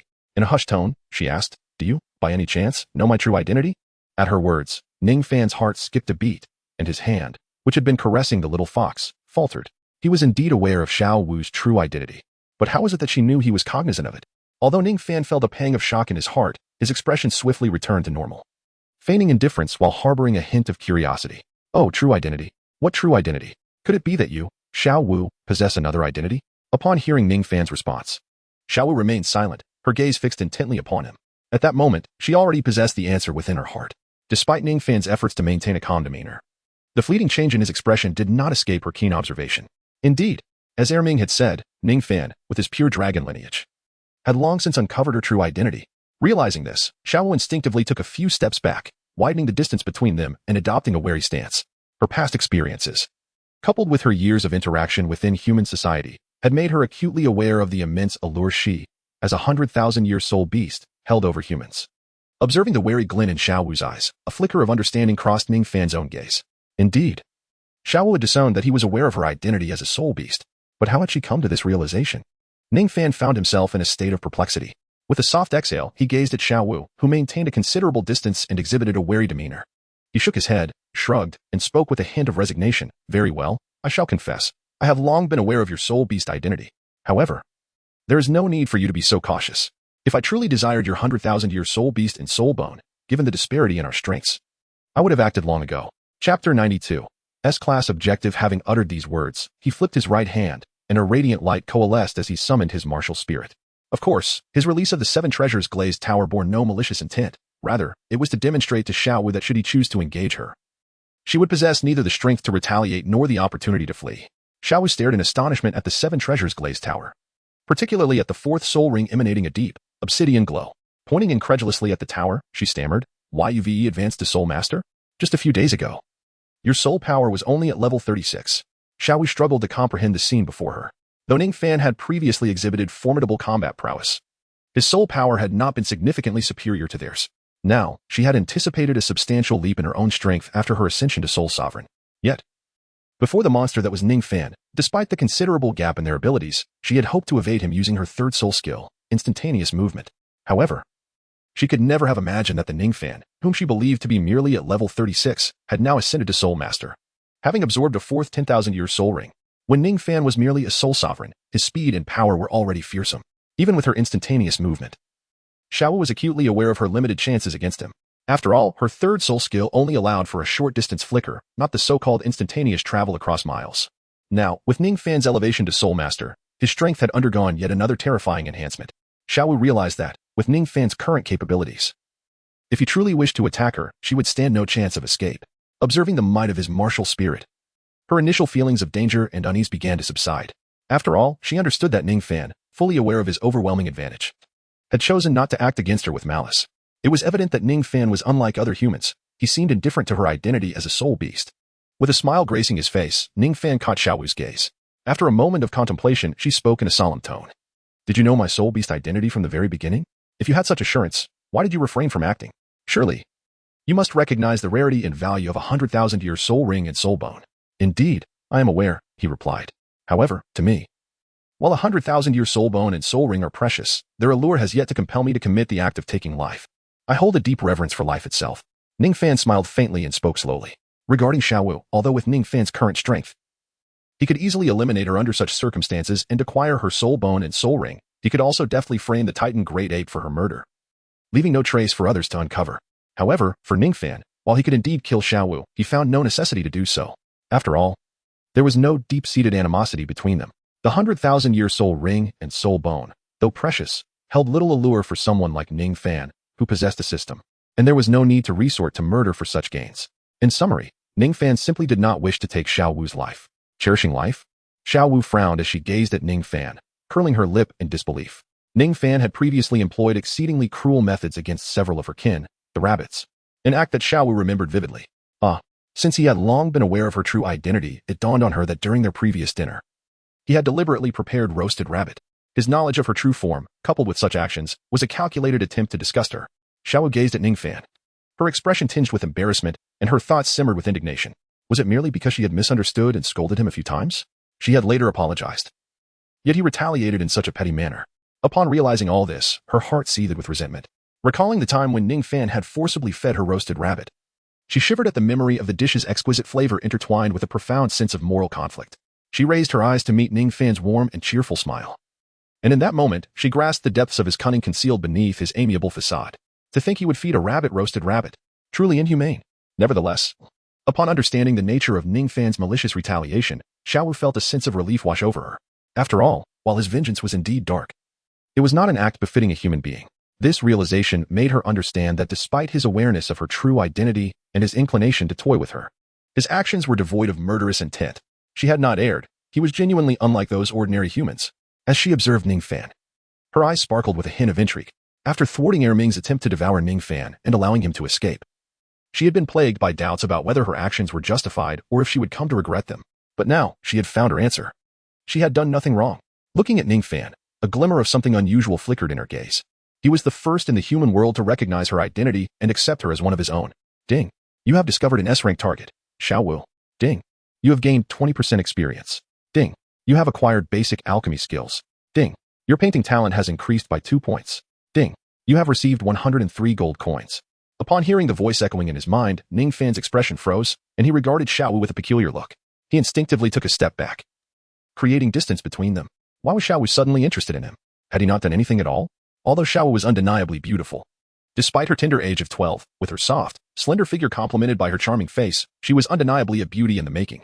Yet, in all honesty, Ningfan truly harbors no interest whatsoever in Xiaowu. He has not a single thought regarding her. At all times, Ningfan embodies the unwavering and quintessential essence of pure love. He resolutely detests and staunchly opposes any behavior reminiscent of a bull-headed figure. Pure love reigns supreme. However, to his astonishment, Xiaowu has been designated as an S-class target. Ningfan blinked in surprise upon observing her. Yet, upon reflection, it is only fitting. As Xiaowu is the original heroine, thus, her classification as an S-class target is indeed reasonable. Furthermore, the rewards associated with S-class targets are significantly more abundant than those of A-class targets. Ningfan gazed at Xiaowu, whispering softly to himself. Level 93, a minor injury. Ningfan could distinctly perceive that the rewards for S-level objectives were markedly superior to those of A-level objectives. Firstly, the cap on experience rewards obtained with each completion had seen a significant increase. Previously, when Ningfan was alongside Ning Rongrong, the experience rewards for each level up consistently fell below 20%. However, during this initial encounter with Xiaowu, he was granted an experience reward of 20%. Moreover, in terms of the enhancement of innate skills, the progression was no longer gradual but rather experienced a sudden increase of 2 points. Certainly, the most immediate and tangible difference was observed in the quantity of gold awarded. In the past, he would receive only a few or a dozen coins, whereas now he was bestowed with over 100 coins. Although this particular change was the most substantial, it was undeniably the least valuable. Ningfan shrugged, regaining his composure as he gazed upon the figure of Xiaowu, thoughtfully stroking his chin. Undoubtedly, after discovering Xiaowu's true identity, Ningfan did not harbor any murderous intent towards her, despite her being a soul beast of 100,000 years. This allowed him to earn a considerable amount of trust and affection in her eyes. In the romantic comedies Ningfan had watched in his previous life, it often began with the protagonists uncovering each other's secrets, leading to the blossoming of their relationship. Perhaps he could seize this opportunity to pursue Xiaowu. However, truth be told, Ningfan had never felt any romantic inclination towards her from the outset. After all, Tang San and Xiaowu had grown up together. Their bond akin to that of childhood sweethearts, Ningfan had no intention of disrupting their relationship. Yet, upon further reflection, this scenario might not be characterized as meddling. After all, meddling typically occurs when a third party intervenes after a relationship has been established, attempting to usurp one of the individuals involved. Currently, Xiaowu and Tang San merely shared a close, sibling-like connection. If Ningfan were to genuinely win Xiaowu's heart, it could hardly be deemed as meddling in the traditional sense. Ningfan fell into deep contemplation, as the rewards associated with this S-rank mission target left him in a quandary. However, at that moment, the image of Zhu Qing, with her radiant smile and graceful demeanor, flashed through his mind, prompting a heavy sigh as he relinquished his peculiar thoughts. Clearing the chaotic musings from his mind, he turned to the petite figure before him, slowly articulating, "You should now comprehend that I harbor no ill intentions towards you. After all, as a 100,000-year soul beast, you possess the extraordinary ability to forsake all your powers and take on human form, all while still in your juvenile state, wandering through human society. Such audacity requires immense courage, and I must admit, I hold you in high regard for that." Ningfan indeed felt a sense of admiration for Xiaowu, whose fearless exploration of human society, despite being a 100,000-year soul beast, was commendable. Her bravery in the face of danger was remarkable, especially considering that she had yet to reach adulthood and attain the soul sage rank, rendering her vulnerable to detection and potential peril from powerful human soul masters. Noticing his gaze, Xiaowu shyly swayed slightly, appearing somewhat flustered. "Well, in truth, I possess little courage. I am merely curious about human society. Initially, I intended to cultivate to the soul sage level before stepping into the human realm. However, the thought of waiting over a decade to reach that level proved unbearable. After some time spent in training, I found myself unable to resist the allure of human society any longer.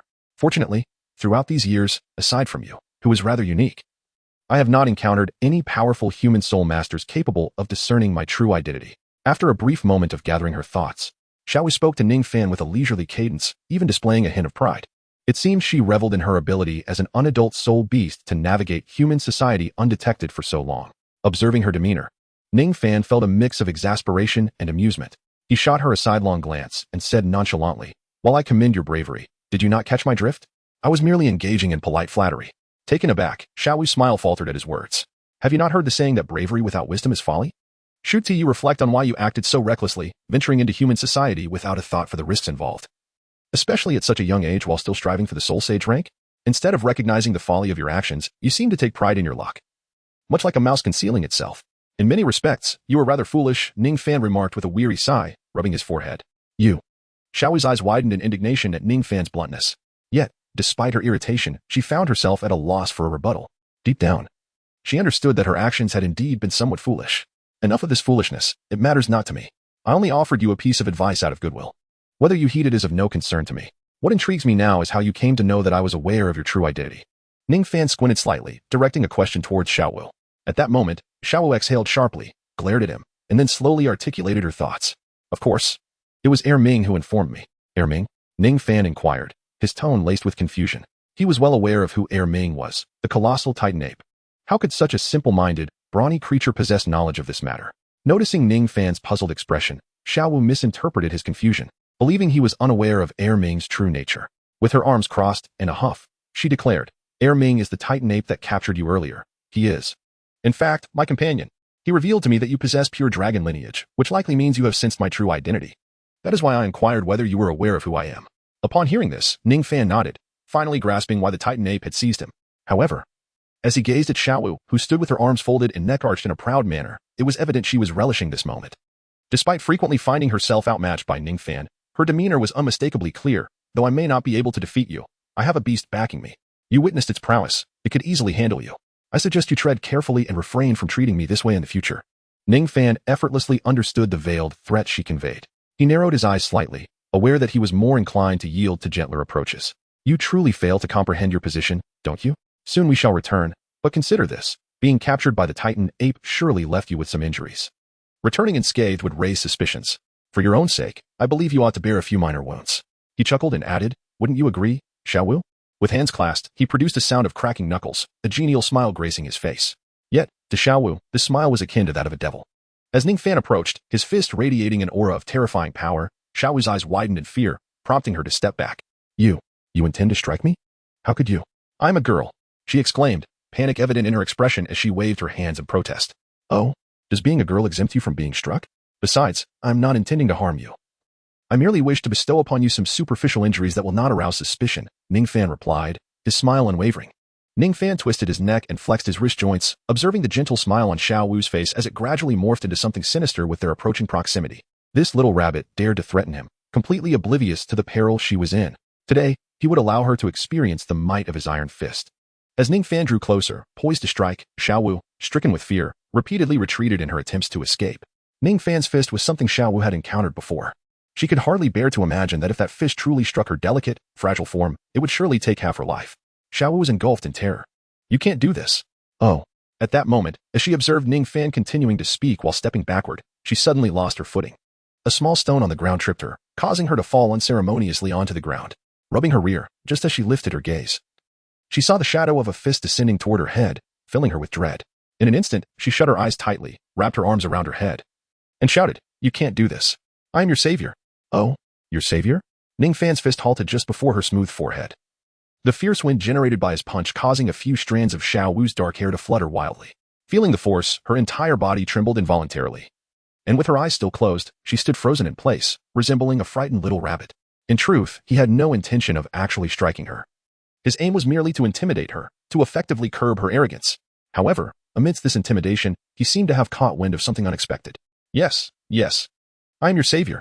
You cannot do this. Xiaowu opened her eyes, looking at Ningfan while quickly nodding her head. Why? Ningfan arched an eyebrow and spoke softly. Because I saved you. You possess pure dragon blood within you, and thus, Ming intended to capture you for the purpose of devouring you. However, it was only through my intervention that he ultimately allowed you to leave. Upon witnessing Ningfan relent, Xiaowu hurriedly addressed him, her eyes filled with pleading, hoping that he would spare her in light of her life-saving efforts. Oh. So the intention was to consume me, is that so?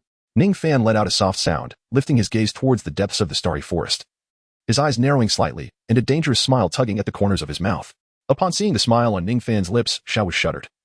For it bore an uncanny resemblance to the expression he wore moments before he had intended to strike her. A sudden realization washed over her. It seemed she had inadvertently led Ming into a predicament. After all, Ningfan's strength was advancing at an alarming rate, and with such a petty disposition. If he were to surpass Ming in power one day, it would spell disaster for Ming due to her words today. Ming, I'm truly sorry. Xiaowu silently apologized in her heart. She then raised her head, gazing at Ningfan with pleading eyes, assuring him, So, considering I saved you, could you possibly spare me this once? I promise I shall never oppose you again. You saved me once, but did I not also attempt to save you? Although my efforts were in vain, we are even now, Ningfan replied, retracting his fist and speaking with a nonchalant demeanor. Though Xiaowu had indeed saved him, he too had recklessly endeavored to rescue her from the Titan Great Ape, risking his own life in the process. Coughing lightly, he acknowledged that in reality, his actions might not have been as reckless as they appeared, that he had indeed placed himself in jeopardy. While his motives had been driven by personal interests, his actions, coupled with Xiaowu's words, indicated that he had genuinely risked his life to save her. Thus, Ningfan concluded that their debts of gratitude could be entirely neutralized. Xiaowu nodded obediently, though internally she held a dismissive attitude. After all, the Titan Great Ape had posed no real threat to her, and she had no need for Ningfan's intervention. Had she not persuaded Ming, it was likely that Ningfan would have already been digested and expelled due to Ming's actions. Despite her inner thoughts, she was aware of Ningfan's petty and cunning nature, and thus she did not express her disdain, merely nodding in compliance.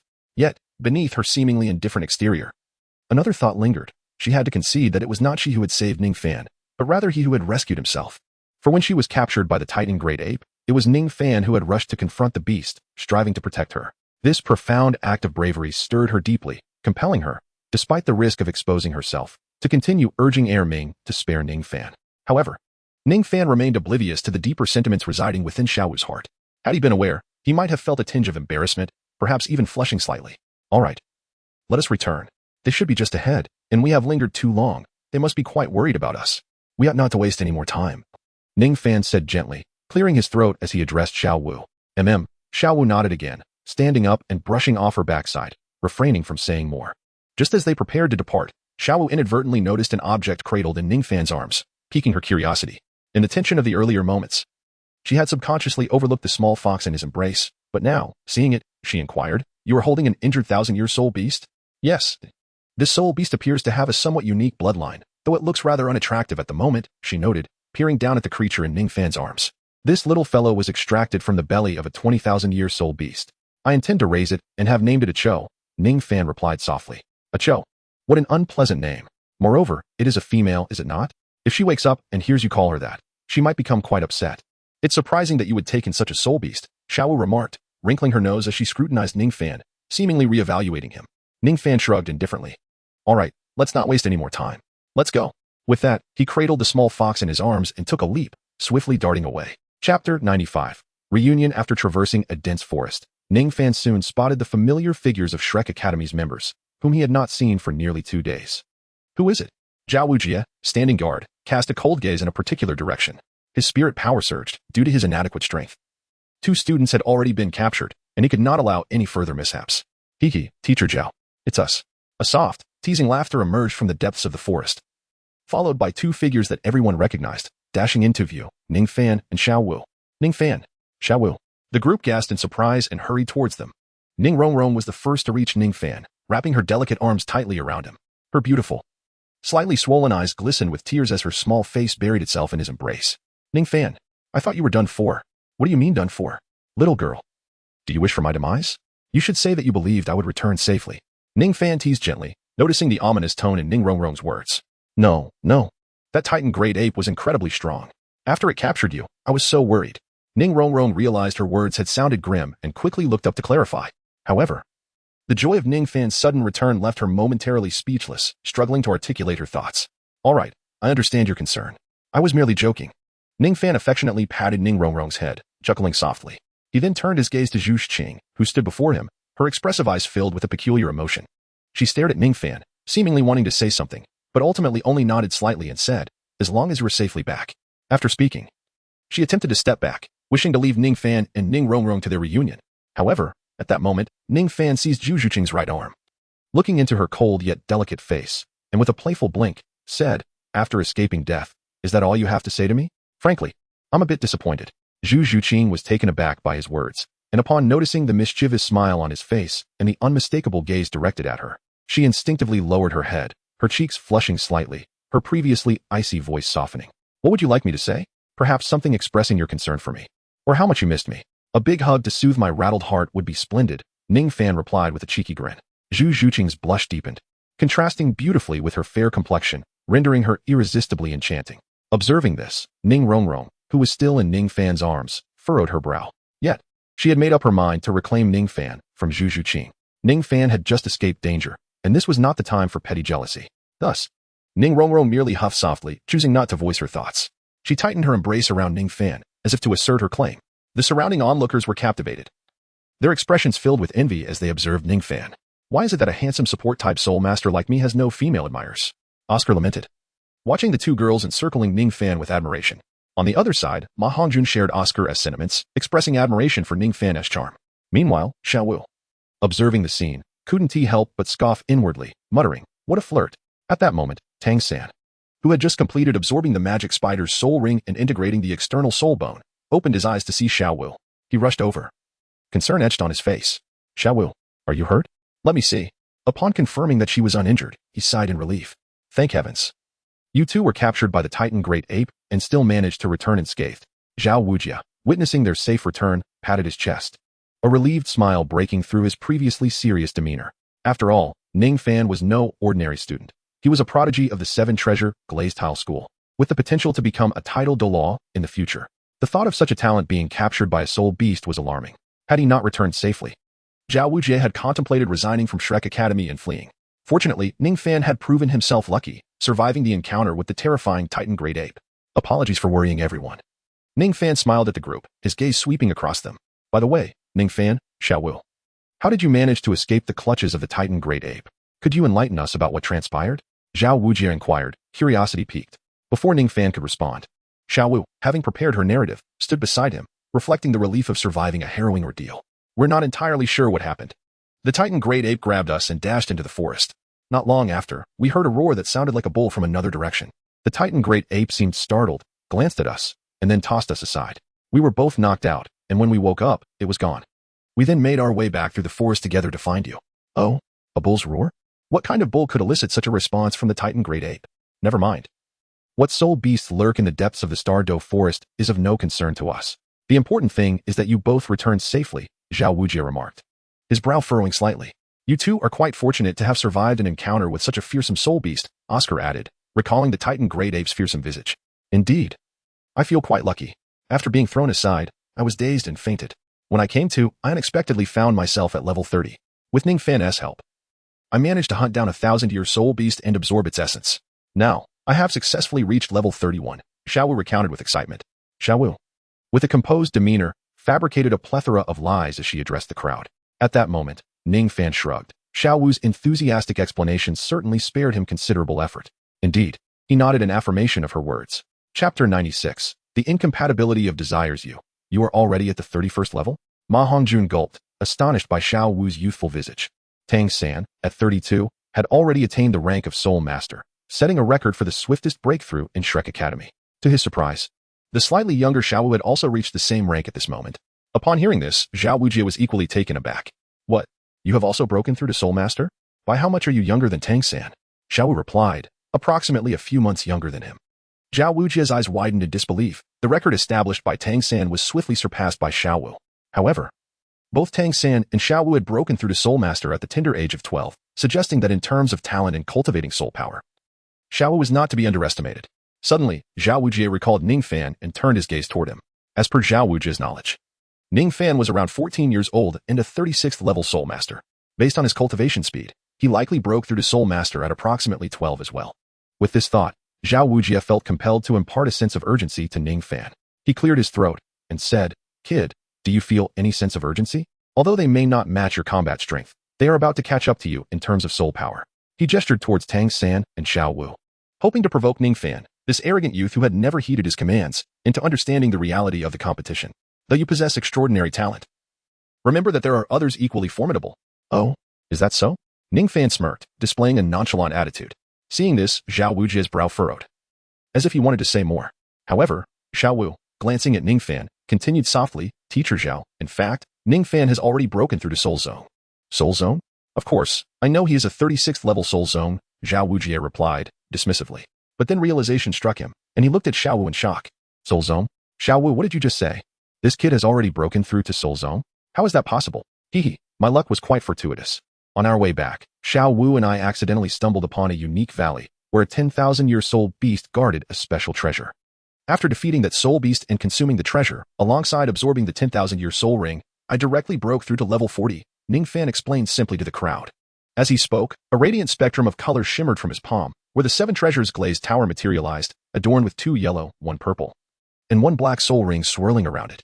In response, everyone fell into a stunned silence. A 14-year-old soul zone? What manner of monster is this? Moreover, his 4th soul ring was an extraordinary 10,000-year soul ring. Even more astonishing was the fact that Ningfan had managed to hunt a 10,000-year soul beast.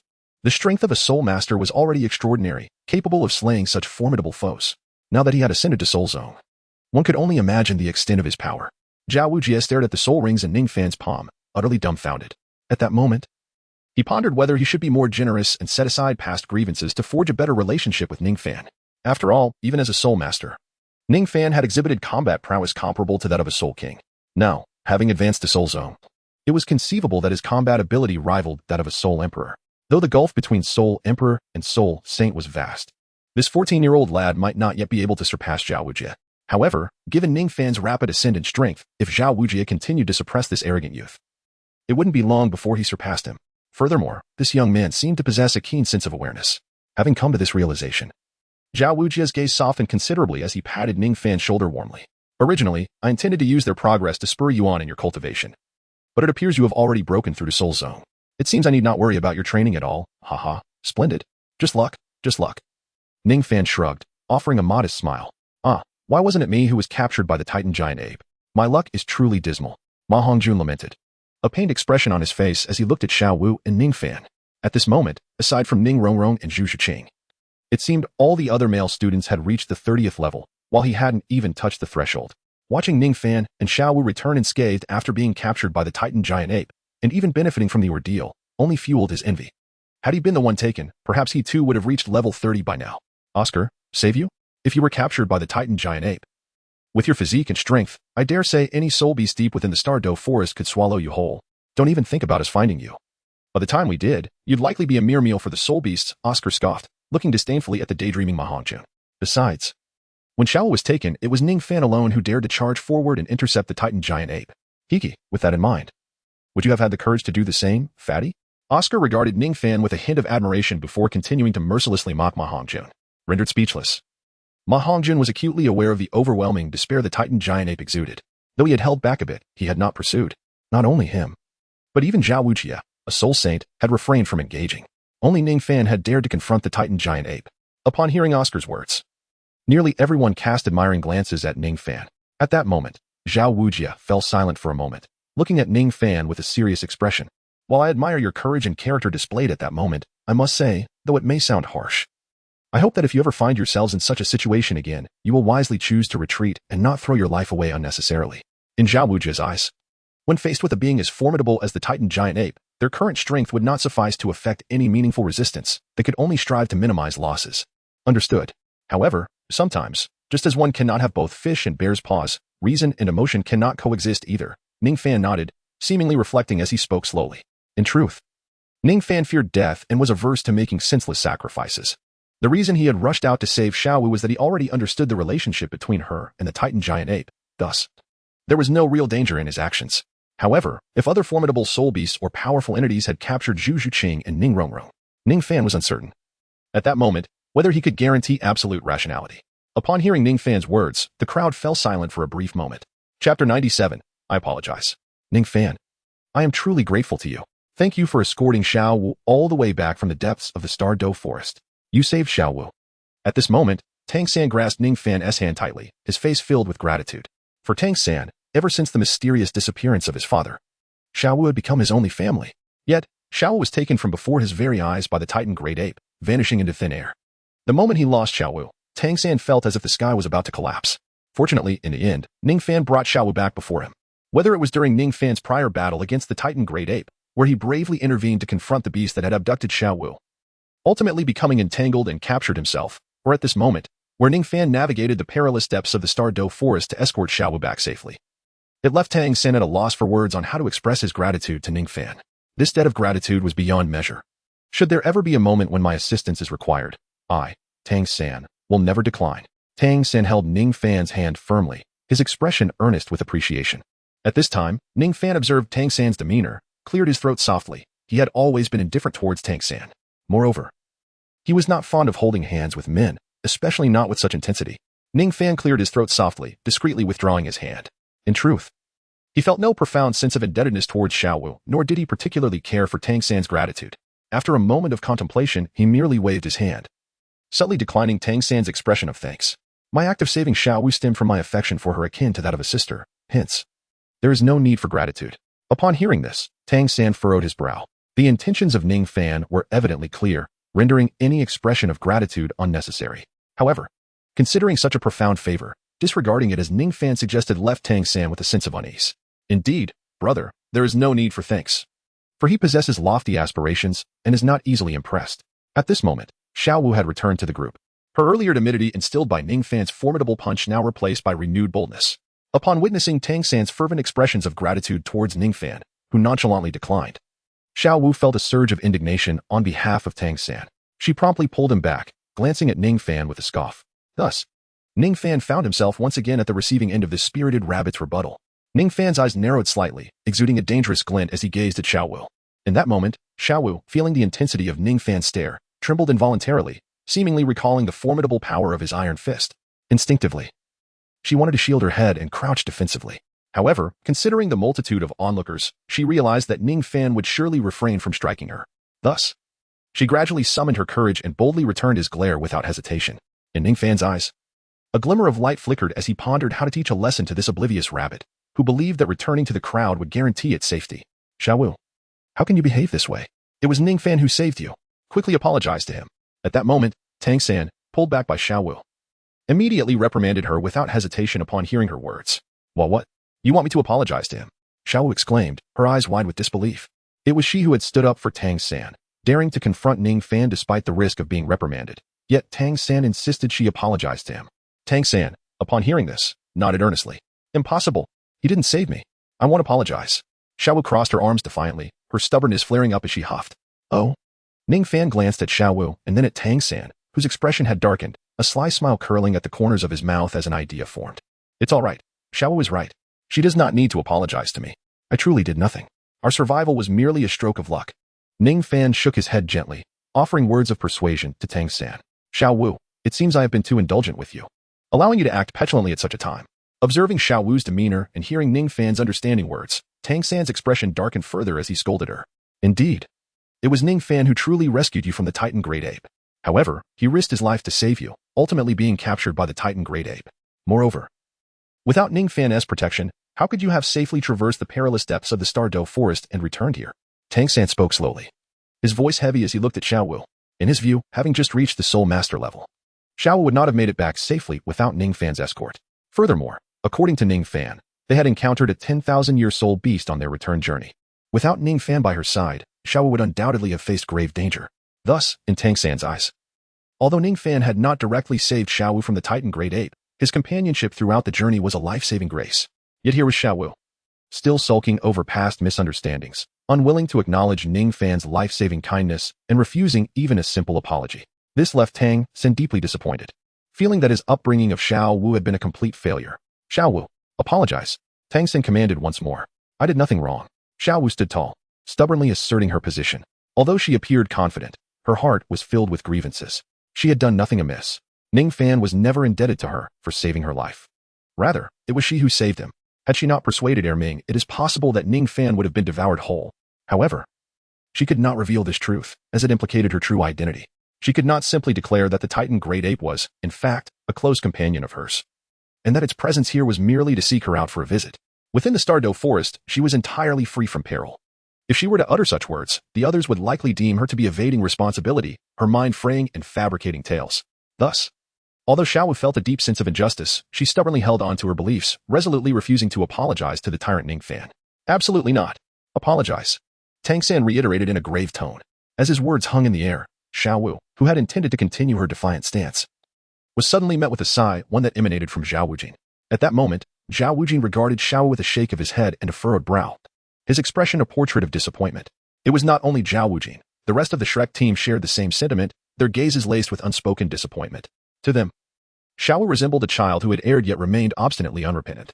Feeling the weight of their stares, Xiaowu turned to Ningfan, only to catch a glimpse of a subtly concealed smile at the corner of his mouth. This intensified her sense of grievance, tears welling in her eyes as she beheld her brother's unfamiliar, stern, and somber visage, along with the disapproving glances from the others. She realized she had ensnared herself in a deadlock. Her only options were to submit to Ningfan or to confess her identity to prove her innocence. The thought of revealing her true self filled her with trepidation. Thus, her only recourse was to extend an apology to Ningfan. Reflecting on the dangerous glint in his eyes moments ago, regret flooded her heart, compounded by an overwhelming sense of injustice. She had never anticipated such a turn of events. Ningfan's retribution arrived with astonishing swiftness. However, a wise hare does not nibble at the bait in front of it. I, Xiaowu, shall endure. With a sorrowful expression, Xiaowu fell silent, directly approaching Ningfan. She lifted her head, gritting her teeth, and offered her apology to him word by word. I am sorry. It was my fault. Chapter 98. The adopted sister. Upon hearing Xiaowu's reluctant and gritted apology, Ningfan's lips revealed a gentle smile. He patted Xiaowu's shoulder and softly reassured her. It's all right. You have done nothing wrong. There is no need for you to apologize to me. Ningfan affectionately patted Xiaowu, his magnanimous demeanor, unencumbered by past grievances, eliciting admiration from those who beheld him. Tang San, witnessing Ningfan's readiness to forgive Xiaowu so readily, found himself harboring considerable fondness for Ningfan. Xiaowu, too, noticed the shift in sentiment. However, she could only simmer in silent resentment, daring not to reveal her feelings, for she felt utterly powerless against Ningfan, whom she perceived as a cunning adversary. After all, the others remained oblivious to the underlying truth, all aligning themselves with Ningfan. What stung Xiaowu most was the betrayal of Tang San, whom she believed would unconditionally support and understand her. Instead, he stood by Ningfan's side, speaking on his behalf and even pressuring her to apologize. In that moment, as Xiaowu gazed at Tang San, her eyes brimmed with bitterness. Thank you, Ningfan, for saving Xiaowu. As I have said before, should you ever find yourself in peril or require assistance, regardless of the nature of your need, I shall extend my aid and gratitude for today's kindness. Upon witnessing Xiaowu's apology, Tang San clasped his fists and reiterated his intent to repay Ningfan's benevolence. At this, Ningfan raised an eyebrow. He was capable of offering assistance in any matter, yet if he acquiesced to this request, it would be tantamount to claiming Tang San as his subordinate. However, Ningfan had no desire to take Tang San under his wing. Moreover, he felt no genuine obligation to save Xiaowu. His so-called act of rescue was merely a facade, and Xiaowu, constrained by her identity, could not expose the truth, resorting instead to fabricating a lie. Thus, according to Xiaowu's narrative and Ningfan's actions, everyone attributed her safe return from the depths of the Star Dough forest solely to Ningfan's protection. Ningfan, indifferent to such trivialities, observed Xiaowu rejoin the crowd, unperturbed by the leverage he still held over her and displaying a brazen defiance. As if she believed he could not touch her. This prompted Ningfan to contemplate further exploiting his supposed act of salvation. Nonetheless, he intended only to make a verbal use of this so-called life-saving favor, seeking a slight advantage. It would be beneath him to truly manipulate Tang San as a subordinate based on a non-existent obligation. Though Ningfan prided himself on his audacity, he still possessed a sense of dignity. After all, Xiaowu was privy to the truth, while she currently refrained from disclosing it. Should her identity be revealed in the future, and this matter come to light, he would be branded a despicable scoundrel. Such an outcome was undesirable. If he were the sole keeper of this secret, well, Ningfan would never stoop to such a morally bankrupt act. Therefore, with a gentle smile, he gracefully declined. I have already stated, Xiaowu is both my companion and akin to a sister. These actions are simply my duty. No need for thanks. Ningfan replied softly. Observing the way Xiaowu glared at him, a smirk playing at his lips as he lightly patted her head. This seemingly affectionate gesture appeared perfectly natural. As if Ningfan genuinely cherished Xiaowu as a younger sister. Yet, only Ningfan and Xiaowu were aware of the truth behind it all. Ningfan gently patted Little Wu's head, presenting an outward appearance of harmony. However, beneath the surface, he was issuing a subtle warning to her. Behave yourself. You little rascal cannot possibly contend with me. Little Wu was well aware of this truth, yet with everyone gathered around Ningfan, including Tang San, she found herself compelled to temporarily lower her proud head, yielding momentarily to Ningfan's overwhelming presence. Yes, she must remain calm.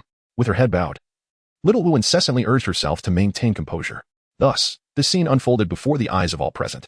Ningfan gently patted Xiaowu on the head, and she obediently lowered her gaze, exuding an aura of tranquility and harmony. The two appeared to be true siblings. Siblings, perhaps? At that moment, after Ningfan had once again declined Tang San's gratitude, Tang San was deep in contemplation about how to repay Ningfan when he suddenly caught sight of this scene. A flicker of thought sparkled in his eyes, revealing a hint of deliberation, as if he were making a significant decision. He then glanced at Ningfan and Xiaowu, exhaled softly, and a smile crept onto his lips, his expression suggesting an epiphany. I understand now. Xiaowu, Ningfan, since you regard Xiaowu as a sister, why not, like us, acknowledge her as a sworn sister? Tang San said earnestly, his gaze fixed on Ningfan. What? Upon hearing this, Ningfan's eyes twitched slightly. Observing Tang San's serious demeanor, which seemed devoid of jest, Ningfan momentarily found himself at a loss for words. However, he soon grasped the situation. Noticing the astonishment etched on Tang San's face. To acknowledge Xiaowu as an adopted sister? Would that not imply that he was indirectly accepting Tang San as a subordinate? What a splendid idea. Amidst Ningfan's astonishment, Zhao Wuji erupted into hearty applause, exclaiming his approval. Indeed, this proposal held merit. At this juncture, Oscar and Ma Hongjun exchanged knowing glances, nodding in agreement as they simultaneously articulated their thoughts. Since Ningfan regarded Xiaowu as a sister and rescued her without seeking recompense, it would leave Tang San at a loss for gratitude. Thus, if they simply designated Xiaowu as Ningfan's adopted sister, the matter would be resolved. Adopted sister? Ning Rongrong cast a glance at Xiaowu, her lips curling in a dismissive smirk, seemingly indifferent. An adopted sister is just fine, as long as she poses no threat to her claim on Ningfan. Therefore, she harbored no objections against Xiaowu becoming Ningfan's adopted sister. Ning Rongrong harbored no objections, and naturally, the aloof Zhu Zhuqing on the other side remained silent. For Tang San, he genuinely wished for Ningfan to become a brother to Xiaowu, just as he was. After all, Ningfan had demonstrated remarkable courage, risking his life to protect Xiaowu during previous crises, which clearly illustrated his affection for her. Moreover, Ningfan possessed formidable strength with him around. Xiaowu would be safeguarded more effectively. Hence, Tang San resolved to have Xiaowu acknowledge Ningfan as her sworn brother. In the blink of an eye. Apart from the two directly involved, almost everyone concurred with Tang San's proposal. You want me to be the elder brother of this troublesome little rabbit? What will happen when the spirit hall pursues us? Would I not become a mere shield? Ningfan silently scoffed. Entirely disinterested in the role of elder brother to Xiaowu and Tang San, he was prepared to refuse again. However, just as he was about to speak, Xiaowu's sharp voice rang out instantly. No, absolutely not. I refuse to acknowledge such a person as my brother. Xiaowu lifted her head and shouted, her words laced with unmistakable rejection and disdain. Upon witnessing this, Ningfan raised an eyebrow, his thoughts shifting in an instant. For Ningfan, only he held the right to disdain this little rabbit. When did it become her place to reject him? Initially, he had been inclined to respect her wishes and decline Tang San's proposal. But since this little rabbit was so ungrateful, he could only reluctantly acquiesce to Tang San's request and become Xiaowu's elder brother. As for the myriad troubles that might accompany Xiaowu, Ningfan was rather indifferent. After all, everything else could wait. His primary desire at present was to torment this ungrateful little rabbit. Xiaowu's loud refusal caused the playful smiles on everyone's faces to freeze instantly. Meanwhile, Ningfan wore an awkward expression, glancing at Tang San and saying with a sheepish tone, "Heh, brother Tang San, there's no need to say more. It seems Xiaowu greatly dislikes me. Since she is unwilling, perhaps we should abandon this matter." Ningfan's face bore a hint of awkwardness, manifesting a slight sense of embarrassment and a tinge of regret. Of course, this was all an act. However, despite Ningfan's feigned discomfort, Tang San's expression was genuinely marked by palpable embarrassment. After all, it was he who had proposed that Xiaowu consider Ningfan as her sworn brother. Unexpectedly, before Ningfan could utter a word, Xiaowu had outright and mercilessly rejected the notion. Witnessing Ningfan's awkward demeanor only intensified the guilt that weighed heavily on Tang San's heart. Immediately, he darkened his expression and shouted at Xiaowu, "Enough. Xiaowu, you have truly disappointed me today. You show no regard for others' feelings, acting selfishly." Xiaowu's eyes widened in shock as she prepared to retort, but the words caught in her throat. The unfamiliar sight of Tang San's anger filled her with a sense of strangeness and a hint of trepidation. "Thus it is decided, from today forth. Ningfan shall be your elder brother." At that moment, Tang San, having witnessed Xiaowu's repeated acts of defiance without any justification, resolved to take a stand on her behalf as her elder brother. Nevertheless, Xiaowu stubbornly continued to refuse, albeit her voice had softened considerably. Tang San let out a sigh, lowering his hands in disappointment and weakness, saying, "If you continue to act this way, then you need not call me brother any longer." Upon hearing this, Xiaowu's eyes flashed with disbelief, a mixture of sorrow and anger reflected in her gaze. It seemed unfathomable that after 6 years of camaraderie, Tang San would sever their sibling bond over such an incident. "If you still wish to acknowledge me as your brother, then you must call Ningfan big brother," Tang San said softly, his tone grave as he awaited Xiaowu's decision in silence. Tears welled in Xiaowu's eyes. Understanding Tang San's nature, she realized he was not jesting. Should she persist in her obstinacy, he would indeed cease to maintain their previous relationship. Although Xiaowu was reluctant to concede, she cherished the bond with Tang San, her first friendship in the human world, and did not wish to see it end over this matter. Struggling within herself, her eyes flickered, her expression shifting. Ultimately, she relented. Bowing her head, she emitted muffled sobs, approaching Ningfan. Her lips parted, struggling for a long while before she finally managed to utter the 2 words with great difficulty, "Big brother." "Ah, Xiaowu." As soon as Xiaowu's words fell, Ningfan, anxious not to neglect her, promptly responded, patting her head and seamlessly stepping into the role, replying, "Xiaowu, my little sister." Upon hearing the affectionate term, "little sister," the emotions Xiaowu had been suppressing erupted forth. Tears streamed down her face, resembling a weeping pear blossom, as she covered her face and fled, crying, "Woo-woo, Xiaowu." Observing her retreating figure and the faint sounds of her sobs, Ningfan stroked his chin, reflecting, "Alas, alas, she is still just a little girl. Perhaps I have indeed been a bit too harsh. But is it truly so difficult to accept me as her sworn brother? To be honest, you little rabbit, you have gained quite the fortune." Ningfan shrugged, silently contemplating. After both Ningfan and Xiaowu returned safely from the Douluo forest, having unexpectedly forged a brother-sister bond, there was no longer any reason for the group to linger in the forest. They hastened their journey back to the academy. Thus concluded the perilous yet rewarding adventure in the Douluo forest for Ningfan. As Ningfan returned to the tranquility of academy life, far away in the Qibao Glaze sect, unrest stirred due to his presence. In the sect's conference hall, the northern side featured a seat of intricately carved brocade wood, adorned with a large piece of emerald jade that emanated a gentle aura, indicative of its immense value. Seated upon this chair was a man of refined appearance, with a straight nose and squared jaw, exuding an air of elegance in his immaculate white robe. His long, smooth black hair cascaded down his back, resembling an ordinary scholar. If Ningfan were present, he would undoubtedly recognize this individual as Ning Fengji, the leader of the Qibao Glazed sect who had once expelled him. Despite his high status, Ning Fengji bore no semblance of the imposing authority typically associated with his position. He sat casually, observing a middle-aged man in a resplendent red robe, who was animatedly reporting on the recent mission with fervor. "Sect leader, I never anticipated that Ningfan had concealed his talents while at the Qibao Glazed sect. It was only upon his departure that he truly revealed his capabilities. If I may be so bold, his innate gifts and strength are undoubtedly among the finest of this era. With proper cultivation, I firmly believe that in a few decades, our sect shall produce another titled Douluo who will astound the continent." Listening to the middle-aged steward's animated account, Ning Fengji felt an inexplicable headache and rubbed his temples. Ningfan? He had thought that for quite a while he would no longer hear that previously bothersome name, except in the company of himself and his daughter. Yet, Unexpectedly, during the mission he had dispatched to escort the girl safely to Shrek Academy, he encountered that young man once again. Moreover, this lad had suddenly risen in strength and prowess, effortlessly overpowering the elite battle soul disciples of the Seven Treasures Glazed sect, although Elder Mo below was doing his utmost, gesturing animatedly and vividly narrating Ningfan's exceptional talent and formidable power to make Ningfingji comprehend Ningfan's terrifying potential and his significance to the Seven Treasures Glazed sect. Ningfingji could only support his forehead with his hand, gazing at the hall with a complex expression. He found it utterly incomprehensible that the very boy who had deceived his daughter's affections and left the Seven Treasures Glazed sect possessed such remarkable abilities. Chapter 100. Ningfingji's Contemplation. Ningfingji is utterly perplexed, completely unable to comprehend the situation. Moreover, isn't Ningfan's martial soul the Seven Treasures Glazed Pagoda? How could a 36th level support soul master overpower a 38th level battle soul master with such ease, rendering them utterly defenseless? Is such a feat conceivable? Were it not for Ningfingji's understanding of Emoji's character, known for his calm demeanor and prudent handling of affairs, instilling trust and never indulging in levity, Ningfingji would not have entrusted him with the task of escorting his daughter to Shrek Academy. Emoji performed admirably in delivering his daughter to the academy. However, how did this enigmatic Ningfan suddenly emerge? This fellow seems to be an unshakable specter. And how does he know about Rongrong's presence at Shrek Academy?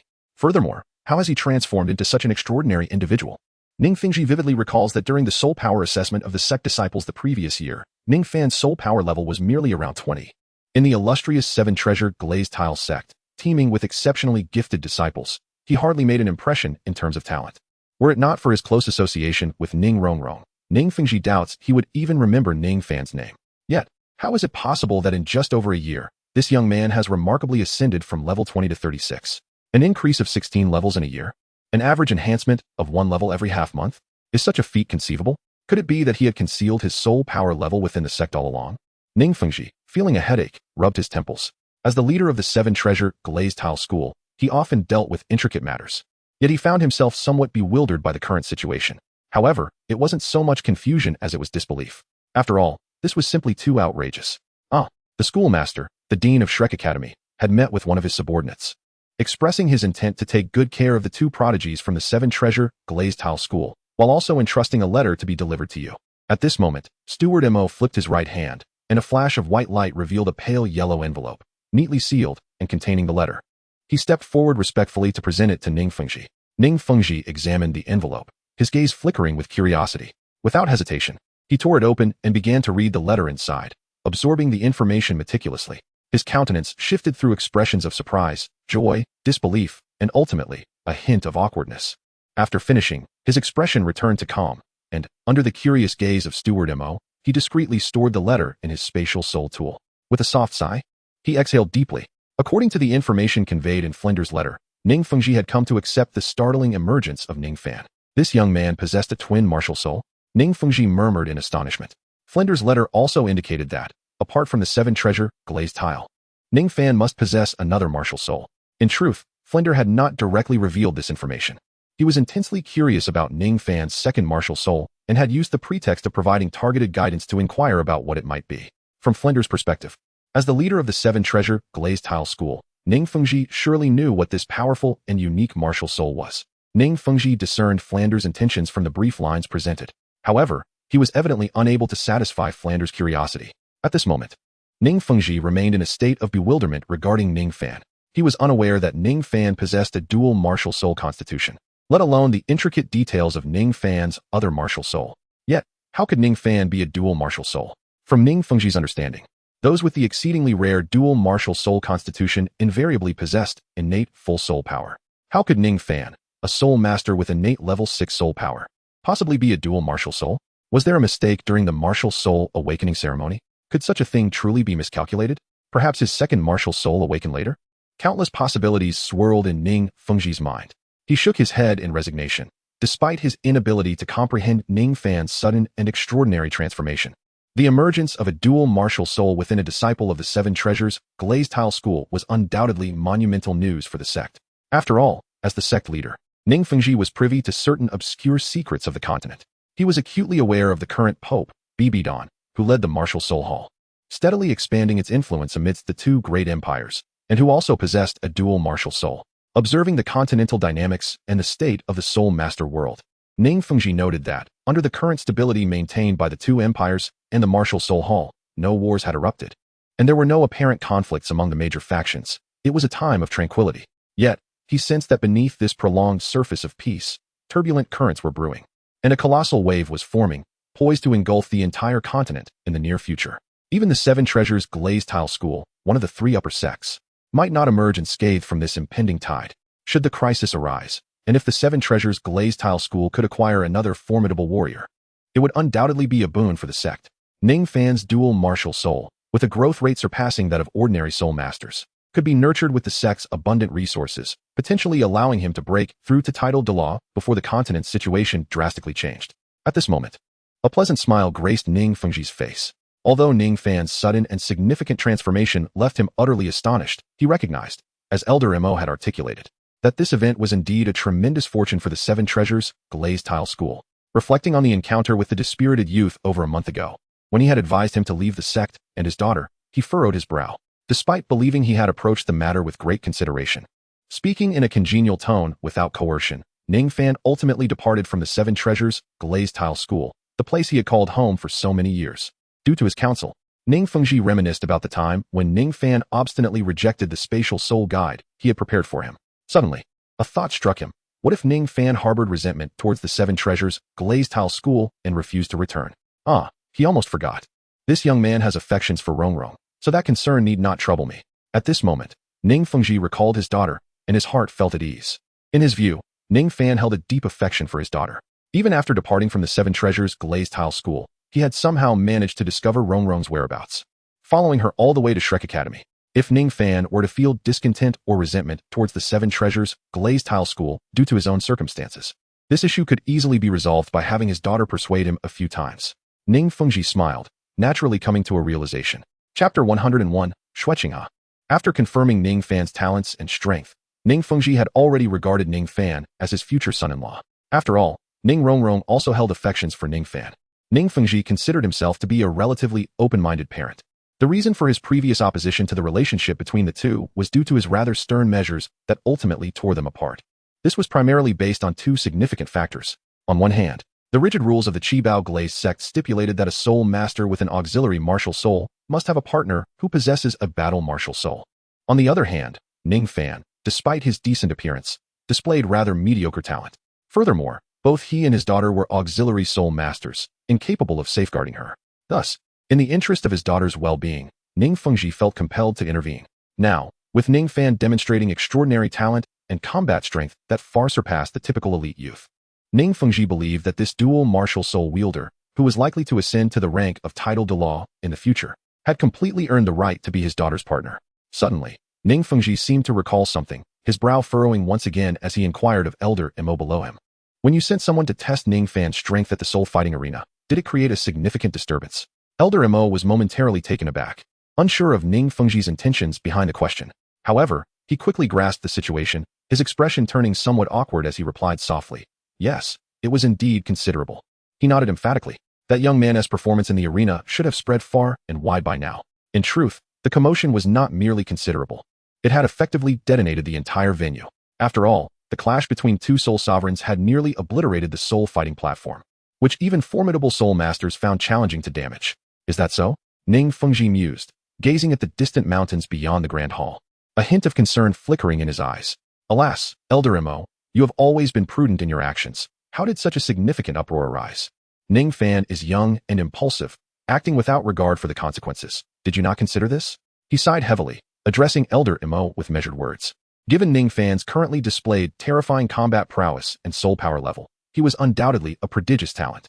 Although such extraordinary gifts were striking and held immense potential, their actual strength was not yet formidable. Should any major powers wish to target him, dispatching a few capable individuals to eliminate these still developing prodigies would suffice to extinguish their potential prematurely. The Qibao Glazed sect ranks second among the top 3 of the 7 major sections. However, with the Haotian sect having long since retreated and sealed its gates, the Qibao Glazed sect now stands as the strongest among contemporary sections. Most forces across the continent, intimidated by the might of the Qibao Glazed sect, dared not harbor any ill intentions towards Ningfan, who had yet to mature. Yet, the complexities of human nature remain inscrutable. The terrifying potential displayed by Ningfan may evoke feelings of threat and envy in others. Without the protection of the powerful from the Seven Treasures Glazed sect, he might fall prey to sects that harbor animosity towards his own. After all, if Ningfan were merely an ordinary genius, Ningfengji would not need to worry about his safety. However, based on the words of Elder Mo regarding Ningfan's combat prowess and his dual martial souls, it is evident that he attracts too much attention. If he were to act too ostentatiously, he could easily provoke deadly peril. Generally, major powers do not pose a significant threat to the Seven Treasures Glazed sect, yet there remains a lingering fear. With this thought, Ningfengji let out a deep sigh. Fortunately, both Flanders and Zhao Wujia are formidable, having established considerable reputations on the continent. Unless a title Douluo or multiple soul Douluo and soul saints intervene, Ningfan should be safe at Shrek Academy. For now, Ningfengji suppressed his worries. He is exceedingly anxious about Ningfan's safety, fearing that this future title Douluo of the Seven Treasures Glazed sect might meet an untimely end. Elder Mo, issue a directive to our intelligence agencies to closely monitor the movements of all soul saints and above from the major powers, especially those of certain special factions. Any unusual activity must be reported immediately. Additionally, ensure that Ningfan's safety is discreetly protected, Ningfengji instructed, shaking his head softly. Understood. Elder Mo replied respectfully, bowing before promptly departing. Left alone, Ningfengji sat in his chair, his expression shifting as he lowered his head in contemplation for a lengthy moment. Eventually, a flash of white light emanated from his right hand, revealing a piece of correspondence sent by Flanders. As he read its contents, a smile crept onto his face. Heavens! What is Flanders thinking? He actually believes that lad is my illegitimate child? Although he is not my son, given his relationship with Rongrong, he could be considered half a child of mine. Ningfengji mused, folding the letter carefully.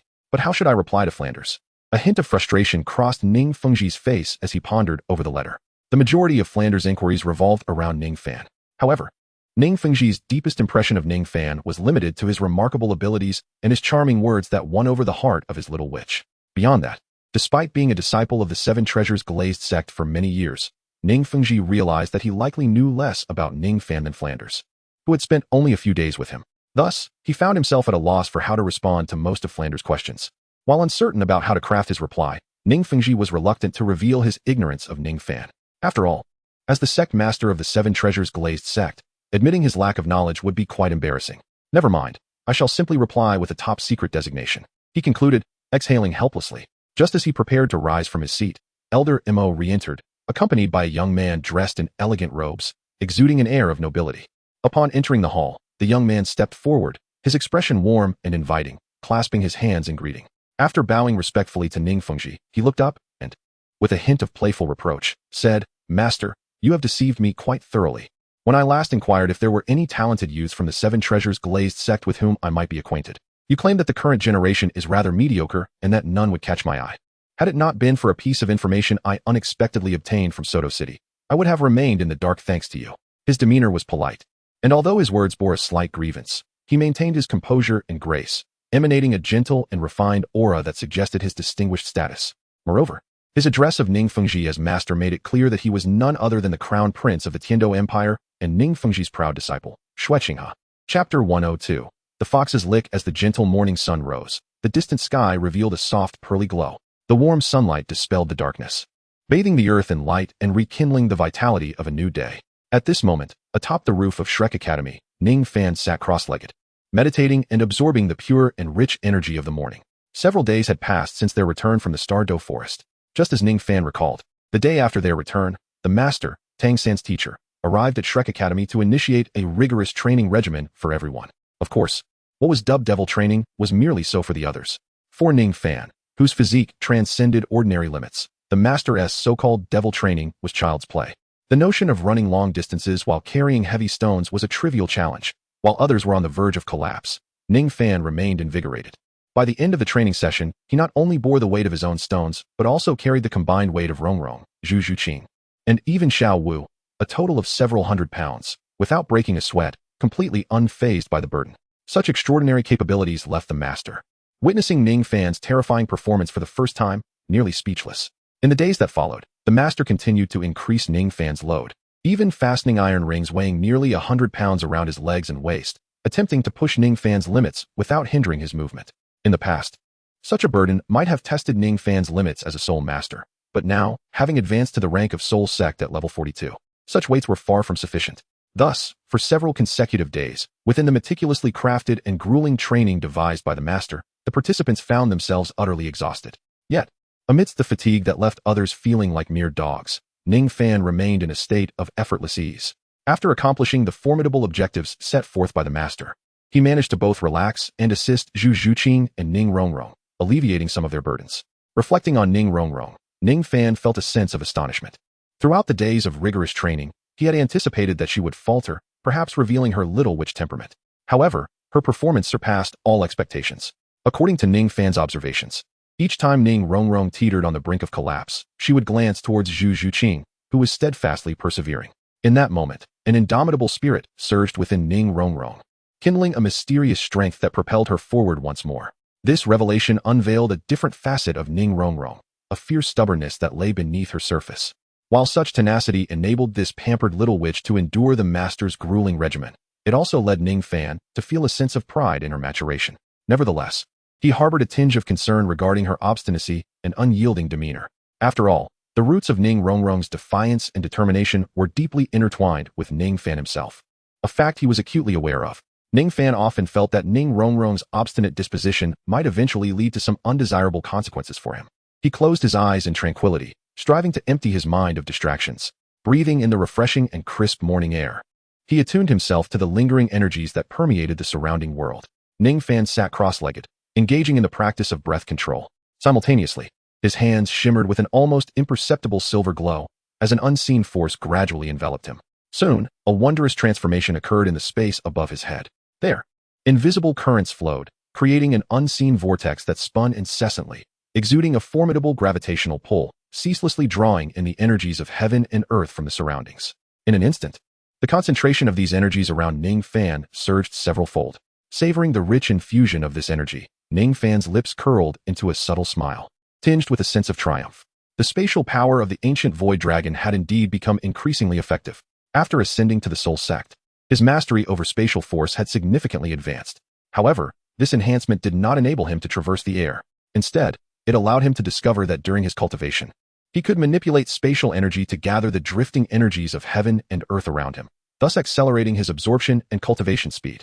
Originally, Ningfan's cultivation pace was already accelerated due to the presence of a system. Now, with the revelation of spatial power's benefits in his practice, his speed increased yet again. Coupled with the essence of the earth nurtured over millennia, even as a member of the soul sect, his cultivation speed should have considerably slowed. Yet, under these numerous advantageous conditions, he was confident that he could break through to the next level within a month. Within less than a year, or even half a year, he could ascend to the rank of Soul King. Once upon a time, Tang San had achieved the rank of Soul King at the tender age of 18, setting a remarkable record for the fastest ascent to that level in the Douluo continent. Today, Ningfan aimed to shatter that record, aspiring to reach the Soul King status before the age of 15. Just the thought of being a 15-year-old Soul King nearly brought a triumphant laugh to his lips. Cultivation truly felt as effortless as eating or drinking, as Ningfan skillfully wielded spatial power, suppressing his excitement to focus on his training.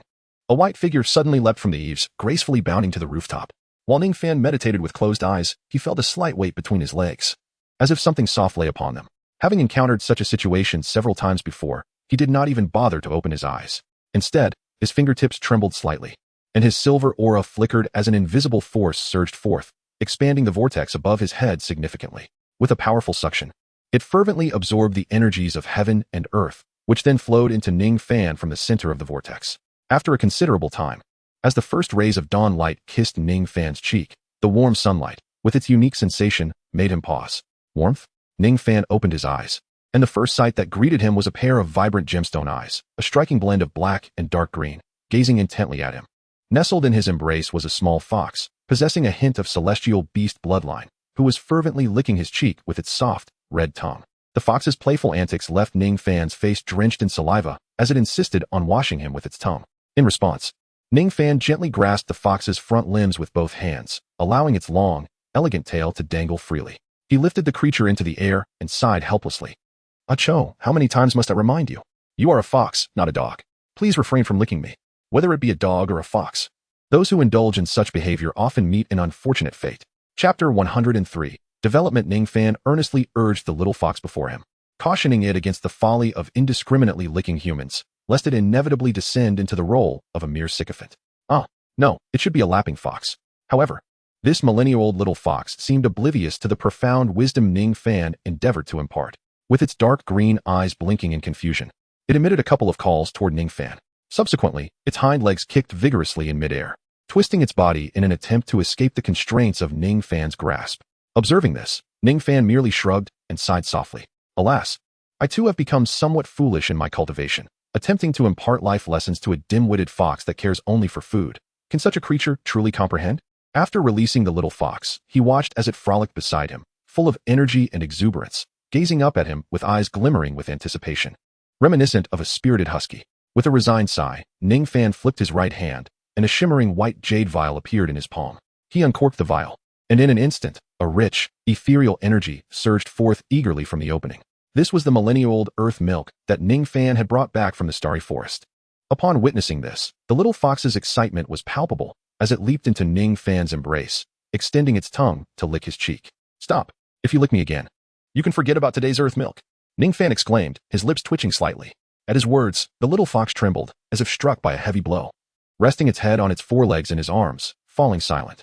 Though the little fox had quieted, it still raised its head, gazing at Ningfan with its deep emerald eyes, not truly looking at him, but rather at the white jade vial containing the earth milk. Indeed, being a 1,000-year-old fox spirit, it seemed you still understood human speech, Ningfan thought, casting a glance at the little fox. He then said nothing further, tilting the vial slightly to pour a drop of the earth milk into the mouth of the voracious little creature. As the precious liquid entered its mouth, the little fox instantly regained its vitality, bouncing back up from Ningfan's embrace, nearly nudging its rounded head against his chin.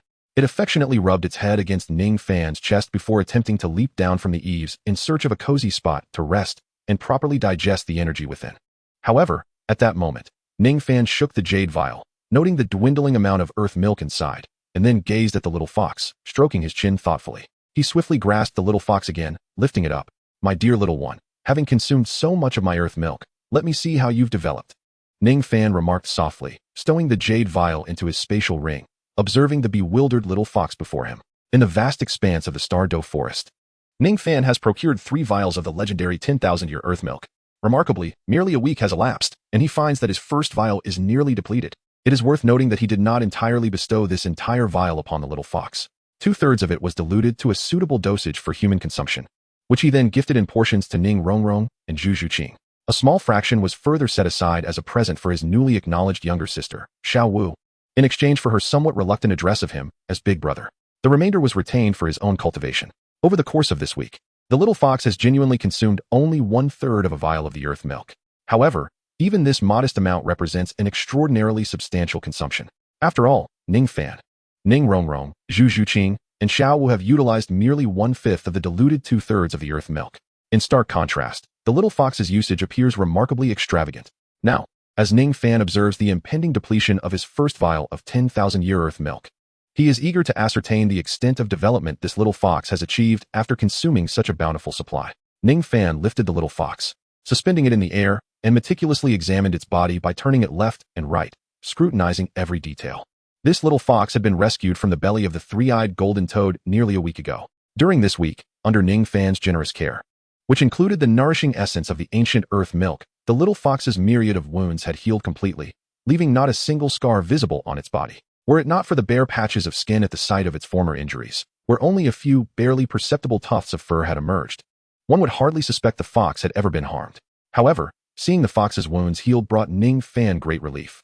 His previous lavish generosity in feeding the fox pure, undiluted ancient earth milk was not solely to expedite its growth as his steed. Rather, it stemmed from his desire to harness the potent energy and miraculous properties of the ancient earth milk to accelerate the fox's recovery. Now that the little fox had fully healed, with scarcely a trace of its former scars, Ningfan decided to reduce its rations, canceling its privileges, so that it would consume diluted ancient earth milk daily, just as he did to practice its cultivation. Upon reflection, he estimated that its cultivation had advanced by approximately 300 years, bringing its total to about 3,300 years. After inspecting the little fox's condition post-consumption of nearly half a bottle of ancient earth milk, Ningfan was somewhat disappointed. Although the immense energy from the milk had enabled the fox to achieve significant breakthroughs, it had only gained 300 years of cultivation in less than a week. However, Ningfan surmised that for the little fox to truly fulfill its potential and serve as a steed, it would require at least 10,000 years of cultivation, a figure that felt utterly unattainable to him. Even if he were to feed the fox the remaining 2 bottles of ancient earth milk, it would only yield an increase of less than 2,000 years, leaving a considerable gap to bridge. If he wished for the little fox to swiftly reach the realm of a 10,000-year-soul beast, mere ancient earth milk would not suffice. He would also need to procure various spiritual herbs and celestial grasses. The thought of such herbs reminded Ningfan of an excellent location. Should he raid that place, he could acquire the resources necessary for the little fox to rapidly ascend to the 10,000-year threshold. However, given Ningfan's current strength, venturing there recklessly would undoubtedly pose a danger. It was imperative that he devise a careful plan. Haste would not serve him well. Ningfan nodded slightly, then turned his gaze to the little fox and shook his head. Although the little fox had fully recovered from its injuries and exhibited remarkable vitality, the fur around its wounds had not yet regrown, leaving its body appearing uneven and irregular. To the eye, it still looked quite unattractive. However, Ningfan felt a sense of comfort knowing that this little fox seemed to possess the bloodline of the revered snow fox, with fur as pure and white as snow. Though it appeared unsightly at present, this was merely due to the sparse regrowth of fur around its wounds. He anticipated that once the fur grew back, the little fox's beauty would undoubtedly soar. Realizing this, Ningfan found himself filled with a sense of expectation.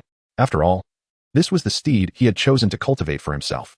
It needed not only a rare and noble lineage but also an impressive and striking appearance to complement his own character. This little snow-white fox perfectly fulfilled his criteria. Indeed, it was quite delightful. As Ningfan examined the little fox from various angles, a glimmer of admiration shone in his eyes. Just as he was about to release the little fox, a sudden thought struck him. He realized that he had yet to ascertain whether this little fox was male or female. He smacked his forehead, remembering that he had never checked the little fox's gender. Although Xiaowu had mentioned that the little fox was a girl, Ningfan had not witnessed it with his own eyes. As the saying goes, seeing is believing. True understanding comes from experience. Ningfan felt compelled to witness for himself, to ascertain whether this little fox was male or female. Without a moment's hesitation, he swiftly flipped the small creature onto his thigh. The little fox, perceiving Ningfan's actions as playful, began to kick its hind legs and pat his arm with its front paws, while gently nibbling at Ningfan's wrist with its sharp teeth. "Little rascal, cease your antics and remain still," Ningfan chided softly, flicking the fox's head lightly with his fingertip. He then secured the fox's hind legs firmly in his grasp, his gaze fixated on the tuft of white fur at the very bottom of its abdomen. Although the fox's coat was patchy in places, this particular area boasted an abundance of fur, concealing the significant feature entirely. Thus, it was nearly impossible to discern any clues with the naked eye. Ningfan fixed his gaze intently upon the little fox, his intentions unmistakable. At that moment, even the mischievous creature began to sense his ulterior motives. Its gem-like eyes reflected a flicker of fear as it restlessly twisted its body, desperately attempting to flee from Ningfan's presence. However, given Ningfan's formidable strength, how could this little creature hope to escape? He observed the anxious writhing of the fox, seemingly aware of his intentions. In Ningfan's eyes, a glimmer of astonishment flickered. He had never anticipated that this millennium-old little fox would possess a sense of privacy. Observing the way the little fox's abdomen writhed nervously in response to his gaze, it became evident that this creature, having lived in the wild, harbored a subtle, almost human-like awareness of certain bodily sensitivities. A sly smile graced Ningfan's lips as he pressed one hand down upon the little fox's body, while his other hand, driven by mischief, reached toward the dense tuft of fur on its abdomen. The little fox squirmed more vigorously, attempting to escape from this perceived demon. Yet what could it possibly achieve against Ningfan's strength? As his hand drew ever closer, the little fox's struggles, once fierce, gradually diminished, eventually surrendering to a placid stillness. It seemed to realize that, in its current state, it could not resist Ningfan's advances. Therefore, as if resigning itself to fate, it closed its emerald eyes, its limbs drooping, silently protesting like a lifeless being. However, despite its outward submission, the delicate fur on either side of its cheeks began to glow with an unusual, faint crimson hue. Just as Ningfan's hand was about to make contact with the little fox's fur, he noticed this peculiarity and, filled with playful delight, teased, "Oh, blushing. Are we? Let me take a look." Without further hesitation, he proceeded, and with a plaintive wail, the once spirited little fox collapsed helplessly onto Ningfan's thigh. Two emerald eyes brimmed with tears of humiliation. Observing the pitiful state of the little fox cradled in his arms, Ningfan glanced down but remained indifferent, as the uncertainty that had once clouded his mind now found clarity. This little fox, now appearing rather unattractive, was indeed, as Xiaowu had claimed, a female fox. "What are you doing? You perverted scoundrel! How dare you bully such a small spirit beast?" With the little fox's plaintive cries echoing, a furious voice suddenly erupted from beneath the eaves. As Ningfan gazed around, he noticed that Xiaowu had unexpectedly appeared in the center of the courtyard beneath the eaves, looking up at him, with her arms crossed over her remarkably resilient waist. Her long scorpion braids swayed behind her. Observing the little fox in Ningfan's arms, which was emitting pitiful cries, a flicker of anger ignited in her eyes. "Heh? It's you, Xiaowu. You've come to find your big brother so early after your cultivation. It seems you truly can't forget about me," Ningfan remarked with a shake of his head, a hint of wistfulness in his tone. Xiao Wu seemed to dislike the feeling of being looked down upon by Ningfan. She sprang lightly off the ground, leaping onto the roof, and glared at him with a fierce expression. Forget you? Bah. And who do you think you are to be called big brother? I don't recognize you. After spitting disdainfully at Ningfan, she beckoned a little fox, which appeared weak and forlorn in Ningfan's grasp, saying with compassion, Little one, don't let him bully you. Come to me. I will protect you. Upon hearing her words, the little fox seemed to find its resolve and leapt from Ningfan's arms to pounce toward Xiao Wu. Once nestled in her embrace, the little fox glanced back at Ningfan with a hint of trepidation, then clutched Xiao Wu's clothing tightly with its front paws, emitting a series of plaintive sounds as if to plead its case against Ningfan. Ordinary people might not comprehend the little fox's urgent cries, but for Xiao Wu, a 10,000-year-old rabbit spirit well-versed in beast language, understanding was effortless.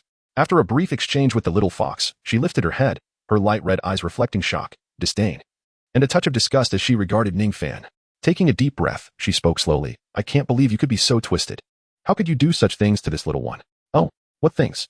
Ningfan replied, brushing off the white fur left on his thigh by the little fox's previous position, rising to meet Xiao Wu's gaze with feigned confusion. Just those unspeakable acts. Don't think you can deny it. I've caught you red-handed. Xiao Wu scolded him loudly. Meanwhile, she gently stroked the little fox's head, soothing its unease, while the little creature found unprecedented comfort in her embrace, showing a familiarity towards Xiao Wu second only to Ningfan. Humph, how disgusting. As the owner of this little fox, how can it trust you when you treat it so cruelly? Xiao Wu declared, her expression one of triumph at having unveiled Ningfan's true nature. Oh, how have I mistreated it? I am a man known as a friend to spirit beasts. How could I ever harm one? Ningfan shrugged, seemingly unconcerned, then tilting his head skyward to admire the rising sun. He stretched lazily before returning his gaze to Xiao Wu and yawning softly. Besides, I saved it. Even if I were to bully it, you would have no reason to interfere. After all, this little creature has no connection to you, does it? What do you mean there is no connection? Only I can understand its words, and that creates a bond between us. Therefore, if you bully it, I must seek justice on its behalf, Xiao Wu retorted, puffing out her chest defiantly. For some unknown reason, she felt a strong affection for the rather comical-looking fox, despite her being a rabbit spirit. Alas, you can barely protect yourself, yet you wish to defend this little fox, Ningfan sighed, casting a knowing glance at Xiao Wu. At his words, a shiver ran through her. She felt a twinge of fear. Indeed, she had been bullied by him multiple times over the past few days, gaining no advantage, and even reluctantly calling him Ninggu, Degu, or Fangu. In terms of both strength and cunning, she had been thoroughly outmatched by him.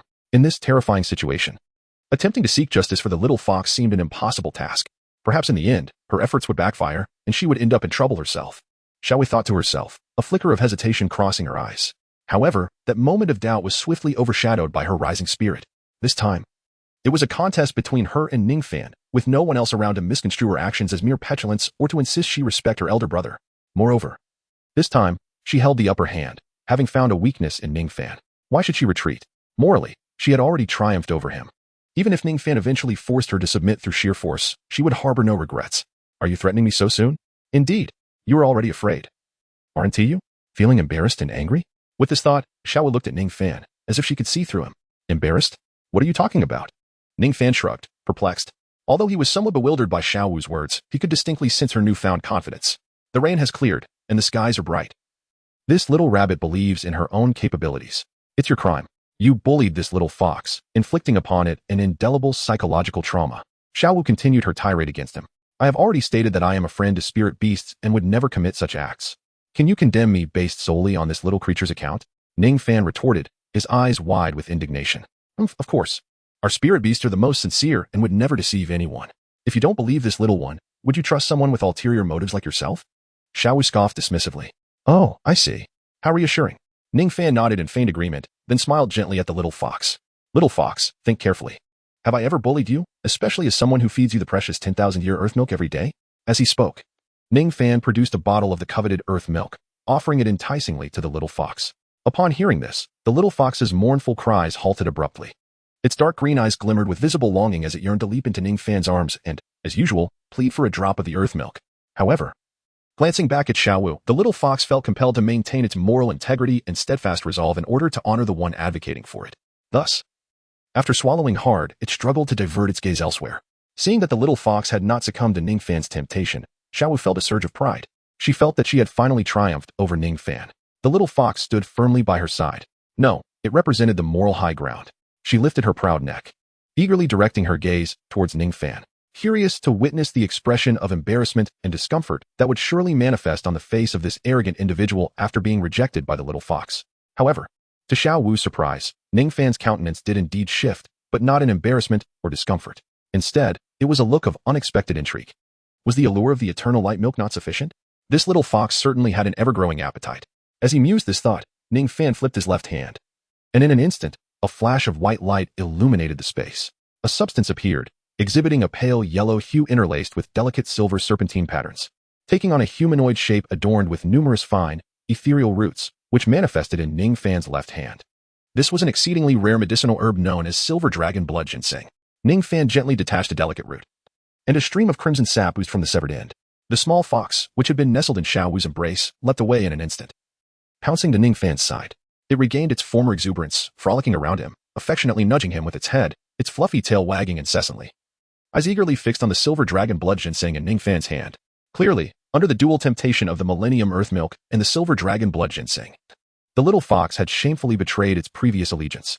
Witnessing this scene, Xiao Wu was struck as if by a thunderbolt, instantly petrified. Meanwhile, Ningfan, observing Xiao Wu's expression, shook his head and chuckled inwardly. He had long since discerned the little fox's nature. After all, this little creature had once risked its life for Millennium Earth Milk, daring to enter the cave inhabited by Millennium Soul beasts. As long as there was food, the little fox would likely do anything in a moment of days. Chapter 106, Enhanced Training. He gazed at the little fox, now surrounding him with an expression of eager supplication, entirely oblivious to its earlier fear. Ningfan smiled gently, plucking several tendrils from the silver dragon blood ginseng in his hand. He crouched down, waving the fragrant roots before the little fox. The fox, with its sparkling emerald eyes, fixated intently on the roots, exuding a rich medicinal aroma, its gaze filled with an unmistakable longing. Little one, tell me, have I truly wronged you? Ningfan inquired with a cheerful grin. The little fox leaped excitedly, letting out a couple of enthusiastic yelps in response. Realizing his oversight, Ningfan smacked his forehead. Almost forgot, you cannot speak like a human yet. Let us do it this way. If you feel I have mistreated you, simply nod your head. If not, then shake your head, he said, affectionately patting the fox's head with a smile. As soon as Ningfan's words fell, the little fox immediately shook its head at lightning speed. In the presence of delicious food, it had long forgotten about the little dance that had stood up for it. Witnessing this, Ningfan smiled with satisfaction and fed the roots of the silver dragon blood ginseng to the little fox. The creature promptly bit down, swallowing it in a few bites, smacking its lips before looking up at Ningfan with lingering appetite. However, after Ningfan gave the little fox a glance, it, being perceptive, leapt down from the eaves. With a few agile hops, its delicate little figure vanished without a trace around a corner, leaving behind the forlorn little dance with a face of ashen gray. Now you surely cannot continue to slander me. Ningfan rose, looking at the little dance, and chuckled softly. The little dance lowered her head in silence, appearing particularly despondent. She had never anticipated that the sole beast of her kin, whom she had trusted, would betray her for a mere morsel, aligning itself with this despicable human, Ningfan. Her spirit had suffered a significant blow. Observing this, Ningfan shrugged slightly, wondering if the little dance had a tendency for self-punishment. During this period, the little dance had concocted countless reasons to provoke him, searching for faults, eager to avenge a previous slight. Yet, in every encounter, amidst their subtle skirmishes, she had never emerged victorious, consistently suffering considerable losses. Yet, despite this, the little rabbit remained unyielding, returning to find fault with him once again early that morning, only to be mercilessly chastised by Ningfan. Seeing the little dance in such a state of disappointment, Ningfan mused that should he choose to ridicule her with cold words, it might provoke her to tears. However, he found himself lacking the interest to do so. This was not to say that he was being gentle or compassionate. Had this been a week prior, upon witnessing the little dance voluntarily presenting herself for his teasing, he would have shown no hesitation, exerting himself to etch a profound memory into her mind. Yet now, Ningfan perceived the vast disparity in intellect between them, realizing that the little dance had no means of resistance. This made the act of teasing the foolish little rabbit initially amusing, but as it continued, the novelty had worn off. Ningfan observed the despondent Xiao Wu, choosing not to utter much, simply hoping she would engage in some self-reflection and possess a modicum of self-awareness, refraining from further unwarranted confrontations with her elder brother. Mourn slowly. I shall first attend to my breakfast to satiate my hunger, he remarked nonchalantly before gracefully leaping down from the rooftop. Upon hearing his words and witnessing his departure, Xiao Wu could no longer afford the luxury of feeling sorrowful. After muttering a quiet curse directed at Ningfan, she sensed the gnawing hunger within her and, with a huff, promptly followed after him to the dining hall. In the cafeteria, she swiftly addressed her breakfast needs. Ningfan, accompanied by the reluctant Xiao Wu, arrived at the academy's playground. In the center of the field stood a somewhat slender figure. This individual, of average height and appearing to be in his 40s or 50s, had short black hair styled in a side part. His appearance was quite ordinary, with hands clasped behind his back and eyes cast downward. He exuded an air of languor and despondency. This person was none other than Tang San's mentor, the esteemed Yu Xiaojing, commonly referred to as the Master. At that moment, as Ningfan and Xiao Wu entered the playground, the other onlookers cast slightly surprised glances at the pair. Subsequently, Ningfan and Xiao Wu seamlessly integrated into the group of 8 students from Shrek Academy, all of whom had just arrived and were now gathered in full. Following the Master's arrival, the ever-reluctant Flinder promptly delegated all training responsibilities to him. As dawn broke, the gentle morning sunlight bathed the playground in a soft glow. The 8 stood in formation, with only the Master positioned at the front. From today onwards, the intensity of your physical training will be reduced by 1 level. The Master's calm gaze swept over each individual as he spoke. Upon hearing this proclamation, apart from Ningfan, who remained unfazed by the Master's notoriously grueling training regimen, the others displayed delight. Ning Rongrong, standing next to Ningfan, instinctively covered her mouth with her small hand, nearly bursting into cheers. Even Zhu Zhuqing, usually the most aloof, relaxed her tense, cool expression upon hearing the news. The Master observed the reactions of the crowd with a neutral gaze before coldly continuing, "Do not rejoice too soon. While the intensity of your physical training will lessen, I will be implementing special enhancement training." Enhancement training? At this revelation, the expressions of the group faltered, glancing at the Master with uncertainty. The Master scrutinized their responses, his gaze lingering on the composed Ningfan. Furrowing his brow slightly, he contemplated the young man, finding it impossible to fathom the depths of Ningfan. Even with his extensive theoretical knowledge in the realm of soul masters, the existence of Ningfan is undeniably beyond his comprehension. He is unable to fathom the terrifying extent of Ningfan's strength, nor can he discern the true nature of his martial soul. Additionally, he is perplexed as to Ningfan's motives for coming to this academy. With such formidable power, Ningfan has little to learn within the institution, nor does he require any further education. Ningfan, to the Master, was an enigma beyond comprehension. Why is he gazing at me? At that moment, Ningfan felt the weight of the Master's glance upon him, stirring a sense of bewilderment within him, which had previously wandered aimlessly, finding the Master's training exceedingly dull. However, it was not long before the Master provided Ningfan with an answer. After a brief pause, during which his gaze lingered on Ningfan, the Master finally spoke. "Ningfan, step forward." Chapter 107. Sibling Betrayal. Ningfan stepped forward, gazing at the Master with a sense of helplessness. Surely, this Master could not be akin to Zhao Wuji. Perhaps he would be relegated to the role of a mere laborer? However, the Master appeared to disregard Ningfan's assumptions. After a brief glance at him, he shifted his focus to the remaining 7 individuals. This reinforcement training primarily aims to enhance your combat skills, so Ningfan, you need only observe, the Master stated matter-of-factly. Oh, is it truly so? Ningfan's eyes brightened at the words. Though the Master's rigorous training seemed trivial to him, the minuscule improvements it offered were hardly worth his time, had it not been for accompanying Zhu Zhuqing. At this moment, upon hearing the Master's announcement that he would be exempt from the so-called physical training, Ningfan could not help but feel a surge of joy.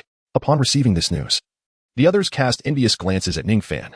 While they were to engage in training, he would merely sit idly by, watching them toil. Despite their considerable envy of Ningfan's favorable treatment, they understood the Master's preferential treatment.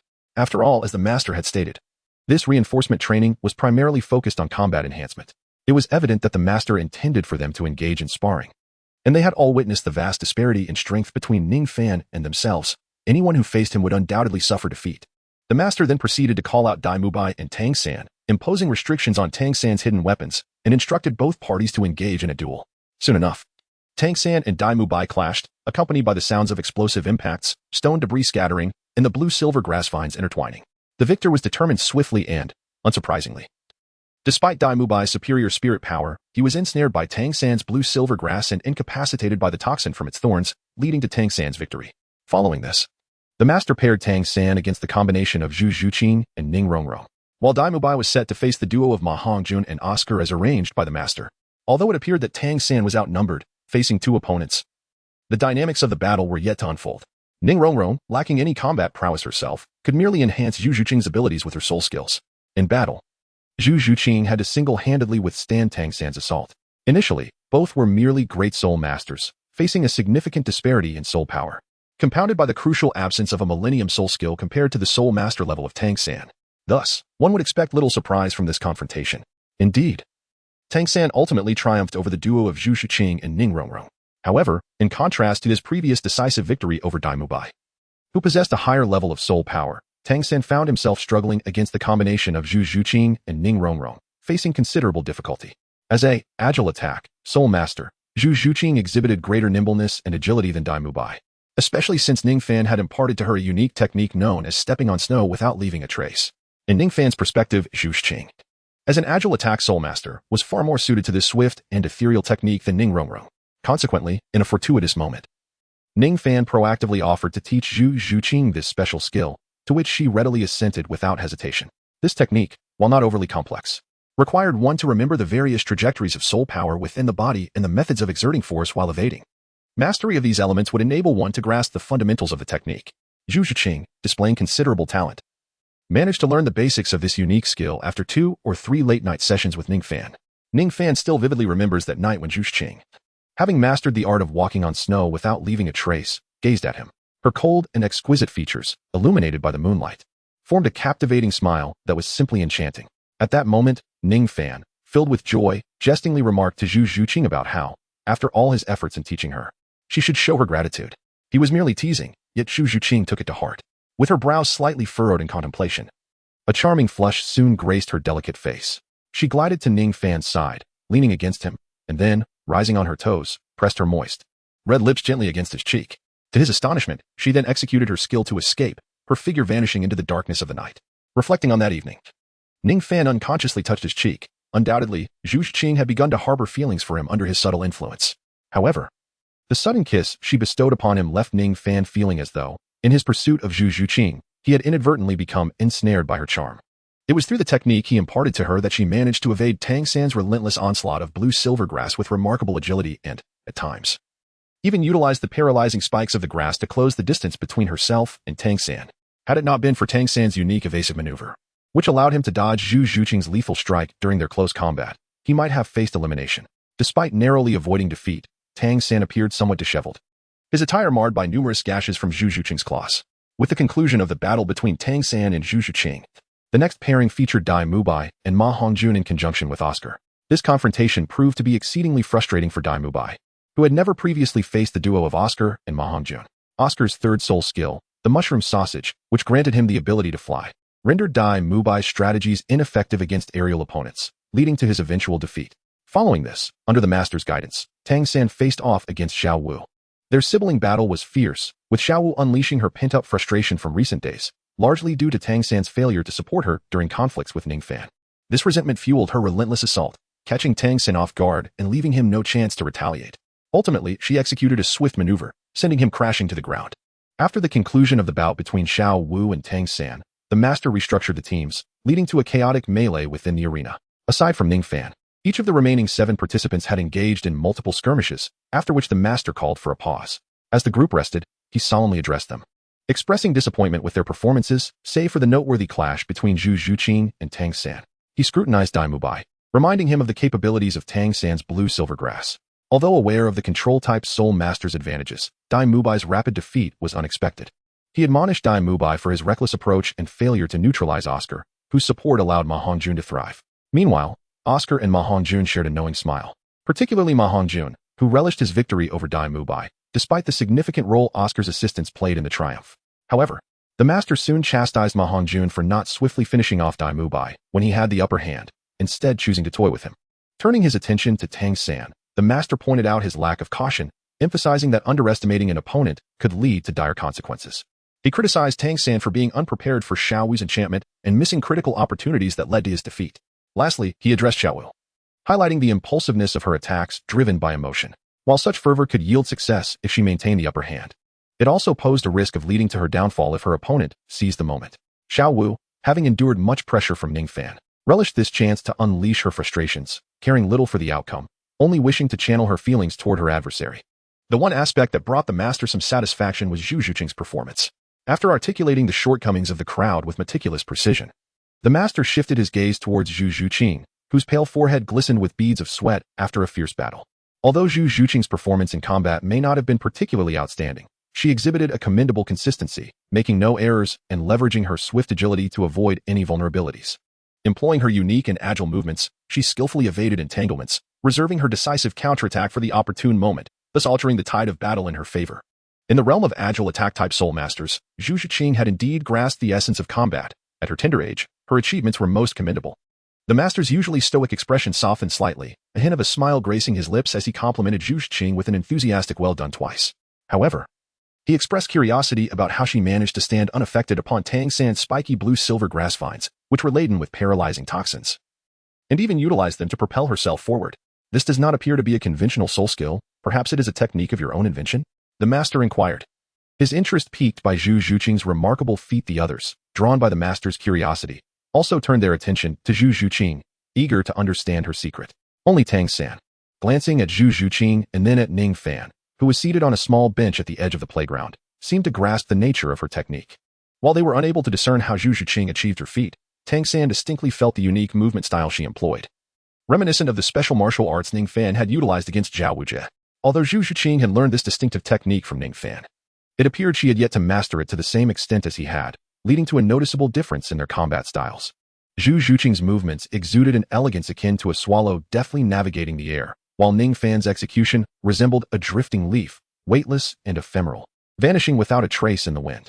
This subtle distinction was why others failed to recognize the connection between Zhu Zhuqing's technique and Ningfan's. This should be a self-created soul skill, but it is not originally mine. It is a technique Ningfan imparted to me. Called stepping on snow without leaving a trace, Zhu Zhuqing stated, her lips parting slightly as she glanced at Ningfan, who responded with a gentle smile. The crowd, taken aback, shifted their gaze toward Ningfan, astonished that such an extraordinary technique had been taught to Zhu Zhuqing by him. Chapter 109. Opportunity. Moreover, the most astonishing aspect was that this self-created soul skill could be directly passed on to others. As they recalled Zhu Zhuqing's agile and graceful movements, a spark of admiration ignited in their eyes. What is the big deal? Isn't it true that Little San also created a soul skill called Ghost Shadow Mist? Xiao Wu remarked, her tone tinged with annoyance as she observed the admiration directed at Ningfan. In truth, Tang San's Ghost Shadow Mist was not inferior. However, when compared to Zhu Zhuqing's ability to gracefully navigate the spiky vines, Tang San's skill appeared less impressive. Furthermore, Zhu Zhuqing's victory was not solely attributed to her self-created soul skill. It was also a testament to her understanding and experience in battle. Isn't that right, Zhuqing? Xiao Wu asked. Zhu Zhuqing met Xiao Wu's gaze, her voice as cool as ever. Indeed, someone once told me that in combat, excessive force can lead to downfall. Without absolute dominance, 100 fierce strikes are not as effective as one precise blow. The essence of victory lies in that singular moment, and excessive showmanship serves no purpose. They also mentioned that, compared to the strength and defense of a powerful attack-type soul master, agile attack-type soul masters, with their inherent speed, often resemble assassins on the battlefield. The essence of an assassin is simplicity, seizing opportunities. If none exist, one must create them, striking decisively in fleeting moments of combat. My combat experience and methodology were imparted to me by him, Zhu Zhuqing concluded, leaving the crowd in thoughtful silence, as it was rare for her to share so much. Excellent, excellent, excellent. The master clapped his hands thrice, visibly exhilarated. Although these words seemed ordinary, they penetrated the essence of combat analysis with remarkable clarity and philosophical depth. The person who taught you must be your mentor. I wonder if I will ever have the opportunity to meet him, the master mused, a hint of admiration in his tone. At this, a glimmer appeared in Zhu Zhuqing's eyes as she glanced towards Ningfan. This was indeed taught to me by Ningfan. Instantly, the atmosphere shifted, with countless gazes now fixed upon Ningfan, a mixture of shock and intrigue in their expressions. The master, too, regarded Ningfan with astonishment. He had envisioned that the individual capable of guiding Zhu Zhuqing to such profound insights would be a seasoned individual in their 30s or 40s, rich in life experiences. It was unexpected to discover that this source of wisdom was merely a 14-year-old boy. What an enigma. The crowd's astonished looks towards Ningfan inadvertently elevated his status further. Why is it always him? Is he really that impressive? Xiao Wu thought to herself, feeling a surge of irritation at Ningfan's continued prominence. She began mentally listing Ningfan's notable attributes: slightly handsome, possessing pure dragon lineage, reaching the soul power level of soul master at 14, likely combat strength exceeding that of a soul king, a core disciple of the Seven Treasure Glazed Tile School, and a creator of soul skills. Yet, as she enumerated, the list grew longer, prompting her to halt her thoughts. But what does it matter if a villain possesses these traits? They pale in comparison to his cunning nature and his misdeeds against soul beasts. Xiao Wu fumed internally, resorting to her mental victory strategy as she declared her triumph over Ningfan. However, perhaps having relied on this tactic too often, she soon recognized that this mental victory strategy had little effect beyond self-deception. The moment had come when she could no longer ignore the harsh reality. Heavens! This is utterly unfair. Why do all the good things fall into his lap? Truly blind luck. Xiao Wu stamped her foot and exclaimed in her heart, There is no need for surprise. What I have just said is merely a collection of empty words devoid of substantial significance. It is overly vague. The reason Zhuqing excels so remarkably is solely due to her own efforts. As Ningfan sensed the collective gaze of the crowd upon him, he shifted his weight from the small bench and approached them with a smile. Indeed, he had uttered those words. Yet it was merely a modest synthesis of the knowledge accumulated from his 2 lifetimes. Although it appeared to possess considerable wisdom, its effect was limited, serving primarily to offer Zhu Zhuqing a hint of direction. The reason Zhu Zhuqing excelled in today as practical training was primarily due to her own insights and diligent practice. Zhuqing, when did Ningfan impart this knowledge to you? Ning Rongrong inquired with a hint of peculiarity in her tone as she looked at Zhu Zhuqing. Throughout the past week, after each evening's physical training, Zhu Zhuqing had been earnest. While she was aware of Ning Rongrong's feelings for Ningfan, she felt no need for secrecy and thus responded directly. After our physical training every night, I would engage in additional training late at night, and sometimes I would encounter Ningfan, who would lend me a hand. Ningfan promptly seized upon Zhu Zhuqing's explanation, adding, indeed, that is how it happened. Upon hearing this, the others regarded Zhu Zhuqing with admiration, astonished that she could muster the energy for extra training after enduring such grueling sessions under the master's rigorous regimen. Nighttime, do you spend every night together? Ning Rongrong asked, somewhat dazed. Her expression hardened as she bit her lip and turned to Ningfan, exclaiming, why didn't you invite me along? Invite you? Little girl, you were utterly exhausted during the day. Do you think you could rise to train at such a late hour? Ningfan gently tapped Ning Rongrong's head, chuckling lightly. Ning Rongrong fell silent, her expression momentarily frozen. Enough now. Training has yet to conclude, and we shall discuss this later, the master interjected, his voice firm as he addressed the group. Now, I must inform you of the results of today's practical training. Aside from Zhu Zhuqing, the rest of you displayed woefully inadequate performances. You do not live up to the notion of being monsters of Shrek Academy. In terms of practical training, your experience is almost non-existent. If you were to leave the academy in such a state, you would scarcely differ from those soul masters outside, perhaps even falling short of the seasoned mercenary soul masters who have battled soul beasts for years. You are a team. Such poor performance warrants punishment for all of you. The master's expression was stern, his voice low and commanding. He then shifted his tone, looking at the group with a hint of detachment. However, I can now offer you a chance to evade punishment. The group, initially resigned to accept the master's discipline, fell silent in surprise. A chance? What kind of chance? The master, seemingly detecting their bewilderment, pointed to Ningfan with his right hand, stating, your opportunity lies with Ningfan. Chapter 110. A jest. All eyes turned towards Ningfan. Him? Xiaowu asked, her voice laced with disbelief. At that moment, Ningfan glanced at the master, sensing an ominous shift in the atmosphere, as if he was beginning to grasp the implications. Yes, Ningfan is your chance. Regardless of the means, as long as you can defeat him, you will be spared from punishment, the master declared calmly. The expression of the crowd stiffened as they considered the absurdity of facing Ningfan, the anomaly. Master, are you not sending us to our doom? How could we possibly defeat such a monster? Xiaowu pouted. The others quickly nodded in agreement. After all, Ningfan had the prowess to slay 10,000-year soul beasts, indicating he possessed at least the strength of a soul king. They, as a group of great soul masters and soul ancestors, would be akin to offering themselves as mere prey against him. The master cast a brief glance at them, then replied nonchalantly, I mean, you will not be battling Ningfan individually, but rather as a collective of 7 against him. Remember, it is 7 of you working together. The master's calm words allowed the group to breathe a sigh of relief, even as a sense of determination ignited within them. If one were to face Ningfan alone, defeat was a certainty. Yet, 7 working in unison? Despite Ningfan's formidable prowess, they might yet find a glimmer of hope. Confidence is commendable. Now, you shall engage in a match against Ningfan. If you triumph, your punishment will be waived. Instead of carrying a basket of stones and running 10 laps around Soto City, Ningfan will assume your punishment. Furthermore, Ningfan will be restricted from utilizing his soul rings or soul skills. Should you compel him to resort to his soul skills, that counts as your victory as well. What say you? The master's query was directed not only at the group, but also at Ningfan, seeking his agreement to these conditions. No soul skills. Huh. No problem. Ningfan chuckled lightly, showing no hesitation in accepting the terms, seemingly indifferent to the master's restrictions. This attitude left the group in a state of shock. Was he underestimating them so? They considered themselves quite talented, and with 7 of them combined, surely they could defeat him without his soul skills. Let us do it. Strength in numbers. Ma Hongjun grinned, stepping forward to face Ningfan.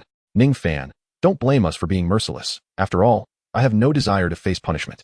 Having just teamed up with Oscar to best Daimubai, he was brimming with confidence. After all, no matter how strong Ningfan was, he was merely one individual, and he would not be able to utilize his soul rings or soul skills. What did it matter if he possessed incredible strength? During his earlier bout with Daimubai, the latter's might had proven utterly futile. As these thoughts crossed his mind, a devious smile crept across Ma Hongjun's face. Brother Fan, I want to hold back. Do be cautious. Tang Sen stepped forward and spoke to Ningfan in a low voice. He was uncertain of Ningfan's true strength. as Ningfan always seemed to possess considerable reserves of power, concealing numerous hidden cards. Thus, even though Ningfan was unable to utilize his soul rings and soul skills, Tang San dared not lower his guard in the slightest. Observing the two who had stepped forward, Ma Hongjun and Tang San, Ningfan smiled softly, his expression calm. Yet, this was merely a fade. In truth, based on the attitudes displayed by the two, Ningfan was already secretly contemplating the appropriate force to employ when he would strike them. Tang San's demeanor was somewhat amiable, so he could afford to be gentler. As for Ma Hongjun, a cold chuckle escaped Ningfan's heart. Ah, Ningfan. He relishes in confronting those who, in their arrogance, presume victory from the very outset. Ningfan, your downfall is imminent. Prepare yourself for the impending onslaught. In such a hostile atmosphere, Xiaowu naturally could not remain an onlooker. She exuberantly bounded forward, her face aglow with a cheerful smile. Upon hearing this, Ningfan cast a glance at Xiaowu and offered a warm smile, causing her to tremble inexplicably. Regrettably, Ningfan, I have yet to properly express my gratitude for your assistance in capturing the phoenix-tailed coxcomb snake last time. I never anticipated that today would unfold in this manner. Oscar remarked with a chuckle.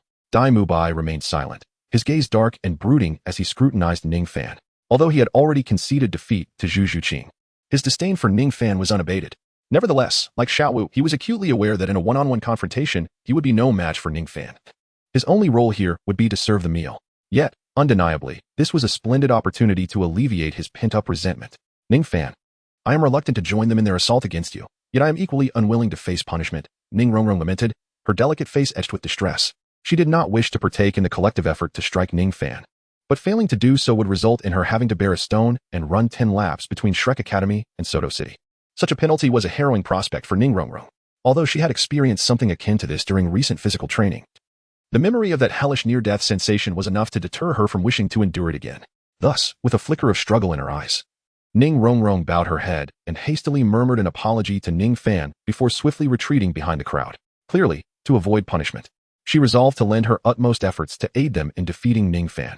Witnessing Ning Rongrong's demeanor, Ningfan shook his head with an amused smile. Setting aside the little witch's antics, there were moments when her thoughts and actions were rather endearing.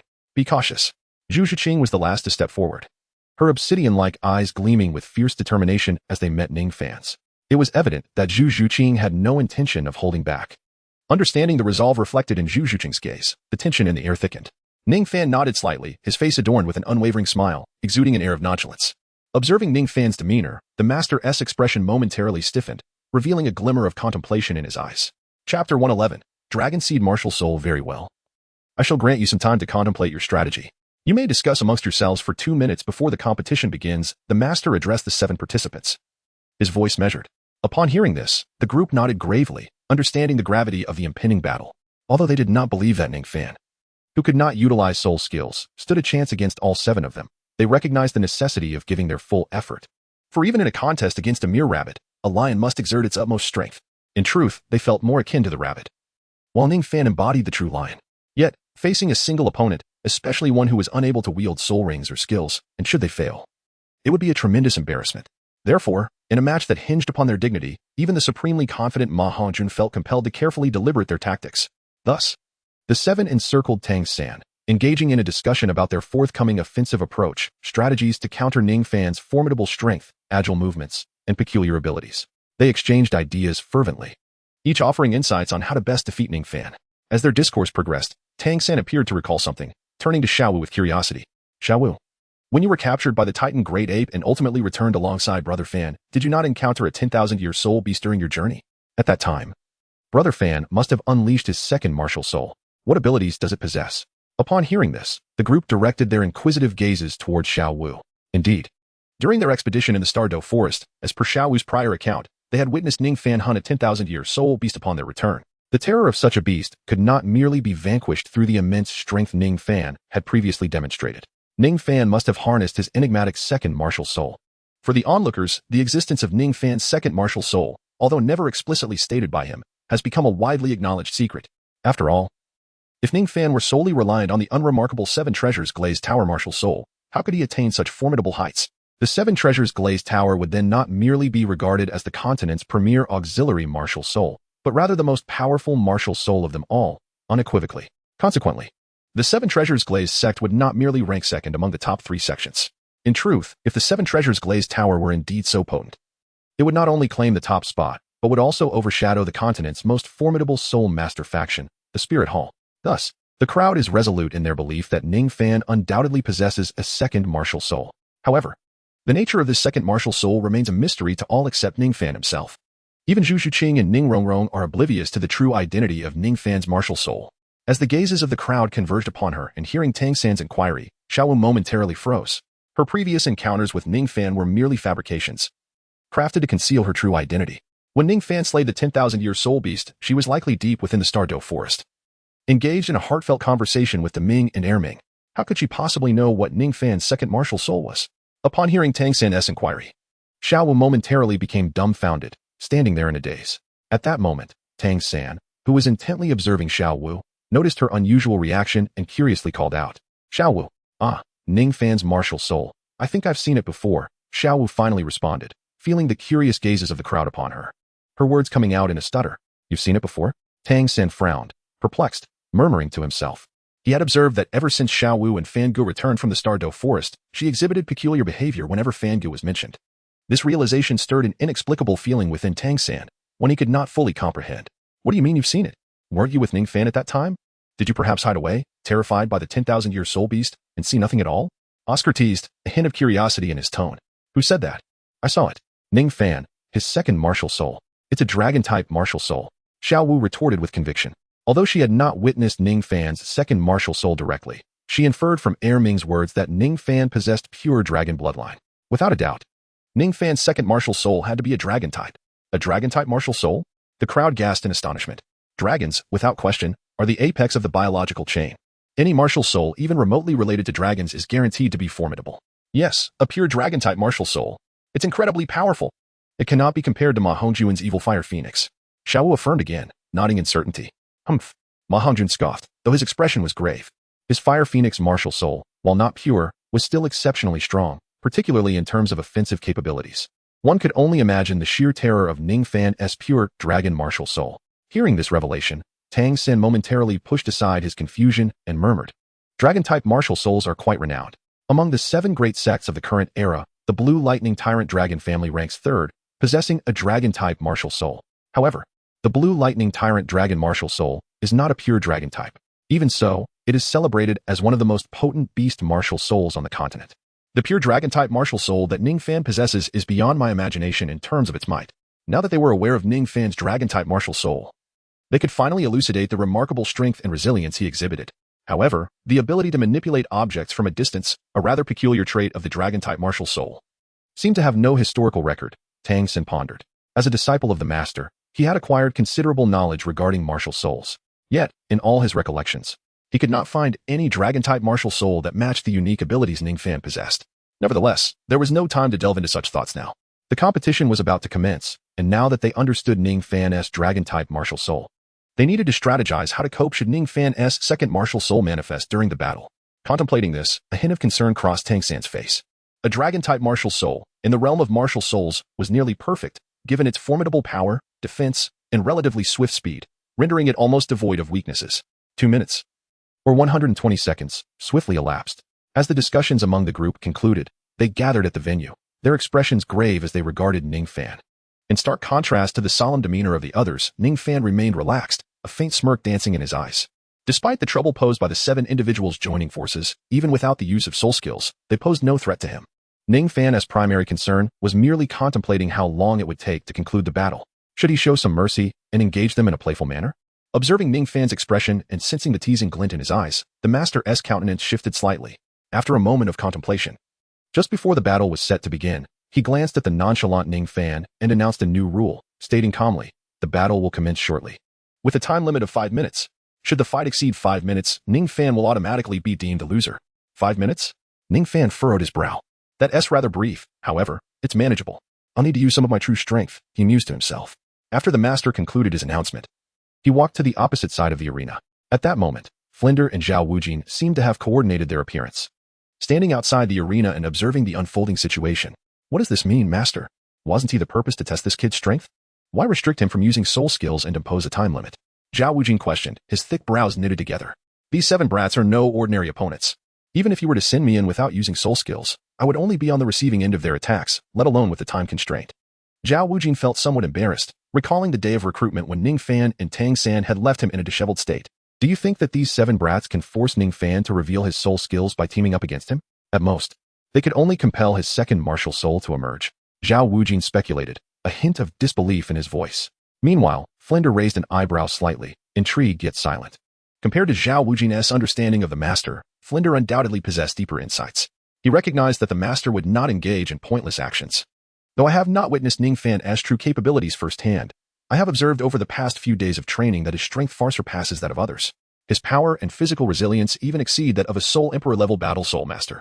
Furthermore, he possesses a self-created soul skill for movement, combined with the peculiar ability to manipulate objects from thin air. Even without utilizing his soul rings or skills, his power is likely formidable, rivaling that of a soul king. The master stated calmly. He then turned to Flinder and Zhao Wujin, hesitating momentarily before continuing. The reason I imposed the time constraint for this match is that I have a vague feeling that Ningfan does not regard the combined strength of the 7 with any seriousness. Although this battle poses considerable limitations for him, Ningfan seems to treat it as mere play, showing no concern. If I do not impose a time limit, it is likely he would not reveal his true strength. The master spoke, indicating that this battle between the 7 and Ningfan served as both a training exercise for the 7 and an exploration of Ningfan's genuine power. Oh, so that's the case. Experience does indeed speak volumes. Zhao Wuji sighed. By the way, Flander, did the letter from the sect leader Ning reveal anything about this young man? At this moment, the master fell silent for a moment before suddenly inquiring of Flander. Certainly. Could I possibly conceal anything from you? Sect leader Ning merely stated that Ningfan is a core disciple of the 7 Treasures Glazed sect, having grown up within its confines. As for the other inquiries regarding Ningfan, the response was a resounding confidential, not convenient to disclose. Flander replied with evident exasperation. All confidential? Sect leader Ning revealed nothing at all? Zhao Wuji's eyes widened in disbelief. Flander offered a wry smile and nodded. Then this young man must hold a rather extraordinary position within the 7 Treasures Glazed sect. Zhao Wuji murmured, stroking his chin thoughtfully. Confidential? The master whispered, somewhat perplexed. While he understood that sects often kept information about their talented disciples under wraps, after all, maintaining a low profile is a common strategy to protect emerging talents. He found it difficult to reconcile this with the actions of Ningfan, which seemed utterly at odds with the notion of discretion. In the initial match at the Soto Soul Arena, Ningfan's performance was devoid of any pretense of humility or concealment of his prowess. He did not shroud his identity. Rather, he appeared unmasked, employing his true spirit. Without hesitation, he boldly showcased his 7 Treasures Glazed Tower martial soul. Ultimately, with a single strike, he obliterated a significant portion of the solo arena, a feat that even formidable Soul Sect and ordinary Soul King experts would find challenging to achieve. Ningfan's approach to matters stands in stark contrast to the impenetrable secrecy embodied by Ningfingxi. The master could vaguely sense that Ningfan's relationship with the 7 Treasure Glazed Tile School was rather peculiar. However, regardless of how strange it might be, it was not his concern. His primary focus was on Ningfan's strength. After all, as Ningfan's ostensible mentor, he found himself entirely in the dark regarding this being that lay beyond his realm of knowledge. It was not only him who was concerned. Flander and Zhao Wujia felt the same apprehension. Following the cryptic and confidential reply from Ningfingxi, they had devised the current battle plan. Not only to hone everyone's combat skills, but also to ascertain the true abilities of this enigmatic figure, Ningfan, defeating all 7 of those youngsters, including Tang San, within 5 minutes without utilizing soul techniques. This battle promised to be intriguing. Zhao Wujia, brimming with vigor, observed the formation of combatants on the plaza, ready to engage. Surely, your soul power must have fully recovered by now. As he watched the 7 prepare in formation, Ningfan stepped onto the plaza and, gazing at them, chuckled softly. Upon hearing Ningfan's words, the group exchanged glances, nodding in agreement, and then looked back at him with a glimmer of determination in their eyes. Begin, the master announced, signaling the commencement of the battle. As his words echoed, the arena erupted into action. The first to strike was Tang San, specifically his blue-silver grass. Tendrils surged toward Ningfan. In response to this probing exchange, Ningfan merely shrugged and remained stationary. As the sharp, venomous vines advanced, he had no intention of evading. A golden gleam flashed in his eyes, accompanied by a surge of intense soul power, resulting in a striking and visible transformation. Black scales, reminiscent of metal, erupted from beneath his skin, forming a formidable defense on his arms. Simultaneously, his fingers morphed into sharp claws glinting with a cold light. This was the manifestation of Ningfan's second martial soul, the ancient dragon of void. Although the rules of the duel prohibited the use of soul techniques, the embodiment of a martial soul did not fall within such restrictions. As the vines approached, a faint smile graced Ningfan's lips. He shifted slightly, swinging his right arm, and a flurry of cold light materialized in the air. Instantly, the remarkably resilient blue-silver grass was severed by Ningfan's dragon claws, falling helplessly to the ground. Chapter 113. A Missed Opportunity. Were he permitted to utilize soul techniques, Ningfan would not have needed to resort to his second martial soul at all. After all, the 7 treasure glazed tile, upon Ningfan's ascension to the soul master rank and acquisition of the 4th soul ring, conferred a tremendous enhancement through its soul techniques. Had he been allowed to employ them, the 1st, 2nd, and 3rd soul techniques of the 7 treasure glazed tile would have respectively augmented Ningfan's strength, speed, and soul power by 50%. Ningfan's power, speed, and soul force level already placed him ahead above them. Should he elevate these attributes by an additional 50%, his strength would ascend to an extraordinarily terrifying level. Furthermore, Ningfan's 4th soul skill, a Millennium soul skill, significantly enhances his defensive capabilities. Typically, the 4th soul skill of a soul master at the soul sect level, utilizing a standard 7 treasures glazed tower, can only augment defense by 50%. However, Ningfan's 4th soul skill diverges from the conventional Millennium skill of the 7 treasures glazed tower. It is, in fact, a 10,000-year soul skill. Thus, upon activation, it directly boosts his defense by 60%. Consequently, if he employs his soul skill, Ningfan can forego the use of his second martial soul, relying solely on a plethora of enhancement states to exert comprehensive dominance over power, speed, soul force, and defense. This would permit him to act without a shred of contemplation. Reminiscent of his earlier encounters with Zhao Wujin, breaking through myriad techniques with sheer force and charging forth like a rampaging bull. Yet, should he be unable to utilize his soul skills, Ningfan would find it challenging to dispatch the 7 adversaries within 5 minutes, while also affording himself the time to deal with a few obstinate individuals. Merely relying on his innate power, speed, and physique would prove insufficient. He must summon forth genuine strength. After all, Ningfan is acutely aware that nearly everyone, having witnessed Tang San's dual martial souls, has surmised that he too possesses a dual martial soul. Moreover, he had faintly overheard Xiao Wu, known for her loose tongue, engaging in discussions regarding dragon martial souls. It is likely they have already deduced that his second martial soul pertains to that of a dragon lineage. Since their conjectures are largely accurate, Ningfan sees no merit in maintaining secrecy. In truth, he had little desire to conceal it previously. His reluctance to employ his second martial soul stemmed solely from a lack of necessity. Nevertheless, even if he were to manifest his martial soul, it is doubtful they would recognize the nature of his dragon martial soul, for the ancient void dragon, as a martial soul, seemingly does not exist in this realm.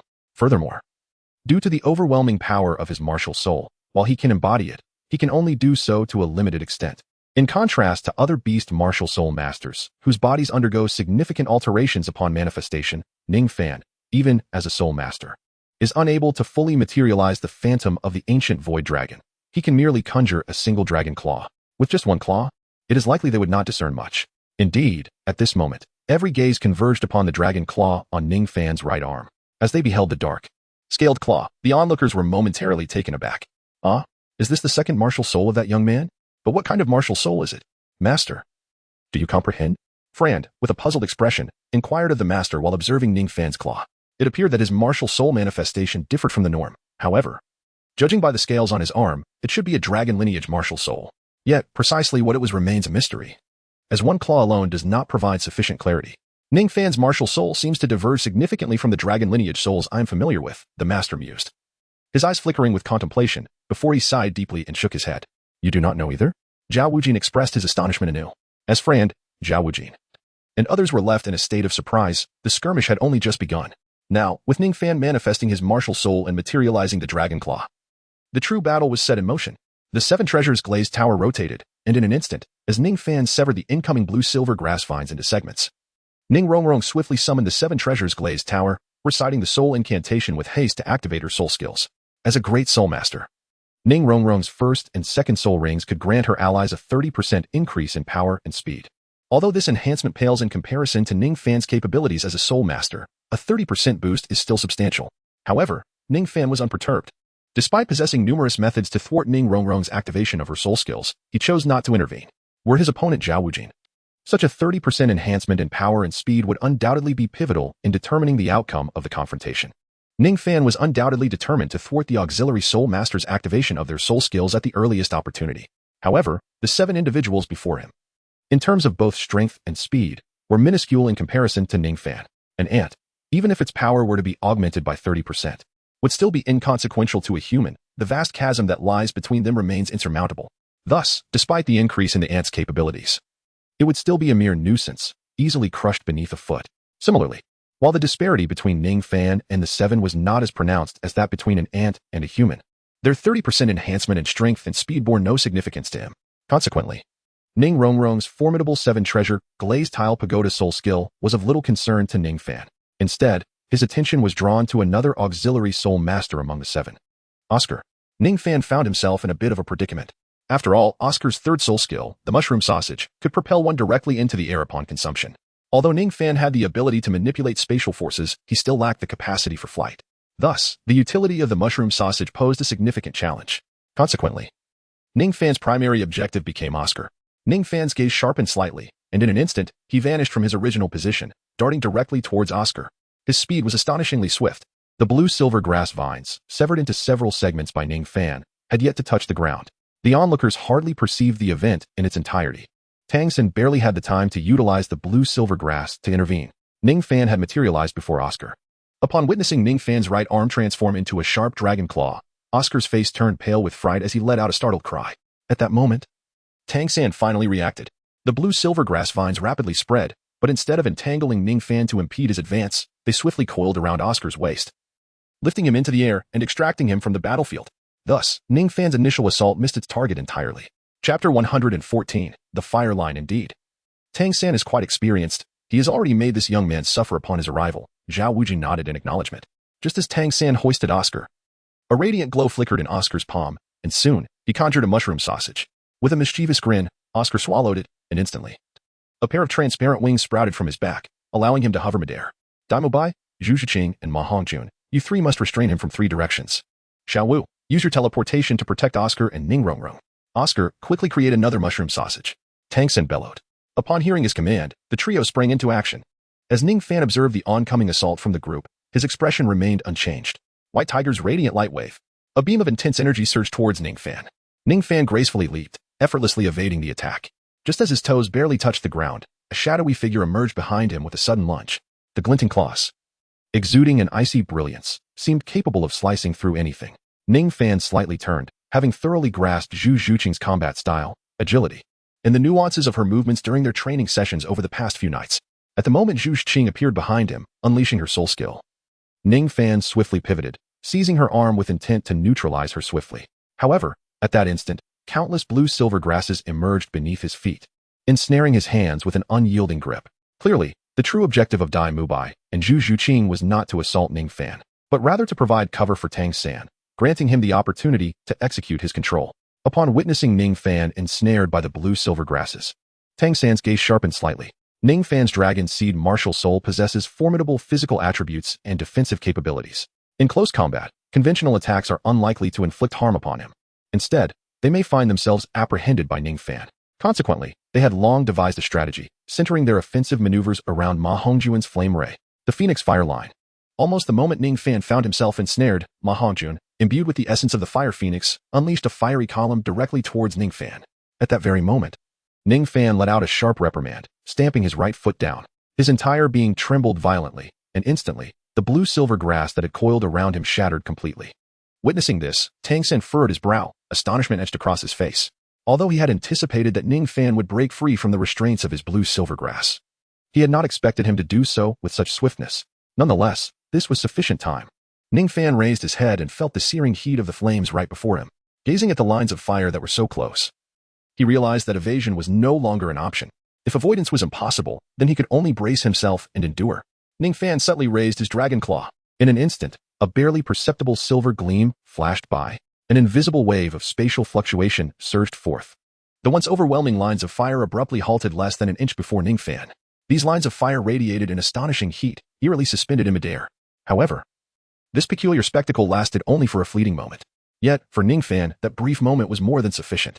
Ningfan moved with grace, his form soaring effortlessly, evading the majority of the fiery onslaught. The remaining 4 or 5 streaks of flame met his unwavering resolve as he lifted his dragon claw, clutching tightly at the approaching fire. Raging flames surged forth from the gaps of his claw, enveloping his right arm, which was adorned with ebony dragon scales. Indeed, Ma Hongjuan's Phoenix martial soul possessed a remarkable nature. The flames were not only of an exceedingly high temperature and formidable power, but they also exhibited a potent adhesive quality. Clinging tenaciously to Ningfan's right arm. Upon Ningfan's right arm, flames of searing intensity surged forth, mercilessly seeking to consume all in their path. However, for his arm, cloaked in dragon scales, the fire merely elicited a slight warmth. inflicting no harm whatsoever. The flames conjured by Ma Hongjun danced momentarily upon Ningfan's arm, but soon extinguished, having depleted their energy due to the absence of combustible material. After a few casual swirls of his right arm, the flames were snuffed out, revealing the dragon claw, untouched and unchanged by the scorching blaze. Is this truly the extraordinary ability you speak of, the capacity to manipulate objects? At that moment, the master, observing the unfolding scene, exclaimed with palpable astonishment. Indeed, Flander nodded, equally taken aback by the remarkable display. He can even influence an intangible element like fire? This seems to transcend mere object manipulation. The master, withdrawing his gaze, pondered aloud. What precisely is this boy's ability? Master, with your vast experience, could it be that you've already discerned its nature? Zhao Wujia inquired with curiosity. I cannot say for certain, the master sighed, shaking his head. Yet, Ningfan's power is not merely that of manipulating objects. It is undoubtedly a form of extraordinary and unique force. He sensed that the power Ningfan wielded transcended simple object control. Manipulating objects out of thin air, while challenging, is attainable for soul masters of considerable rank, those who have surpassed the spirit sage level, harnessing potent soul energy. Yet, the astonishing scene Ningfan had just exhibited revealed that his control stemmed from far more than the conventional energies of soul power. It was a deeper, more enigmatic force, the essence of which eluded the master's understanding. As the master shook his head in quiet resignation, he felt the vastness of knowledge still beyond his grasp. Were Ningfan aware of the master's thoughts, he would surely offer consolation, for the master's unfamiliarity was certainly justified. After all, aside from the immortal deities, other soul masters had yet to encounter such mystical powers as those of space. Thus, it was entirely reasonable for the master to remain in the dark. On the battlefield, the tension lingered. Ningfan gently struck, landing a blow directly on Zhu Zhuqing's back, causing her body to go numb and rendering her powerless, collapsing onto the ground and losing her combat ability. Zhu Zhuqing, after the initial confrontation, was promptly eliminated by Ningfan, weak and slumped on the ground. Her cool visage bore a visible trace of disappointment. Despite her awareness of the considerable gap in strength between herself and Ningfan, the immediate defeat left her feeling disheartened.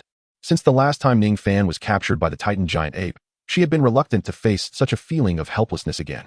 Observing the disappointment on Zhu Zhuqing's face, Ningfan mistakenly assumed her sorrow stemmed from being the first to be eliminated. Thus, he offered a gentle smile and soothing words of reassurance. Do not worry, Zhuqing. Although you are the first to be eliminated, they will soon join you. After speaking, he departed. At this moment, Ma Hongjun stared in astonishment at Ningfan's arms, covered in dense scales. It dawned on him that Ningfan truly was unafraid of fire. What was this ability that allowed him to momentarily halt the flow of fire? It seemed excessively formidable. Ma Hongjun exclaimed inwardly. Not only was Ma Hongjun taken aback, but Tang Sen also found himself momentarily speechless. Earlier, Ningfan had utilized spatial power in the Soto arena to disrupt his opponent's attacks. However, compared to that time, Ningfan, then merely a soul sovereign, had far less mastery over spatial abilities than he did now. The power of the third soul skill unleashed by his previous opponent had been several times greater than Ma Hongjun's fire attack. Back then, Ningfan's manipulation of spatial power had merely slowed the opponent's soul skill for an imperceptible moment as it approached him. Now, having broken through to the soul master level, Ningfan's control over spatial power allowed him to halt Ma Hongjun's fire attack midair. Thus, the astonishing scene witnessed earlier was a first for the audience. Following Zhu Zhuqing's elimination, 6 contestants remained, excluding the 2 support-type soul masters, for combatants persisted. With just under 4 minutes remaining and nearly a minute already elapsed, Ningfan realized he needed to devise a plan to eliminate the remaining 4 soul masters within the limited time frame. Although Dai Mubai possessed the highest soul power and the strongest defenses, Ningfan, in his second martial spirit form, could easily overwhelm him in close combat. Thus, there was little cause for concern. Similarly, Ma Hongjun's fire attacks posed no threat to Ningfan, who could manipulate spatial forces and was impervious to both fire and water. As for Xiao Wu, her soul skills and abilities were effective against an average opponent, but the disparity in strength between her and Ningfan rendered her efforts futile. The only 2 individuals who caused Ningfan some apprehension were Tang San and Oscar. After all, Tang San's blue-silver grass could temporarily bind his movements. And with his control abilities alongside Oscar's flying mushroom sausages, they could easily evade a direct confrontation with Ningfan. If they executed a guerrilla strategy, they might stretch the remaining time to secure a victory over Ningfan. Therefore, Ningfan's next target would either be Oscar or Tang San. At this moment, Oscar was soaring through the air, utilizing the flight granted by his mushroom sausages, making him exceedingly agile. If Ningfan did not eliminate Tang Sen first, any subsequent attack would likely miss. As his mind raced, Ningfan quickly resolved to target Tang San. Moreover, as the ancient saying goes, attack where the enemy must respond. By focusing on Tang San, the core of their team, they would inevitably attempt to restrain Ningfan, providing him the opportunity to eliminate several others in the process. Outside the arena, Master displayed a look of uncertainty, baffled by Ningfan's choice of target. As a range control specialist with agility, Tang San was the most difficult opponent on the battlefield. With his blue-silver grass for control and teammates providing cover, defeating Tang San swiftly appeared exceedingly challenging. If Ningfan could first eliminate the support-type Soul Masters and then take down Dai Mubai, Ma Hongjun, and Xiao Wu, Tang San would find himself isolated and vulnerable to Ningfan's onslaught. However, this method, while perhaps safer, might not be sufficient. Charging directly at Tang San without promptly overcoming him could result in a stalemate, squandering precious time. Did he possess other strategies? Or was he attempting to feint, creating a diversion? Master furrowed his brow. Realizing that Ningfan had set his sights on him, Tang San frowned in surprise, quickly adopting a serious demeanor without a hint of relaxation. Die, fatty, block him. Oscar, how many mushroom sausages have you produced? Tang San exclaimed rapidly. The flying ability conferred by the mushroom sausages was critical for victory, so he had instructed Oscar to produce as many as possible before the battle began. 3. Oscar responded, beads of sweat forming on his forehead as he concentrated, channeling his soul power. He understood the importance of the mushroom sausages and was determined to create more. Excellent. Tang San nodded. One for me, one for Ma Hongjun, and another for Xiao Wu. His eyes glimmered as he spoke, turning to Xiao Wu. Xiao Wu, Ningfan might be feigning an attack on me. Do not act recklessly, protect Oscar. Tang San, ever cautious, shared Master's concerns. Believing Ningfan might be employing a diversionary tactic, outwardly targeting him while secretly aiming for Oscar, Xiao Wu nodded, casting a reluctant glance at Ningfan. This was not the battle she had envisioned. She had originally thought that with 7 of them joining forces against Ningfan, who was unable to use soul skills, they would surely deliver a sound thrashing to him, avenging their grievances.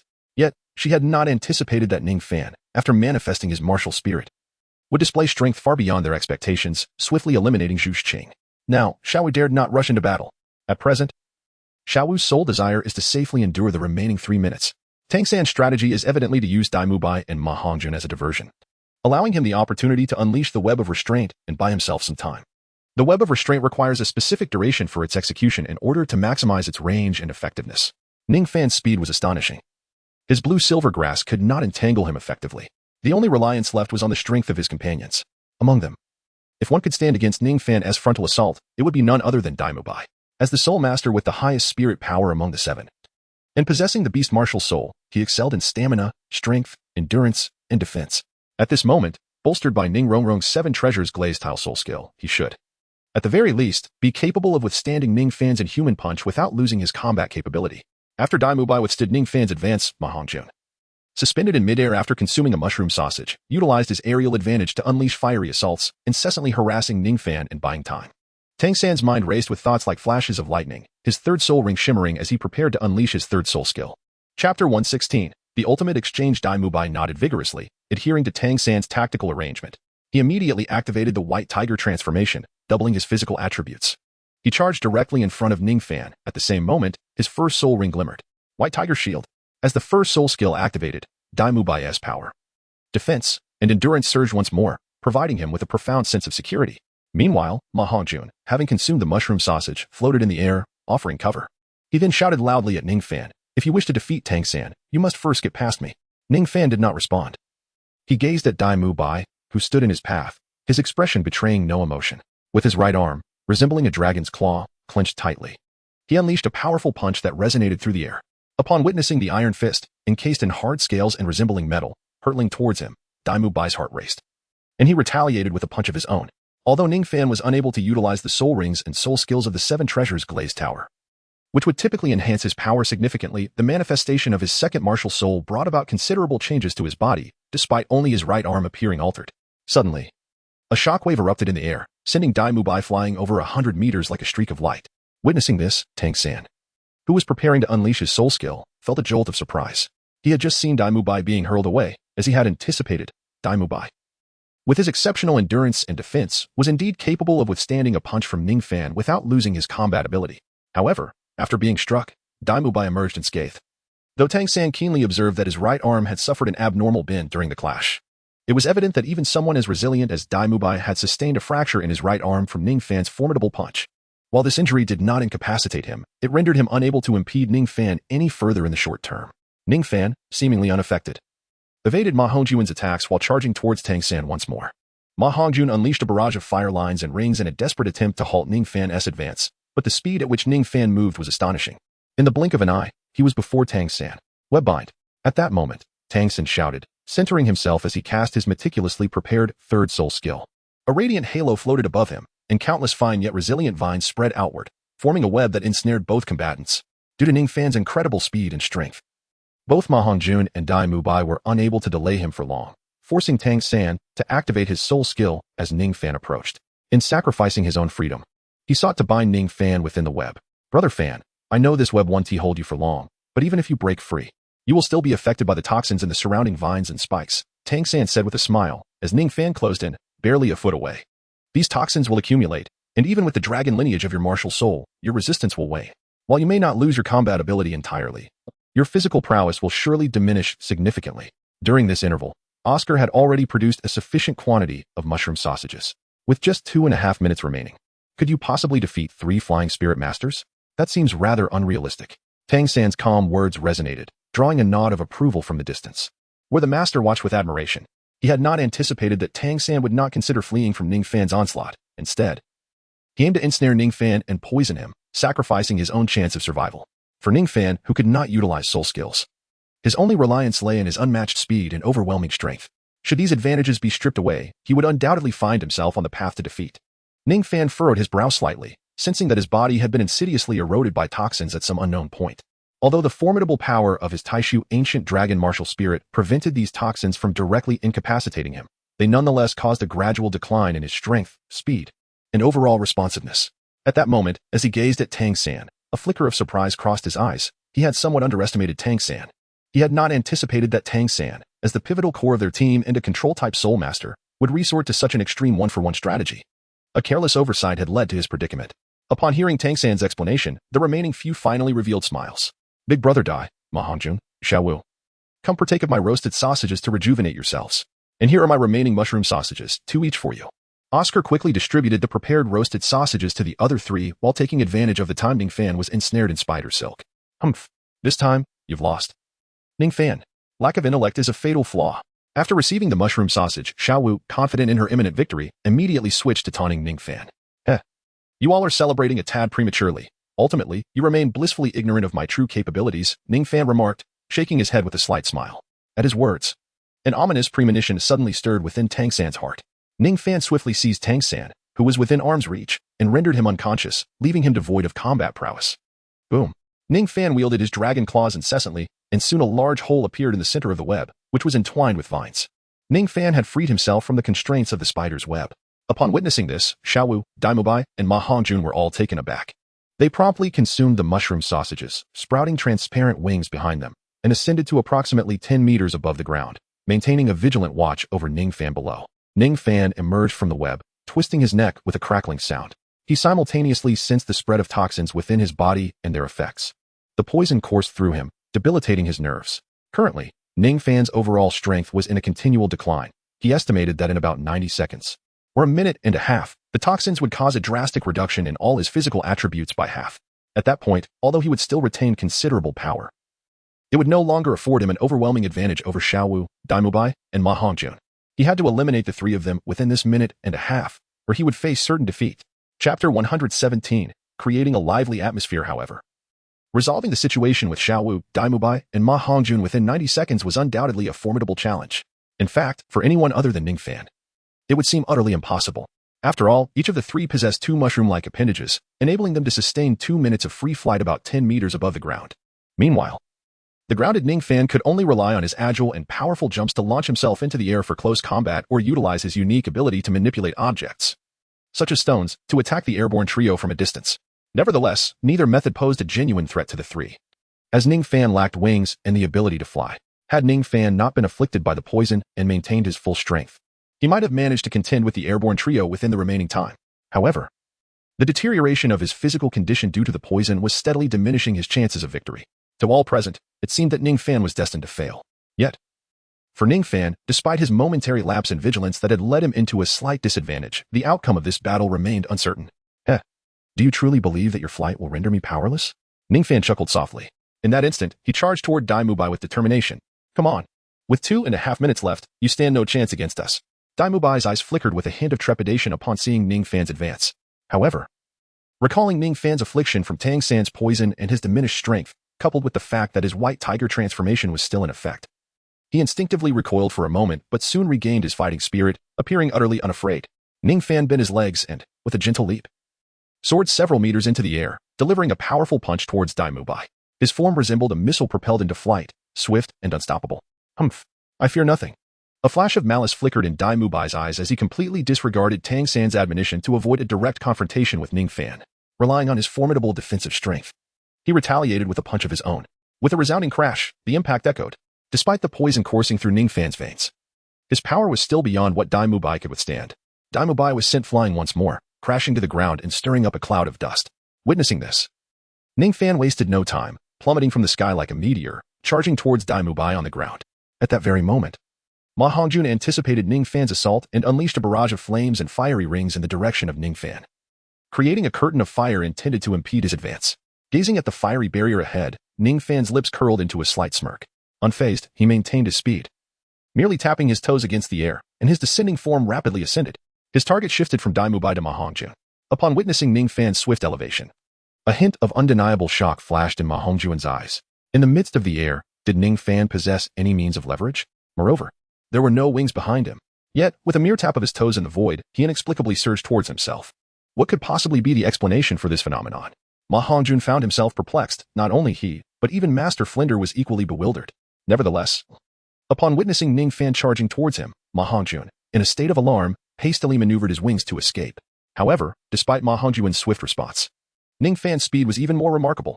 Observing Ma Hongjun flailing his wings in a frantic bid for flight, Ningfan exhaled softly, his gaze sharpening as a subtle, nearly imperceptible silver glimmer flickered within his dragon claws. In an instant, Ningfan's form resembled an archbow, his legs slightly bent in midair, and then he propelled himself once more into the void, surging towards Ma Hongjun with even greater velocity. Throughout this encounter, Ma Hongjun continuously altered his trajectory in a desperate attempt to shake off Ningfan. Yet, amidst the emptiness of the air, it seemed that Ningfan was always aware of some unseen force, an entity that only he could perceive, granting him the ability to constantly leverage and launch himself through the sky at an astonishing speed. Ningfan deftly harnessed the power of the void in midair, his propulsion akin to that of a climber scaling a steep ascent. Though devoid of wings, he navigated the skies with an effortless grace.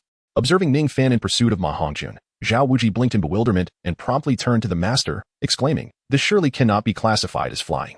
Meanwhile, Flander, a rare soul master of flight-type beast martial souls, regarded Ningfan's aerial maneuvers with uncertainty, remarking, "Indeed, this does not resemble flight."